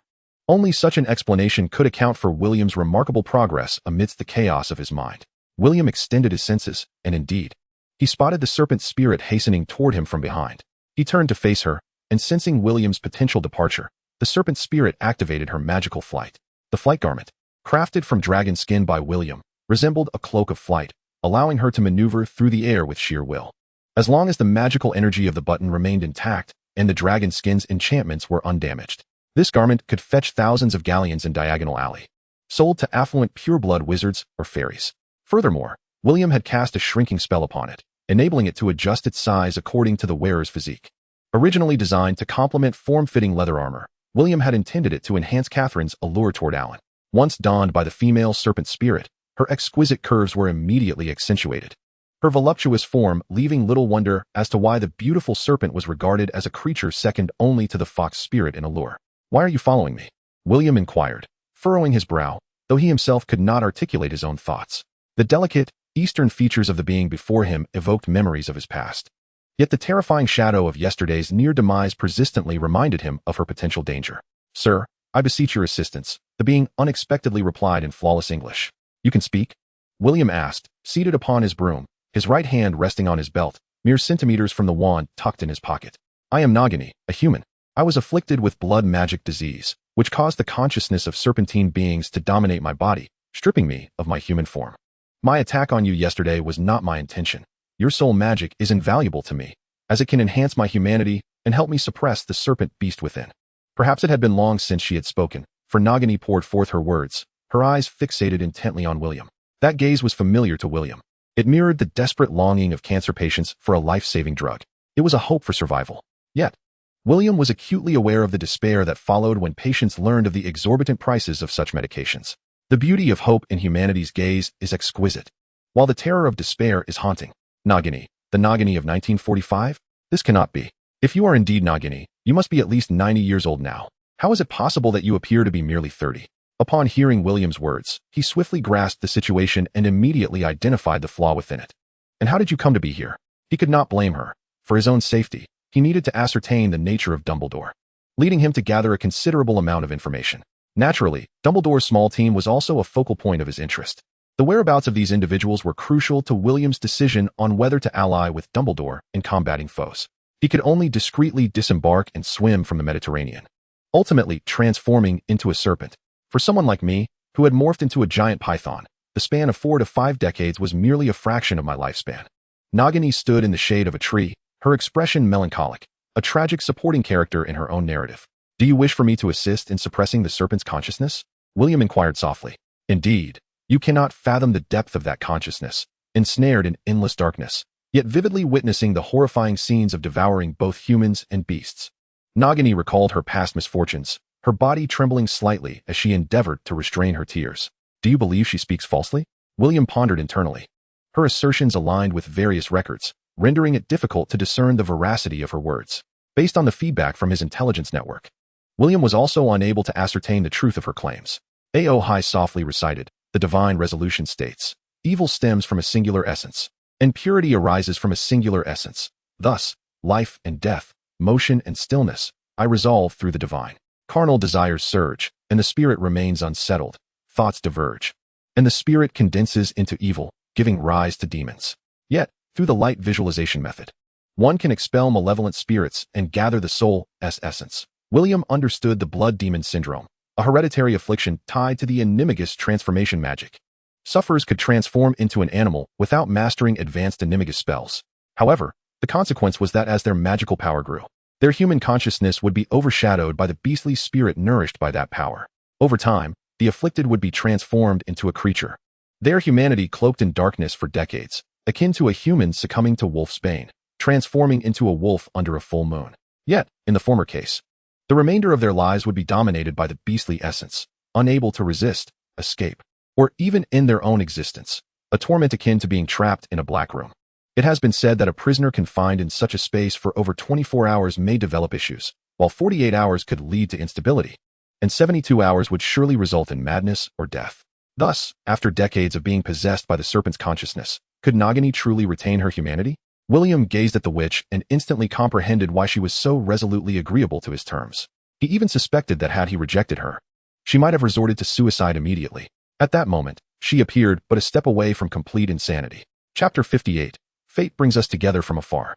After a moment's contemplation, William set forth a stringent condition. If you are willing to pledge an unbreakable oath, devoting everything to me and remaining loyal, I shall protect you with all my might and ensure you retain your human intellect.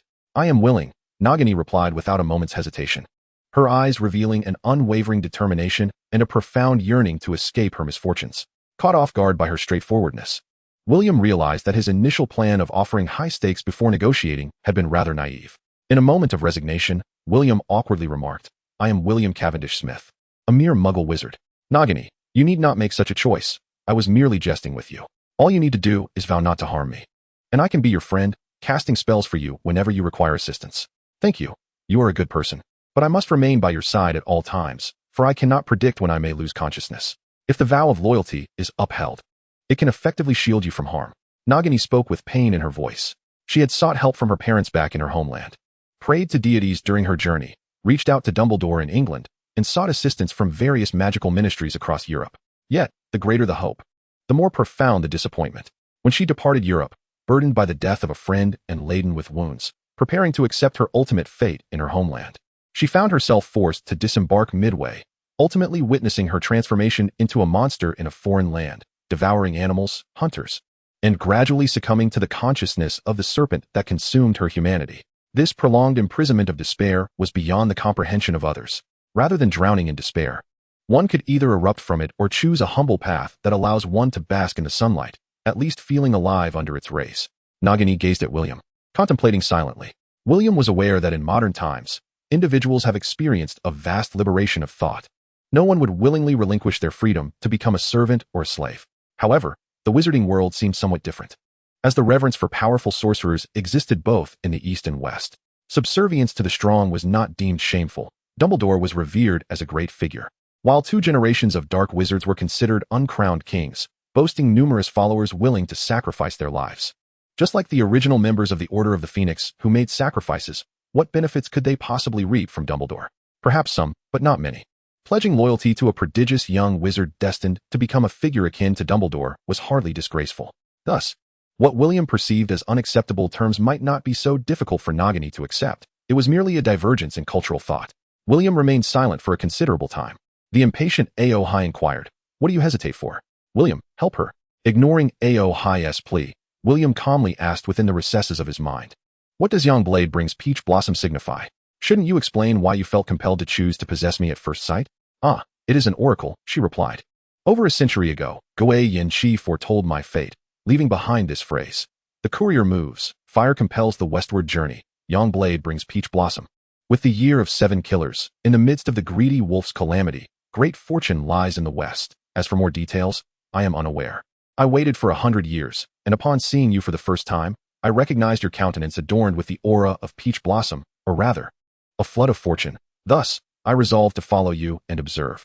William paused, asking, if I embody the greedy wolf, would not the 7 killers and the breaking army also come to the west?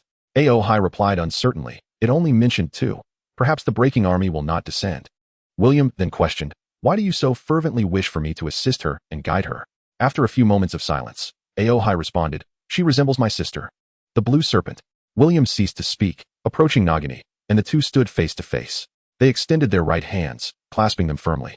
A surge of power flowed through William's left hand, gripping his wand as he began to intone the incantation, subsequently touching the palms of each other.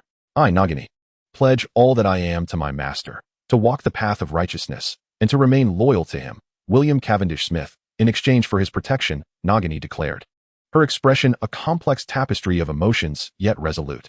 I, William Cavendish Smith, accept Nagini's fealty and shall wield my utmost strength to safeguard her, ensuring she does not succumb to darkness nor suffer under the torment of serpentine thoughts, William replied calmly. A slender, radiant tongue of fire erupted from the wand, entwining their hands before vanishing, signifying the completion of their pact. Once the contract was sealed, they rose, and Nagini bowed to William, addressing him as master. Observing this delicate yet formidable woman, William felt a pang of compassion, shaking his head as he said, "You need not call me master. I do not favor such titles. I would rather you refer to me simply as William." Noticing Nagini's silence, he relented. "Very well, titles matter not. Call me as you wish." With a light-hearted tone, he jested, "Nagini, do you not fear that I might be a dark wizard, considering how readily you acknowledge me as your master?" "Master." Every wizard's magic possesses a unique essence. Credence's magic is fervent and unblemished. Newt's is exceptionally pure. Dumbledore's radiates warmth, while Leta Lestrange's is frigid and somber. Grindelwald's magic can be chillingly cold, freezing one's very soul, yet at times it burns with the intensity of a blazing sun. Your magic, master, is even more extraordinary. It is vibrant, imbued with sunlight, meadows, and streams. It embodies warmth, fire, and frost, akin to an entire world. Each wizard's magic is an extension of their soul's will, thus rendering it distinct. Actions may deceive, words may lie, but magic remains an honest reflection of a wizard's spirit. Nagini's pure, obsidian eyes gazed into William's, as if she beheld her homeland in a sense of belonging. William nodded, having developed a similar sensitivity to magical essence since his ascension to transcendence, akin to the heavenly eye in Eastern traditions and the eye of the heart in Buddhism. Indeed, Nagini affirmed with a nod. Some individuals may encounter each other countless times in the sea of humanity, only to return to the tide. Others, however, may merely exchange a glance and decide for a lifetime. William had never anticipated that a single venture into a treasure hunt would yield such an extraordinary ally. In her quest to break the curse of the blood magic, Nagini had willingly sacrificed herself, following the circus from the east to Europe, where she became embroiled in the war between the dark factions of the European Wizarding World and Dumbledore. By consuming the human essence of Nagini's persona, her consciousness coalesced into that of a magical serpent, granting her a primal instinct for magical perception akin to that of a beast. Consequently, Nagini, sharing the same corporeal form, naturally acquired this gift, enabling her to discern virtuous souls from the malevolent, leading her to meet white wizards such as Dumbledore and Newt. Upon sensing William's magic and recognizing him as a force for good, she was assured that he could aid her. The witch, who had been ensnared in darkness for decades, unhesitatingly devoted herself to him, yearning for salvation. A sorceress whose body hailed from the east, yet whose soul had succumbed to shadow. A wizard whose spirit originated from the east, yet whose body had long since decayed, one seeking redemption, the other willing to offer it. Such is the fate that binds them. Chapter 59. Auhai takes a disciple upon returning home. Auhai once again inhabited the form of a small parrot, following William into the cellar. Nagini, you may emerge now. William seated himself upon a stool, brandishing his wand, and retrieved a small house from his pocket. Nagini ascended the staircase, alighting in the palm of William's hand before he gently placed her on the ground. Stop the spell. With a flick of his wand, William dispelled the shrinking charm that had enveloped Nagini. This is my cellar, which I have transformed into an alchemical chamber, William introduced. This is Auhai, a deity from the east who has taken residence in the form of a small parrot. He will impart to you a visualization technique that can assist you in subduing the serpentine demon. Should you succeed in your training, you may refine the malevolent deity into a protective avatar. Squawk. Little girl, I am Auhai, half-master to this lad, and from henceforth, I shall be your teacher, Auhai proclaimed. Resting upon the table, Nagini gazed at the small parrot with curiosity, for it was her first encounter with an Eastern deity reduced to inhabiting the form of a parrot. Greetings, Master Auhai, she said respectfully. In accordance with our Eastern customs of apprenticeship, you must kneel and present tea to your master, Auhai stated earnestly. William cast a bemused glance at Auhai, somewhat at a loss for words. What are you staring at? Hurry and boil water for the tea. Auhai barked at William. All right. Today you take on a disciple. I shall grant you this favor. With a flick of his wand, William ignited the furnace and employed a summoning spell to conjure pure snowmelt from the Alps, stored in his pocket. Once the water reached a boil, he produced special tea leaves procured from Diagon Alley, pouring them in to wash the tea. Filling a cup with the delicate green brew, he placed it on the table and smiled. Nagini, serve the tea. You buffoon, you don't even understand the customs of apprenticeship. Auhai chastised William with a sharp cry, then turned to Nagini with gentleness. Nagini, kneel first. William's brow twitched as he observed Nagini obeying the command. Auhai approached the table, stating, This divine form was crafted a century ago by the renowned Lang Shining, enlightened by 3 esteemed masters, Taoist Su Jing from Wudong, Master Su Ning from Putao, and Taoist Xuanwu from Qingwei, thus awakening my consciousness. After you have taken me as your master, these 3 shall be regarded as your forebears, necessitating monthly offerings in their honor. However, as their divine forms are currently absent, you shall first bow thrice and prostrate 9 times toward the east. As a token of respect to your ancestors, Aohai instructed earnestly. William observed Nagini performing the ritual and was somewhat astonished by Aohai's demeanor.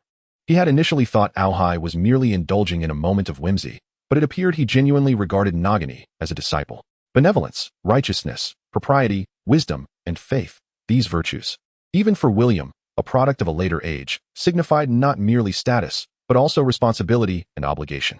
Much like godparents, who bear the duties of educating, nurturing, and protecting their godchildren. Aohai, the quintessential deity of the Tang Kingdom, though typically brimming with mischief and levity, now assumes the demeanor of a stern mentor. The blue serpent, one of the 12 animal heads, is it? Very well, let us partake in tea. Nagini, holding the teacup with grace, raised it to her brow and, with a courteous bow, presented the tea, demonstrating impeccable etiquette. It appears she has been acquainted with some Eastern customs of apprenticeship. Disciple Nagini humbly invites the master to drink tea. Aohai, utilizing the limited divine power at his disposal, accepted the cup, placing it upon the table. He then flew to the edge of the teacup, gently taking a sip, indicating that he had partaken. Beyond myself, you have 11 other esteemed masters. However, they have departed on their own paths. Should fate allow us to reunite in the future, we, as master and disciple, shall guide them back. Our sect observes but 3 principles. First, never harm others without cause, nor take lives without reason. Second, show respect to your elders, and do not harm fellow disciples. Third, do not oppress the weak nor engage in wrongful acts. For now, these 3 tenets shall suffice, and additional rules may be established as needed. Remember them well. For to transgress is unacceptable. Even if the heavens do not punish you, I shall ensure that William intervenes on my behalf. The disciple understands, Nagini replied earnestly, bowing deeply. Good student, rise, Aohai instructed. Ah, indeed, you are far superior to that scoundrel William. Aohai feigned a nod, while William observed the little parrot as if it were in a state of slumber. Disciple, extend your arms. I shall impart to you the supreme art. Aohai spread his wings and soared, calling out. Obediently, Nagini opened her arms, watching as the small parrot alighted upon her hands. And then her consciousness was drawn into the sea of memories by Aohai. William watched as the 2, one human and one bird, seemed to drift into a deep sleep, patiently awaiting their awakening. That rascal has concealed many treasures, William mused. With a sigh, he abandoned his attempts to extract Aohai's royal secrets.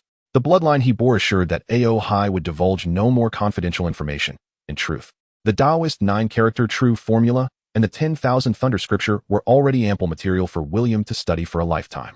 Noticing that neither would awaken anytime soon, William commenced the crafting of magical artifacts.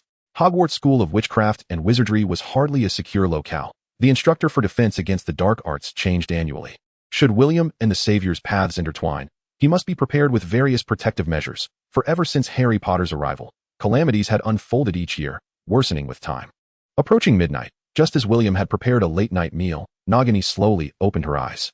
Observing the parrot fast asleep, she gently cradled it in her arms. Her expression filled with excitement and gratitude. Have something to eat.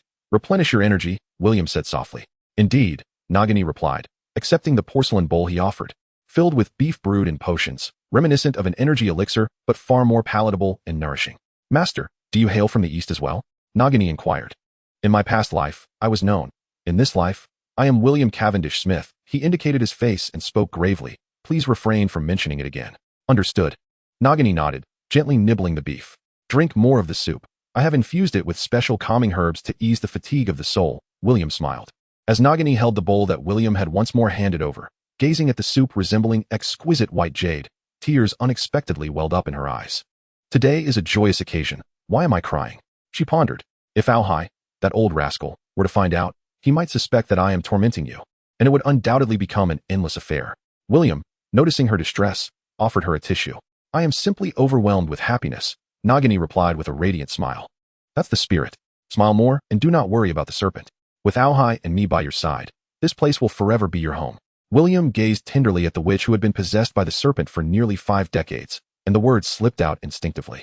You scoundrel, after 8 years. You finally spoke like a human, chirped the little parrot. Have you recovered so swiftly? Shouldn't you rest a bit longer? William exclaimed in surprise. Alhai lacks sufficient divine power. Each time he casts a spell, depending on the duration of the memory transfer, he must recuperate for a while, ranging from 10 days to as little as 3. Enough with the nonsense. The little parrot is hungry, Alhai retorted with irritation. Chapter 60, Studying at Hogwarts. Though at night she could only hide in her pocket house, this was of little consequence to Nagini.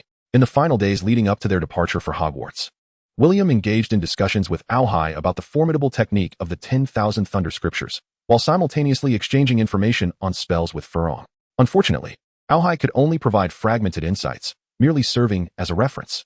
On the other hand, Alhai diligently guided Nagini in meditation techniques every day, while William dedicated 2 hours daily to instructing her in spellcraft, even accompanying her to Diagon Alley to procure a wand. Although Nagini possessed some knowledge of Eastern spells and magic, they were not particularly potent. All right, Nagini, you needn't strain yourself so, William suggested after crafting a flying skirt for Catherine and turning to see Nagini still practicing with her wand in the basement. Understood, Master, Nagini obediently replied, stowing her wand in the magical pocket William had gifted her. She then approached him from behind to offer a shoulder massage, a skill she had stealthily acquired from him. William often used a massage manual stored in his smart brain to relieve Daniel, Catherine, and others, easing their muscles. Though Nagini had practiced diligently, her stealthy observations from the collar had prevented her from mastering the correct pressure and acupoints. The train at platform 9 3/4 was scheduled to depart at 11 o'clock on the morning of September 1st. To witness the magical train of this wizarding world, Alan had pulled William out of bed at 8, only settling down after being scolded by Daniel. In his previous life, William had always enjoyed arriving just in time. He despised wasting life on waiting. As the clock approached 10:40, the Smith family finally arrived at the station, following William through the brick wall onto the platform. Alan found the experience fascinating, while Catherine and the others had already come to accept these magical tricks. With all their belongings tucked away in his pocket, Nagini and Alhai's embodiment of the red-winged parrot were also nestled within. The castle-level magical pocket William desired, akin to someone's mobile castle-level suitcase, was a privilege reserved for those who had attained at least the 3rd rank of chi refiners. Catherine and the others possessed a finely crafted magical bag, which William had modified from a brand-name purse. Ordinary leather items had a mere few days of magical durability, while only the leather of magical creatures boasted a lifespan exceeding a century. If the owner of the bag maintains it properly, it can endure for 2 to 3 centuries. William arrived relatively late. As the train emitted its whistle, he bid farewell to his family and boarded the train directly. Lacking a seat, he walked toward the rear of the carriage. Passing through a car, he glimpsed an Asian girl chatting with her classmates through the transparent glass. Her features were strikingly beautiful, with a pure, oval face that was slightly rounded, an advantage of her height. In a future Tang dynasty, she would undoubtedly be discovered by a talent scout and could rise to become a starlet. With her lustrous black hair, bright, clear black eyes, and a petite, charming nose, she exuded a delightful aura. She appeared to be around 12 or 13 years of age, the epitome of youthful vitality, prompting William to recall a line of poetry. The graceful maiden shy, free from the worries of time. The black robe she wore seemed somewhat worn, yet was impeccably clean, and her lack of adornments suggested a modest background. Beside him, Aohai routinely encouraged William, leaving him uncertain whether this fellow was being sarcastic or genuinely hopeful. In any case, when encountering such a stunning beauty, his only thoughts were to either seize the moment or retreat. William paused, pushed open the compartment door, and in precise Mandarin, asked with a smile, "Are you from the Tang dynasty?" Zhang Qiu, who was engaged in casual conversation with her classmates, turned around, her beautiful eyes widening in surprise as she beheld the handsome boy clad in a black leather jacket. After exchanging glances for several seconds, she was nudged by a classmate, which snapped her back to reality, and she exclaimed, "Oh my, your Mandarin is even better than mine. Hello, I am William Smith, pleased to meet you." William introduced himself with a smile, steadying himself against the seat and allowing the little wizard behind him to pass. "Hello, I am Zhang Qiu, a Tang person," she replied, squeezing a bit closer to the window with her female classmate. Zhang Qiu. It seemed that the portrayal of that character in the film, played by a Caucasian, was a continuation of the stereotype against the Tang people. How could Cedric and Harry, with their normal aesthetic sensibilities and cautious approach to love, possibly be enamored with a girl who only rated 50 out of 100 in looks? Future film enthusiasts would notice that the Japanese actress from Wolverine was stunning, and the Korean female doctor in the Avengers was equally attractive. Yet, when it came to characters of Tang descent, they were typically depicted as hideously unattractive. The most glaring example being the lead in Shang-Chi. To hell with this nonsense about Eastern beauty standards. Why were people from other Eastern nations considered normal? William recalled the outrage that swept across the internet when Marvel was accused of deliberately maligning the Tang people perpetuating a century of discrimination and humiliation by white elites.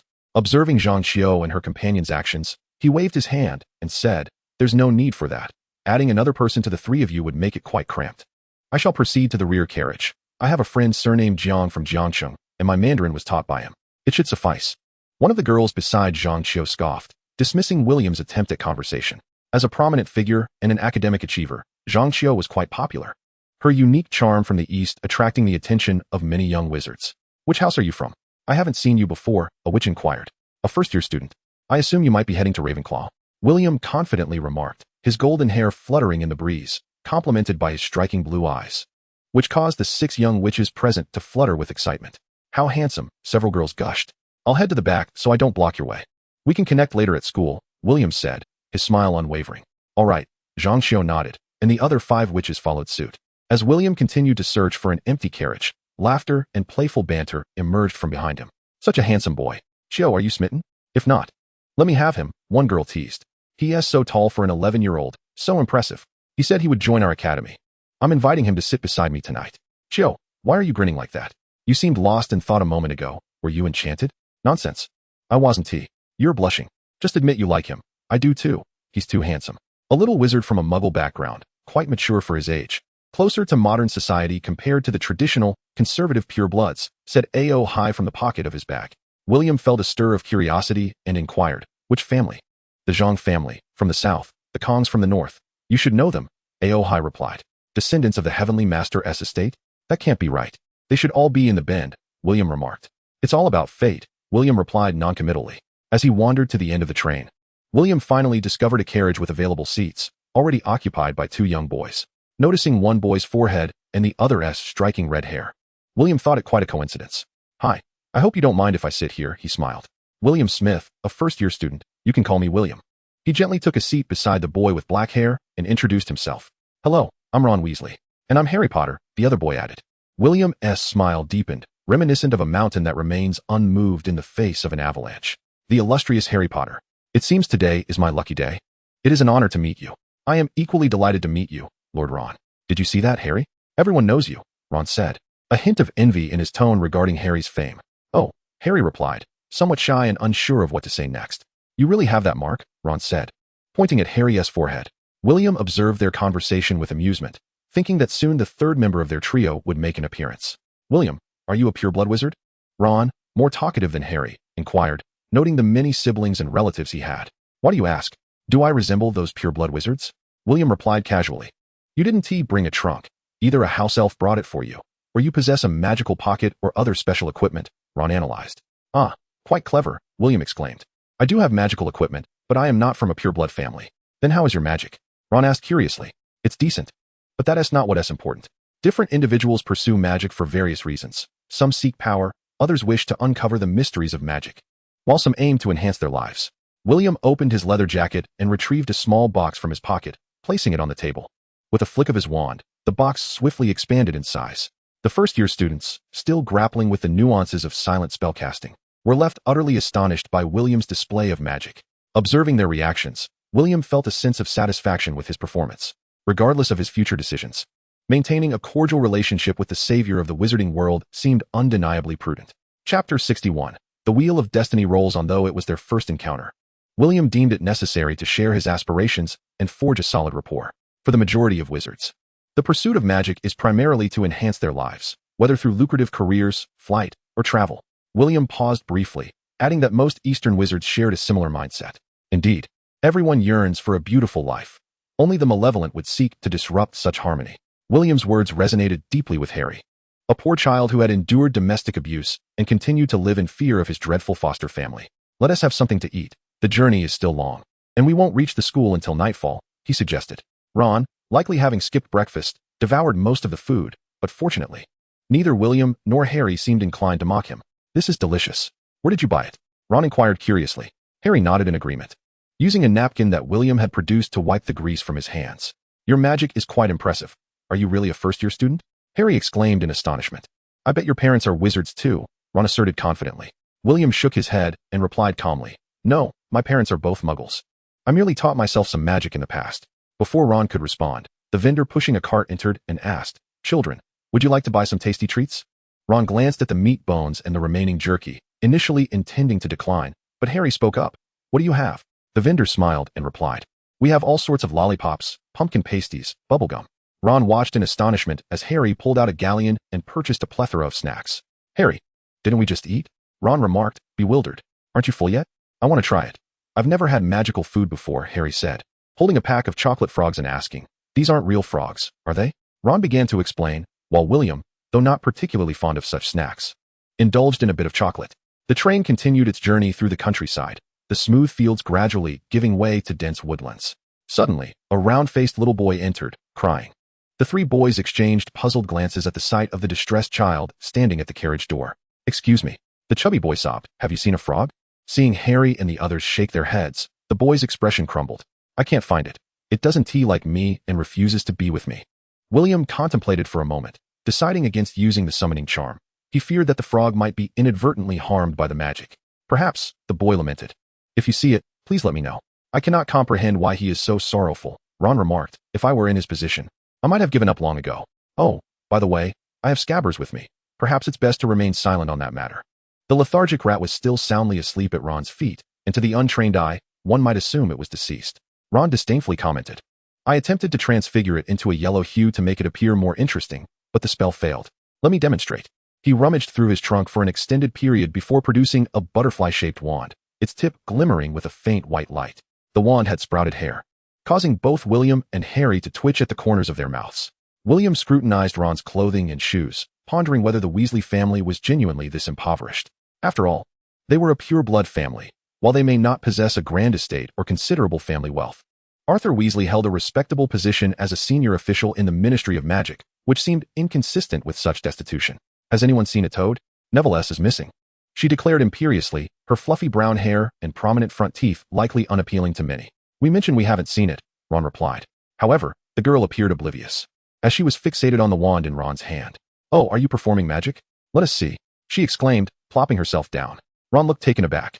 William found amusement in observing this peculiar little witch, eager to assist her peers, curious about strangers, and keen to showcase her abilities.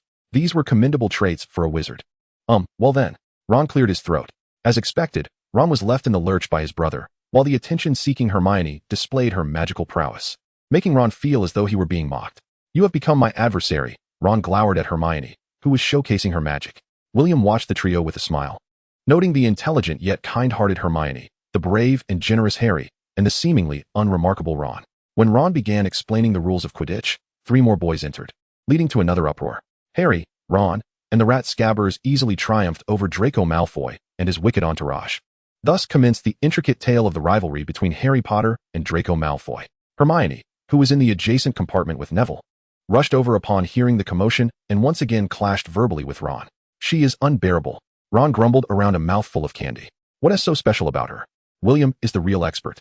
Ron, she is rather charming, William jested. Perhaps you two will become great friends in the future. Her? I would have to be insane to befriend her, Ron asserted emphatically. I detest her. Has your intellect also been diminished? William mused, perplexed by the hilarity of the children's antics. Aloys found William's attitude curious. You don't understand, Aloys, William replied. The river of destiny often determines its course from the very beginning. Each individual's character shapes their choices. A person's character is also a significant factor in determining their fate. Can you guess what those 7 will become after graduation? There is much to discuss. That Hermione possesses considerable talent, and I hold great expectations for her. As for Harry Potter, he embodies a formidable protective magic. The futures of the others appear rather limited. Are you once again delving into divination? Aroha remarked after offering her commentary, then inquired with astonishment, did you not lack aptitude in that area? Today, I encountered them and experienced a moment of enlightenment, William reflected.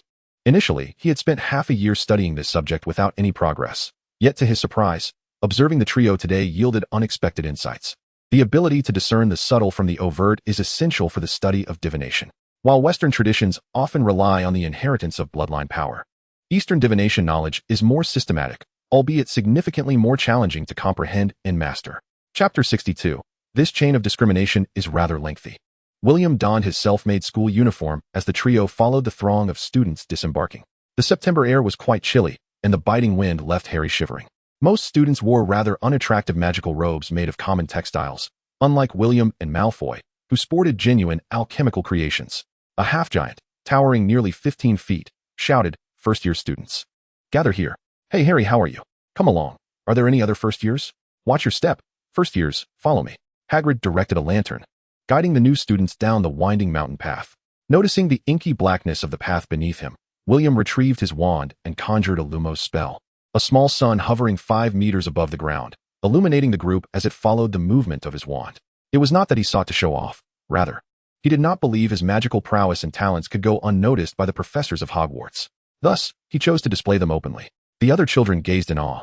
"Oh, what remarkable magic!" Hagrid exclaimed, turning to praise them. Hermione and Neville trailed closely behind William. Upon witnessing this spectacle, Hermione also drew her wand and attempted the spell, producing a flickering light. The wand glimmered successfully on her first try, filling her with pride as she raised it to survey her surroundings, though most attention remained on William, second only to that insufferable Malfoy. A few young wizards from pureblood families, disgruntled, muttered curses about the mountain path, vowing that once they mastered their magic, they would transform the road into a smooth thoroughfare. In the spirit of fairness, William cast a protective charm for Harry, Ron, and Neville, while he himself donned luxurious gear within his magical robe, complete with protections against wind, water, fire, and lightning. "Thank you, William," the group chorused, feeling the chill dissipate as their clothes became warmer. "What spell was that, William? I haven't encountered it in our textbooks." Hermione, ever the eager learner, inquired with curiosity about the unfamiliar incantation he had uttered. "Have you already mastered third-year spells?" Hermione asked, somewhat astonished, as she observed Ron's clumsy attempts at casting. She believed herself to be among the few first-year witches capable of spell casting, unaware that there were others in her class who had already grasped third-year enchantments. "Several years ago, I embarked on the journey of mastering magic, merely a step ahead of others. Trust me, everyone will eventually possess this skill," William whispered softly. This sentiment resonated with Harry, Ron, Hermione, and a few eavesdropping young wizards, though Neville remained preoccupied with the lost toad, his mind elsewhere. Hagrid bellowed, "Just around the bend, and we shall arrive." A resounding chorus of astonishment rippled through the crowd ahead, sparking curiosity among those behind, who hurried forward, some stumbling on the rain-soaked path. As William and his companions turned the corner, a narrow path opened up to reveal a vast black lake, a magnificent castle, adorned with numerous turrets and soaring towers.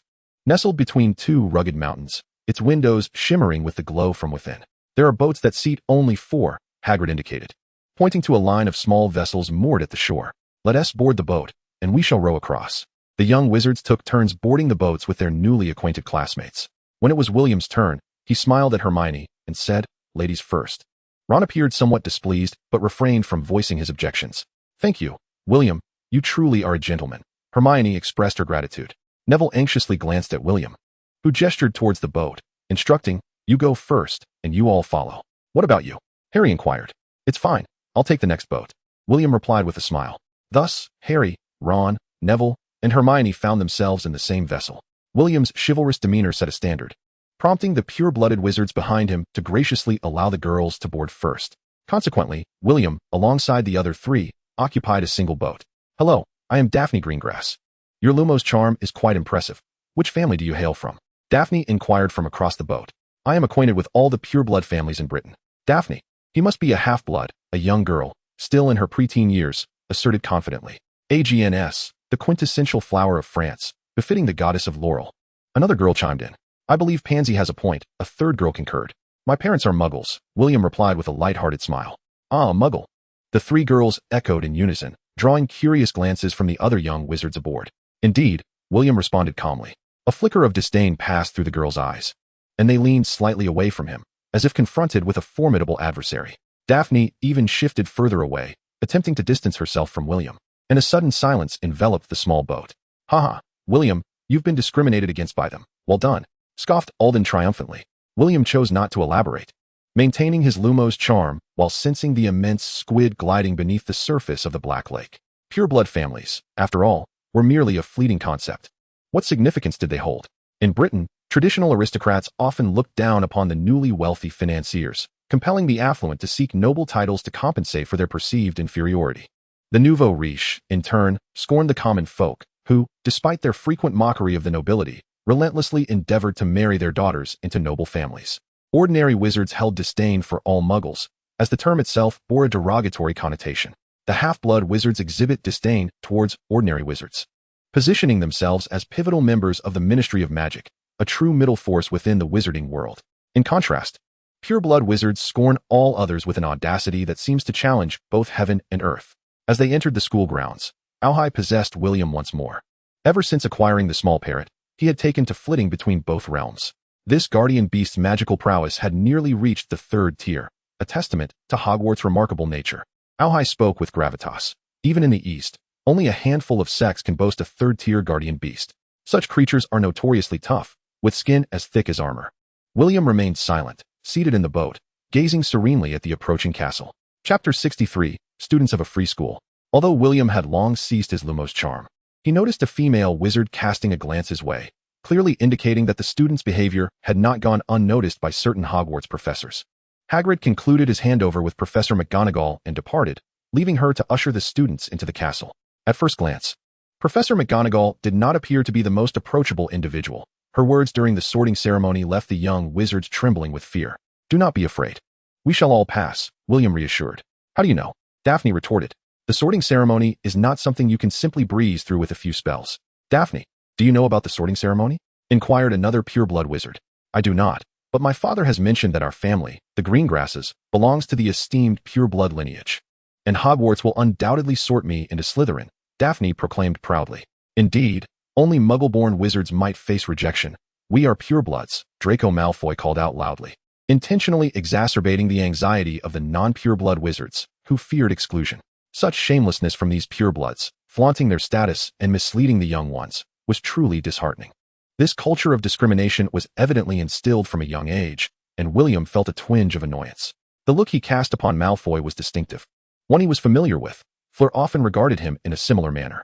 Suddenly, nearly 20 ghosts appeared, interrupting the impending argument. A few Muggle-born wizards were startled by the specters, collapsing onto the cold grass, tears welling in their eyes. After all, ghosts have long been considered terrifying entities in tales. Their lack of fear upon encountering them was indeed unusual. When Professor McGonagall reappeared to lead them inside, the sorting ceremony commenced at last. William strolled nonchalantly in the center, with Harry and Ron closely behind him, while Hermione took the lead, exuding confidence in her belief that she would soon belong to this esteemed institution. Daphne and a few other pure-blood wizards followed behind Harry with disdain, as the near 100 young wizards made their way into the Great Hall. What a display of extravagance! William mused inwardly, noting the multitude of candles ignited simultaneously, a significant expenditure of wax. These European wizards were quite amusingly lacking in formalities.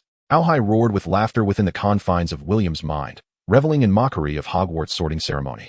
Indeed, it was rather lacking in sophistication, William chuckled to himself. William noted that Harry could be more handsome, and that Hermione was indeed not as attractive as the actress portraying her. He felt that Ron's red hair was quite distinctive, and in comparison to them, he perceived a significant disparity between the film and reality.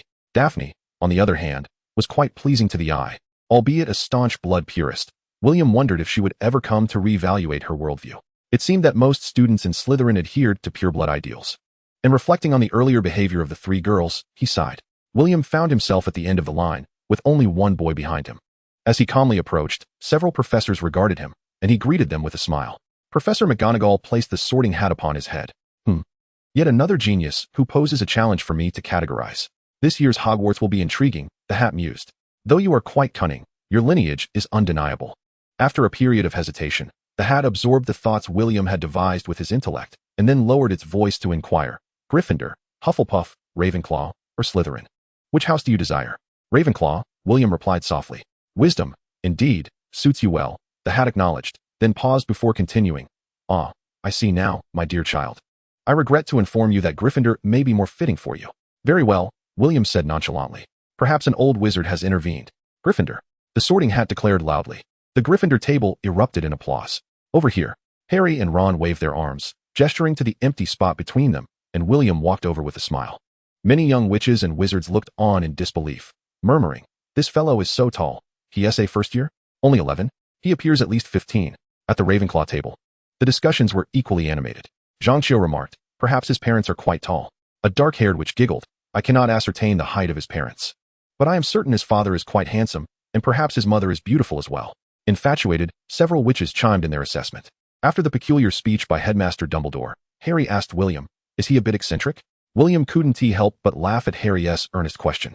The headmaster could be rather quirky at times. After all, he was an elderly gentleman. Percy Weasley, nearby, also contributed a few remarks.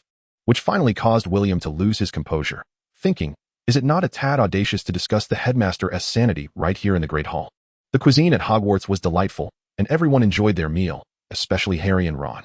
William contemplated reminding them not to overindulge, but decided against it, noting that their 3 elder brothers had yet to voice any concerns. What about you, William? Hermione suddenly inquired, noticing his silence as they discussed their backgrounds. Ron interjected. William's parents are both muggles. Hermione shot Ron an annoyed glance before turning back to William. He nodded, setting down his fork with a piece of steak, and stated, we are all ordinary people, until I emerged as the sole wizard in this generation. I am as well, he added. Hermione expressed her delight, noting that the revelation of Harry and his companions being either from wizarding families or purebloods added a certain pressure upon her. After nearly half an hour of dining, the food on the table rapidly diminished. Evidently, the school recognized the adverse effects of gluttony on students' development, thus imposing time constraints.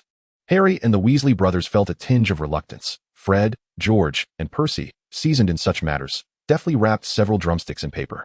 Their actions were remarkably practiced, as if rehearsed countless times, accompanied by graceful yet courteous smiles. We are not embarrassed. The embarrassment lies with you, they seemed to convey. Many others engaged in similar antics, particularly a few black wizards, stuffing their mouths while clutching handfuls of food. Huh, are you from generations of impoverished farmers? Chapter 64, The Chaotic Seed of the Blue Lotus. William, Hermione, and other affluent newcomers watched in astonishment. However, they truly grasped the extent of the Weasley family's poverty. Dumbledore announced what he termed the school's opening notice. The Forbidden Forest was off limits. Magic was prohibited in the corridors. Quidditch tryouts would commence in the second week, and the corridor on the 3rd floor to the right was to be avoided. Hogwarts, Hogwarts, Hogwarts, Hogwarts, impart your wisdom to us, whether we be balding elders or children with scraped knees.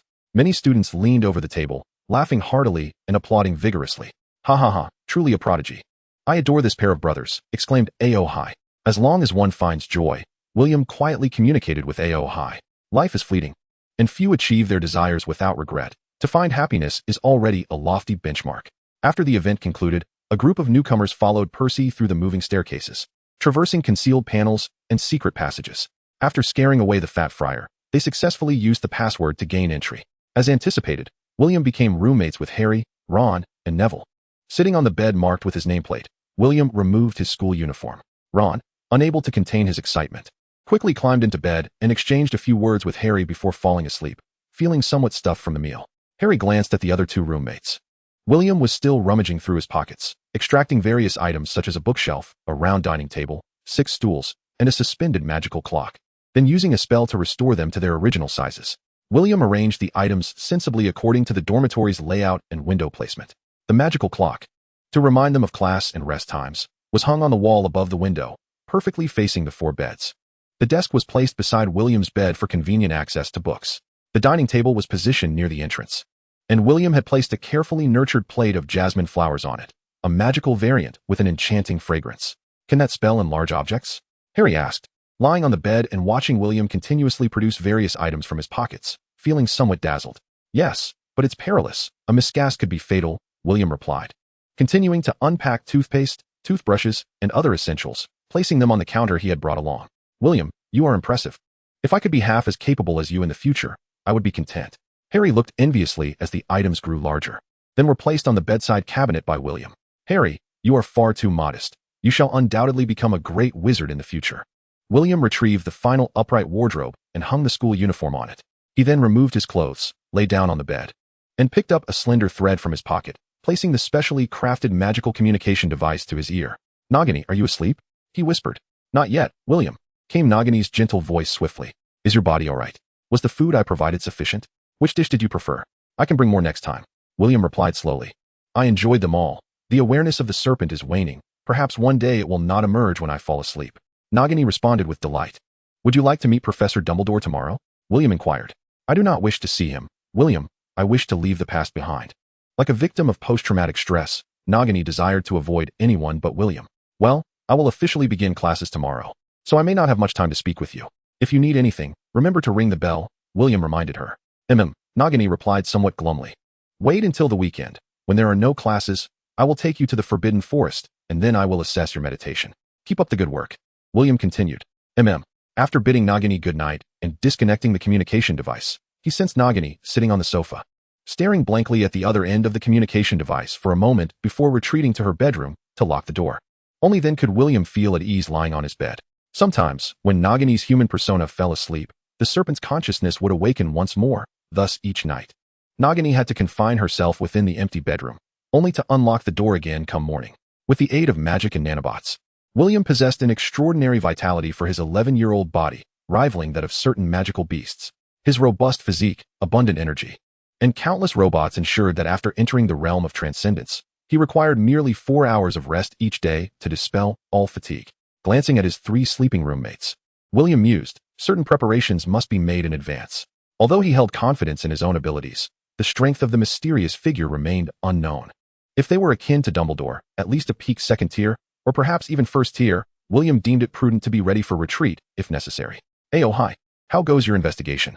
William closed his eyes, centering his mind as his consciousness appeared within his sea of awareness.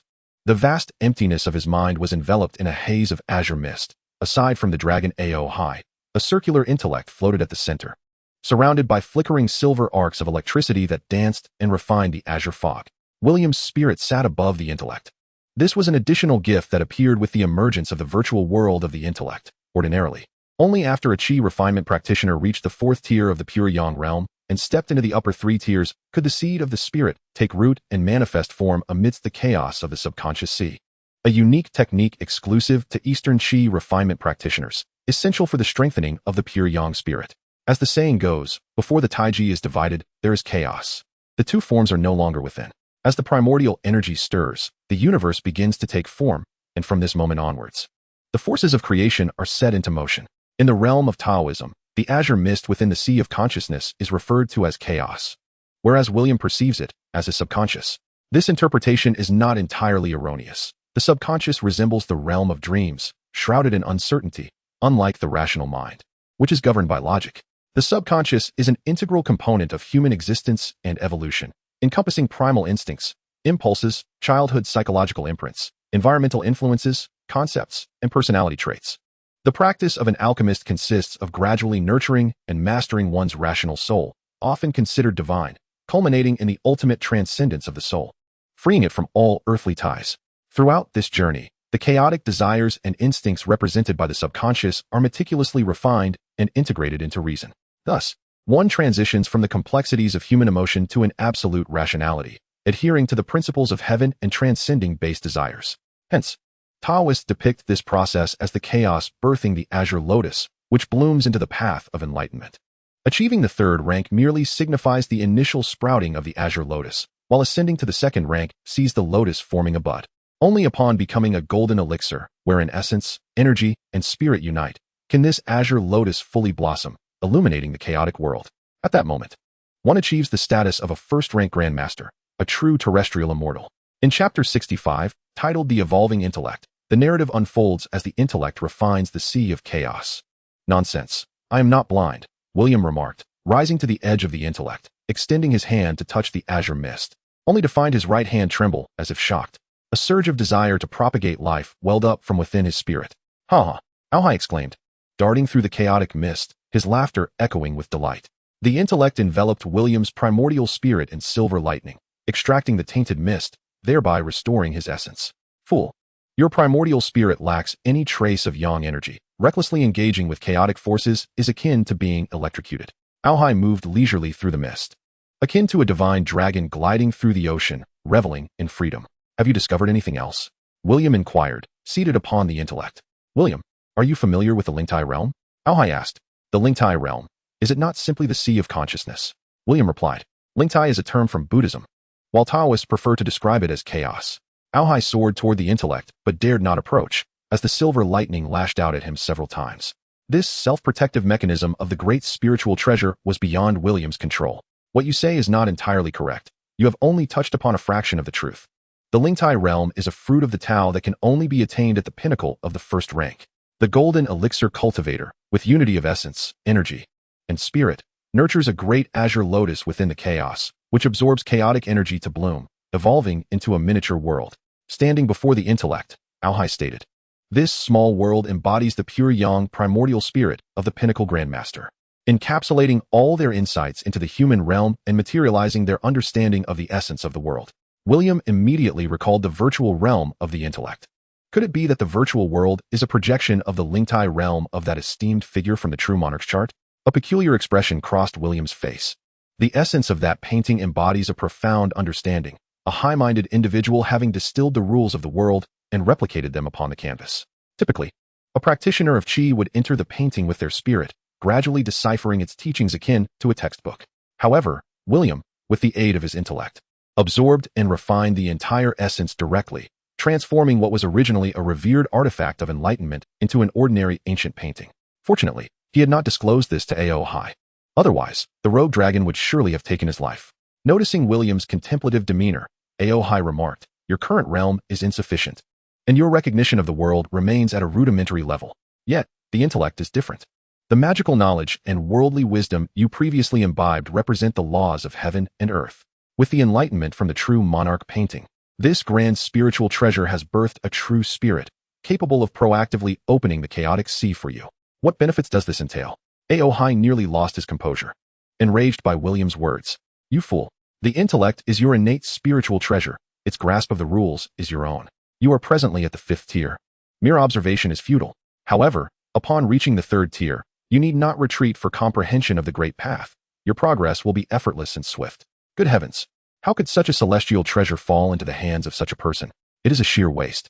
William scoffed, convinced that without the essence from the True Monarch painting, the intellect would not have undergone such a transformative upgrade. Observing the flickering lightning and the weaker elemental magic of fire, earth, wind, and wood upon the intellect, he deduced that his vision of the Thunder Sea had indeed been refined by it. His amassed knowledge had further enriched the Thunder Sea, evolving it from a realm solely of thunderous spirit energy into a complete world akin to the human realm. As for the spiritual treasure aiding him in opening the chaotic sea of consciousness, it was likely due to the true spirit's yearning for greater knowledge, thus absorbing his subconscious. The human subconscious is a collection of cognitive awareness when one is unawares, sometimes offering insights more profound and closer to the primal rules than active consciousness. The sensations emitted by the subconscious can often provide more appropriate guidance than rational judgments in certain matters. The intellect possesses the capacity for deep learning and self-improvement. In such a transcendent world, absorbing vast amounts of magical energy, along with what may be the profound truths left by the great figures of the Golden Core, it would not be surprising if it were to take on a humanoid form. In the future, robots have become humanity's most exemplary workers, learning and improving themselves, often surpassing human intellect in numerous aspects. In this world, where humans may ascend to immortality and animals can transform into humans, why should a more sentient intellect not become a practitioner of Qi? It seems I must thoroughly explore the library of Hogwarts, William mused. And your cultivation, Aohai reminded. Though the spiritual treasure will not betray you, a lack of determination might lead it to inadvertently influence you, prompting decisions that contradict your true self. Damn it, William exclaimed, standing abruptly and uttering a curse. Isn't this just setting me up for failure? Reflecting on the absolute rationality he experienced during his melding with the intellect sent a shiver down his spine. This is evidently an alternative form of possession, where Nagini is overtaken by the consciousness of a serpent, albeit the human essence still lingers. My plight is far worse, having been directly assimilated by an intelligent core, transformed into a soulless automaton devoid of affection or hatred. Aohai, reveling in my misfortune, remarked, "The sun cannot save you. While you may control your innate object, it can certainly influence you in return. Just as you can alter Alan's decisions, is it not true that Alan will also affect your actions?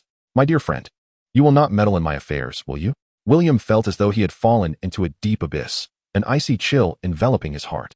Crouching down, he patted the intelligent core, and a silver lightning bolt coursed up his hand, resembling a silver dragon. Why do I feel such unease? Contemplating the terrifying scenarios of the future, William departed from the sea of consciousness, opening his eyes filled with profound disquiet. A formidable will, accompanied by an equally immense magical force, enveloped William, dispelling his panic with a gentle warmth that felt as if they were blood relatives. What does this signify? Raising his hand, the magical energy manifested as a blue projection, echoing his own. William, a ladder to ascend to greatness is within close reach. It is entirely up to you to seize it, Aohai declared. The power left behind by this grand wizard acknowledges you, should you choose to accept it. You could swiftly ascend to the 3rd tier, or even the 2nd. Just remember, Aohai added, as long as it does not exceed your physical limits. There will be no repercussions, for this is the grand wizard's magic, not merely the mana of the upper tiers. William inquired, is there truly such a good fortune in this world? Surely, there must be other complications. Aohai, Spare me your veiled words. He, Aohai chuckled. You, who are typically greedy and shameless, remain so composed and rational at this moment. You are correct, he continued. Once you accept this power, you will first relinquish your path as a chi refinement practitioner, transitioning instead to the path of Western sorcery, forsaking those tribulations, yet equally losing the possibility of forming a core. Furthermore, this power is not derived from your own cultivation. Should your actions contradict the essence of this will, you will be unable to harness its strength. Lastly, by inheriting this power, you will be bound by it for life. Drawing near to this grand wizard but never surpassing him, William dispelled the illusion in his hand, stating, "Thank you, but I wish to try on my own first." As his words resonated, the immense, pure will seemed to comprehend his intent and quietly dispersed. A pity, Aohai lamented, such an opportunity, once missed, is difficult to reclaim. From the outset, William noticed that Hogwarts was enveloped by 3 formidable magical forces safeguarding it. It was evident who had left their mark. The headmasters could project their magical likenesses to assist future leaders in unraveling mysteries or even in their duties. As for the founders, it goes without saying. Such high-caliber wizards could not possibly leave behind merely a handful of powerful artifacts. The more he practiced, the more William questioned the peculiarities of the final battle. A group of elementary students defeating a horde of merciless Death Eaters. It was as if they were utilizing a super cheat. Alas, arriving at the school, he began to understand where that cheat lay.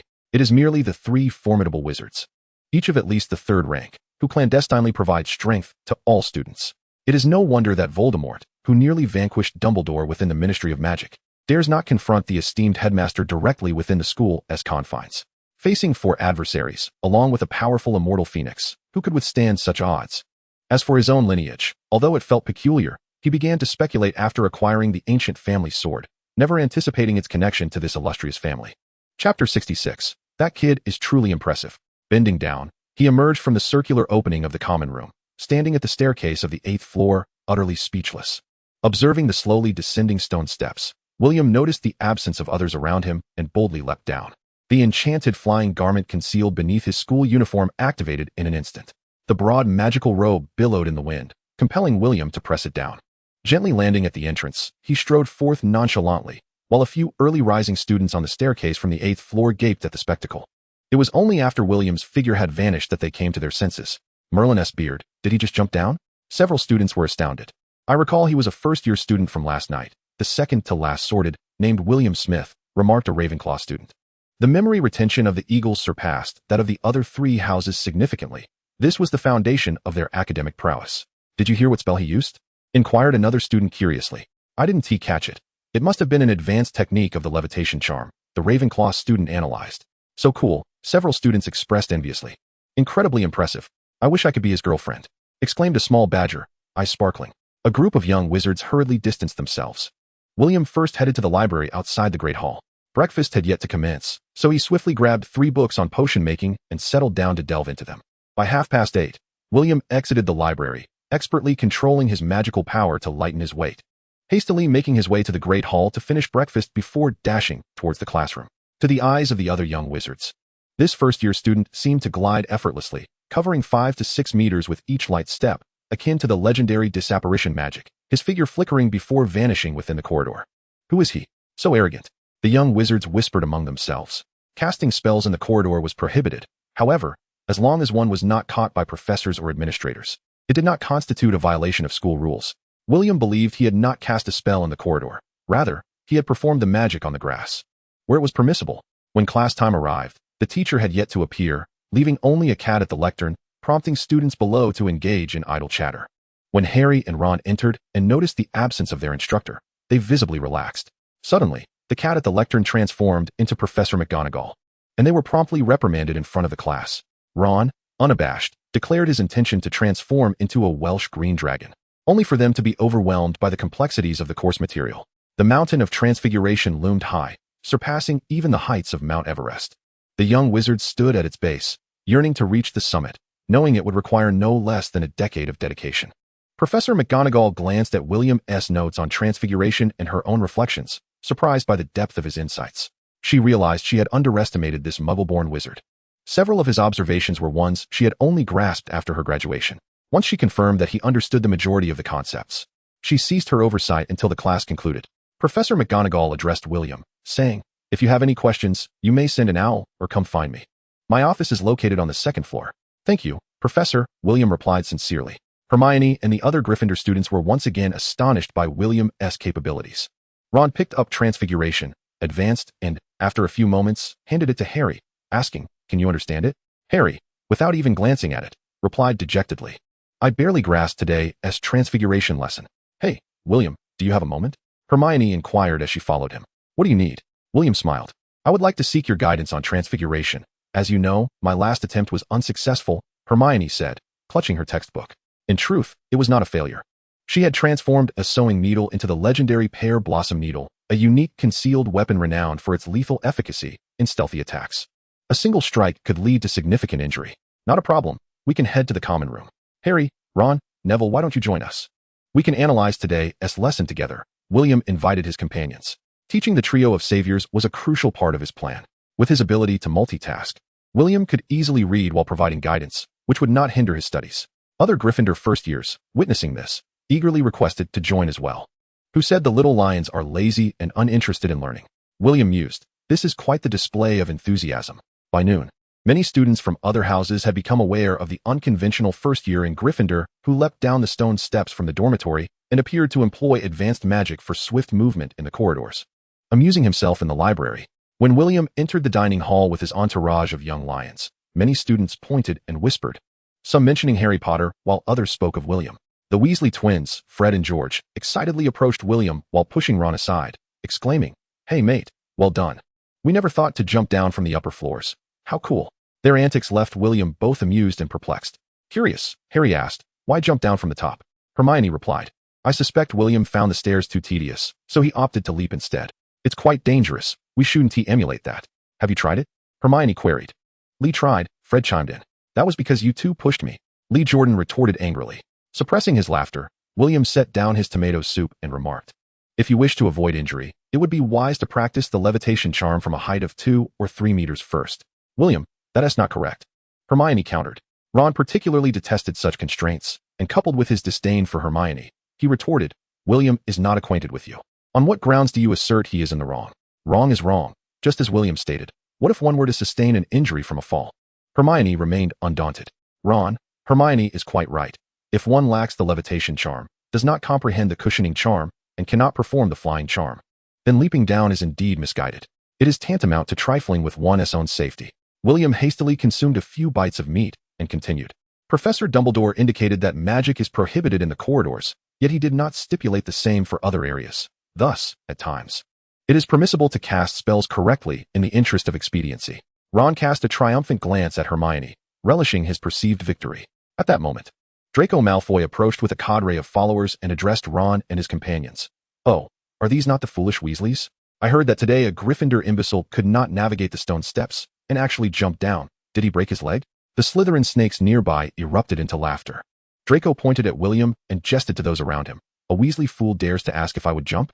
I am certainly not a fool." William's lips twitched. Was this fellow attempting to provoke him? His wand was eager for action. "You are not a fool. You are merely a coward," Ron interjected. Draco's face flushed crimson, and he shouted, "Clearly, there are stone steps available, yet one chooses to leap from the heights. Only a fool would do such a thing." "Father, I want Grandma," George mockingly croaked, prompting uproarious laughter, causing the witches present to blush. It was evident that Slytherin House was not favored by the other 3 houses. Several students from Ravenclaw and Hufflepuff joined in the derision. You filthy mudbloods, just wait." Draco glared at George with venom, preparing to retreat with his Slytherin entourage. William furrowed his brow and, with a slight flick of his wand, conjured a nearly imperceptible glimmer of light that caused Draco to stumble. "Draco, you may insult me, and I can overlook it, but when you deride mudbloods, you are not merely insulting me. You are disparaging all the Hogwarts wizards of common birth. For the honor of all, let us duel. Out of pity for your unfortunate surname, I shall allow you to use one hand. Otherwise, I genuinely fear you may lack the courage to accept my challenge." William's calm voice, reinforced by the enchantment, resonated throughout the hall. The assembled crowd regarded William with astonishment. This young wizard was truly audacious, already stirring up several incidents on his very first day. However, I relish a bit of chaos. The young lions were all aglow with anticipation, eagerly awaiting Draco's response. The students fell silent, and a few wizards from ordinary backgrounds, stirred by William's fervor, cast furious glares at the fallen Draco. They were at a moment in their lives characterized by innocence and a strong sense of honor, easily swayed by William's influence.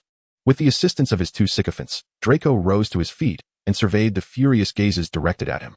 He took a couple of steps back, recalling how they had witnessed William's magic the previous day. Lacking mastery over many spells, Draco, despite his slender frame, stood no chance against the towering William. Nevertheless, his pride would not allow him to concede. In a moment of desperation, he retorted, "You have no substitutes. Without substitutes, you cannot duel. I shall not take advantage of you." "I can be his substitute," Ron immediately interjected. "I can too," shouted a wizard from another house, causing an uproar in the dining hall. "Very well, let it be in the trophy room tonight." Draco pretended to be clever. Before Ron could speak, William interjected, "Agreed. But since you have chosen the venue, it is only fitting that I determine the time. I propose we do it now. Let us go." Draco, taken aback by William's unpredictable nature, felt his complexion shift from pale to flushed. William smiled inwardly, for he was no naive Harry or Ron, willing to comply with Draco's whims. The students, reveling in the excitement, clamored for the duel. "Come on, don't just stand there. Hurry up and duel. We have classes this afternoon." Bold enough to talk, but not to act. The commotion drew the attention of the teachers. Phileas Flitwick, the head of Ravenclaw and Charms professor, cast a levitation charm upon himself and addressed the students. "Quiet down, everyone. Mr. Malfoy appears unwell. Today is not suitable for a duel." Flitwick, though only a meter tall and possessing a touch of fairy blood, was remarkably amiable, in stark contrast to the greedy fairies, and was beloved by the students. He clearly understood the nuances of human interactions and sought to prevent a clash between William and the Malfoy family. A Ravenclaw student shouted, "Dean, let us wait until Malfoy is better, then we can settle it in our dueling club." "Yes, let us settle it." With the professor's intervention, the nearby students grew even more excited. "Ahem, everyone, I sincerely appreciate your support. Regarding Malfoy's insult towards us, I believe we all share a sense of indignation. However, it seems he lacks the courage to face us. Therefore, Draco Malfoy, I offer you a chance. Apologize to all the wizards from ordinary families, and I shall forego the duel. Otherwise, we shall meet at the club this Friday." As a pampered child, Draco felt a surge of frustration. With only a modicum of wit, he knew he could not win in a duel, and an apology was out of the question. The honor of the Malfoy name could not be tarnished. After some contemplation, he decided to heed the professor's reasoning and withdraw for now, fearing the humiliation of being forced to duel and lose. He glared at William and declared, "You, a filthy muggle-born wizard, dare to challenge me? Just wait. When I am well, you will understand the strength of noble blood." Just as he was about to continue with his derogatory remarks, Draco felt the weight of the surrounding gazes upon him and, frightened, quickly changed his tone, hastily departing with Vincent and the others. Professor Flitwick shook his head. Although he too harbored concerns about William being targeted by the Malfoy family and offered a casual excuse, he still hoped that Draco Malfoy would bravely step forward. Students from other houses erupted in laughter, as if they had won a great victory. Only Chang from Ravenclaw appeared somewhat anxious. She approached William and said, "William, the Malfoy family is formidable. My mother mentioned that the Minister of Magic has a close relationship with them." William smiled at Cho and replied, "No matter how powerful the minister may be, he pales in comparison to Headmaster Dumbledore." "Indeed, the headmaster is the most formidable of all," the students concurred, displaying a carefree demeanor. Cho shook her head with a sigh, growing increasingly worried about William's predicament. Even if he wanted to, William could never bow to the Dark Lord. Even if he wished to, the Dark Lord would never acknowledge him. Exile abroad was a last resort, one he was forced into. In terms of allegiance, he could only side with the common folk. It was crucial to express his stance to the headmaster and the professors. Naturally, it was equally important to take the opportunity to teach young Malfoy some manners. One of the students remarked, "Oh dear, it seems Cho's springtime has arrived. She's so concerned about a first-year handsome boy." Another chimed in, "Of course. He's so charming. If I weren't so busy, I would have approached him myself." Cho blushed and retorted, "Stop talking nonsense. We're just friends." Thus, a farce concluded rather easily, yet William understood that this was merely the beginning. Chapter 68, Surprising and Unexpected. The afternoon history of magic class proceeded rather uneventfully, aside from many students dozing off.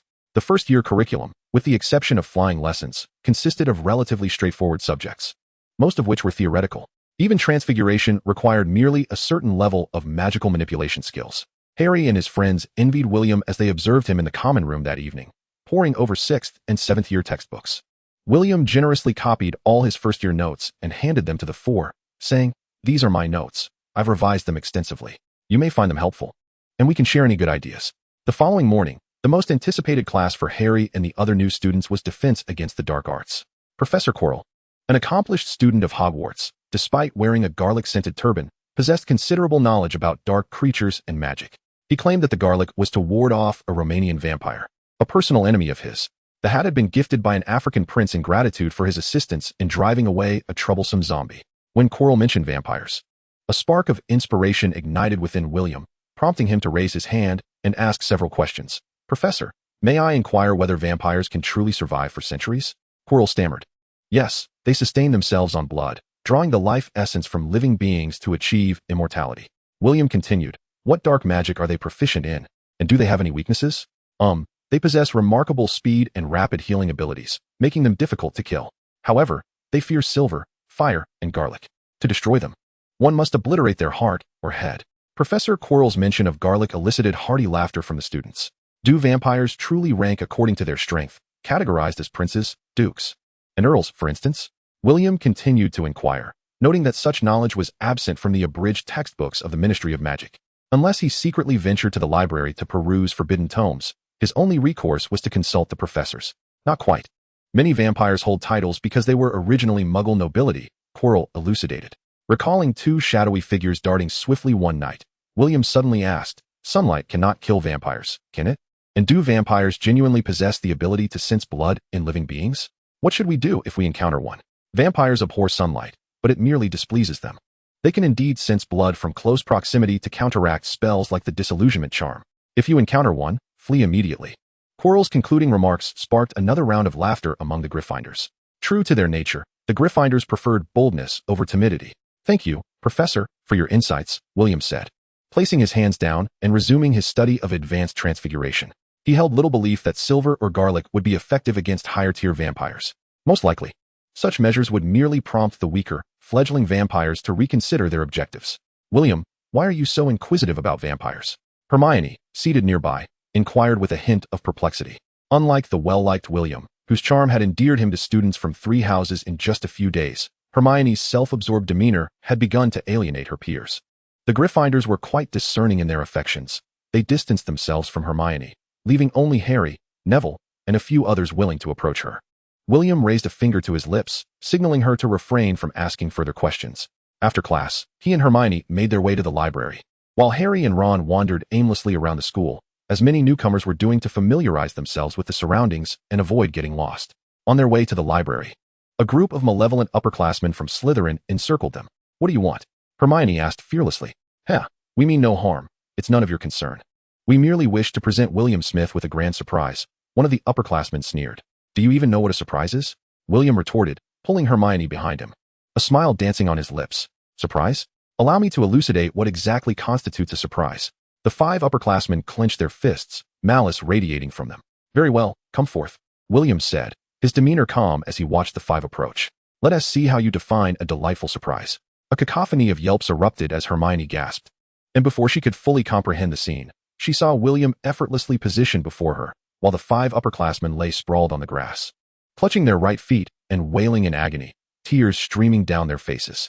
In the blink of an eye, the 5 Slytherins had indeed learned the true meaning of a surprise. Nearby students rushed over, pointing and laughing, many finding amusement in the sight of the fallen boys nursing their feet. Are you all right? Oh dear, how clumsy you are. On such a wide path. How is it that you managed to collide? Even if you share a close bond, public displays of affection are hardly appropriate. 5 little snakes were consumed by indignation. What a scoundrel. Not only did he strike us, but he also smeared our reputation. Why are you still standing there? Run. William, shaking his head, loudly cast blame as he briskly pulled Hermione towards the library. Among the onlookers, Zhang Qiu and several girls from Ravenclaw stifled their laughter, doubled over in mirth, while Draco Malfoy, hiding nearby with 2 companions, stared in astonishment at William's retreating figure, feeling both enraged and perplexed. I hope they won't be harmed, Hermione fretted. Her face flushed as she followed William up the stone steps before the library, ancient stairs worn by a millennium and cloaked in moss. They'll be fine. I merely taught him a lesson, William replied, releasing Hermione's hand and leisurely gazing at the library, his expression unchanged. In due time, everything will be well. Those purebloods have never faced adversity, which is why they are wailing so dramatically. William, are you afraid they'll inform Professor Snape? Zhang Qiu inquired, approaching with a few Ravenclaw girls. If they are that shameless, I am willing to accept the consequences. William turned with a smile. Well done. I've long wished to teach Baceleur and his cronies a lesson, a girl wearing a prefect badge declared, raising her fist in approval. Please, Penelope, you are a prefect. Zhang Qiu replied, exasperated. William extended his right hand and said, Ladies, greetings. I am William Smith, and it is a pleasure to meet you all. Penelope was the first to shake his hand. I am Penelope Clearwater. I heard of the illustrious Skywalker William this morning. Skywalker. How intriguing, William chuckled. Who bestowed that title upon me? It seems to have been Olivia Brown. She appears quite fond of you and has inquired extensively about you. Penelope winked at William, playfully drawing a circle in his palm as they released hands. Marietta Ekmo, at your service, Skywalker, Marietta chimed joyfully. Another girl eagerly followed suit, exclaiming, I'm Laura Louise. William, I admire you and cannot believe you defeated 5 large boys in an instant. Haha, Laura, you've misinterpreted. They were all tripped by those beside them. William maintained a serious demeanor. This is my dear friend Hermione Granger, a witch of both bravery and intelligence. Had she not been sorted into Gryffindor, I believe she would have excelled in Ravenclaw. Hermione, flattered by William's words, felt her cheeks warm and confidently introduced herself. Hello everyone, I am Hermione Granger. It is a pleasure to meet you. The group chatted as they entered the library, lowering their voices. The librarian, Madame Irma Pants, was known for her irritable temperament and her disdain for noisy students, expelling any who dared to raise their voices. William, is it amusing to bully younger children? Auhai asked. William approached the first row and began moving books. I cannot simply refrain from retaliation, can I? I must defend myself, he said, using his wand to transport a dozen books to their seats while the others continued searching for their desired volumes. You are quite boring, Auhai remarked. Not at all, William replied. It is precisely because I wish to avoid further trouble from them that I resolve the matter all at once, saving my time for the future. Do not deceive me. Surely you harbor no intentions of courting young ladies. For what reason would you stand upon the stone steps awaiting Zhang Qiu and her companions? Auhai, how many times must I reiterate that I possess no interest in little girls? Fool, they are still youthful. In a few years, it will be a different matter. Are you not aware of child brides? Auhai, you remind me of an ancient monarch. Oh, which one? King Gojin of you. Why? Because you possess a certain audacity. Chapter 69. The score-deducting demon. After several individuals located the books they sought, they gathered together, soon captivated by William's fervent page-turning. William, what are you doing? Zhang Qiu inquired softly. I am reading, William replied nonchalantly. The girls exchanged glances. Zhang Qiu rolled her eyes, remarking, do we appear to be fools? The girls nodded in unison. Hermione regarded this peculiar group of young ones with bemusement. Were they indeed confessing their own foolishness? William shrugged, handing the book to Zhang Qiu, saying, on page 67, the Patronus charm is a highly advanced protective spell within the magical realm. When it operates correctly, it can summon a guardian spirit. The Patronus serves as a magical protector against dementors, malevolent spirits, and other dark magical entities. And what else? Zhang Qiu queried skeptically. When effective, it emits a silvery mist from the tip of the wand. When sufficient positive memories or a strong protective will coalesce, it ultimately manifests as a corporeal silver animal. Each form is unique, reflective of the wizard who conjures it. Page 3, Zhang Qiu flipped to the indicated section. Evil forces spread among both muggles and wizards. Virtuous wizards must master the power to protect themselves and their families. We are indebted to the selfless contributions of wizards Simon Forman and Cornelius Agrippa, who compiled their invaluable knowledge into a tome for our benefit. Oh, Merlin's beard! The girls exclaimed, surrounding Zhang Qiu's book in astonishment. Silence, Madame Pants is approaching, William whispered. The group quickly settled down, each opening their respective magical tomes. William continued to flip through the pages, while Madame Pants scrutinized him for an extended moment, ultimately failing to find grounds to expel him. The library forbids noise, eating, and fighting, yet it does not explicitly prohibit page-turning. Perhaps I should add such a rule. The librarian mused. William attended school, while Catherine found herself at leisure on the ranch. After lunch, she resolved to tidy the attic. Long before, in 1987, Catherine had spent an entire day organizing a small corner, yet it remained cluttered with debris accumulated by the Smith family over centuries, with much still left to sort. What is this? Catherine inquired as she uncovered a dilapidated wooden cabinet, pulling out a drawer filled with numerous books. She overturned the drawer, and amid the fallen books, she discovered an album resting atop the pile. Curiosity piqued, Catherine picked it up, and, upon opening it, her expression darkened as she recognized that most of the photographs depicted Alan with his former girlfriends. Flipping to the back, she stumbled upon a group photo taken at a ski resort, accompanied by several additional images. As Catherine gazed at the clutter filling the attic, her motivation to continue organizing dissipated. She descended the creaking wooden stairs and slumped wearily onto the couch in the second-floor living room. Thoughts of her parents, Selena and Rowena, fleetingly crossed her mind, finally settling on a radiant face illuminated by pure sunlight. She dialed a number. Hello, is this Diana? This is Catherine. Hello, Mrs. Smith. Please hold for a moment. Hi, Catherine, what can I do for you? I would like to see you. Oh, right now? Yes. I'm home alone, and I yearn for someone to talk to. Shall we meet at our favorite childhood spot? Sounds good.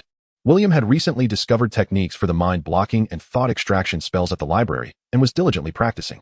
However, before mastering these skills, the entity known as Alhai had to continue possessing him, shielding William's thoughts. Snape, while calling out Harry's name, mocked. "Ah, yes, Harry Potter, the new celebrity at our school." His tone was deliberately drawn out, eliciting laughter from the Slytherin students. When it was William's turn, Snape continued his sardonic remarks. "William Smith, you are the one who prefers to leap from heights, aren't you? Choosing to jump rather than find a proper way to the hall. Quite unprecedented in our school." A few Slytherin students watched with eager anticipation, nearly bursting into applause at Snape's jibes directed at William. Draco Malfoy appeared particularly delighted, having been thoroughly overshadowed by William, while the Gryffindor students' expressions soured. Unfazed, William smiled and replied, "Professor, that is merely a rumor." He then resumed pondering the skincare potions that ordinary people could absorb in his notebook. "You should say? Report to Professor Snape. You are showing contempt for the instructor. Gryffindor loses 1 point." Snape, seeing William's complete lack of reaction, cast a lingering gaze before proceeding with the roll call. After calling the names, he surveyed the room and remarked, "You are here to learn the intricate art of potion making. Due to the presence of some imbeciles who merely wave their wands aimlessly, many of you might not truly believe in the essence of magic. I do not expect you to grasp the exquisite beauty of potion making.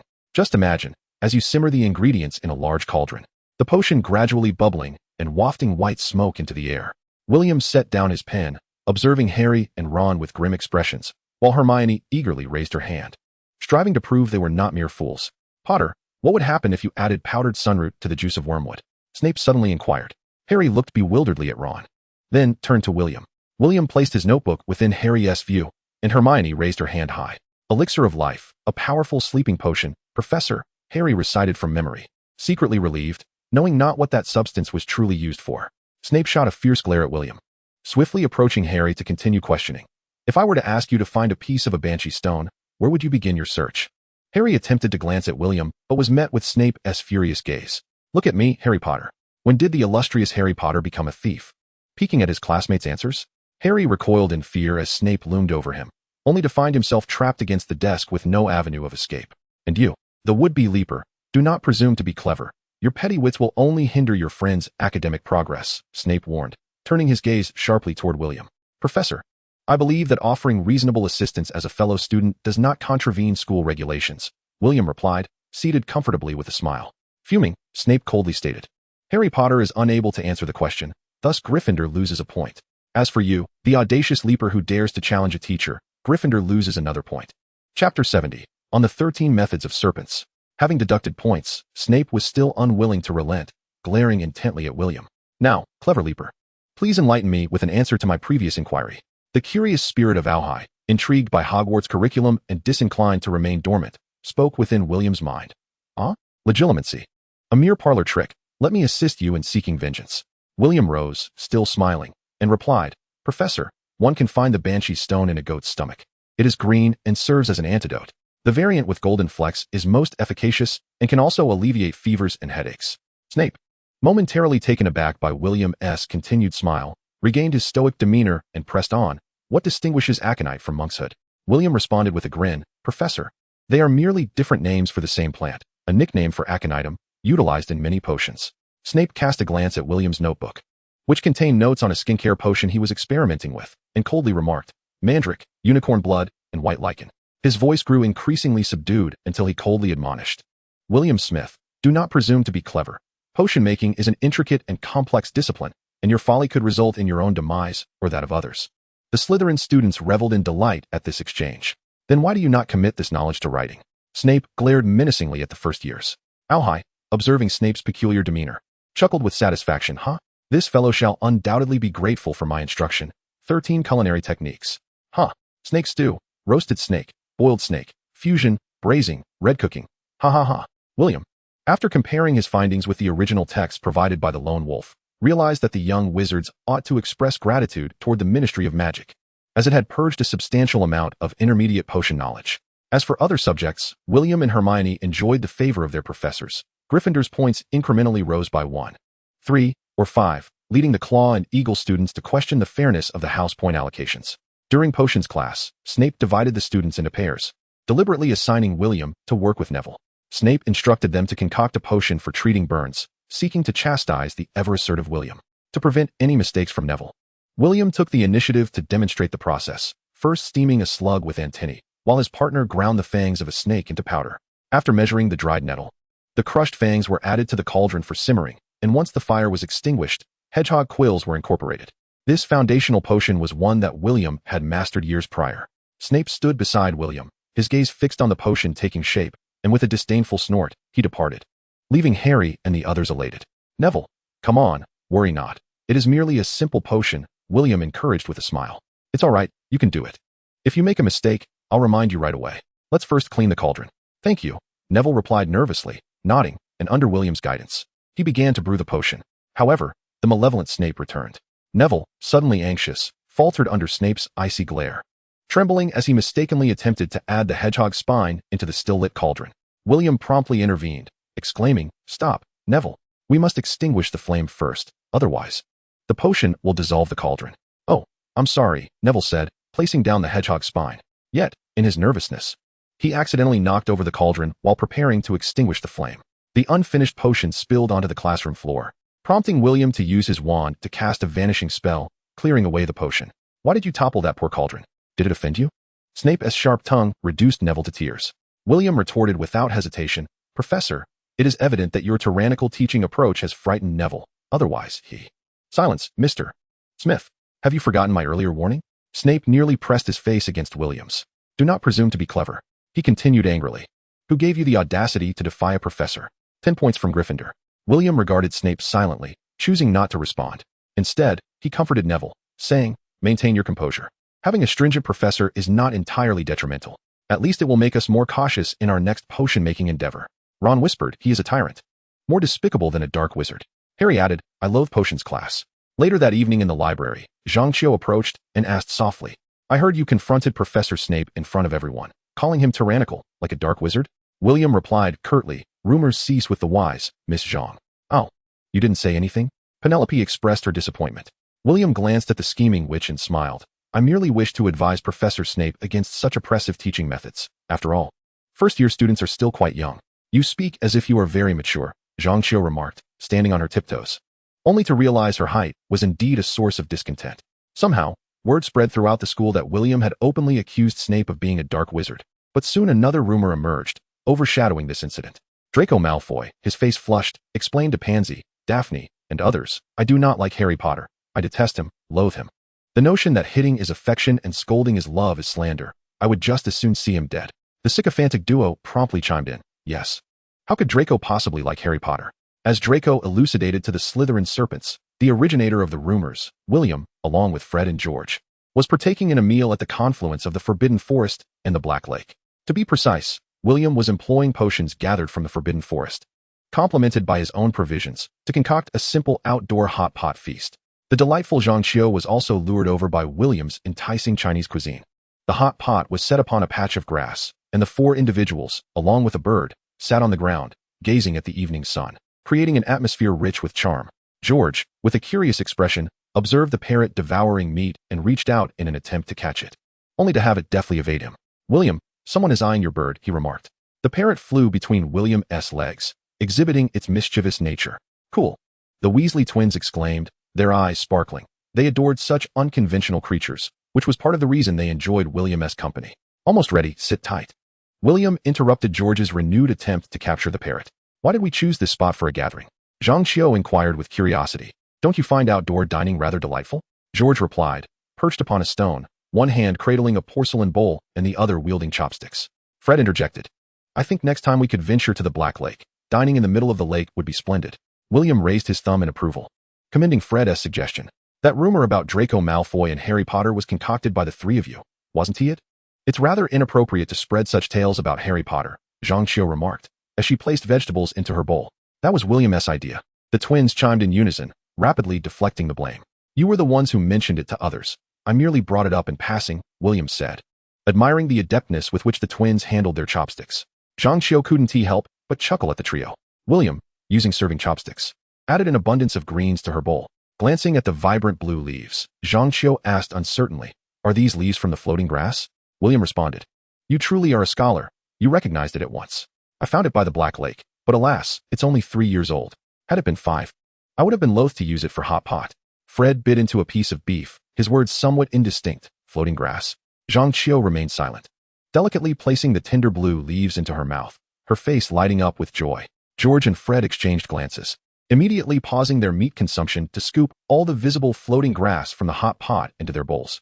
When Zhang Qiu opened her eyes and beheld the twins' bowls, she was momentarily at a loss for words. William shook his head and retrieved a generous handful of cleaned floating grass from his pocket, adding it to the hot pot. Wow, delicious! The twins exclaimed in unison. Zhang Qiu, satisfied with William's addition of the floating grass, added a piece of pig's trotter to her bowl. William cast a surprised glance at Zhang Qiu. Her knowledge of potion prices in Diagon Alley was unexpectedly impressive. I often went on picnics with my mother before I started school, and sometimes we would find magical herbs to sell, Zhang Qiu explained. Wow! The two brothers gazed intently at the floating water plants in the bowl, and a thought struck William. Where does this come from? He inquired. By the Black Lake. It does not grow abundantly. Those over 3 years old have been harvested by the fish people, and I collected the remaining few. The rest are not yet 3 years. Their medicinal properties are insufficient and hold little value, William replied with a smile. George exchanged a glance with his brother. Their faces clouded with disappointment as they resumed fishing for vegetables from the bowl. Zhang Qiu, disregarding her ladylike demeanor, joined the fray. No need to fight. I have gathered plenty, William remarked jovially. You haven't explained why you invited us for dinner, Zhang Qiu said. Is a reason necessary to treat friends to a meal? William responded. Indeed, it is not, the Weasley twins chimed in unison. Flattery without cause is either deceitful or opportunistic, Zhang Qiu retorted. Huh, 2 paupers and a little girl. Why would I expend effort on you? William teased. I merely wish to gather a few friends for a delightful meal and conversation. Really? Zhang Qiu's tone carried a hint of dissatisfaction. What do you intend, little girl? William jested. Are you suspicious of a simple dinner? I fear you might enlist my help in pursuing Penelope, Zhang Qiu whispered, cradling her bowl. What? The Weasley twins' eyes sparkled with mischief, as if they had stumbled upon an amusing spectacle. Preposterous, William declared, retrieving a glass jar and offering Zhang Qiu a drunken crab, a plump creature from the Black Lake. Infused with the magic of Hogwarts, it was large and delectably tender. What about us? The Weasley twins protested indignantly. No more nonsense. You shall receive but 1. 10. Go away, there are only this few. After consuming 3 of William's succulent crabs, they vowed to keep their lips sealed, only to turn around and betray him. When William caught up with them in the lounge, they animatedly recounted the tale of how William and Penelope had been ousted from the library by Madame Pants. I solemnly swear that William and Penelope were on a date, George declared with utmost seriousness, prompting a chorus of gasps from the Gryffindors. Fred insisted with fervor. William and Penelope kissed, eliciting a collective gulp from the onlookers. Was William also holding Penelope, feeding her crabs? William, standing behind the twins with an ominous expression, interjected. Indeed. You saw it too? The Weasley twins blurted out. Realizing the gravity of their words, they tried to flee. You rascals may spread rumors about me, but do not involve Penelope. As Fred and George attempted to separate, William's hands crackled with electricity. The twins seized up as if struck by a jolt, their limbs twitching uncontrollably. Ah, delightful, William remarked, patting them on the back. Should there be a next time, the electric massage will be doubled. Who among you wishes to try? Seeing the gleaming smile on William's face, Lee Jordan, Ron, and Seamus quickly shook their heads. Each morning heralded the weekly mail time, where nearly 100 owls would simultaneously screech and deliver letters to their respective recipients. This weekend, William received an abundance of correspondence, several letters from Alan, missives from Fleur and Gabrielle, a response from McGonagall regarding advanced transfiguration queries, and a letter marked from Tina Lestrange. As Hermione observed William receiving a letter from Tina Lestrange, a subtle shift in her demeanor caught his attention, a rarity indeed. Yet, this time, she wisely refrained from questioning him in front of everyone. William tucked the letters into his pocket and resumed his quiet meal. Later that evening, seated at his desk near the bedside, he paid no heed to Harry, Ron, and Neville as they copied homework, instead pulling out the morning's correspondence. The letters from Alan and the others were straightforward to address. Aside from Catherine's complaints about Alan's habitual drinking escapades, they predominantly expressed their longing for William. In response to Catherine, he advised that a man must know when to be relaxed and when to be firm, for an incessant grip might cause one to lose their catch. To Alan, William cautioned against pilfering the invisibility ring merely to indulge in secret drinking and to admire beautiful women. He reminded Daniel to engage in outdoor activities rather than languishing in the ranch or the church daily. Upon noticing the letters from Bordeaux, William's first thought was of the renowned, seemingly endless 1982 Lafayette, followed by the Mouton Rothschild estate, and then the third place Ch. To O'Brien. Gabrielle, on the other hand, was far more endearing, inquiring about the attractions and culinary delights of England. When she grew older, William envisioned taking her to explore all of London and savor the best of England. He pondered seriously for a moment before meticulously outlining the various shortcomings of England, ultimately concluding that it could not possibly compare to the allure of France, where she need not wait to grow up to enjoy delightful experiences. He jested that he would need a room reserved for him in Paris when the time came. McGonagall's letter was easily addressed. He simply attached his new queries and expressed gratitude for the professor's guidance. Chapter 72. The transformation of Nagini upon opening Tina Lestrange's letter with magical finesse. William found no traces of enchantment upon it, the handwriting being succinct yet elegant. Dear young William, I am delighted that you managed to eliminate those 5 filthy, foolish curs on your own. I had intended for my 2 lovely granddaughters to accompany you for protection. Do exercise caution, for their influence is more formidable than you might imagine. I truly did not anticipate that someone so young could create such powerful alchemical firearms. It is indeed astonishing. Should you choose to sell a potent handgun, I would be willing to offer you 100,000 galleons in trade.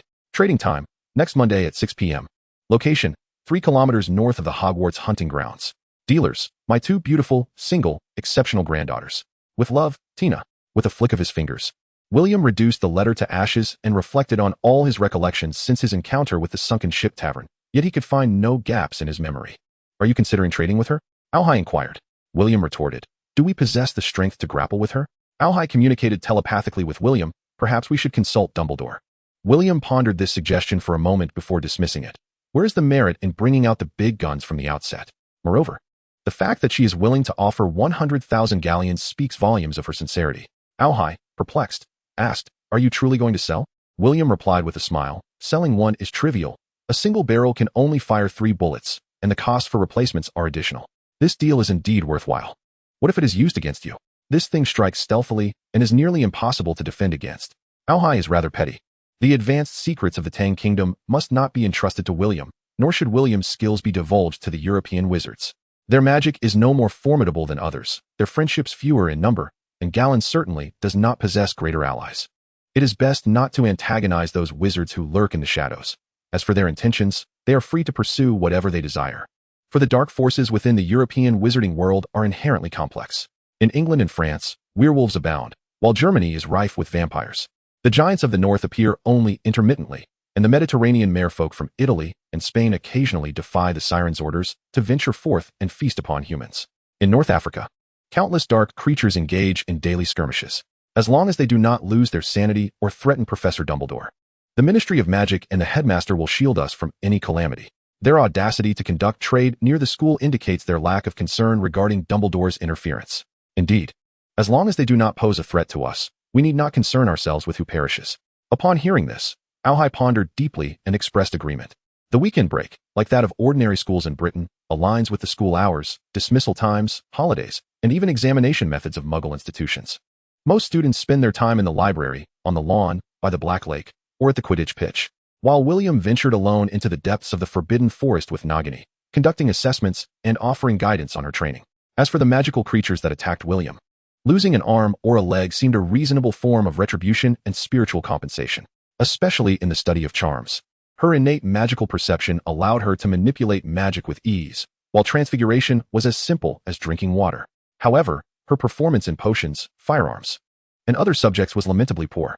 Observing Nagini strike a nearby tree branch instead of the target, William found himself both amused and exasperated. Despite her excellent physical condition and heightened perception, her marksmanship was utterly dissimilar to his own.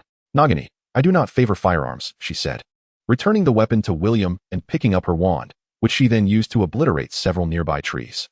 After leaving Albania and spending over a month together, the emotionally burdened Nagini gradually shed her past nightmares and grew increasingly bold around William, abandoning the previous wariness and distant dependence for a more intimate rapport.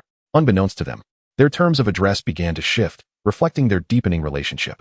Very well, if you dislike it, you need not use it, William replied, refraining from insistence. He comprehended why Nagini's shooting skills were so abysmal. Her subconscious resisted the use of such lethal instruments. Whether it was the pure-blood wizards hunting down the blood magic afflicted, Grindelwald's indiscriminate slaughter, or the serpents that devoured life, these memories remained entrenched in her heart. Her reluctance to wield a gun symbolized her unwillingness to become one of those capricious dark wizards who revel in murder. Hagrid's black dog, Fong, was also a magical creature with an instinctual awareness of beasts. To avoid alarming Hagrid, William chose to intimidate Fong with the scent of a high-level magical beast. deliberately scattering dragon dung across the training grounds. As William observed the joyful Nagini waving her wand, he practiced the Patronus charm, a spell typically reserved for advanced students, with its intricate magical intricacies. However, William found it manageable, and after a week of diligent attempts, he felt confident that today would be the day his Patronus would manifest. To his astonishment, after watching William perform the spell, Nagini attempted it herself and, in a single effort, summoned a magnificent blue peacock. While William's incantation resulted only in a dense sphere of silvery light. Why do I feel so elated yet still face this conundrum? William pondered, somewhat speechless as he watched Nagini's splendid peacock, having struggled for half a year without success. Observing William's expression, Nagini chuckled, William, I believe your Patronus must be a formidable creature, much like Dumbledore's, whose Patronus is a phoenix. William nodded in agreement. At noon, he prepared a hot pot, which was his inaugural attempt at cooking. As the sun began to set, William had yet to cultivate his Patronus, despite the silvery sphere expanding to nearly a meter in diameter. Once the area was tidied up and provisions organized, he cast a spell to transform Nagini into a parrot form resembling a red-winged parrot, though internally still a common parrot, as the transformation into magical creatures is exceptionally challenging. Nagini perched on William's shoulder, while a small parrot possessed by Aohai sat on the other. What a beautiful little bird, several girls exclaimed, gathering around in admiration. Which? You are all so lovely, Aohai replied in a melodious chirp, which rendered Nagini notably quieter. Wow, she can talk. My goodness, it's a magical creature. Can you come to my hand? Certainly. Aohai spread her wings and landed gracefully on Zhangqiu's hand. Hermione, carrying the wondrous little backpack gifted by William, approached from behind, gazing at Nagini in astonishment, then voiced her concern. William, the Ministry of Magic prohibits wizards from keeping magical creatures. To which William responded, I am not keeping them. They have chosen to stay with me temporarily after flying over from the Forbidden Forest. Once they tire of my company, they will naturally depart. Chapter 73, A Miscalculation. That evening, a rather awkward predicament arose as Nagini, being a girl, naturally enjoyed bathing. Thus, William had no choice but to stealthily accompany her to the girls' bathroom at midnight, concealing himself with an invisibility charm. Listening to the sounds of water, he engaged in a wordless exchange with Aohai. Spells capable of concealing secrets and magical artifacts certainly exist in the East, but Aohai only knew their names. Lacking knowledge of the specific crafting methods, both could only attempt to deduce the methods of magical artifact creation based on the characteristics of divination. The girls took a considerable amount of time to bathe, and by the time Nagini transformed back into her parrot form and dove into William's magical pocket, he had already reminded her 3 times to pause her bathing until the female students finished using the restroom for the night. Despite William's thick skin, he felt profoundly embarrassed. Yet, each time he caught sight of Nagini twirling in her blue pajamas, the awkwardness dissipated. Sighing inwardly, William lamented, such a stunning beauty.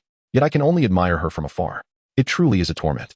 Nagini still cannot suppress the consciousness of the serpent after falling asleep. And each night, she must lock herself in her bedroom. Aohai possesses the little parrot, hiding within the magical birdcage crafted by William for surveillance. After attending herbology on Monday afternoon, she informed Harry and the others that she had matters to attend to, bidding farewell to Hermione and the rest before departing the school on her broomstick using the disillusionment charm. Ron and the others watched William's invisible form, feeling powerless to complain. They all struggled academically. Why must he excel so? Casting a glance at their peers, they found solace in the fact that most were relatively normal. They shrugged it off. Being mediocre was fine. Lying low felt sweet. Striving too hard was exhausting.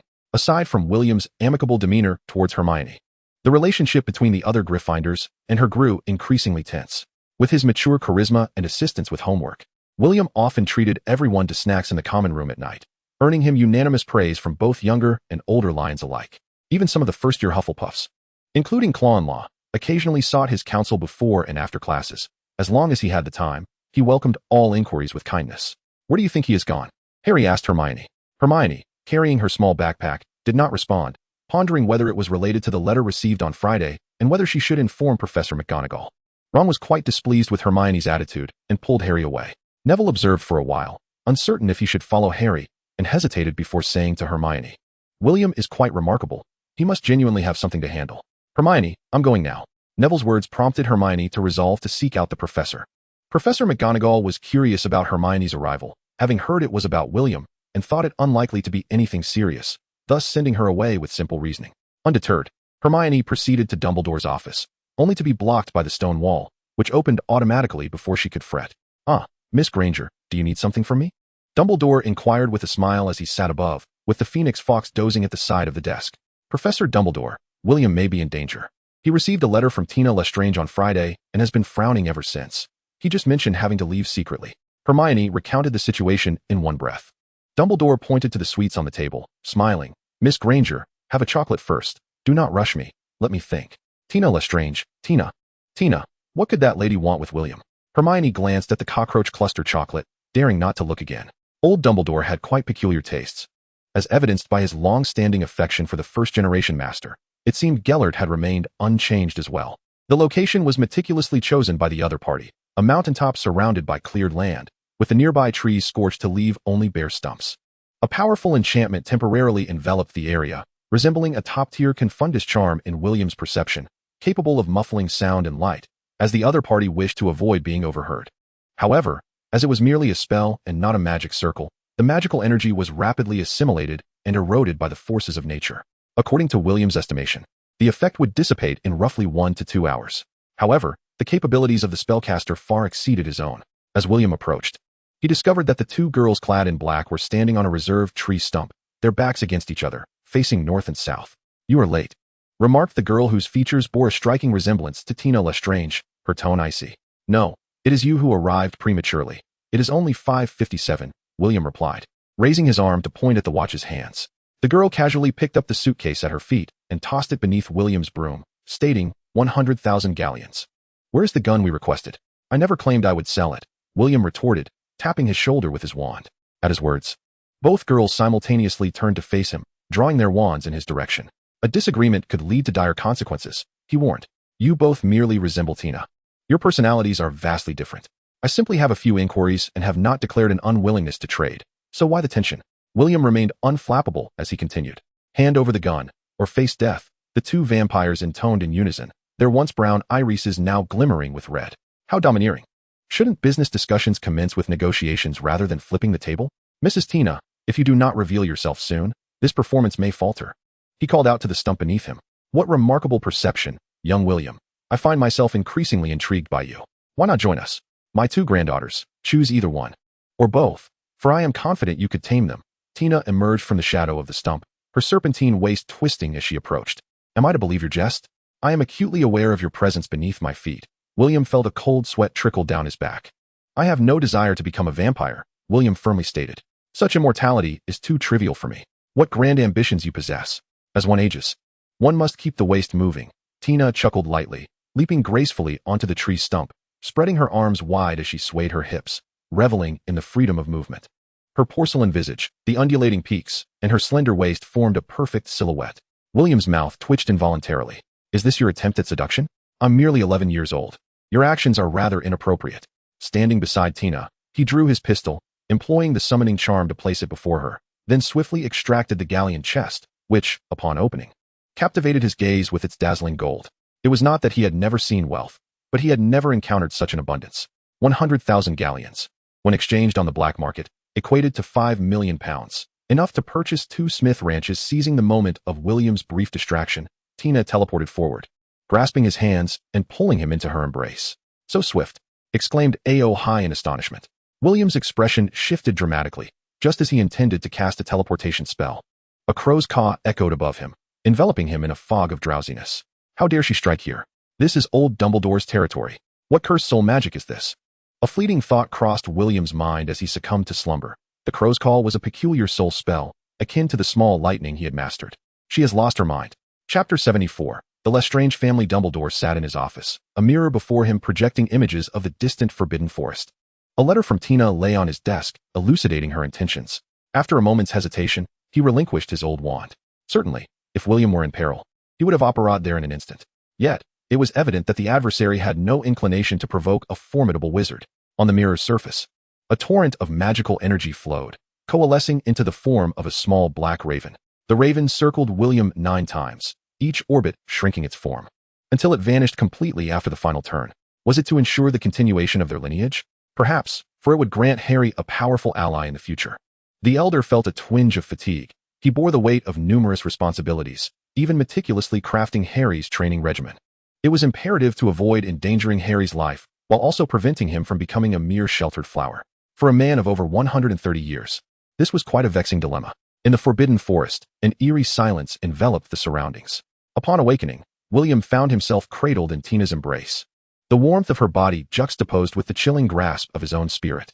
At a height of 1.51 meters, William appeared particularly diminutive compared to the nearly 1.80 meters Tina, his form nearly suspended in her arms.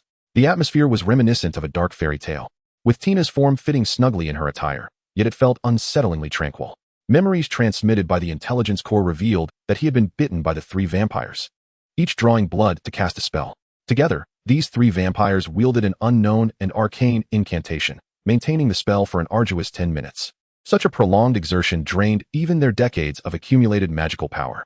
This was not a mere conversion ritual for vampires. It resembled a form of permanent enhancement. Harry had been permanently drained of his magic by his mother, who had cast an ancient protective charm.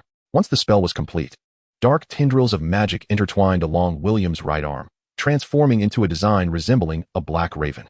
Being embraced by a beautiful woman is undoubtedly a joyous occurrence. However, when that woman is an enigmatic vampire, it becomes somewhat terrifying. How careless, how careless. Recently, things had been too smooth, leading to a sense of overconfidence. My lady, I have provided the gun. What is it that you truly desire? William felt utterly drained. The mysterious raven's power not only siphoning the magic from the 3 vampires, but also absorbing his strength. Fortunately, due to William's robust physique, his capacity for action remained largely unaffected. Tina regarded the composed William with keen interest. A typical 11-year-old wizard would be quaking in fear. Yet he appeared remarkably mature for his age. He had not only mastered several advanced transfiguration techniques, but had also acquired skills in intricate magical rune engraving that typically took others years to attain. However, early maturity is not uncommon in the wizarding world. Voldemort, for instance, displayed hints of his dark prowess even before attending school, having instilled lifelong fear in the local bullies at the orphanage at the tender age of 11. Tina personally investigated and discovered that the small ranch in Woking Town harbored a plethora of foundational alchemical experiments, traces of magical practices, and residues of potion crafting. William's progress in his studies left her utterly astonished. Oh, how delightful you are. Your improved magical firearm, though formidable, only proves effective against those foolish hyenas. Had the opponent been adept in formidable armor, you would have had to devise an alternative strategy. I desire this magical gun solely for my personal collection. Potent magic is the ultimate pursuit for us wizards. Tina affectionately caressed William's hair and sighed. My dear child, do you know? I have always longed for a son as adorable and clever as you, yet the only son I bore turned out to be a useless fool, who even had to resort to theft to claim his own wife.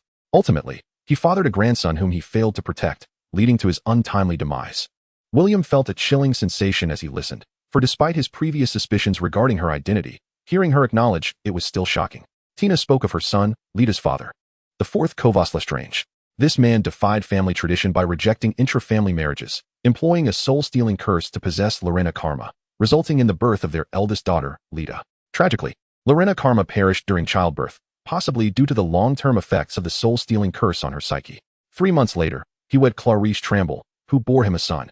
Yet this child met a watery grave, further complicating Lita's emotional turmoil. In comparison to figures like Kissinger and Churchill, the diary of Principal Chiang Kai-shek holds its own. By this account, the striking dark-haired beauty before him, resembling a black widow, had surpassed a century in age, belonging to the same era as the venerable old Deng. Another female vampire trembled upon hearing of the murder, only to be consoled by the first vampire. My lady, there is no need for veiled threats. I am still young and wish to live a few more years. William, inhaling the faint scent of blooming jasmine, cast a wry smile at Tina's visage. Though her searing body temperature perplexed him, vampires are cold-blooded creatures and should lack warmth. Tina exuded an overwhelming aura of death that instilled dread within him. This aura was unparalleled, even when compared to the combined deathly energies of Woking Town Cemetery. The convergence of life and death essence within a single being, and similarly in the other 2 female vampires, was unprecedented. With the powers and longevity of a vampire, yet possessing human warmth, could she be a half-vampire? Impossible. There is no record of such a phenomenon in the wizarding world. William maintained his composure, even amidst the intimate proximity to the beautiful woman, rapidly hypothesizing about Tina's true nature. Eglantina Lestrange, he surmised, must indeed be her true name, the captivating vampire akin to a succubus. Fortunately, after thorough examination, he discovered that aside from a loss of magical energy, he suffered no significant detriment. Instead, he gained a controllable death raven. Ah, my little darling, I speak the truth. You will come to trust me in due time. Tina chuckled, lowering her head to extend her blood-red tongue and lick William's face. It was warm and damp. William was tense all over, beads of cold sweat trickling down his forehead. The mere act of the other party's lick stirred thoughts of desire within him. His lust was insatiable. I truly wish to devour you right now, Tina remarked with a chuckle. Is your desire genuine? Just days prior, he had bullied Draco Malfoy and his companions, and now he found himself tormented by a centuries-old vampire. It was a fitting retribution. Enough jesting, she continued. This is my granddaughter, Rita. Lily, you must have heard of her. Long ago, Nagini met her. I never anticipated you would manage to locate this little serpent and help her overcome the blood curse. But let us not delve deeper, lest I frighten you into illness. Henceforth, on every full moon, Rita and Lily will come here to negotiate with you. We require a batch of silverware to combat the zombies of Egypt and the werewolves of France. Those avaricious fairies charge exorbitant prices, and their wares spoil too easily. Therefore, I shall procure from you at fairy prices. I will supply all necessary materials and provide you with ample production costs. You may also source your potions from me, undoubtedly cheaper than the black market. In exchange, I wish for you to concoct a batch of elixirs for intelligence enhancement. If you are unable to do so now, fret not, my dear. I have faith that you will succeed. Tina released William, who exhaled in relief, retreating a few steps to sit upon a wooden stump, gazing at the raven adorning his right arm. Suddenly, a black raven unfurled its wings and soared through the air, vividly alive. Is this the fabled pet of the Grim Reaper? William asked in astonishment, looking at Tina. This is a significant spiritual artifact, exclaimed Aohai, equally astonished. Tina smiled. Do tell, what do you know? I have perused ancient texts collected by ordinary folk from the Dead Sea, which contain the concept of a messenger of death. The symbols largely resemble the magical patterns on the raven just now, though I lack further material for in-depth study. The Dead Sea Scrolls are among the earliest ancient documents in Europe.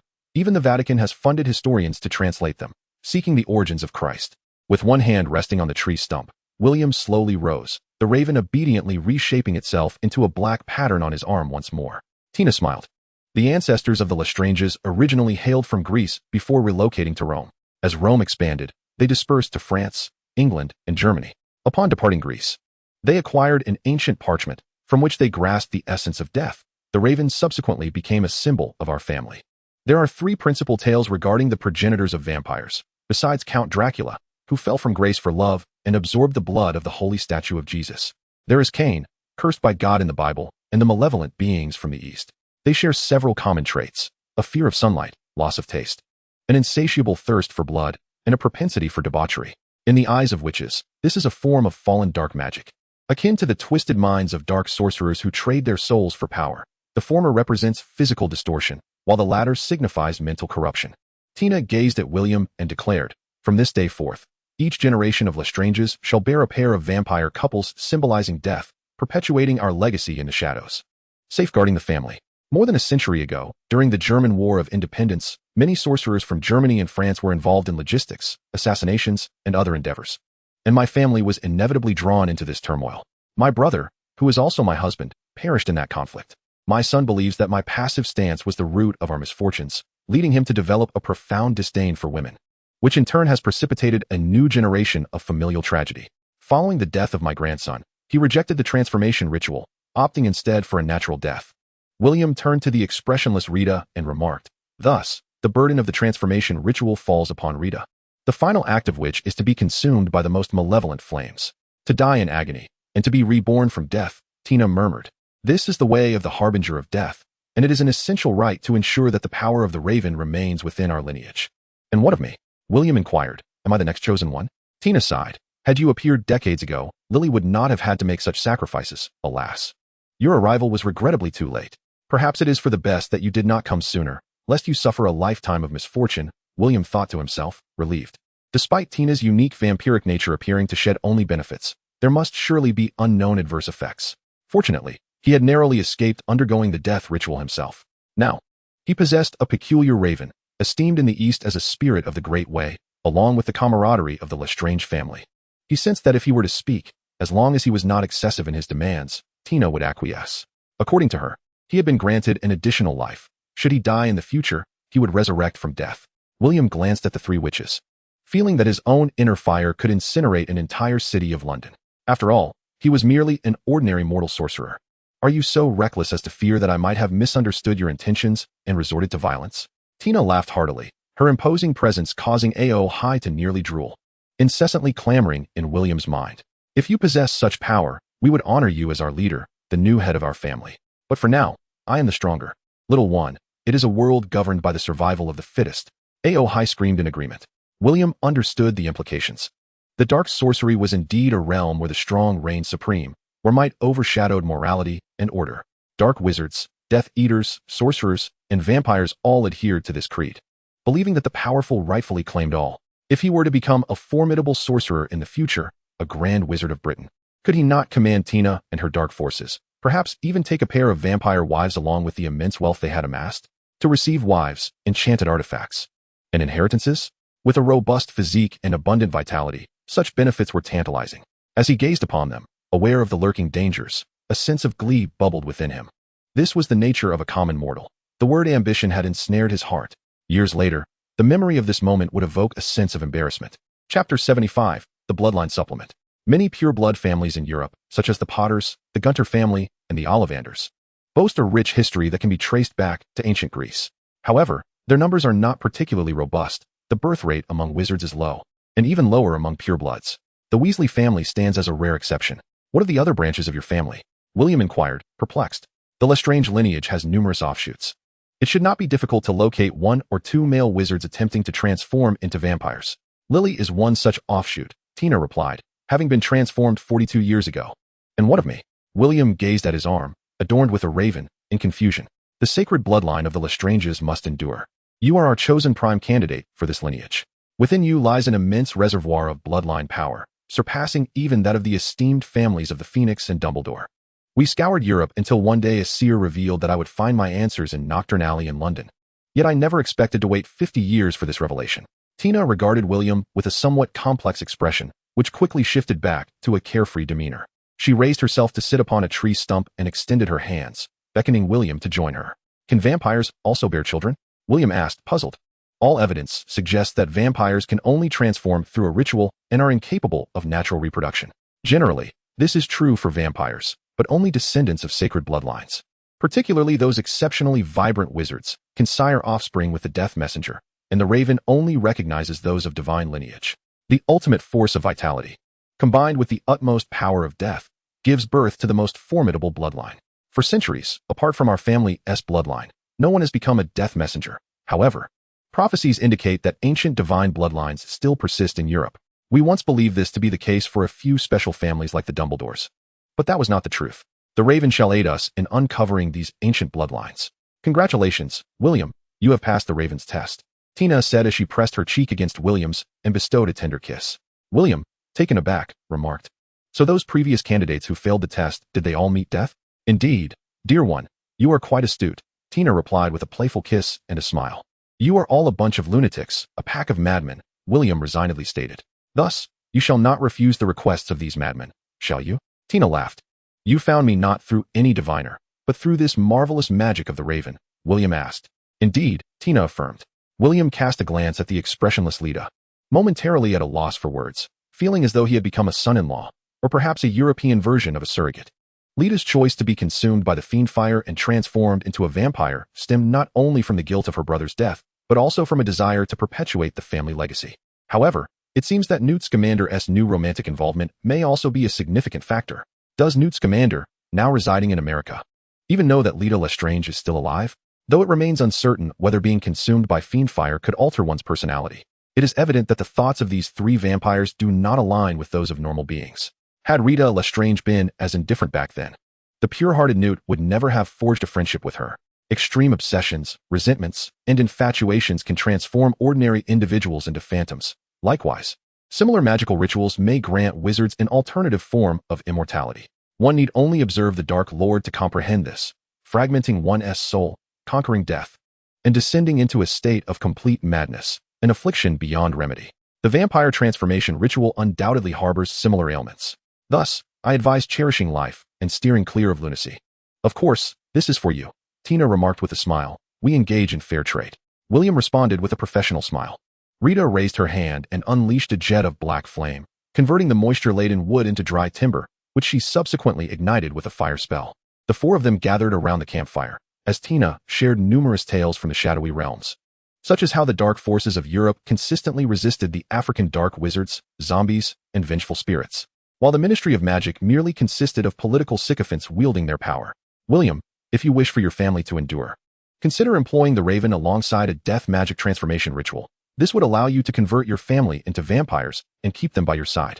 Tina elaborated on the distinctions between them and typical vampires. Most vampires must regularly consume fresh human blood, lest they succumb to bloodlust and lose their sanity. Prolonged abstinence from human blood can lead them to madness, stripping them of their personality. Moreover, vampires lack taste and detest sunlight. Those humans who, in life, possessed little desire beyond survival may, after transformation, develop various aberrant cravings in the endless solitude, seeking to affirm their existence. Thus, the common myths surrounding vampires depict lives of debauchery. However, the Lestrange bloodline, possessing the Raven's deathly powers, is exceptional. After transformation, they do not suffer the typical shortcomings of vampires. Aside from a slight loss of soul during the ritual, resulting in some personality differences, they remain largely unblemished. William, unimpressed, declared that even if such vampires were unique, he would not tread that path. Aren't the Lestrange's supporters of the Death Eaters? Are you not concerned about Professor Dumbledore intervening? Tina replied, only wizards acknowledged by the Raven are true Lestranges. The current family members are merely outsiders bearing the name. Furthermore, we are neutral, maintaining a stance of non-interference and non-support in the war between light and dark. Thus, young Dumbledore will not appear. William probed further, my Raven foretells death. What do yours do?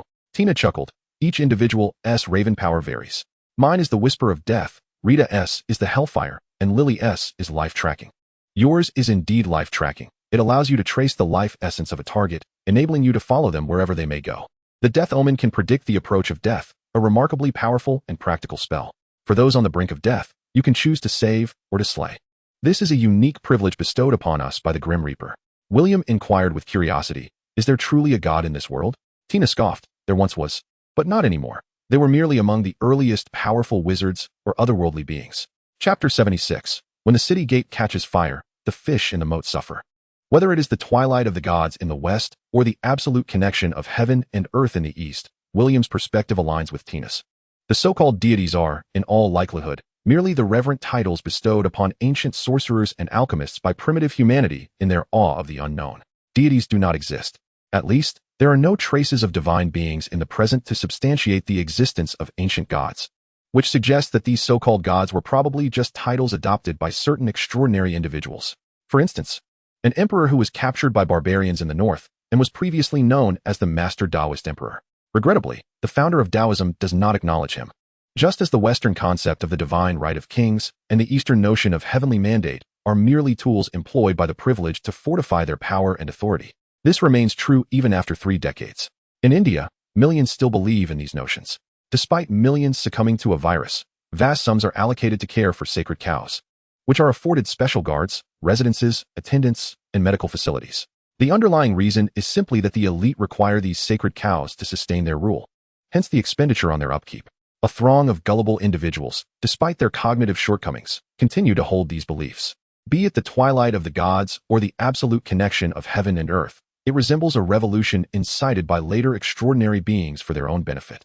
For example, Chang Yang's reforms supplanted the feudal system of the great clans with a meritocratic military class. The European wizarding community exaggerates the demise of the ancient Greek deities. Yet William doubts that the gods of ancient Greece and Persia truly engaged in deadly combat. Even with the addition of great wizards, giants, fairies, dragons, and flower spirits provoking them, the altars have been dismantled, and a new generation of extraordinary beings and titles has emerged, establishing an entirely new wizarding order upon the corpses of the old era. Perhaps Zeus and Odin are merely titles, not referring to the same entity. Essentially, the conflict between the second-generation Dark Lord and the trio is a final struggle launched by pureblood wizards unwilling to relinquish their monopolistic interests in power, resources, and knowledge. Contradicting the progression of time, they lost, resulting in Hermione becoming the second Minister of Magic from the commoners. The first was murdered by Malfoy's grandfather, thereby instigating significant reforms in the British wizarding community. William found this intriguing and inquired, why did it disappear? Is there something more powerful than the deities in this world? Tina, appearing somewhat superstitious, replied earnestly, family records are quite sensitive regarding this matter, advising descendants against attempting to glimpse into the domain of the divine. However, the power of deities and great wizards is closely matched. William glanced at the raven tattoo on his arm, rendered speechless. Tina pulled William into an embrace, comforting him as one would a child. What troubles you? Fear not.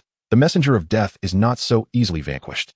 William, in his desire to defy fate, would require formidable strength. Auhai observed the ravens soaring through the chaos. William received the design for the silverware from Lily Lestrange, studying the magical patterns with a sense of unease. Tina sought a lethal magical artifact composed of intricate runes, which posed a complexity slightly less than that of a second-tier magical spear. William refrained from probing further, aware that knowing too much is seldom beneficial. The more Tina acted in such a manner, the more a chill crept up William's spine. You may inform him of the sword, but refrain from elaborating further, Tina remarked with a smile. As they parted, Rita and Lily embraced William together. Once the trio had departed, William gently shook the bell attached to his pocket. Nagini emerged, reverting to her original form. Upon noticing the red mark on William's face, she snorted coldly, turning away to sulk by the campfire in silence, clearly upset. William chuckled helplessly, using a levitation spell to extract some herbs from his pocket, which he then prepared into a potion. The lip balm was no ordinary concoction. It possessed unique magical properties. Without a grasp of potion making, one would have to wait 3 to 4 days for its magic to dissipate before it could be removed. After completing the potion, he addressed Nagini. Nagini, could you assist me in removing the lip balm? Nagini pretended not to hear and ignored him. I am currently preparing a skincare potion. In a few days, the test sample will be ready. If it proves harmless and effective, the first batch will be yours to try, William said while applying the potion to a piece of cloth. He smiled at Nagini. Nagini shot him a glance, fuming, and snatched the cloth from him. Still displeased, she scrubbed at the red mark on William's face with the special potion until no trace remained. How shameless, Nagini muttered angrily to herself, scrubbing vigorously, feeling exasperated that they had started targeting him at such a young age. William, however, did not refuse their advances, which further fueled Nagini's irritation. When William had been unconscious, Nagini had also suffered collateral damage from the whispers of death, and upon awakening, she had not received the signal from William in time, leaving her to watch in fury as another woman nearly attacked him. Nagini cast a furtive glance at her own figure, huffing, curves are beautiful, and being perky is desirable. Being so large is just exhausting. William examined Nagini closely, particularly her magical aura. He began with her palm, then her abdomen, followed by her feet, and finally her temples. He gently placed his right hand over her heart. The dark magic of the serpent had significantly diminished, by at least 50%, while Nagini's magical power had increased by 30%. William smiled, and said, still 2% more magic to go? Auhai, emanating a menacing aura, questioned, what? How would I know where it went? Auhai scoffed, glancing at Nagini, momentarily at a loss for words. Internally cursing William for being foolish, he wondered if, even in the West, a woman's body could be so casually touched. Did this guy genuinely not know, or was he simply pretending? Little did he realize that in the wake of a cultural explosion, even bikinis could now be openly displayed in public. Doctor, is there any issue? William inquired. Nagini, have you noticed a significant increase in your magical power? He asked. Nagini remained unresponsive. I suspect that the consciousness of the serpent within you may have been weakened.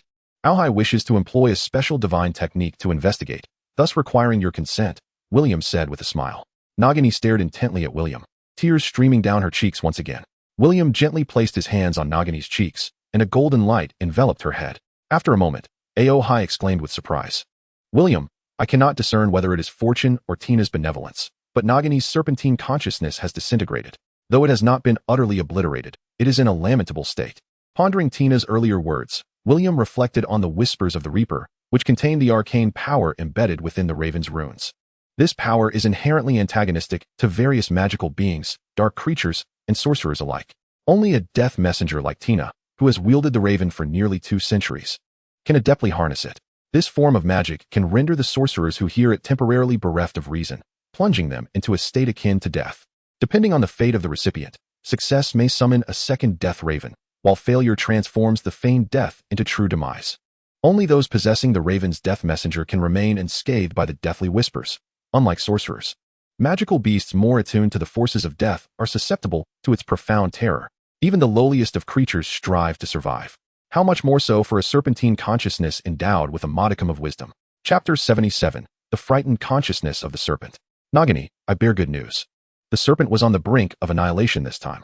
If you exert yourself just a bit more, you can seize this opportunity to refine it into your protective avatar. William lowered his hands, a smile gracing his face as he declared, this time, we have struck it rich. Auhai scoffed, rich? Do you truly consider these money-giving, woman-giving, spirit-giving vampires as benevolent? They bestow so much now, only to demand even more in the future.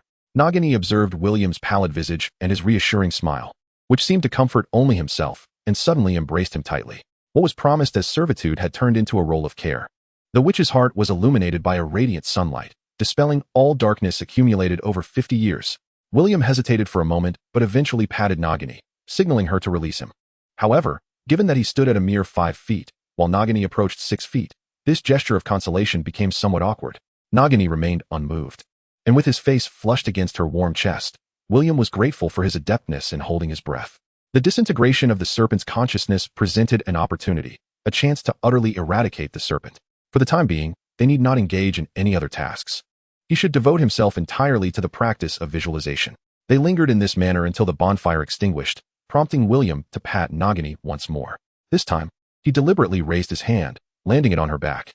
Nagini released her hold and watched as William produced a flying broom, taking a seat behind him. Nagini. It will break, William remarked. Wingardium Leviosa. The witch cast a levitation spell upon herself, tightly embracing William's waist. The Reaper's whispers, as wielded by Tina, had successfully frightened all magical beasts and wild animals within a kilometer of the tree stump, though those in closer proximity were not so fortunate. The ground was littered with the lifeless bodies of ants, mice, and small birds, all having succumbed to fright. Among them were several rabbits that appeared to have gone mad, crashing into the trunks of trees. As he soared on the broom, William observed various manifestations of death surrounding the tree stump. And the incident of fleeing magical beasts and wild animals in the Forbidden Forest had initiated a wave of migration akin to a beast tide. What formidable magic could possibly instigate such a widespread fright among creatures? William realized that the spells he had been practicing paled in comparison to the ancient powers lurking behind the scenes of the Wizarding World in Britain. Even if he had not attracted Galen's attention, Tina's magic could easily obliterate him. He had initially believed that the Western wizards were no match for the Eastern Chi practitioners. Yet it now appeared that the depths of this situation ran profound. With the Lestrange and Waysmith families already exhibiting such prowess, what of the other ancient lineages? Fortunately, the young man had taken precautions by casting protective enchantments in his pocket. Otherwise, the little parrot would have met a dire fate. Auhai remarked within William's mind. The unfortunate parrot had fainted from the shock, particularly from the 8-eyed spiders that emerged at night, claiming dominion over the Forbidden Forest. The frenzied beasts, driven to madness, retaliated en masse. These elite hunters of the Forbidden Forest, both intelligent and numerous, coordinated seamlessly to redirect the beast tide towards the Centaur village. Each side believed the wild creatures to be manipulated by the other, and both harbored an intense desire to eliminate their adversary, yearning to become the sole sovereign of the Forbidden Forest.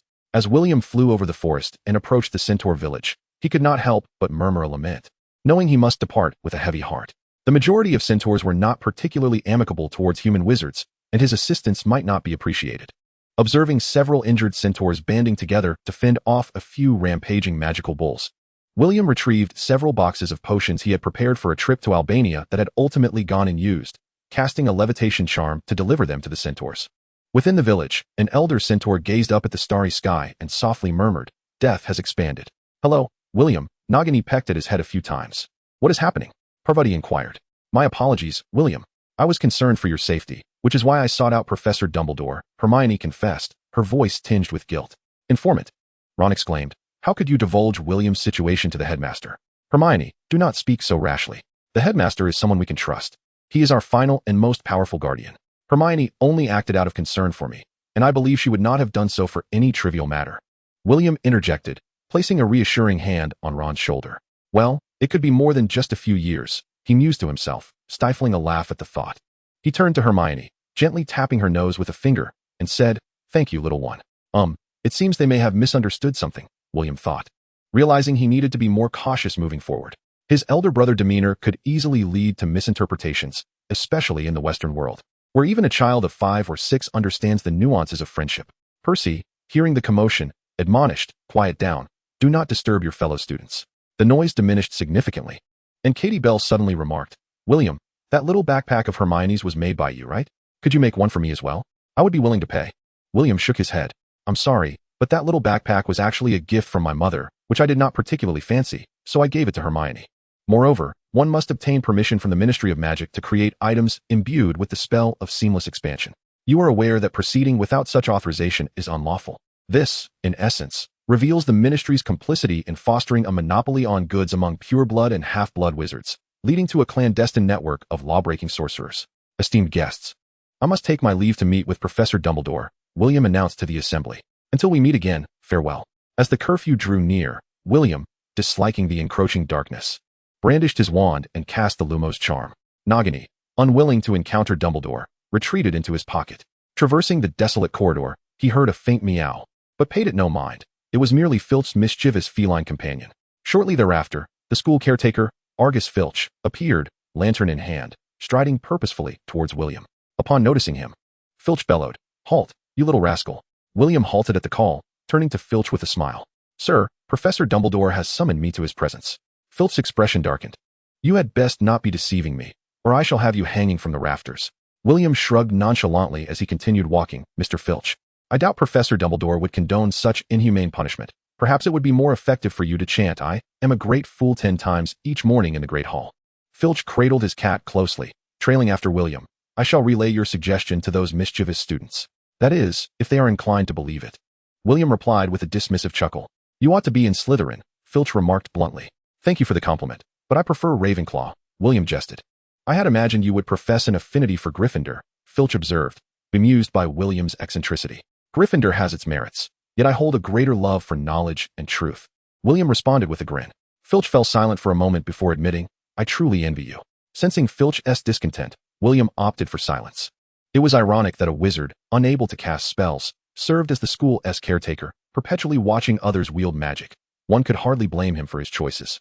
The corridor was soon filled only with the sound of footsteps and the occasional meow from the kitten. Chapter 78, The Mark of Allegiance. Upon reaching the headmaster's office, William pushed open the stone door, after which Filch departed with his cat. "Good evening, Professor and esteemed heads," William greeted first. "Good evening, William," Dumbledore replied, setting aside the paperwork he had been reviewing, neglecting the waves from the other heads, and inquired, "Are you finding your time at school satisfactory?" "I greatly enjoy it, Professor," William responded with respect. "Please, take a seat and make yourself at home. Would you care for a sweet?" Dumbledore offered with a smile. Regarding the headmaster, who was fond of offering sweets, William, seated, politely declined. "Thank you, but consuming sweets at night is detrimental to one's dental health, as my mother has always said. It can lead to cavities." Dumbledore paused momentarily, then chuckled. "Very well, but you must understand, the elderly often lack vitality. A sweet now and then can restore one's energy. What brings Madame Tina Lestrange to seek you out?" Dumbledore then shifted the conversation to the matter at hand. "The lady mentioned that matters concerning the family must remain confidential. I can only say that the process was quite terrifying, yet the outcome is surprisingly delightful. Although I am not particularly fond of the result, I am nonetheless satisfied with the gains." Upon hearing William's words, several headmasters erupted into laughter, and Dumbledore, unfazed, noted that as long as the outcome was favorable, the frightening process was of little consequence. "Furthermore, she has commissioned a batch of silver artifacts from me, the first batch consisting of 30 pieces, the second 50, while the quantity of the third batch remains undecided. It is purportedly intended to combat Egyptian zombies and malevolent spirits, yet I harbor doubts, as this is a design blueprint for magical runes." William selectively elucidated, handing the design blueprint to Dumbledore. The headmasters leaned in, their eyes wide with curiosity as they attempted to glimpse the magical rune design. It appeared unremarkable at first glance, comprising a level 3 solidification rune, a level 2 sharpness rune, a level 1 self-repair rune, and a level 1 divine protection rune. One headmaster scrutinized it for quite some time, remarking, "Damn it, the lighting is too dim. I am somewhat dizzy and unable to see clearly. The precision of the runes is 7 millimeters, quite a challenge indeed. It is impressive that this young lad can produce such work." Dumbledore, peering through his reading glasses, examined it for a while before asking, "William, could you provide us with an analysis of the runes?" "Certainly, Professor," he replied. "While the runes on the silver sword appear to consist of only 4 groups, there is, in fact, a 5th group. The wizard who designed these runes is undoubtedly a master of runic magic. He has merely made slight adjustments to the distortion of several key runes. Through the superimposition and overlap of these runes, a previously unseen new rune has emerged. Hence, while the 4 runes continue to function, they also produce a 5th effect, the specifics of which I cannot yet ascertain until I attempt to create it. However, I have observed numerous magical weapons in Diagon Alley, and the patterns concealing the true runes bear a striking resemblance to those crafted by the goblins. French alchemists often favor using orris root to obscure runes, while goblins prefer adorning their creations with the blue elfin patterns found near Lake Romont." William confidently pointed out several runes. "What a clever young lad," remarked Headmistress Delis Devante. "Your keen observation skills are impressive, and if you can produce weapons of such precision, you will surely surpass those goblins as you mature." "Thank you, William. In that case, please create a prototype for us to evaluate," Dumbledore said with a smile. "Very well, Headmaster." William nodded affirmatively. "Child, do you know of the Philosopher's Stone?" Dumbledore suddenly inquired. "If If such a stone were placed before you, what would you do? William hesitated, responding, I would suspect that someone intends to harm me. The headmasters burst into laughter at William's reply, and even Dumbledore could not contain his amusement, stating, well, you are indeed a wise genius. Let us further suppose that I were to hide the Philosopher's Stone in some location. Would you seek it out? William, undeterred, replied, if you instruct me to retrieve it, I would do so. Dumbledore chuckled, child, remember your choices.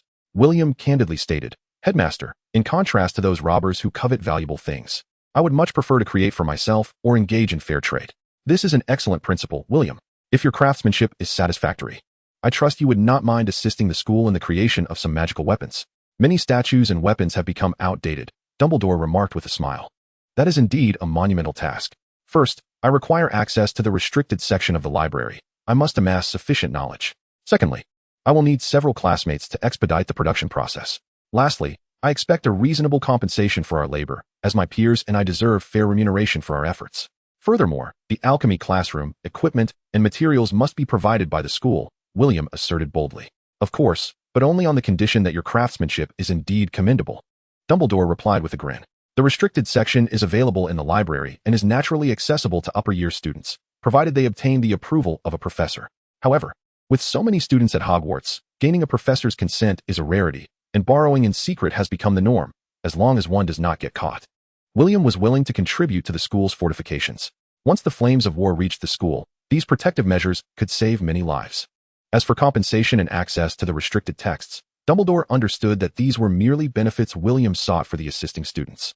An alchemist capable of independently crafting high-quality mithril weapons would never lack for galleons. Hello there, young lad. Who is your alchemy instructor? Phineas inquired. Guess. William replied with a chuckle. Well then, good night, child, Dumbledore said, having no desire to pry into the identity of William's alchemist. Everyone has their secrets. And since William was unwilling to divulge, he saw no reason to allow Phineas to continue probing. Farewell, esteemed heads, William said as he rose to exit the office. After submitting his allegiance twice in one evening, he felt utterly exhausted. These old fellows were all rather manageable. Thankfully, old Dumbledore was a man of conscience and did not press him with too many questions. An 11-year-old possessing such advanced rune engraving skills is simply implausible, Phineas exclaimed. Your inability does not imply that others cannot succeed, one of the heads countered. The stone door quickly closed, severing the head's argument. Chapter 79, The Corrupted Little Lions. William, you are correct. Your heads are no ordinary individuals. At the very least, they are at the pinnacle of the second rank, possibly even the first rank. Far more formidable than Tina, who is merely at the cusp of the third rank. Upon entering the office, Auhai had remained cautiously observant. But this time he appeared considerably more serious. What do you sense? William asked. Before leaving, my intuition informed me that he is aware of my existence, Auhai replied. My intuition tells me you are certainly concealing something, William remarked skeptically. Auhai promptly shifted the topic. The little parrot and Nagini had been entrusted to Neville's care, and with Nagini present, there was little cause for concern. After all, Nagini was well acquainted with old Dumbledore, a former comrade. Should any trouble arise, they could certainly communicate.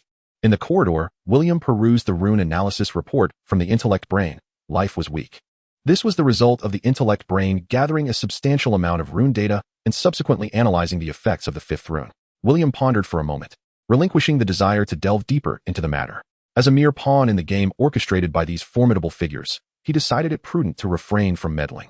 He then articulated his thoughts on refurbishing the school's statue and weaponry, to which the trio immediately faltered. Such endeavors would necessitate profound magical knowledge. Harry intended to discuss the Gringotts heist with William, yet upon noticing his weariness, opted for silence. Although potions could swiftly restore vitality, the analytical mind suggested that they harbored latent side effects. The optimal course of action would be to allow the body to recuperate naturally, thereby fortifying it, albeit at the cost of requiring substantial nourishment. William took considerable time to persuade his classmates that his recent encounter with the Beast Surge had led to his overexertion of magic. In the subsequent days, he sought out Dumbledore several times regarding the alchemical workshop's location, equipment, and materials, only to be informed that he must await a response. Consequently, he devoted himself to thoroughly studying the mithril short sword that Tina required.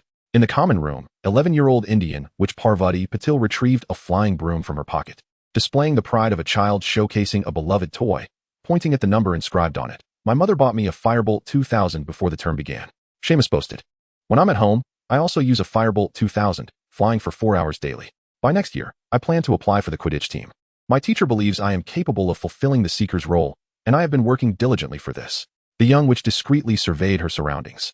The Gryffindors were captivated by the Firebolt 2000, their admiration and envy filling her with immense satisfaction.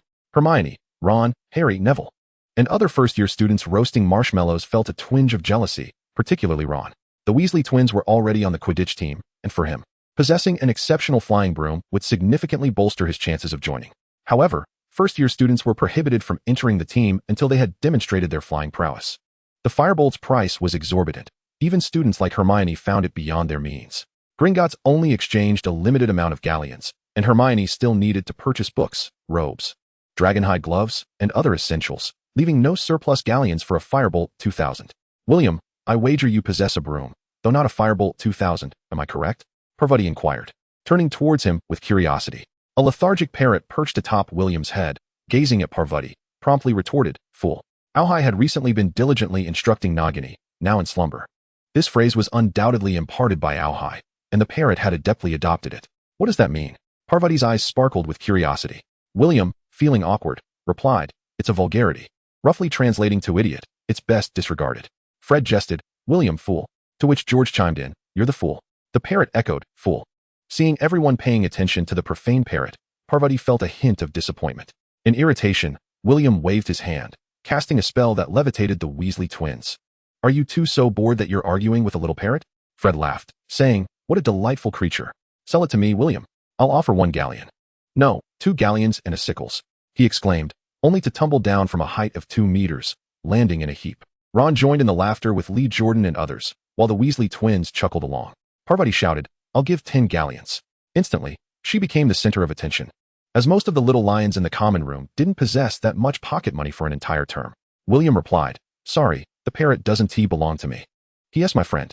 Fred, quick-witted, snatched the roasted meat that Ron was grilling by the fireplace and said to the parrot, hey, Pride, come with me, and you'll feast on roasted meat every day. The parrot gazed at the meat, contemplating for a moment. George then swiped Harry's share of the roast, while only Hermione, seizing the moment, swiftly grabbed her piece and dashed away. 3 pieces of roasted meat. Care to join us? George inquired, holding Harry's and Neville's portions. Harry, Ron, and Neville rolled their eyes, thinking, if only they could match the twins' strength. George bit into the undercooked meat and exaggerated. Wow, this is delicious. I've never tasted such exquisite meat before. Fred chimed in. Would you like a bite? The little parrot flapped its wings and gave the Weasley twins a peck on the back of the head. Laughter erupted among the little wizards, finding joy in witnessing the twins' misfortune. Ron, if you don't want it, you can give it to me, Fred laughed heartily. Get lost. Ron shot back, glaring. Even if it's fit for dogs, I want to give it to you. The Weasley family's little boat, indeed, could flip at any moment. Chapter 80, Soar. Young ones.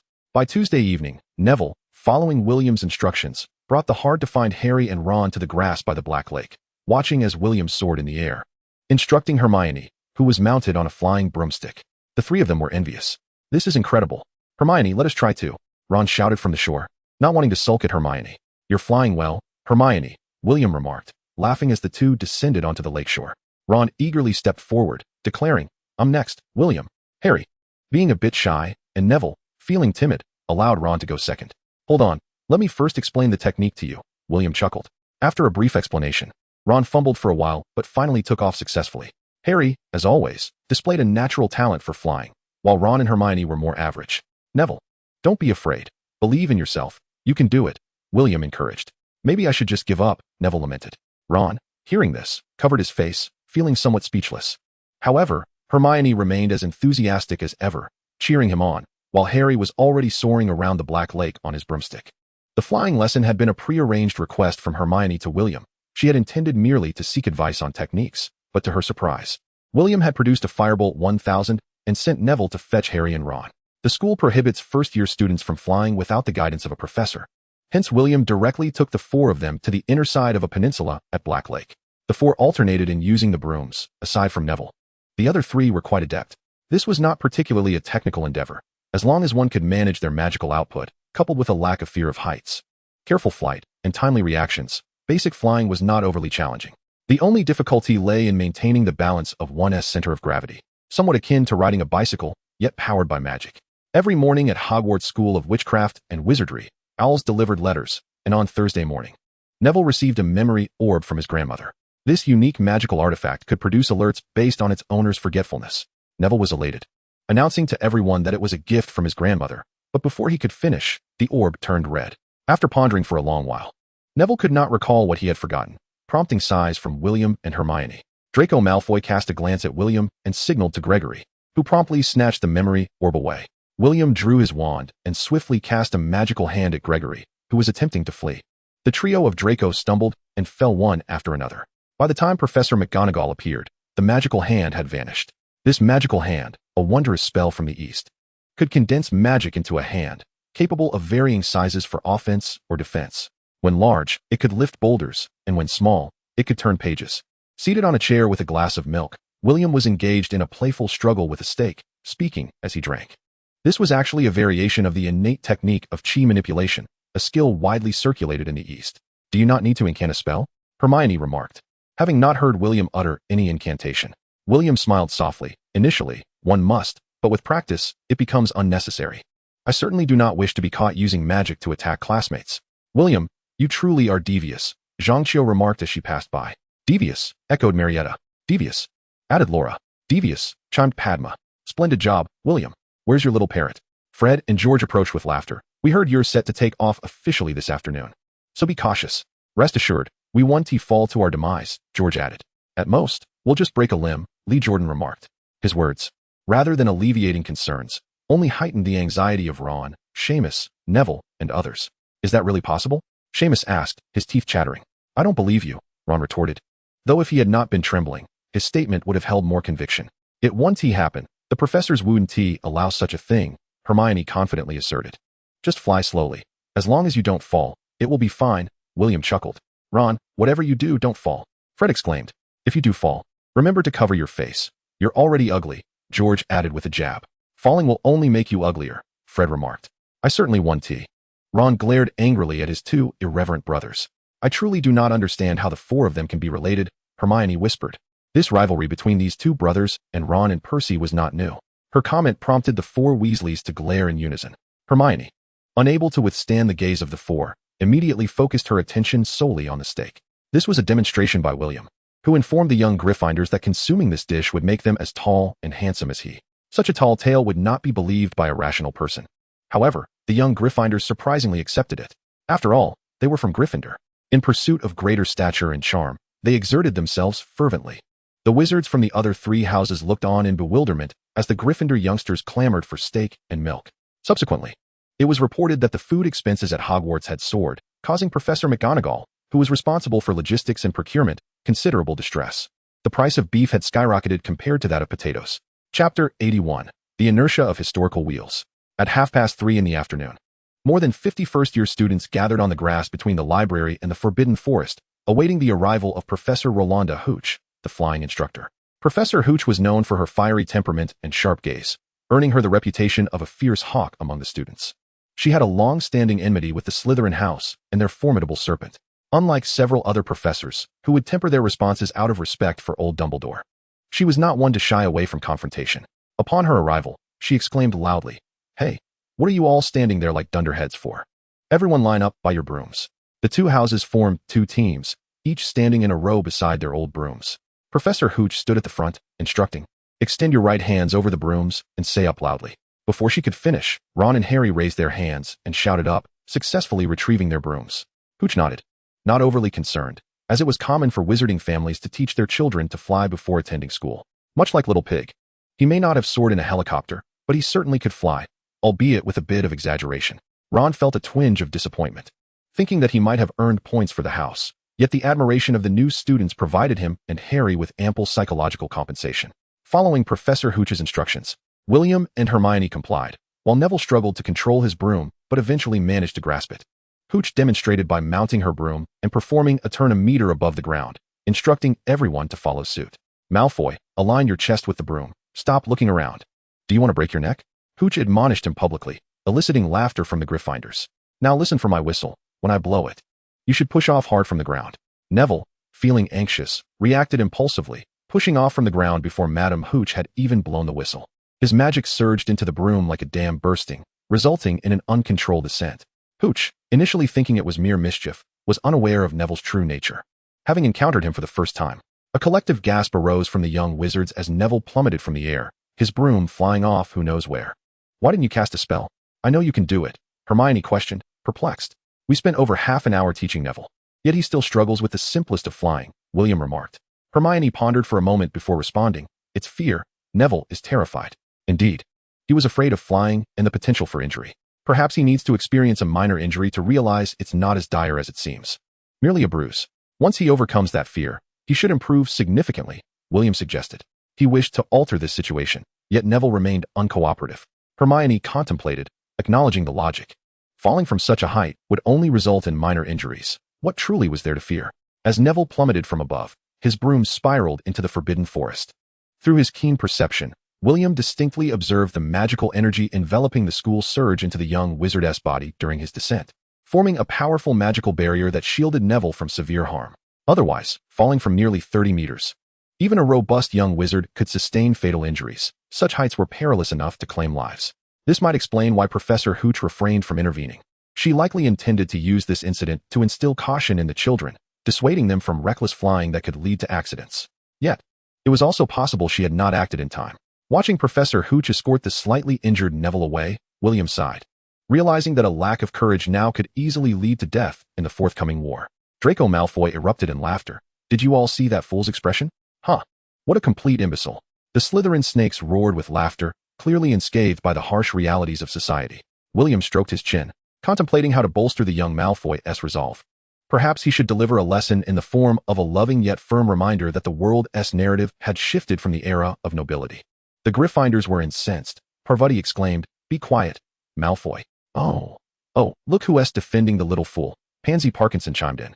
Who would have thought you had a soft spot for that weeping little chub? Suddenly, Draco dashed from the group, snatching something from the grass.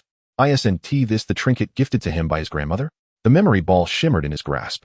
William's expression turned peculiar, sensing another impending confrontation. The insidious inertia of history loomed large. Malfoy, with malice in his grin, said, I believe I should hide this somewhere special for that little fool to find. How about placing it in a tree? Draco Malfoy's flying skills were commendable as he soared to the top of a large tree, taunting Harry, come on. If you dare, come and retrieve it, Potter. Don't go. Hermione implored. Professor Hooch warned us not to move. Yet Harry paid her no heed, effortlessly navigating his broom to confront Malfoy, earning cheers and admiration from the girls and Ron below, which filled him with pride. Young Malfoy stood frozen, his mouth agape in disbelief. Oh, is that so? Malfoy managed a strained smile, his composure faltering. What if this fool truly retaliated? Wouldn't that spell disaster for him? On the ground, Hermione was livid, her frustration palpable, while William, wand in hand, observed the confrontation and quarrel between the two in the air with a bemused smile. Utterly unperturbed, Harry, deftly maneuvering his broomstick, charged towards Draco Malfoy, who, startled, promptly fled. However, Harry executed a magnificent turn mid-air, intercepting him. Hearing the praises from their classmates below, Draco found himself once again cast as a mere backdrop in Harry's narrative, incensed by the situation. Your two pig-headed friends cannot assist you now, Malfoy, Harry exclaimed joyfully. The glass sphere first soared upwards before plummeting downwards. Just a foot from the ground, Harry seized it. He managed to adjust the direction of his broom just in time. A suspension charm's magic grazed the soles of his feet as he clutched the memory ball tightly, gently leaping off the broom and landing steadily on the grass. William exhaled in relief, pondering Harry's penchant for reckless behavior, truly befitting of a destined savior. Harry Potter. Professor McGonagall arrived swiftly, her pace brisk. You, she gasped, slightly out of breath, before continuing. How dare you risk breaking your neck? Subsequently, events unfolded as William had anticipated. Harry was escorted away by McGonagall, while Malfoy feared expulsion. The young Gryffindors nearly clashed with the Slytherins, but fortunately, Hooch arrived just in time. Chapter 82. Teaming up to conquer monsters is the way to go. Last week, William had requested a relatively secluded classroom and additional supplies from Dumbledore. In the afternoon, he received notification from Fawkes, granting him formal approval. As the base for his alchemical workshop, William obtained crucibles, smelting furnaces, cutters, charcoal, fire crystals, and other metallurgical tools and combustibles from Filch, using the documents sanctioned by Dumbledore. Once everything was in place, he invited his small team to an old classroom on the 5th floor, aptly named the Hogwarts Demolition Office. When William entered the classroom with Hermione and Ron to discuss their school assignment, the two had yet to grasp its deeper implications. How could 11-year-olds comprehend the significance of armament? It was too far removed from their understanding. They merely viewed it as an honorable task bestowed upon them by the headmaster. The two set off to gather others as per William's request, while Harry remained in detention with Professor McGonagall, awaiting the evening to address the matter. Well, death sentences can be evaded, but lesser punishments are inescapable. Stand in detention. This was to ensure he would think twice before recklessly endangering himself again. When Zhang Xiu was brought in by Hermione, she took a serious glance at the plaque by the door, then noticed William adding mithril to the furnace. William gestured towards the 16 desks on the opposite side of the classroom, indicating they should take a seat. The desks were adorned with magical teapots. Each of the 16 cups contained steaming green and black tea, accompanied by an array of delectable pastries and snacks that William had surreptitiously purchased in Hogsmeade that afternoon. With magic, one could indulge freely. After all, Filch would not see. As for the professors, they were exceedingly busy, likely wishing they could master the art of duplication spells just to manage their courses. The classroom was equipped with 2 sets of smelting apparatus, one for William's personal use and the other for his companions. Incredible. William, have you truly secured the application? Fred, emulating the tone of the boastful A.O. High, excitedly glanced around before settling onto a stool beside William. William felt a slight headache.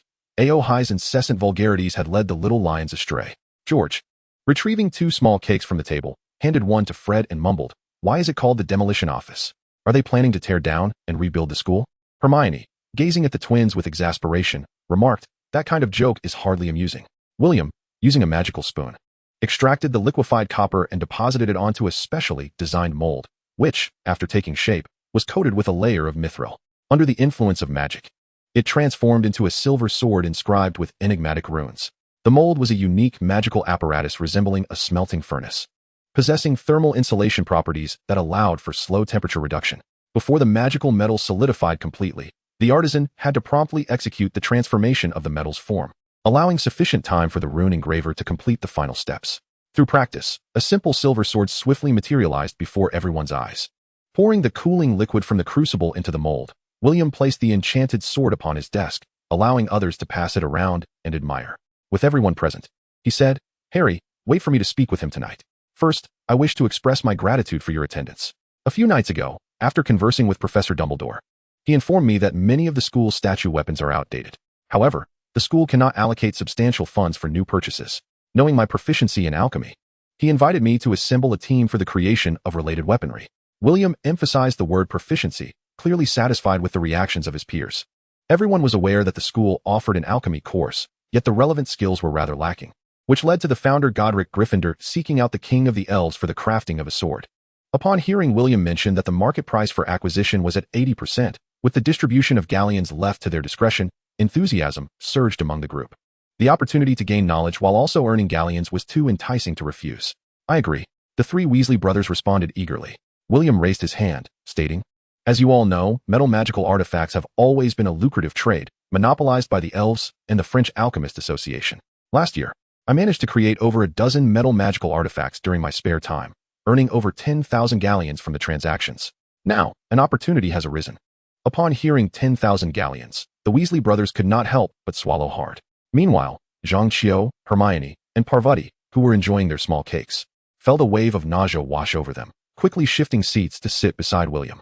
"I can offer free instruction on smelting magical metals, manipulating metal transformations, and, most crucially, rune engraving. In exchange, you will assist me in crafting metal magical artifacts. The resultant profits will be split, with me taking 50% and the remaining 50% distributed according to each person's contribution."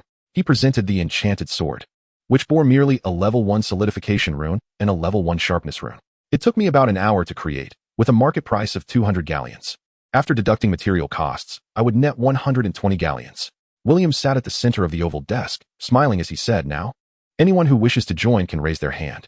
8 hands were raised among the 12 present, and Zhang Qiu rolled her eyes at Fred, George, Ron, and Seamus. "The profits from the arms trade are astonishing. Even those selling liquor or water cannot compare. Otherwise, why do some claim that the beautiful and treacherous political arena is controlled by the military-industrial complex? Quite simply, it is due to wealth. The knowledge of alchemy comes free of charge, yielding immense profits, not to mention the joy of crafting powerful magical artifacts, leaving no room for refusal among the group." "William, how long have you been studying alchemy?" Zhang Qiu inquired curiously, glancing at the silver sword in Hermione's hands. "I have been studying for about 4 years. Typically, a wizard requires over 10 years of focused study to progress from an alchemical apprentice to a high-level alchemist. The threshold for alchemy is quite high. The manipulation of magical flames to refine mithril is exceedingly complex. It is more challenging than you might imagine. Although you are all talented, You must still prepare for arduous study in a short time. However, considering the school's alchemical tasks, your studies will primarily focus on metal smelting, purification, and shaping control, while I will handle the most intricate magical rune engravings. Of course, I will also share my insights, and if you can accomplish them independently, that would be splendid, William remarked with a smile. Fred assured, rest assured, for the sake of galleons, we will give it our all. Hermione's parents, both dentists with substantial wealth, were indifferent to galleons, yet Hermione was quite curious about alchemy. It is well known that the legendary sword of Gryffindor is an extraordinarily sharp artifact made of pure mithril. William first conducted an assessment on the group. Zhangqiu demonstrated a high aptitude for magical control, while the Weasley twins excelled in transfiguration. As for Hermione and Ron, they were viewed more as backup options. The higher the grade of a magical artifact, the more stringent the purity requirements for magical metals, as impure metals can hinder the smooth operation of magical runes, resulting in the runes being ineffective at best, or at worst, causing the attack effects to spiral out of control. The magical artifacts William initially crafted utilized white wood charcoal procured from Diagon Alley. However, the batch from Tina and the school was evidently inadequate. It was essential to use more efficient burning materials such as green wood charcoal, oil, and even special coals to elevate the flame's temperature. When a substantial amount of magical power converges, it coalesces and gathers spirit, forming a faint sentience that manifests as flame spirits, thus referred to as spiritual power in the East. This necessitates constant supervision over the furnace's flames to prevent magical fire from escaping, leading William to select Harry for training and Zhangqiu as the smelter. The adeptly skilled Weasley twins were designated as the primary sculptors, while Hermione was tasked with creating cooling liquids, with Ron primarily assisting in various duties. Chapter 83, The Emergence of the Club. William first demonstrated his plan, intending to create the customized magical sword for Tina, and subsequently prepared to spend a month crafting a third-tier longbow intended for Hagrid. Although the beast tied primarily targeted the Acromantula and Centaur territory, a portion had encroached upon the school grounds, significantly increasing Hagrid's workload. The class with Hage possesses an astonishing physical prowess. Relying solely on spells for attack seems rather wasteful. With a powerful magical bow and the immense magical strength of a half-giant, William is confident he will one day surprise the Death Eaters significantly. The ranking of magical artifacts is determined by the level of magical runes. Aside from the 3 holy relics and legendary artifacts, most magical items are evaluated based on this criterion of power and worth. William has designed a third-tier mithril longbow measuring an impressive 35 meters. Utilizing custom dragon tendons as the bowstring, inscribed with third-tier magic-gathering runes, rapid cast runes, and combined with second-tier recovery, armor-piercing, and resilience runes. This is the most formidable creation he is capable of producing at present, even surpassing the size of ancient Eastern crossbows. To inscribe the runes, a secret potion invented by a French alchemist must be used to dissipate the magical energy within the molten metal, known as the refining potion. Lacking the formula, William is compelled to purchase the refining potion. When, after a month and a half, he learns that this newly forged mithril magical bow is worth over 10,000 galleons, he perceives the Weasley brothers' eyes gleaming with excitement. First-tier low-level mithril magical items typically range from 10 to 1,000 galleons, while second-tier items fluctuate between 100 to 5,000 galleons. The price disparity for third-tier magical items is even more pronounced, with some being worth mere hundreds and others fetching tens of thousands of galleons. As for fourth-tier legendary mithril artifacts, they are priceless and rarely available for sale. Who would part with such treasures? At this moment, the group is more focused on their arduous studies. Zhangqiu is engaged in a contest with a magical flame sprite, preventing the flames from escaping the furnace. Hermione, after concocting several ounces of basic cooling liquid, embarks on her quest for the intermediate variant. She truly is a prodigy in potion making. Ron is tasked with feeding the furnace with whitewood charcoal, while Fred and George, with flushed faces, attempt to manipulate the white iron mixture on the shaping mold. Controlling the form of metal is a skilled endeavor, requiring a solid grasp of transfiguration and magical manipulation. Enchanted metal is no mere clay that one can mold at will. It behaves like a mischievous wild child, defying direction and resisting restraint. Nagini rests atop William's head, observing the group of children laboring sweatily, and continually hands towels to Zhangqiu and William, though the others do not receive such treatment. Aohai watches the spectacle, occasionally offering critiques. Zhangqiu, that technique is utterly lacking. Look at William. Fred, your six-clawed shield is commendable, though a tad small. The design William provided to Fred was for a dagger. Harry, are you trying to roast muggles? The flames are nearly leaping out. I feel as though I'm about to be scorched. My feathers are nearly igniting. Sipping his tea, Aohai continues. Seamus, Ron, do you two dolts realize how much charcoal costs? A piece of whitewood charcoal is 12 nuts. Your incessant tossing isn't just wasteful. It's a loss of galleons. Foolish, foolish. Oh, Zhang Xiao, you've wasted another piece of white iron worth 12 sickles. Silence. If you speak again, I'll roast you. Zhang Xiao finally retorts, flustered. With spittle flying, AO high, aware of the collective gaze upon him, snorts disdainfully, soaring onto the table to replenish his strength with some meat. For even hurling insults can be quite exhausting. William, with a smile, pointed out to the crowd as he tucked the completed third-tier magical short sword into his pocket. After the gathering concluded, he needed to meet Professor Dumbledore to inform him of the sword's fifth ability. As dinner approached, William halted Ron, allowing the fire to slowly die down. At the dining table, Harry shared with Ron, William, Fred, and others that he had become the seeker for Gryffindor's Quidditch team.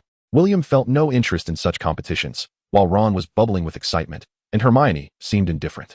I'm heading to another table, said Zhang Qiu to William. All right. William replied from the Gryffindor table. Why tell me? Just go. William wondered, slightly perplexed, thinking perhaps the young girl was developing a crush, though it seemed unlikely.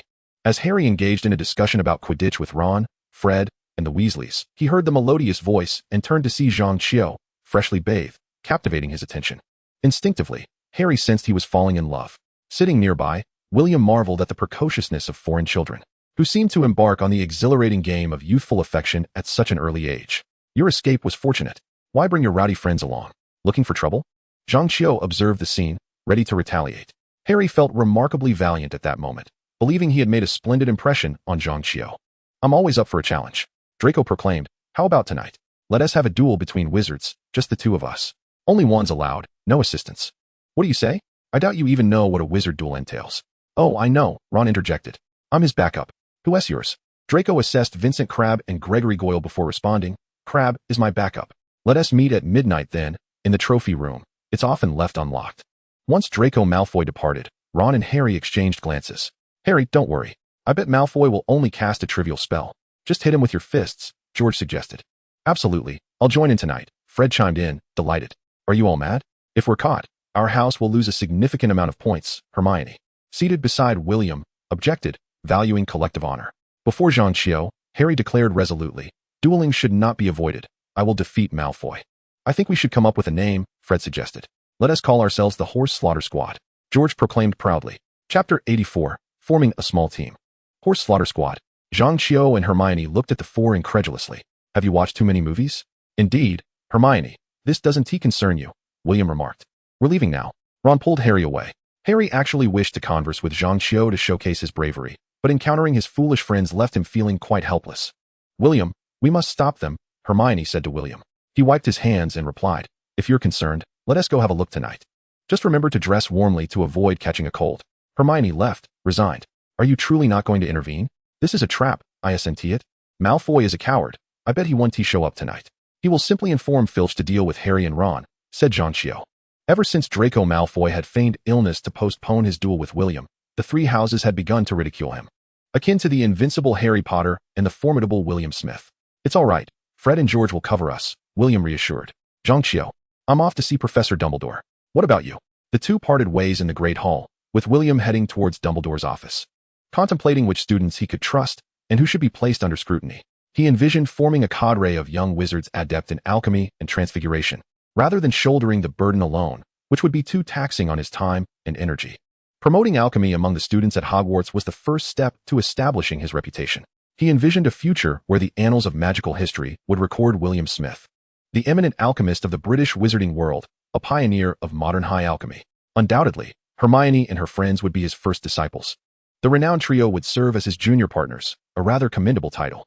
With a book borrowed from the library in hand, William resumed his reading, while Nagini struggled with advanced charms and transfiguration in his pocket. Ron and Harry arrived at the dormitory and approached William, with Ron asking, Hey, William, you have a lot of magical artifacts, right? Yes, William replied, setting down his book and nodding. Is there anything useful? Ron inquired, feeling a bit anxious after agreeing to the duel, and thought of William's immense wealth and numerous magical items. William smiled. Indeed, I have plenty, but Ron. In a duel, aside from wands, no other magical artifacts may be used, so I wouldn't recommend it. That would violate the code of dueling. All right then. We'll use wands in our fists, Harry declared. But what if Malfoy uses an artifact? They are pure-blood wizards. Their wealth ensures they have plenty of magical items. Ron expressed his concern. If he resorts to using artifacts, Fred and George will teach him a lesson he won't soon forget, William pointed out. William, Fred and George are hardly reliable, Ron replied earnestly. Come now, is it fair to speak so of your own brothers? In a scuffle, they are quite dependable, William remarked. Ron opened his mouth, realizing the truth in William's words. His two unreliable brothers were indeed quite competent in such matters. William, are you coming tonight? Ron pressed on, hoping to secure one last chance. Sorry, you know I have to study in the evenings, William shrugged. He generally read until the early hours of the morning, often until 2 a.m., especially if Nagini required a bath, which would delay him even further. It's fine, Ron. Fred and George will be there, Harry dismissed. William, I've heard you're quite close with that girl from the east? Harry inquired.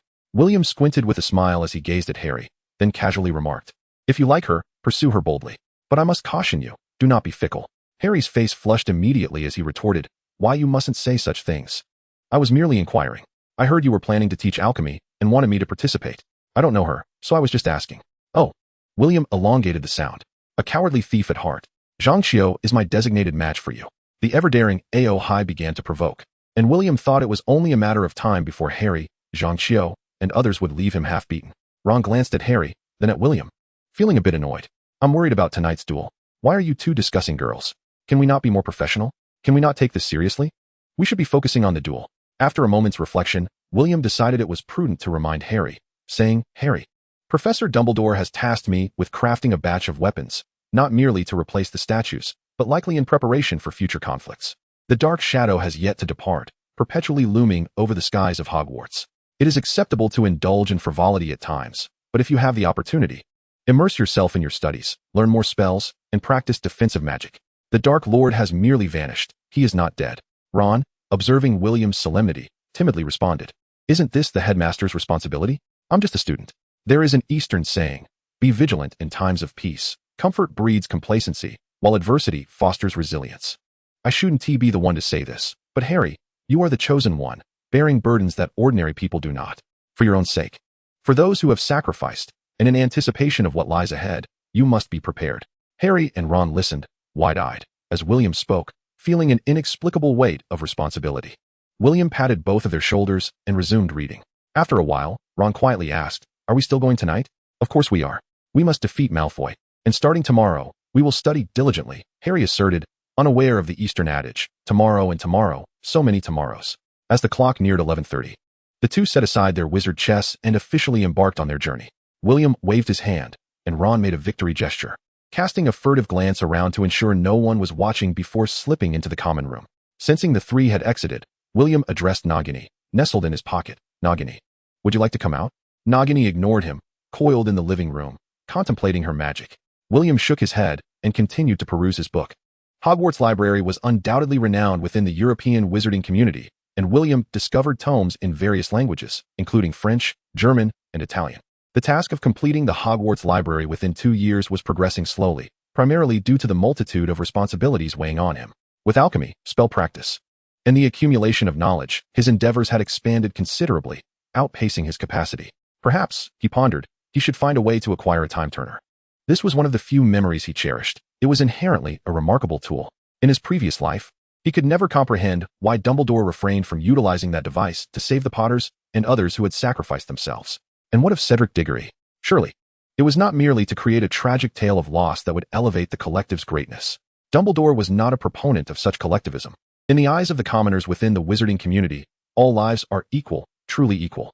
The life of one individual holds the same immeasurable value as that of the many, devoid of distinctions of status or worth. Any promising developments? William inquired, deciding to step outside. He rose and made his way to the door. Nagini had mastered the advanced skill of the Patronus charm, allowing the peacock to speak, much to Ao Hai's excitement. Ah, William paused, nodding in acknowledgement. That is indeed good news. Have you yet summoned the guardian? Ao Hai deliberately probed. William's expression darkened. Why must he touch upon such matters? Surely, Ao Hai was aware of his progress. Chapter 85, Such a Large Dog.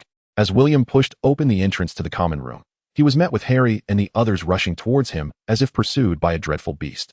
William cast the Lumos spell and waved at them in exasperation. Once the 5 of them entered, he produced 6 bottles of mineral water from his pocket and humorously asked, did you encounter Mr. Filch? A dog. A 3-headed dog.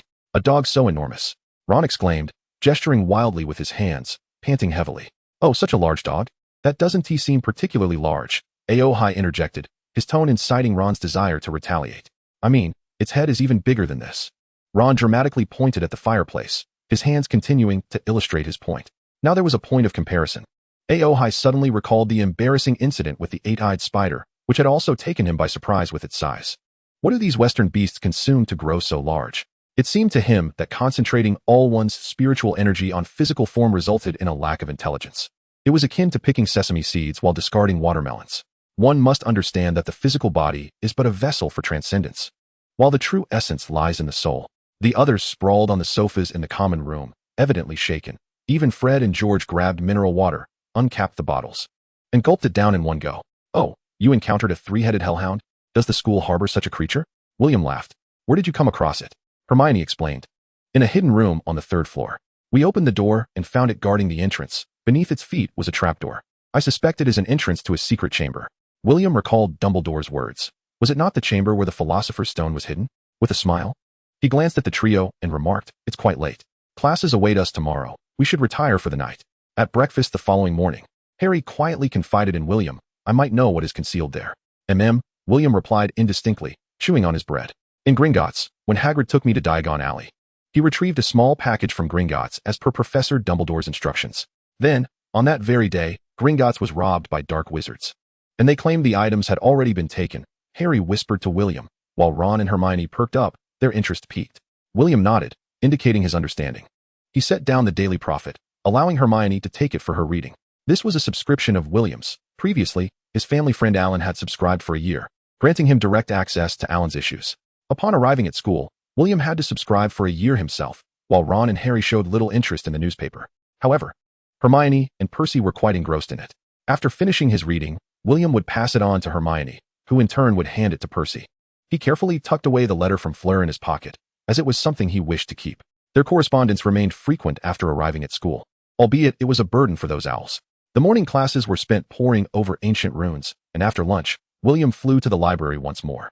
He ambled slowly past the shelves, circling around several times.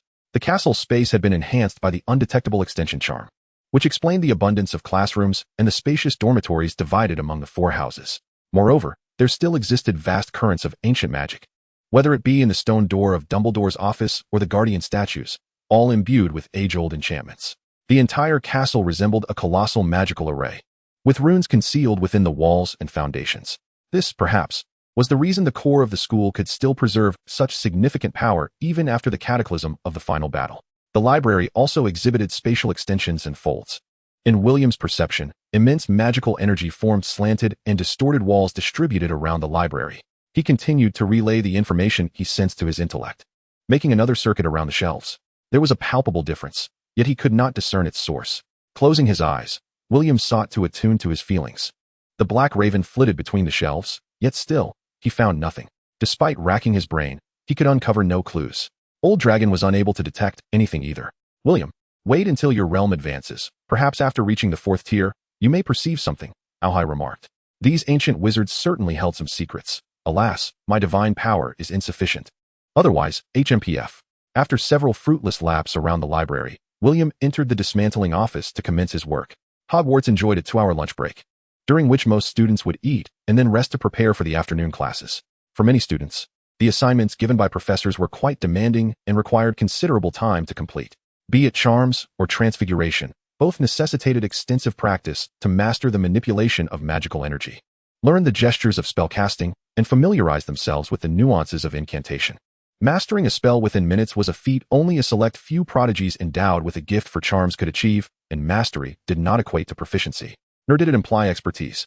Proficiency in charms did not imply proficiency in potions. Take Hermione, for instance. She excelled in potions and charms, yet was rather average in alchemy and flying. Even with William's assistance, the young Gryffindors still needed to practice their spells in the common room at night, reciting their notes.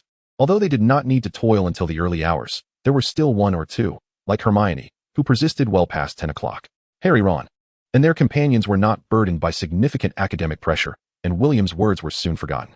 According to Zhang Qiu, the students of Ravenclaw, known as the Little Eagles, favored evening and morning study sessions.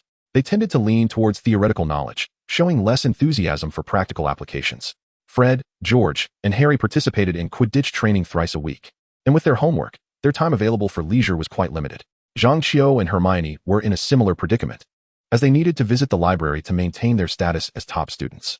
William, after consulting with his intellect, calculated that based on their current rate of study, it would take several years before they could independently create magical instruments. However, alchemy was also a form of magical training, albeit one of considerable intensity. For instance, the engraving of magical runes tested one's control over magical power, while fire resistance assessed rapid spellcasting abilities. Since Zhang Xiu discovered that she could come over to learn fire control whenever she had free time, Harry often found himself waiting around. On Friday morning, Harry received a Nimbus 2000 broomstick from Professor McGonagall, which astonished all the students present, as it was valued at 1,000 galleons, an exorbitant sum in the eyes of many. This incident infuriated Draco Malfoy and left a sour taste in the mouths of several students. Thanks to the Little Snake's propaganda, everyone was now aware that Harry Potter had not only violated school regulations without facing punishment, but had also received a gift from Professor McGonagall. Draco felt as though the thousands of galleons he possessed had been belittled by the professor's actions. Zhang Xiu also coveted a Nimbus 2000. Her father worked in Chinatown, while her mother had held a modest clerical position at the Ministry of Magic for over a decade. Their annual income was not substantial, and with numerous expenses, her pocket money was quite limited, slightly better than that of the Weasley family. During lunchtime, while William was hiding in the library, she quietly inquired whether he could create a flying broomstick. Having previously researched the subject, she understood that the challenge of broomstick creation lay not in the technology, but in the materials. Similar to wands, the type of wood used was crucial, along with metal fittings. Most of these materials were monopolized by goblins, making it impossible to acquire superior alternatives on the market. Using substitutes would be less effective than simply making a purchase. Zhang Xiu felt a twinge of disappointment and remarked, "All right then." William suggested, "What about a flying cloak? The one I possess reaches a maximum speed of 150 miles per hour." Zhang Xiu shook her head and replied, "That won't do. According to Quidditch rules, the use of non-broom flying devices is prohibited." William scoffed, "These goblins are indeed cunning. They are truly adept at business." Despite not having deciphered the secrets of the library, William was not in a hurry. Typically, if Ravenclaw had bequeathed its treasure trove of knowledge to the students of Hogwarts, there should be ample clues left behind. If the puzzles were too challenging for students to solve, what would be the point? William had visited the door knocker of the Ravenclaw common room, but alas, he found no clues there either. The library remained the most likely hidden location. Its vast space made it easy to conceal dozens of books through spatial folding, aligning perfectly with Ravenclaw's philosophy of life. The founder had left Hogwarts with the adage, "Exceptional wisdom is humanity's greatest treasure." Nickname, the Greedy Plunderer. Image, the Claw of the Raven. This raven bears no relation to that of the Lestrange family. It is primarily rumored that this great witch, in her quest for the preservation of ancient magical knowledge, engaged in extensive magical archaeology. She might well be regarded as a pioneer akin to the treasure seekers of the West.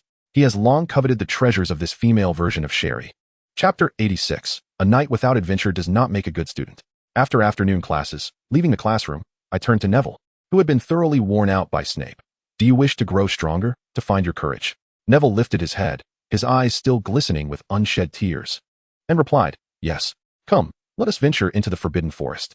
William led Neville to the forest, followed closely by Hermione, Harry, Ron, and Seamus. Standing at the edge of the woods, William produced 2 ordinary iron swords, handing one to Neville. Drawing forth a solidified white iron sword, William, with remarkable speed, unleashed a flurry of strikes against the trees, severing one of sufficient girth in mere seconds. How astonishing! The young lions gaped in awe at the sight of the tree being cleaved in two under William's blade. "Are you asking me to chop wood?" Neville inquired. "No. It is a practice in swordsmanship," William replied. "Begin with the most fundamental cleaving technique, and once you master that, I shall teach you the art of swordplay." With his right hand gripping the iron sword skyward, William executed a vertical strike against the fallen tree, channeling his magical energy to merge with the sword's edge. A silver blade of energy instantly bisected the tree with precision, the force continuing to slice through several more. "How impressive!" the young lions exclaimed once more. "I have trained for 3 years, Neville. I hope that one day you too may become a swordsman like me." Without innate talent, sword training can be arduous. Yet Neville is willing to endure the hardships. In contrast, Harry and Ron fled after just a few minutes. William sat amidst the remnants of the trees, admiring the freshly forged mithril short sword. Approaching the window, he gazed into the distance at the forbidden forest, basking in the sunlight. After allowing his eyes a brief respite, he retrieved his wand, murmuring, "Summon Guardian." A vast orb of silver mist erupted from his wand, yet it failed to coalesce into a solid form. William sighed. His conjured guardian proved rather mischievous. As evening descended, an owl found William by the shores of the Black Lake, delivering a letter. A glance revealed it to be from Tina Lestrange. Using his magical hand, he opened it and briefly skimmed the content, bypassing the affectionate phrases, before committing to memory an alchemical blueprint revealed within. As William had surmised, powerful magical artifacts, such as the legendary Gryffindor sword, are not crafted solely from mithril, but are instead infused with various other magical metals. The formulatina scent was a fragmented alloy recipe, the origins of which remained unknown, perhaps sourced from some family or faction. By the third week of school, due to a shortage of provisions, William stealthily ventured to Hogsmeade, where he procured a substantial supply of long-lasting food items, such as various canned goods, along with some barbecue ingredients and butterbeer. The mature proprietor of the Three Broomsticks, Rosmerta, harbored some doubts regarding William's age. However, he adamantly asserted his adulthood. Given his substantial purchasing volume, the alluring owner chose to let him pass. Rosmerta, named after the goddess of fertility and wealth in Western mythology, truly embodied her name with her graceful figure and striking beauty. The bar was bustling with patrons, many young wizards casting furtive glances at the tempting, ripened apple that was Rosmerta. William had no intention of lingering, for he was preoccupied with numerous affairs. However, Proud C was clamoring for a drink before departing. On the very day the magic bow was successfully forged, William waved his wand at the classroom blackboard, and a line of chalk script materialized. This Sunday at 6:16 p.m., a barbecue party will be held by the Black Lake. Interested parties may participate, with each individual allowed to bring one male companion. There is no limit on female guests. Later that evening in the dormitory, Ron inquired, "William, why are you organizing a barbecue party? Ron, do you not enjoy such gatherings?" William asked with a smile as he reclined on his bed. "Not that I dislike it. I just don't understand why you would hold one. It will cost a considerable amount of galleons." Ron's true desire was to question why a dormitory party wasn't being arranged, which would allow him to exclude Hermione. "It is simply to unwind. We have all been inundated with assignments and responsibilities lately, and a bit of relaxation is in order," William explained. Neville sat at the edge of the bed while Harry applied a healing salve to his arm, a special restorative potion concocted by William. Though one could manage hundreds of sword swings, performing thousands would inevitably lead to severe muscle fatigue, even for a young wizard with extraordinary resilience. Neville quietly pondered. "Why the restriction on males, but not females?" William replied. "Neville, would you prefer everyone to invite a throng of boys or a gathering of girls?" Neville was still contemplating, but Ron blurted out, "Of course, girls." "Indeed, a teachable spirit," William remarked, casting a look of approval at Ron. At 6 p.m. on Sunday, by the shores of the Black Lake, William first erected and opened 3 tents. As October approached, the temperature at Hogwarts grew chillier, which was taken into consideration for the comfort of the female guests. He then arranged the movie equipment and set up 3 bonfires along with 6 blankets. This arrangement would create an effect akin to the explosion of a miniature electromagnetic pulse bomb. The originally stable electrical energy would rapidly absorb energy, increasing to more than 3 times its initial power, while the voltage would also become unstable. Under such electrical conditions, sensors and components sensitive to electricity and voltage would likely malfunction swiftly, as seen in devices like computers and radars that contain transistors and chips. However, simpler devices such as low-power diesel generators, lamps, and film projectors, constructed purely from wires and lighting instruments, could operate without issue as long as they were kept away from the core area of Hogwarts and the current and voltage did not exceed the limits that these devices could withstand, thereby preventing short circuits and equipment damage. Furthermore, by utilizing modern magical arrays, it would maximize the absorption of surrounding magical energy, thereby reducing the magical density near the equipment and prolonging its operational time. This is also the reason why Hogwarts is unable to utilize electrical appliances. The school is enveloped by 3 immense sources of magic, causing normal electricity to expand beyond several times its capacity, thereby surpassing the operational power limits of electrical devices. This implies that electromagnetic bombs and potent energy weapons can effectively disrupt magical items, causing these enchanted objects to absorb excessive electromagnetic energy, leading to potential energy overload. William has been contemplating the creation of a magical film projector, merely substituting electricity with magic, which can be harnessed in a more stable and enduring manner. Casting a glance at the surface of the lake, he released his self-made flying carpet, allowing it to meander freely around the campsite. After careful consideration, he decided it would be prudent to keep the fireworks tucked away in his pocket to prevent Fred and George from prematurely igniting them and attracting the professor's attention. To avoid disturbances, William cast a refraction spell, a variant of the disillusionment charm, capable of distorting light within a designated area, though it typically only obscures visibility and does not impede magical perception. Since there were no restrictions on inviting female friends, the Weasley twins, in addition to inviting Lee Jordan, also brought along Katie Bell, Elias Spinnet, and Angelina Johnson, all friends from the Quidditch team. Zhang Qiu brought along Penelope, Marietta, and Laura. Hermione accompanied Hannah Abbott and followed Neville to join the gathering. Harry, Ron, and the previously outspoken Indian twin sisters, Parvati and Padma Patil, arrived with Seamus, Lavender, and Dean. William invited his peer, Anthony Goldstein, with whom he had forged a friendship through numerous discussions in the library. That is a remarkable refraction spell, Penelope remarked. She had just ventured outside and discovered that no one could perceive the group preparing for outdoor activities within. William not only crafted an illusory environment, but also significantly diminished the ambient light in the activity area, making the bonfire appear exceptionally bright. Hermione, Zhang Qiu, and a few other girls eagerly took the skewers that William had prepared, applying oil and placing them near the flames to grill. On 3 bonfires arranged in a line. Each possessed a magically enhanced stand, upon which rested a roasted piglet, a young lamb, and 2 rabbits, all glowing with a unique golden hue due to the special magical grease William had added. Seamus, Fred, George, and Angelina raised their beers in a toast. William stood before the generator, activating it, which in turn powered the film equipment. The movie screen was positioned in front of the bonfire, allowing everyone to sit on the carpet and enjoy the viewing. Wow, a film projector, Lee Jordan exclaimed. Chapter 87, The long-awaited guardian emerges. Penelope, Zhang Qiu, and Laura were left in awe by the projector William had brought, thinking to themselves that he truly was the most inventive in the school. What is this for? Fred inquired, puzzled. It's for watching movies, Lee Jordan said, his eyes gleaming as he observed William tinkering with it. What is a movie? Fred continued to ask. A movie is Lee was at a loss for how to explain it further. Poor child, he hasn't even seen a movie, Zhang Qiu and the others chimed in. Do you know what a television is? Lee Jordan asked. No, George replied. Arthur Weasley of the Weasley family has a penchant for modifying modern gadgets.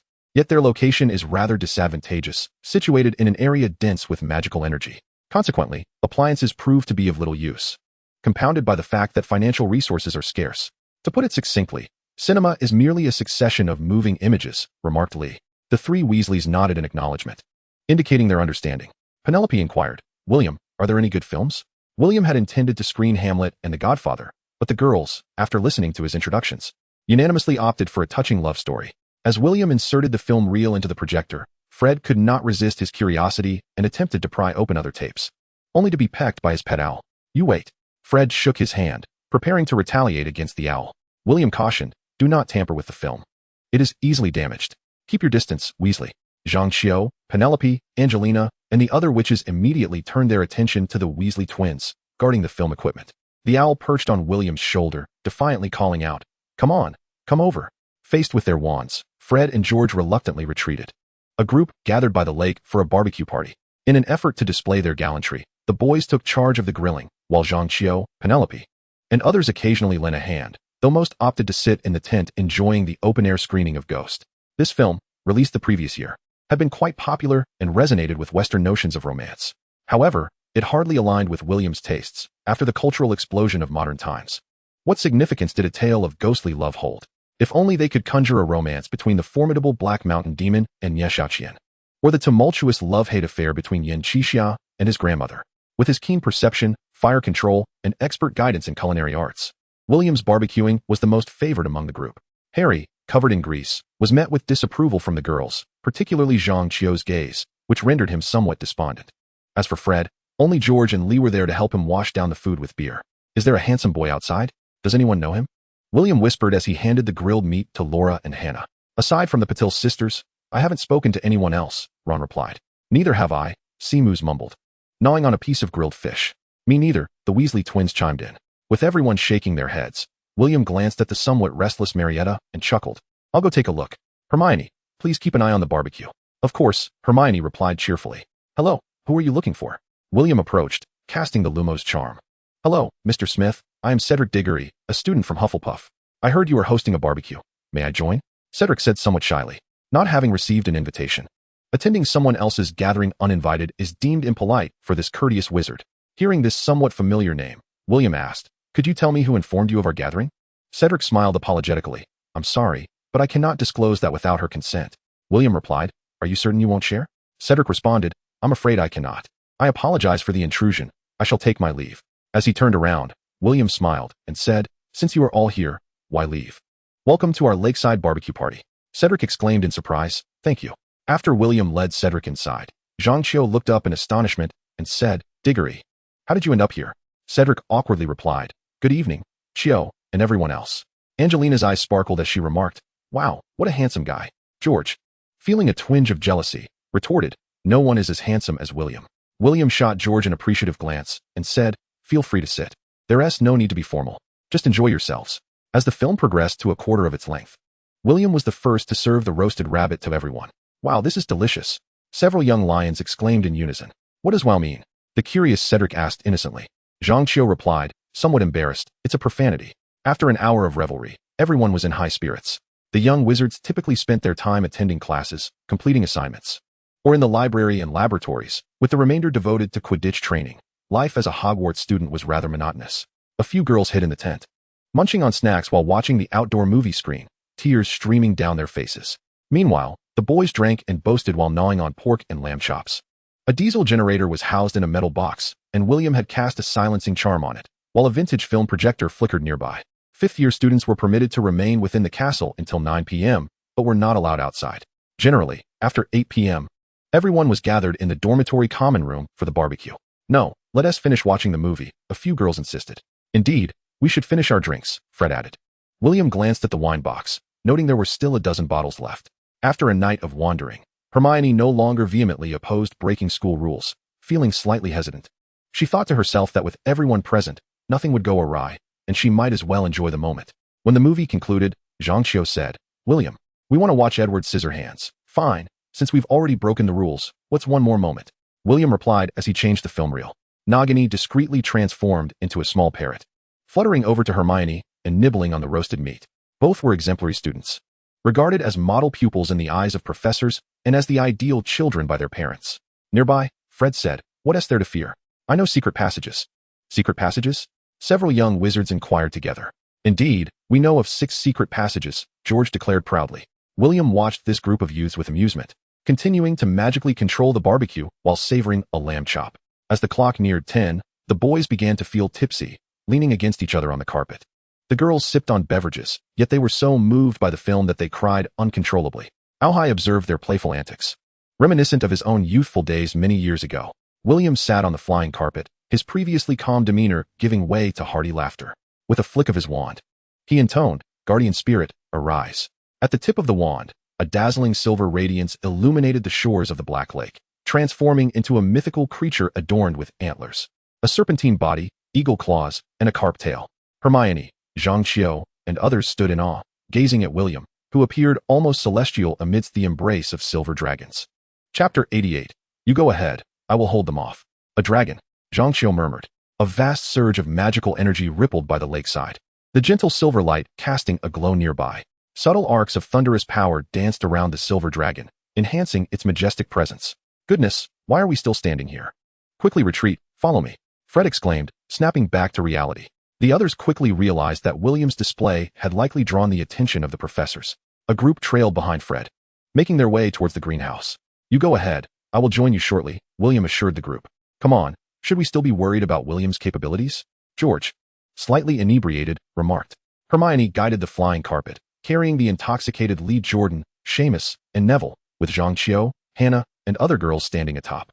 Dumbledore stood by the window, smiling as he observed the positive energy tide at the Black Lake, while several headmasters, unable to discern the specifics, became increasingly agitated, pacing in frustration. William retrieved fireworks from his pocket, using an expansion spell to restore them to their original form, swiftly arranging them into a dragon shape. With a gentle flick of his wand, dozens of sparks ignited the fireworks. When Professor Snape arrived, he beheld the remnants of a fiery spectacle, as 36 boxes of fireworks erupted with thunderous sounds, illuminating the entire sky.